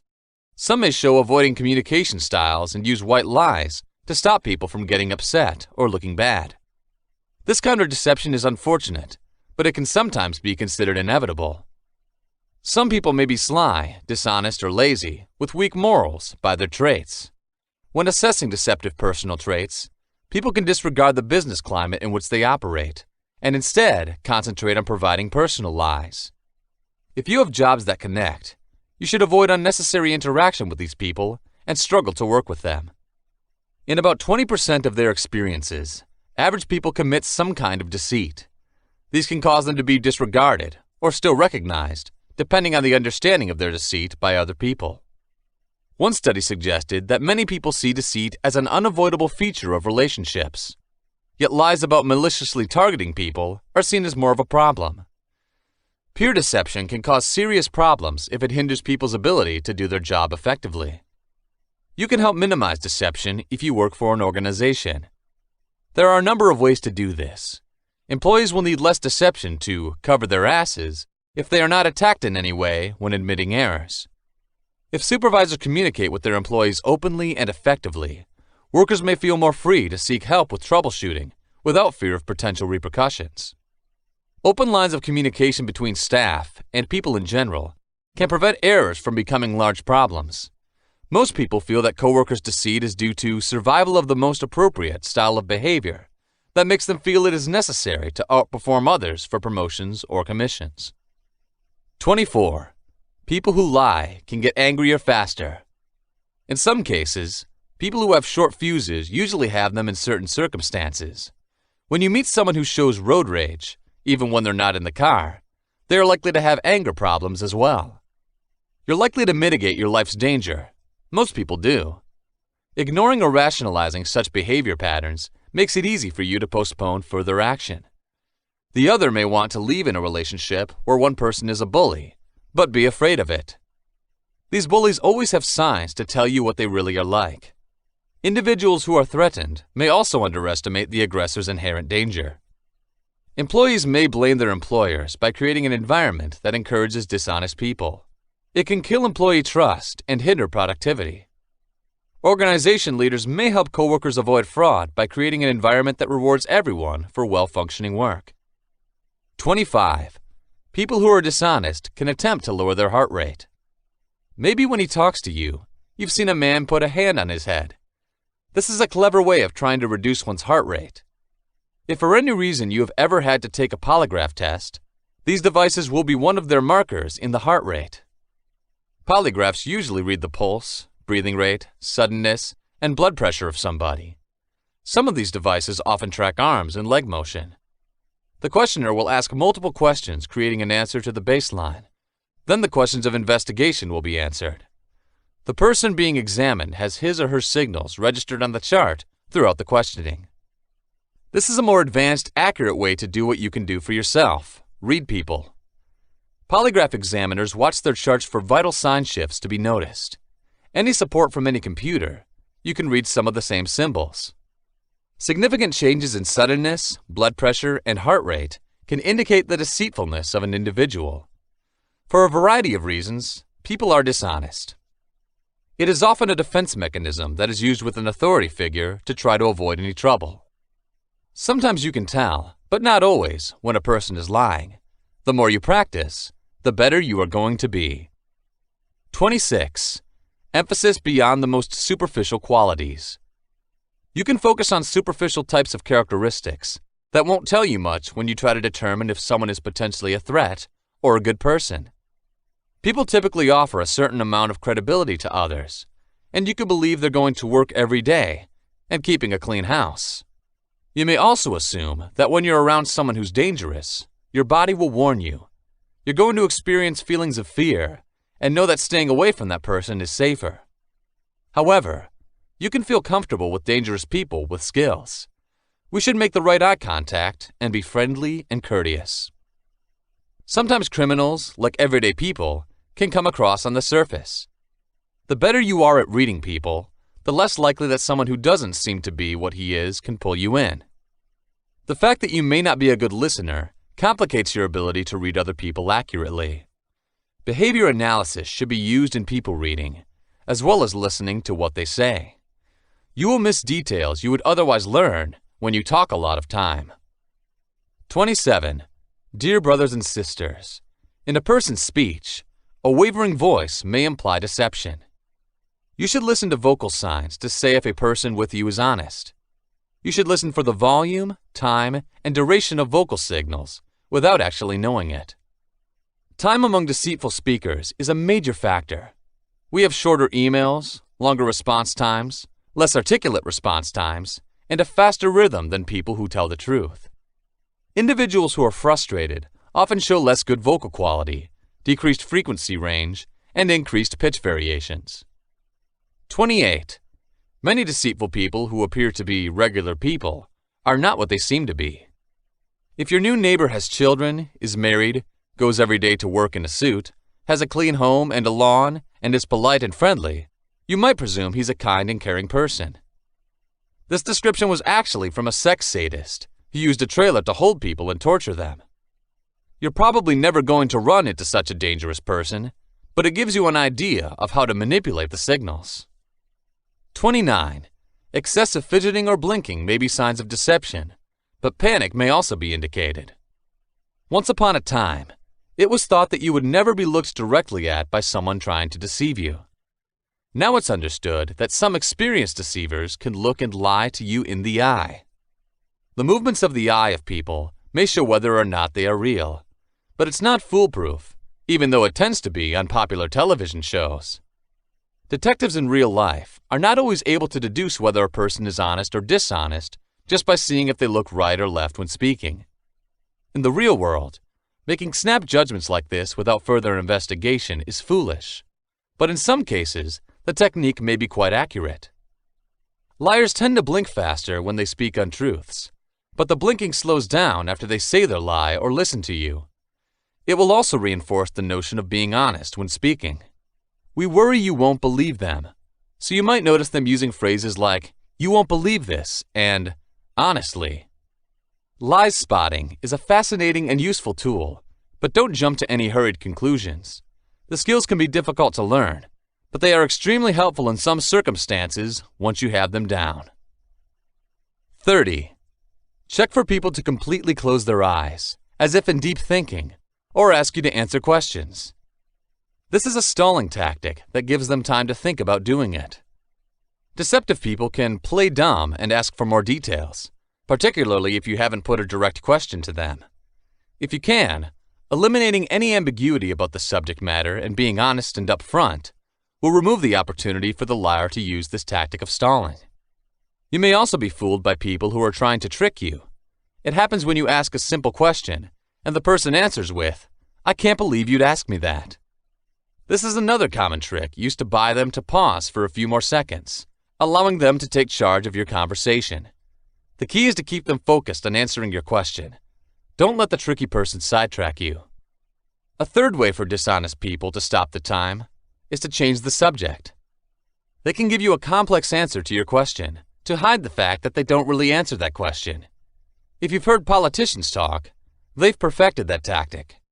If someone wants to do this with you, repeat the question and preface it with, "I'm not certain of your response." You'll only read honest people, happily. Their answers are generally clear and simple. When you tell them that they shouldn't have been somewhere, they usually answer with something like, "No, why are you asking?" This is the way a person reacts when they have nothing to hide. You can never presume that if you just happen to show one of the stalling habits that we just talked about, people are lying. Furthermore, if there are several misleading signals, it helps to provide clear proof that people can lie. 31. Dear brothers and sisters, look at the face for signs of distress or discomfort. Looking at people's facial expressions to assess truth or deceit might save you from becoming a victim of fraud. It might even help you to know getting involved with someone new is healthy. Looking at facial signals, you'll learn how to read gestures that most people don't notice. It takes some practice, but it is worth it. Check for microexpressions. These are fast facial expressions that appear on people's faces briefly, revealing their true emotions. Training yourself to look for these gestures is not difficult. The microexpression will be a distressing feeling in deceitful men, with eyebrows pulled up to the mid-front. It allows short lines to appear across the front. Watch for people covering their mouths and scratching their noses. If people tell the truth, they generally don't use either of these movements. This is suggestive of deceit and anxiety if the lips are bent and the mouth looks tight. 32. Word collection provides valuable insight into what people think. For example, when someone mentions winning another reward, it is natural to assume that, in the past, they have won one or more awards. The speaker wanted to make sure everyone knew he was awarded other prizes. To raise his self-esteem, he may need your adulation. 33. People caught in frustration could quickly move their head. If you're asked a direct question and the person you're talking to is making a sudden head movement, he might be lying about something to you. Either side of his head could be turned or cocked, jerked back, removed, or bent. It usually happens just before he is going to give you an answer to your question. Unlike head movement, there may be somebody who wants to be deceitful standing still. He's sitting still instead of fidgeting to calm his nerves. This is believed to be a simple sign of the response of the traditional battle versus flight. His body is planning for a fight. If you talk to people who are honest, their bodies frequently shift in comfortable, subtle ways that are mostly unconscious. But a catatonic, rigid, movement-free posture could be a warning sign that an individual is not real.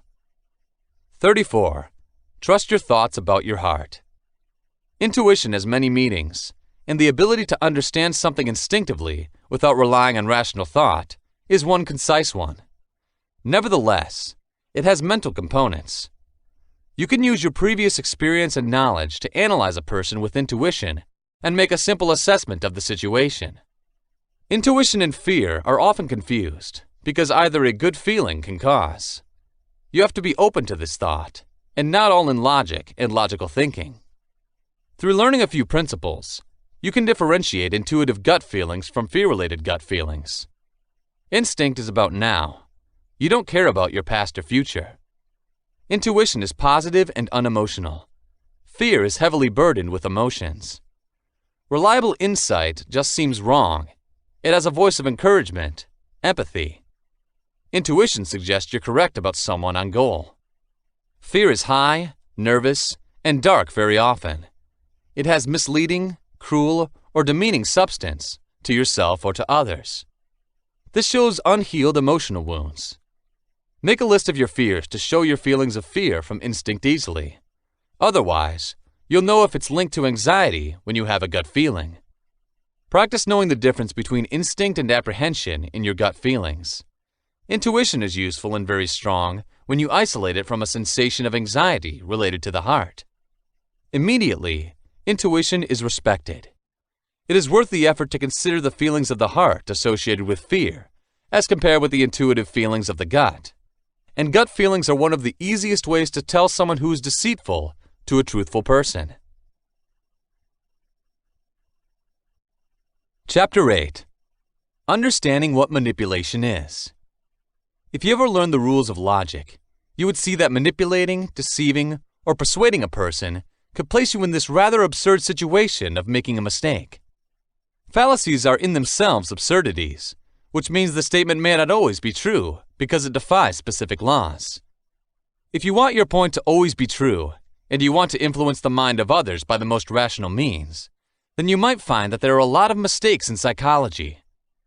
While there are some books that would make you think the best way to influence people is to play with their heads according to the laws of logic, this book will teach you how to persuade others by putting yourself in their shoes. It's all about empathizing with others, and then putting a plausible and sound point in their heads that works well for your benefit.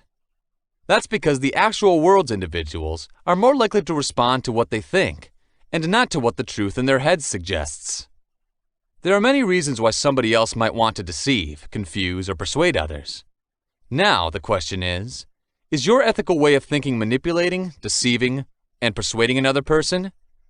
For the answer, it really relies on you. No one can decide if what you are doing is moral or not, except you. Nevertheless, there are many social situations where you need to perform specific methods of bribery, deceit, and persuasion to achieve your goals. Of example, the target people are your clients and consumers if you're in the business sector. In fact, your goal is to get them to buy your products or use your services.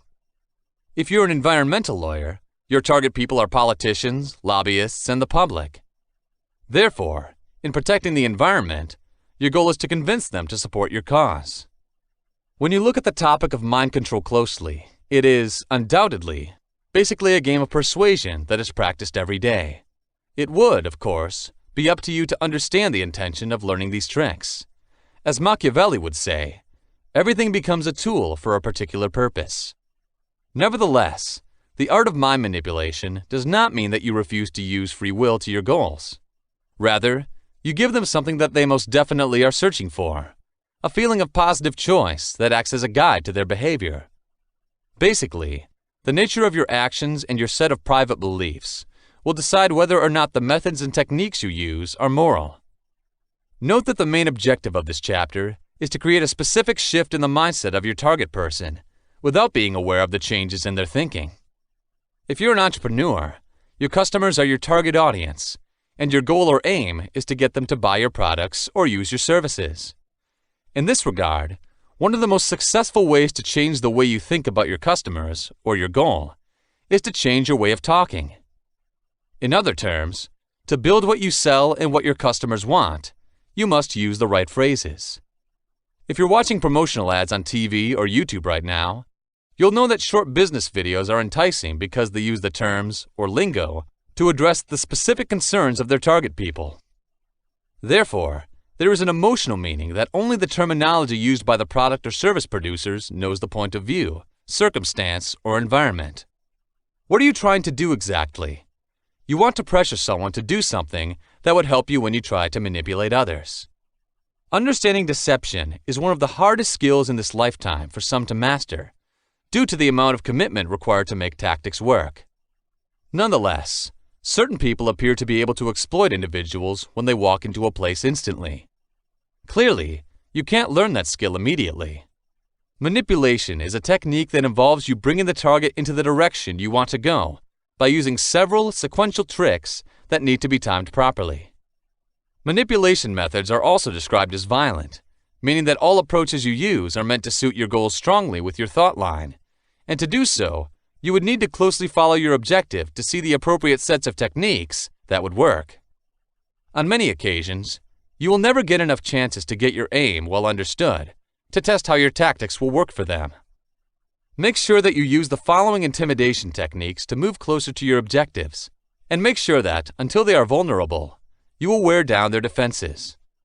Not only would they help you to move closer to your chosen objectives, but you would also ensure that you can create a comprehensive array of methods that will allow you to exploit them if you come across them again. Relationship is a link, according to the dictionary, of emotional intimacy or mutual trust. Simply put, the relationship with the other person merely implies synchronizing or strategically harmonizing your feelings and emotions with theirs. Therefore, building relationships with your audience will be one of the most important tools you can use to exploit them. So, what's the useful test to determine if you're having a good relationship with someone else? The question is this: Does this person have a positive reaction to my actions, ideas, and words? If the answer is yes, you have successfully built a relationship without knowing it. If the answer is no, it is important to use certain methods and techniques to create a healthy amount of relationship with your target. This means the need for more research. Facilitating relationship building with another person is illustrated by the following approaches: accommodating and mirroring the other person's body position, having a discussion on subjects of common interest. How, when trying to manipulate a target, is it very important to mirror interests and behavior? That's because when people know you're in the same place, they're more likely to react to you. Remember at the same time that people are mostly interested in themselves, and if you are just like them, they'll be interested in you. Musicians are hanging out for the same reason with musicians for a musician chat. Nevertheless, a musician also has a better chance of buying beer from someone interested in music and trying to learn an instrument. It's not the product they really like, it's just because the seller really likes them. If you look at the real world, people are more likely to buy something from someone who is trying to empathize with their desires. There is another method that you can use to influence your target, as well as creating a document by having a discussion about a subject that your target is interested in. This technique uses techniques to make you look like your target. How do you use this tactic? By doing the same task, processes, that your target is actually engaged in, you can do this. Such procedures include placement or setting of work, type of work, small and medium-sized businesses, families, clubs, sports, societies, hobbies, affiliations, brotherhood, masonry, politics, faith, etc. As you can see, there are many procedures that you can use to create a relationship with your target. Maybe you've both served in the military before and are both Army veterans. People initially don't buy your ideas, goods, political office candidates, causes, or service. Instead, they buy you.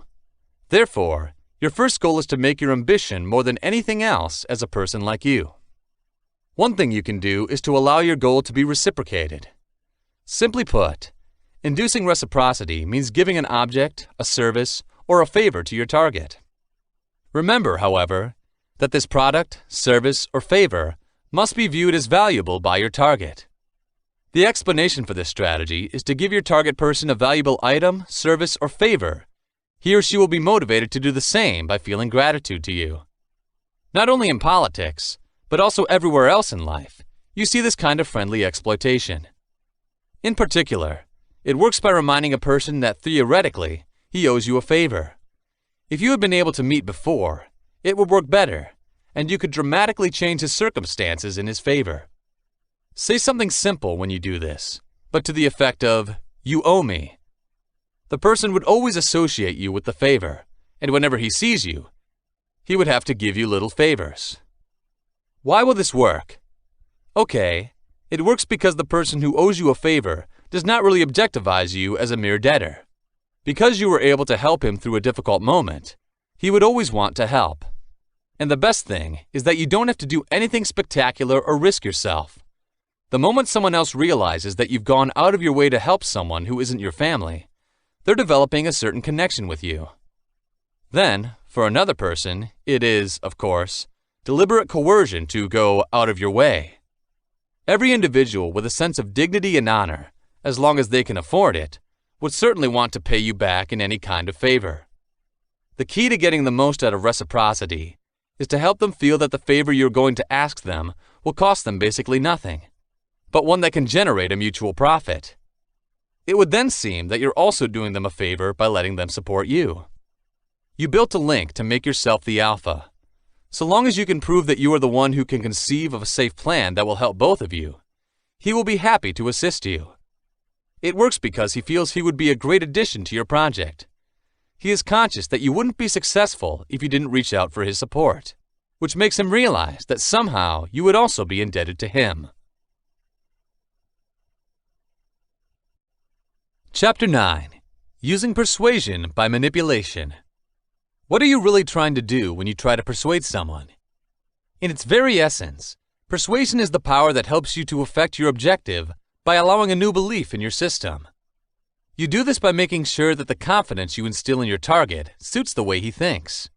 You also do this by questioning the authorities he is referring to and letting him believe they are the source of the new belief you want him to gain.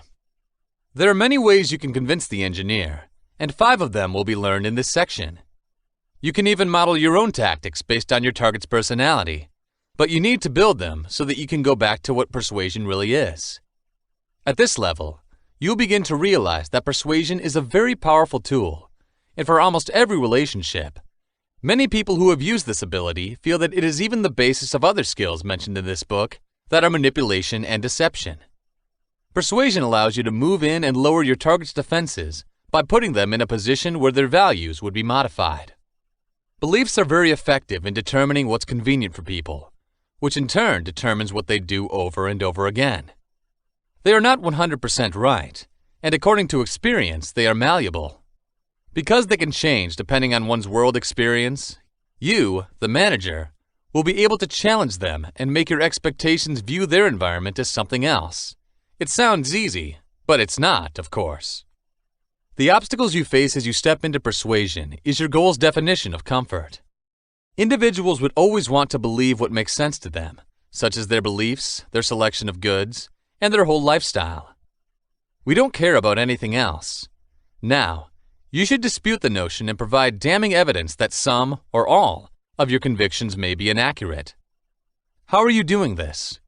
You need to find a way to get them to listen, to make sure you're on the same page, and get them to understand that you make sense. You should step in for the kill when this happens. One of the most effective ways to convince the target is by admitting a weakness, downside, detriment, or disadvantage before the other person does. For hundreds of years, this idea has been known, understood, and applied. The reason you admit a flaw in your case of your argument is that you seem to be more truthful to the other party and your purpose by doing so. By today's society, where everyone is cynical, this will be useful. Being cynical, it has meant that people in today's society will generally not accept a case or assertion if the only advantages, benefits, and other claims are accepted by their favor. As such, usually expect people to be on the lookout for a capture.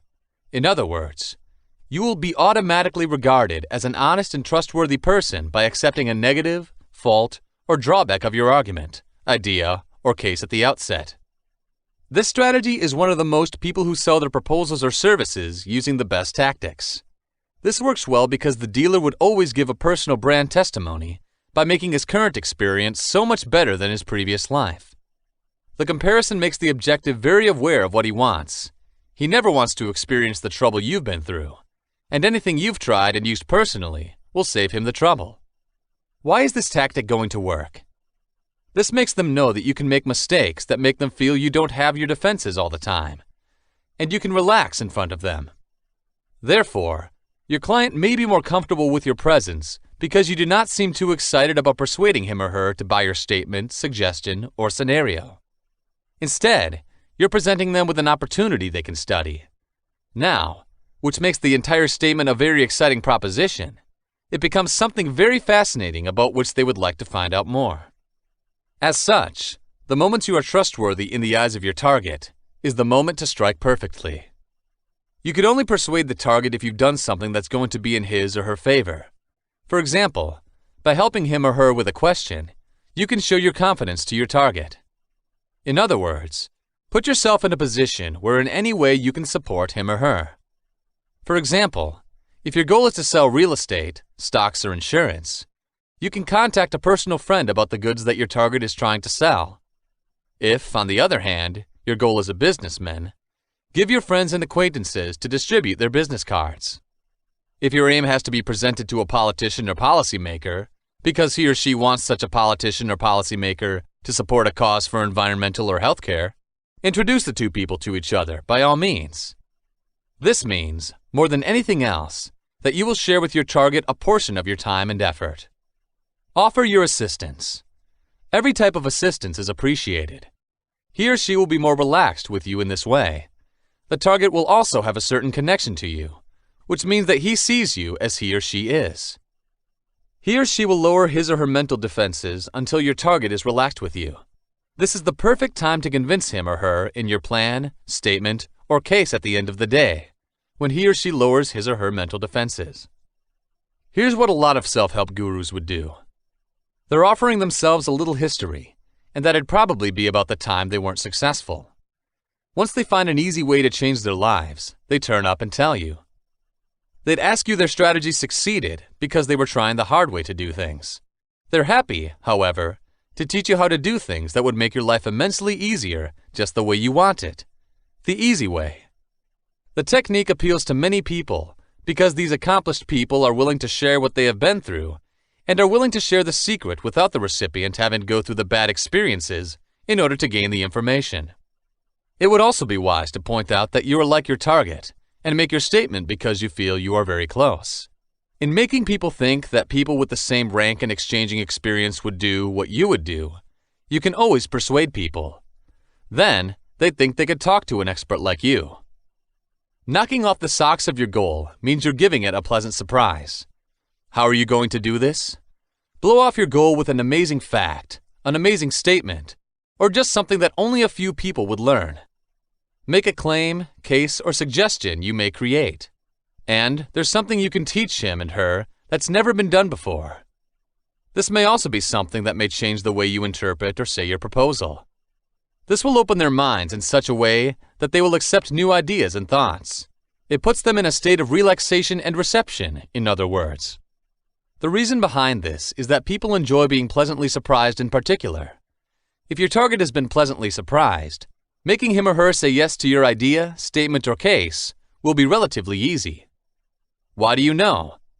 This is because if you help such a person discover some amazing new reality, making a decision to pursue another person, you, will always be relatively easier. In fact, it will be relatively easy to make a decision to give in to your statement or suggestion because your intention is to feel more comfortable and receptive. There's a reason why people believe in success stories. Everyone tries to always find the easiest way to do things, and they're willing to buy anything that a person used to get out of a terrible situation that's also likely to happen to them. When you sell a parachute, the belt that people usually use is made of strings used to hold a parachute together. Keep in mind that they likely wouldn't find themselves falling out of a plane and using a parachute to save their lives. But when you tell people that a parachute can carry more than 500 kilos of weight so that they can use it and tow their vehicles, and it's the favorite bracelet for hunters and explorers because it can act as a tourniquet, a fishing line, or something to tie up their tents, they'd buy one from you for 3 times the price. That's because these are the information that would make you think the service is much more important than it appears. Another useful tip linked to this technique of persuasion is the last presentation of the plan you want to be accepted or the item you want to purchase. This means that you have to spend a considerable amount of time asking for approval of a plan or to buy an item from your target. Because of your actions, the target would usually have to accept a single item or service after you have been removed from the start of the discussion. As such, putting the most important idea or service at the end of the presentation or discussion would be strategically advantageous. Be concise.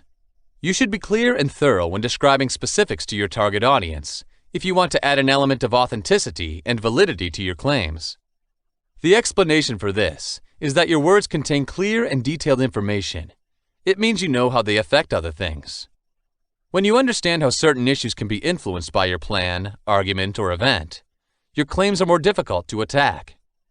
Therefore, many people unconsciously feel better when very precise and reliable information is given to them. Why are figures and percentages of all kinds convincing people? It's because they get a sense of security from specific numbers. Of course, people don't think that 100% of the time something would succeed. They'd want something that's almost foolproof, because the almost perfect artifact they might get is even better than all the other things they've tried. That's why people often prefer to buy items using numerical adjectives like most, almost all, and 9 out of 10. But if you believe that your service is fine, notice the number of questions you receive. That's because most people don't trust perfection. We would rather get something that can be imperfect. But if we meet the criteria, they are still guaranteed to work. That makes the service more interesting and believable for people. Suppose you are, for example, a specialist in the management of operations. How can you apply the principles to your target dealings? Okay, you can say your target that his or her revenue will increase by 46% in 6 months through the use of your consulting services. That's unique now. But if you tell someone you can promise a 100% increase in this revenue, then your target will be more likely to go away. That's because you don't get your target as a buyer unless you can give him a big-time customer who can back up your story. Benefit offer. What's a good offer? A deal must definitely look like it is, not just for your benefit, for the benefit of your goal. You need to make an offer that would build the same appeal for that reason. Bear in mind that most people are more self-interested, not you. You are more likely to be self-aware, and they would certainly not pursue your wishes. If you're going to make them rely on what you're thinking of, make sure you make it look like they're getting more value than you would. Why are people buying salesmen's goods and becoming convinced that doing so is the right decision? The reason is simple. The seller doesn't think about how much money he'd get from the sale and how that profit would change his life. When considering those, a salesman doesn't have to ask. But when he wants to do it from the viewpoint of his client, he would still be able to enjoy it. All he has to do is make it a point that his service is of superior quality and that in his life the consumer would need it more or less. Of course, the customer knows there's something positive for the dealer. A customer buys without hesitation, however, because he knows that their positions are just the way they go. But if the scene continues with the seller putting his needs first, the customer will probably want to go home. None of them would enjoy the benefit if that happens. So, when it comes to persuading someone that doing you a favor would be to his advantage, make him a good offer to see his advantage first, before you finally get the bonus. What important is your closing game to convince someone? It would be the reputation in the art of making magic, where the highlight takes place. Your initiative is not yet sure to come to fruition without a successful closer. For this reason, reiterating parts of your conversation in which you went into some form of agreement would always be wise. If your target once said he'd like to try whatever you're offering in a conversation, then keep that moment in mind. Make sure you pull up the closing details before the conversation dies down. You can say something like this: "Because you said you'd like to try product A, I'm going to go ahead and wrap it up for you." Now you're talking with a positive approach as a very optimistic salesperson, something many customers want. Instead, if they decline to have their order wrapped up, tell them if they should pack it up later. Always say they have the option of withdrawing from your earlier agreement. Remember the goal that he liked it, and never insinuate there is an option to say no. You'd be shocked that it works for almost anything, no matter how old this marketing tactic is. It's because people are mostly worried about how to make it much easier to make choices. Proactive people know that if they think there is someone who is trying to save them from all the trouble, individuals are likely to be bent to your will. Manipulate people by creating scarcity. Once people know that their desire for something is limited in terms of time, color, choice, quality, and quantity, their desire for it increases exponentially.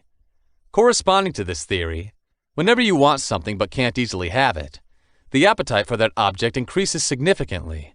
There is nothing but human nature and one of economics' fundamental laws. Citizens have always heard about the law of supply and demand, and they understand how difficult it is to buy something at a much higher price just because the market for it has increased. That's why they're going to markets to buy a product that's more likely to become extremely popular in the future and take advantage of its original price. Today, most stores use this strategy. First, they get people to understand their product's inherent value, which they know the consumers want tremendously. They will then throw in some freebies and a cheap price, which would help them generate sufficient revenue to fund their money. They will then conceal the item from the public, and once they think there's enough clamor for the brand to return to the shelf, they'll bring it back on the market at a ridiculously high price. What is this action going to do? Through listening to the people's voice, it makes the store owner look good, and then he gets a lot of extra money to do so. He doesn't need people to know the second advantage he had, however. The first advantage is all that he would need to remind them of. From the point of view of his ambitions, he is simply trying to make his consumers avoid the pain by reintroducing an old product that would most likely be much more costly than the new product his store sells. The customers did not know, however, that the store owner has already guaranteed his personal reward. He definitely knows his old product will be selling no matter what. He did not actually take any risk at all. So, how can you use this principle? The first element of this principle is that your goal must be aware that it will be valuable to him or her for your service, offer, proposal, or product. He or she is going to suffer if he or she loses the chance to have this right now. The second element is the act of scarcity induction. Now, to your target audience, you can cause scarcity. Tell him or her that, in terms of business operations, what you are offering right now will only be available for a limited time, or in limited quantities. The target will know by causing scarcity that there is a real possibility that he or she may not get what they really want because time or stock will run out quickly. As such, telling your target in no uncertain terms how it will lose out in this situation would be essential. Suppose you are a businessman as an illustrative example, and your target is a potential customer. You can say to your target, "I definitely hate to see you miss this latest iPhone. Remember that this model will only have 2,000 iPhone units available. I can give you the chance to reserve one for yourself if you wish." This example would work because it involves a specific number, which justifies the claim of scarcity. A salesman would sell for a certain amount based on how much his target would love or need the product that he offers. The problem is that soon, because it's that rare, the item will be taken off the shelves. He can make the claim stronger by suggesting that most customers can get it only on a reservation basis because the competition is very difficult. But still, fighting for the service is so worth it. To maximize consumer pressure, a store owner may declare that consumers have a specific deadline to make up their minds. Missing that deadline is the same as missing the entire opportunity to profit from the service. Now, if you were the salesman, you could even boost your pitch by saying you're willing to go out of your way and make sure your target gets a fair fighting chance to get that product. However, it should count on that effort. Insinuating that you go through the trouble of having to fill up the paperwork and stand in line can be frustrating for you. You are now sure to sell, and you would also get a good tip. Chapter 10. Manipulating someone by leading them on. There are two main tactics you have to use as you try to build relationships and get your audience to follow your lead. They are leading and pacing, which helps people to build trust and confidence in you, encouraging them to go on the course you need them to go. In most cases where you need people to agree with you and start seeing things your way, these strategies would be very beneficial. Many people think they don't want to control their emotions and thoughts, but somehow, they would really need a person who can influence them in thinking which direction they're many likely willing to go in. Nevertheless, they should accept that they may not always make a conscious decision knowing what is going to do them good. But you can get them in a direction they want at a faster speed. Pacing and leading works like a dance. In order to work, it takes two people in agreement, which requires another important element: negotiation. We will not go anywhere without peace between two individuals that is not mutually beneficial to them. They'd be stuck in a rut, like in any relationship. With this, you'll realize that being able to manipulate people into your thought line is more like agreeing with them and encouraging their subconscious to make perfect sense of their behavior by helping them build a new comfort zone when they're around you. You'll also find that they're much easier to manipulate once they're confident.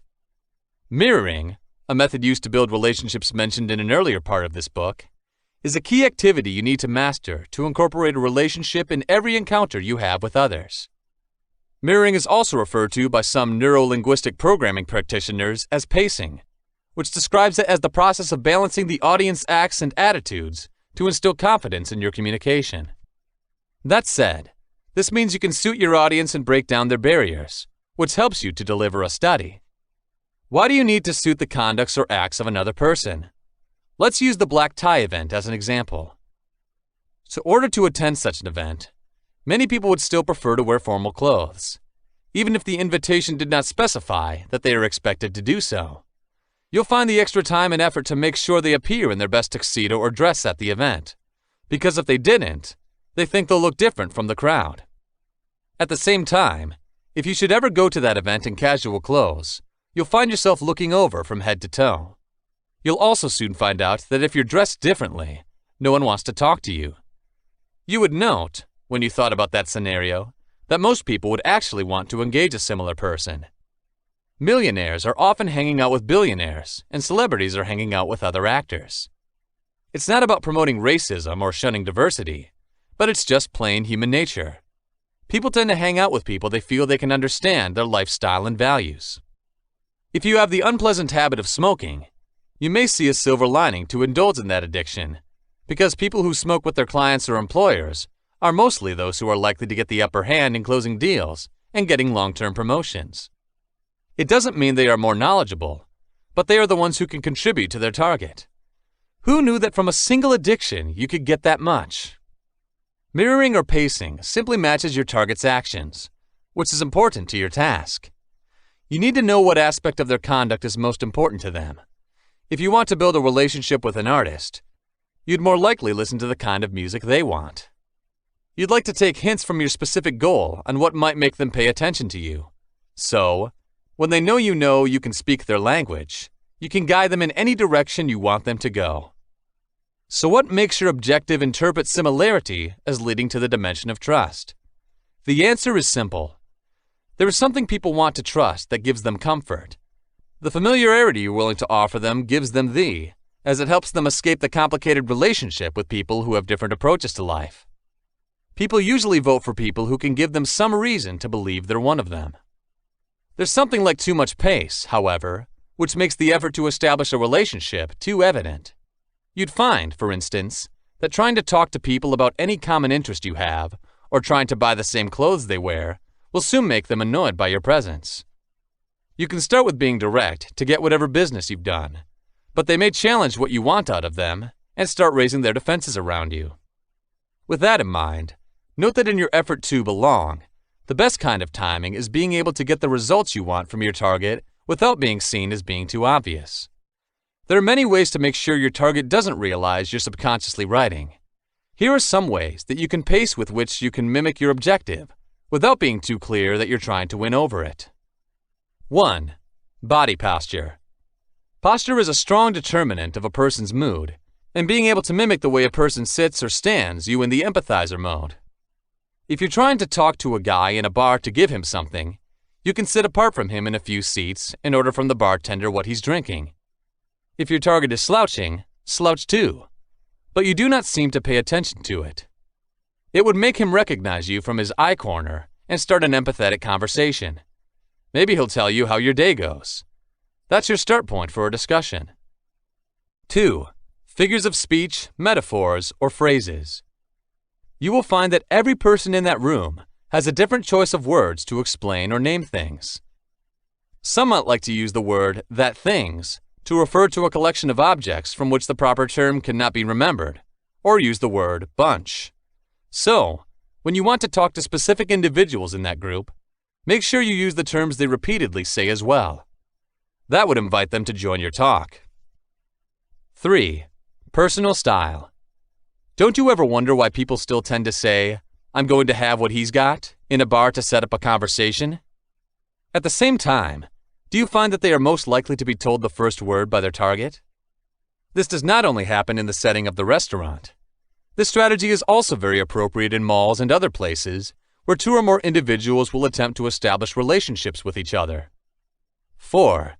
Tone, accent, and tempo. It's no secret that people with different speech patterns are those people who usually end up talking to each other because of their linguistic upbringing. If you are good at manipulating your speech patterns, tone, and speed, you can use this mirroring technique to establish a relationship with people in different places or ethnic linguistic backgrounds. At the same time, it also pays attention to the person you're speaking to, the voice tone and rhythm. You will find that if you don't suit the way they speak, most people would have trouble trying to understand what you're saying. The point is this: do it if you think your audience will better understand you if you fit your talking tone or pace. 5. Orientation towards career, time, or life. You can find that different people with different roles have specific word choices when working, planning, or even explaining their goals. For example, people working in an office are most likely to always discuss potential projects that will belong tomorrow, but most freelancers are likely to think about work that will occur on a daily timetable. You may also note that business owners tend to think about the money they're making, while workers tend to think about the amount of salaries they're getting based on salary cutoffs. With that in mind, In terms of how they usually view money or the form of their sexuality over time, you could sell a product to these people. If you mirror the goal for a considerable amount of time, say 30 minutes, you will find that you are instinctively able to keep pace with it, even if you are separated within a room. You'd find that you're able to inherit some of his characteristics, like his most subtle gestures or his way of speaking, even if they're not the acts or habits you're not trying to keep pace with. Most books of NLP strategies will tell you that this is perfectly normal. There is a major tendency that you would be able to subconsciously mimic his actions by actually locking in on certain action patterns of your target, which makes it very easy for you to build a relationship afterwards. At the same time, research tells us that pacing with a target would also allow one to learn certain things about the subject, and then verifying this information would be much simpler. You may also think that you can develop a connection with your target, even from across the room, after pacing with a person for some time. Leading.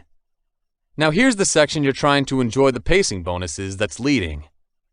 In essence, leading refers to the act in which you can intentionally shift the acts or values of another person to a purpose you have in mind. When you've been pacing with a person for a while, you'll find that when you adjust your movement, your goal starts to follow you as if he's following your lead. You could follow this simple exercise to see if your pacing strategies and attempting to lead work. Walk with your goal and mimic your stance and walking speed. Follow the way he waves his hands, and make sure that most of his simple gestures can be replicated. When you think you're already in sync, change the pace intentionally. E.g., turn the steps walking and walk faster. You'll find that your target will subconsciously mimic your movements, and he'll think he's the one making the move. The good thing is that leadership doesn't just affect the movement of your target. If you pace with his language and the rest of his actions, you may find that you can actually create the decision and action you want him to take, which means you can successfully convince him into your line of thinking after building a relationship and synchronizing with your target. You can find that you can get the results you want from a careful balance of relationships and leadership. You may also see that there are some verbal ways to encourage the individual to facilitate a change in their behavior. For example, the use of verbs provides the mental energy required to facilitate change. By using words of action, the mental energy generated will motivate your target to produce the action you want, because your goal would want to create the physical action that suits their thoughts. As in pacing, however, leading requires a great deal of subtlety to avoid any possible opposition from your target. If that happens, make sure you keep up with them before using stimuli to make the right order of logic for your behavior change. You'll find that as soon as you go back to synchronizing within their individual acts, you'll have the greatest power to convince people to think the way you're doing. Be careful not to make him think you're making fun of him, or you're losing the momentum in your imitation. Conclusion: how to always make people say yes to you. If you manipulate people to do what you want, you might wonder if they will say yes to you the next time you ask them to do something to your advantage. According to therapists, if you manage to make sure you get them straight into that situation, they'll have a big chance. It is called the foot in the door, FITD, and the door in the face, DITF, techniques that often work to accomplish this situation. Such techniques are used to ensure compliance without interference from your target, which is a great skill manipulators have. Using coercion makes the target feel like you're trying to bait him into doing something he doesn't want to do, which makes him build walls, and the second he gets the chance to reject you. That's why these strategies are designed to make your target feel free to say yes or no to any of your requests, making him feel encouraged and secure. After all, he knows that when he knows he doesn't like what you're saying, he can just close the door. You, the manipulator, however, know how to take advantage of the false sense of security you gave through the way you handled your requests. When asking for favors, you may know that someone may want to do you favors because they have the right to choose to do so. You are even going to experience your ambitions too happy to do a favor without even telling them because they think they have the means to do so. Now, without any thought, this is pure coercion. What is the technique of FITD?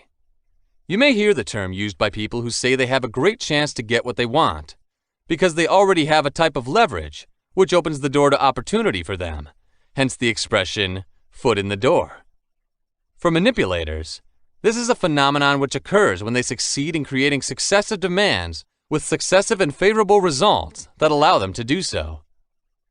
For example, if a stranger calls you and asks you if they can come over and look at the stuff you're storing in your garage, you're probably going to say no.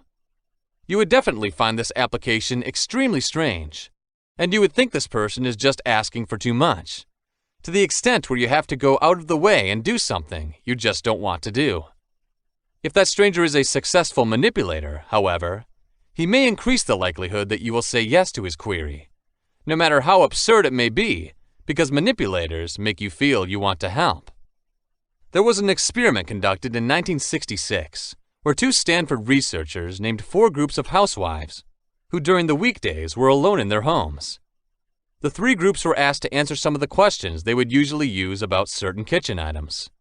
They were contacted again after 3 days and then asked if they could be visited by some stranger at the house and list all the things they have in their kitchen. The second request was received by the 4th group, but not the first.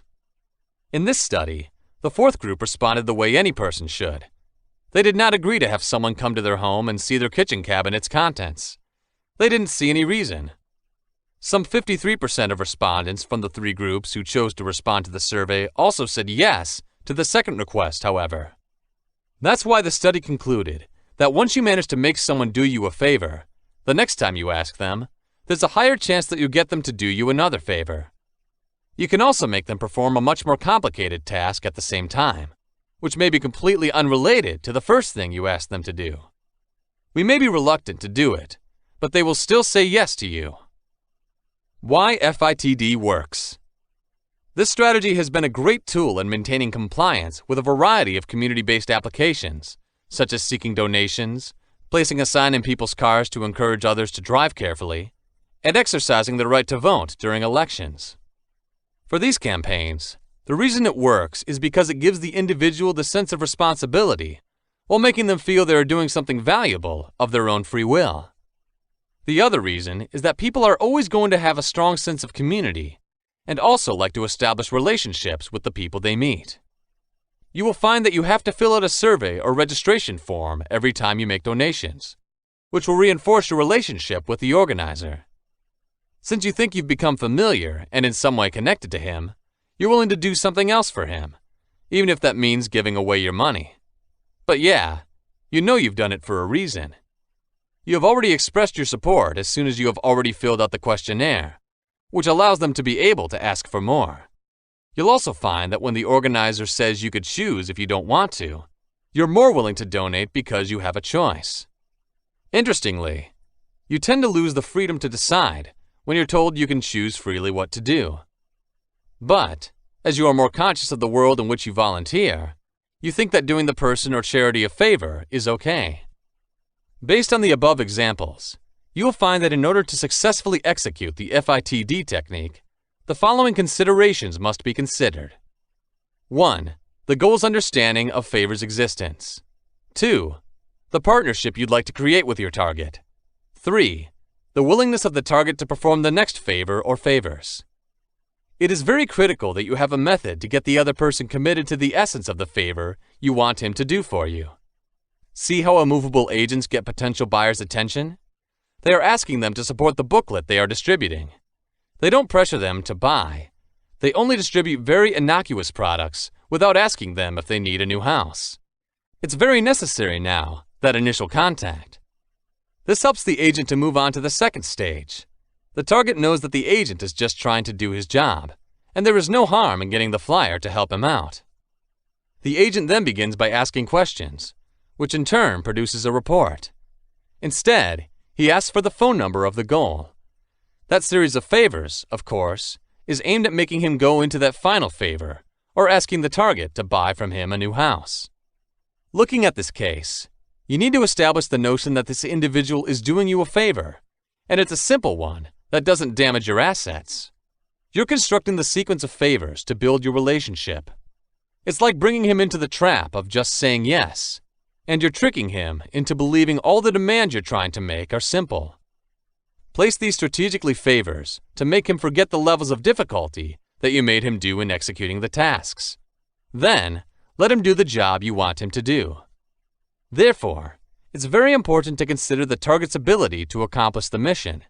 It should be fair, and he should find it easy to do. You can't ask a man strapped to buy a car from you immediately for cash. Instead, you can rely on how quickly he can get a loan, and if he can do it for you. Note that to make your target feel the demands are fair, give him easy solutions if you think it's hard for him to do the next favor. So all your favors are reasonably easy, and your targets would typically be happy to say yes to your requests and do them. At some point, if FITD does not work, people realize that they are being led to do something they are unaware of. You may not be able to get them to purchase anything from you if you're trying to sell them a mobile, and then they don't want to answer a questionnaire or get a pamphlet. You have to rethink your strategy at this stage. You can do another technique, which is the door-in-the-face technique, if FITD does not work. DITF acts as the reverse of FITD. Instead of trying to build relationships and lower your target's anxiety to allow him to satisfy a set of requests for you, you can ask him to make one request for you by focusing on something beyond his anxiety level. How DITF works. People don't always trust other people, but that doesn't mean they don't want to collaborate with them. The lack of confidence, or the fact that what you are asking them to do is awkward, might lead them to give you a fair favor, so you can get your foot out of the door. Remember the housewives listed example? If the fourth group refuses to have someone list all their kitchen cabinet's contents, then what would they think about having to answer a kitchen items questionnaire? You're likely to think they'd agree with that, most likely, because it's more rational and easier to do. If the aim of the researcher is to collect survey data from various housewives, then by adjusting his query, he would still be able to get what he wants. The argument is that the people facing the problem only wants it over and done so that they can close the door on the topic, so they are likely to comply with smaller demands that do not impact their level of anxiety. DITF's main element is the target's desire to get rid of the manipulator. But as they also try to establish a positive relationship with each other, both the target and the manipulator will think they want to do each other a favor. The goal, unable to satisfy the first demand, will say yes to the second request. On the other hand, the manipulator would do his target a favor by eliminating the frustration that he created with his first application. That said, when you use the DITF technique, there are two things you need to consider. 1. Because of anxiety levels. 2. A very fair first query that your target has the means to satisfy, but might not want to. A second demand that is more rational and simpler, which your goal is likely to satisfy. Why do you still want the target to do you a favor? It has to do with their sense of guilt. Anybody would feel guilty for not wanting to meet them when demands are very fair and they are within their means. The more you press the target to do something, reminding him that he has no choice to do or not to do the job, even though he is a perfect candidate to do it, this guilt builds up as anxiety. This logic is also present in the FITD method, but instead of accomplishing the goal of establishing a good relationship with you, you use his reluctance as a means of helping you out. You draw on the things he can do, but he doesn't choose to. That would exacerbate the depression you want to create, and you're doing that without cheating.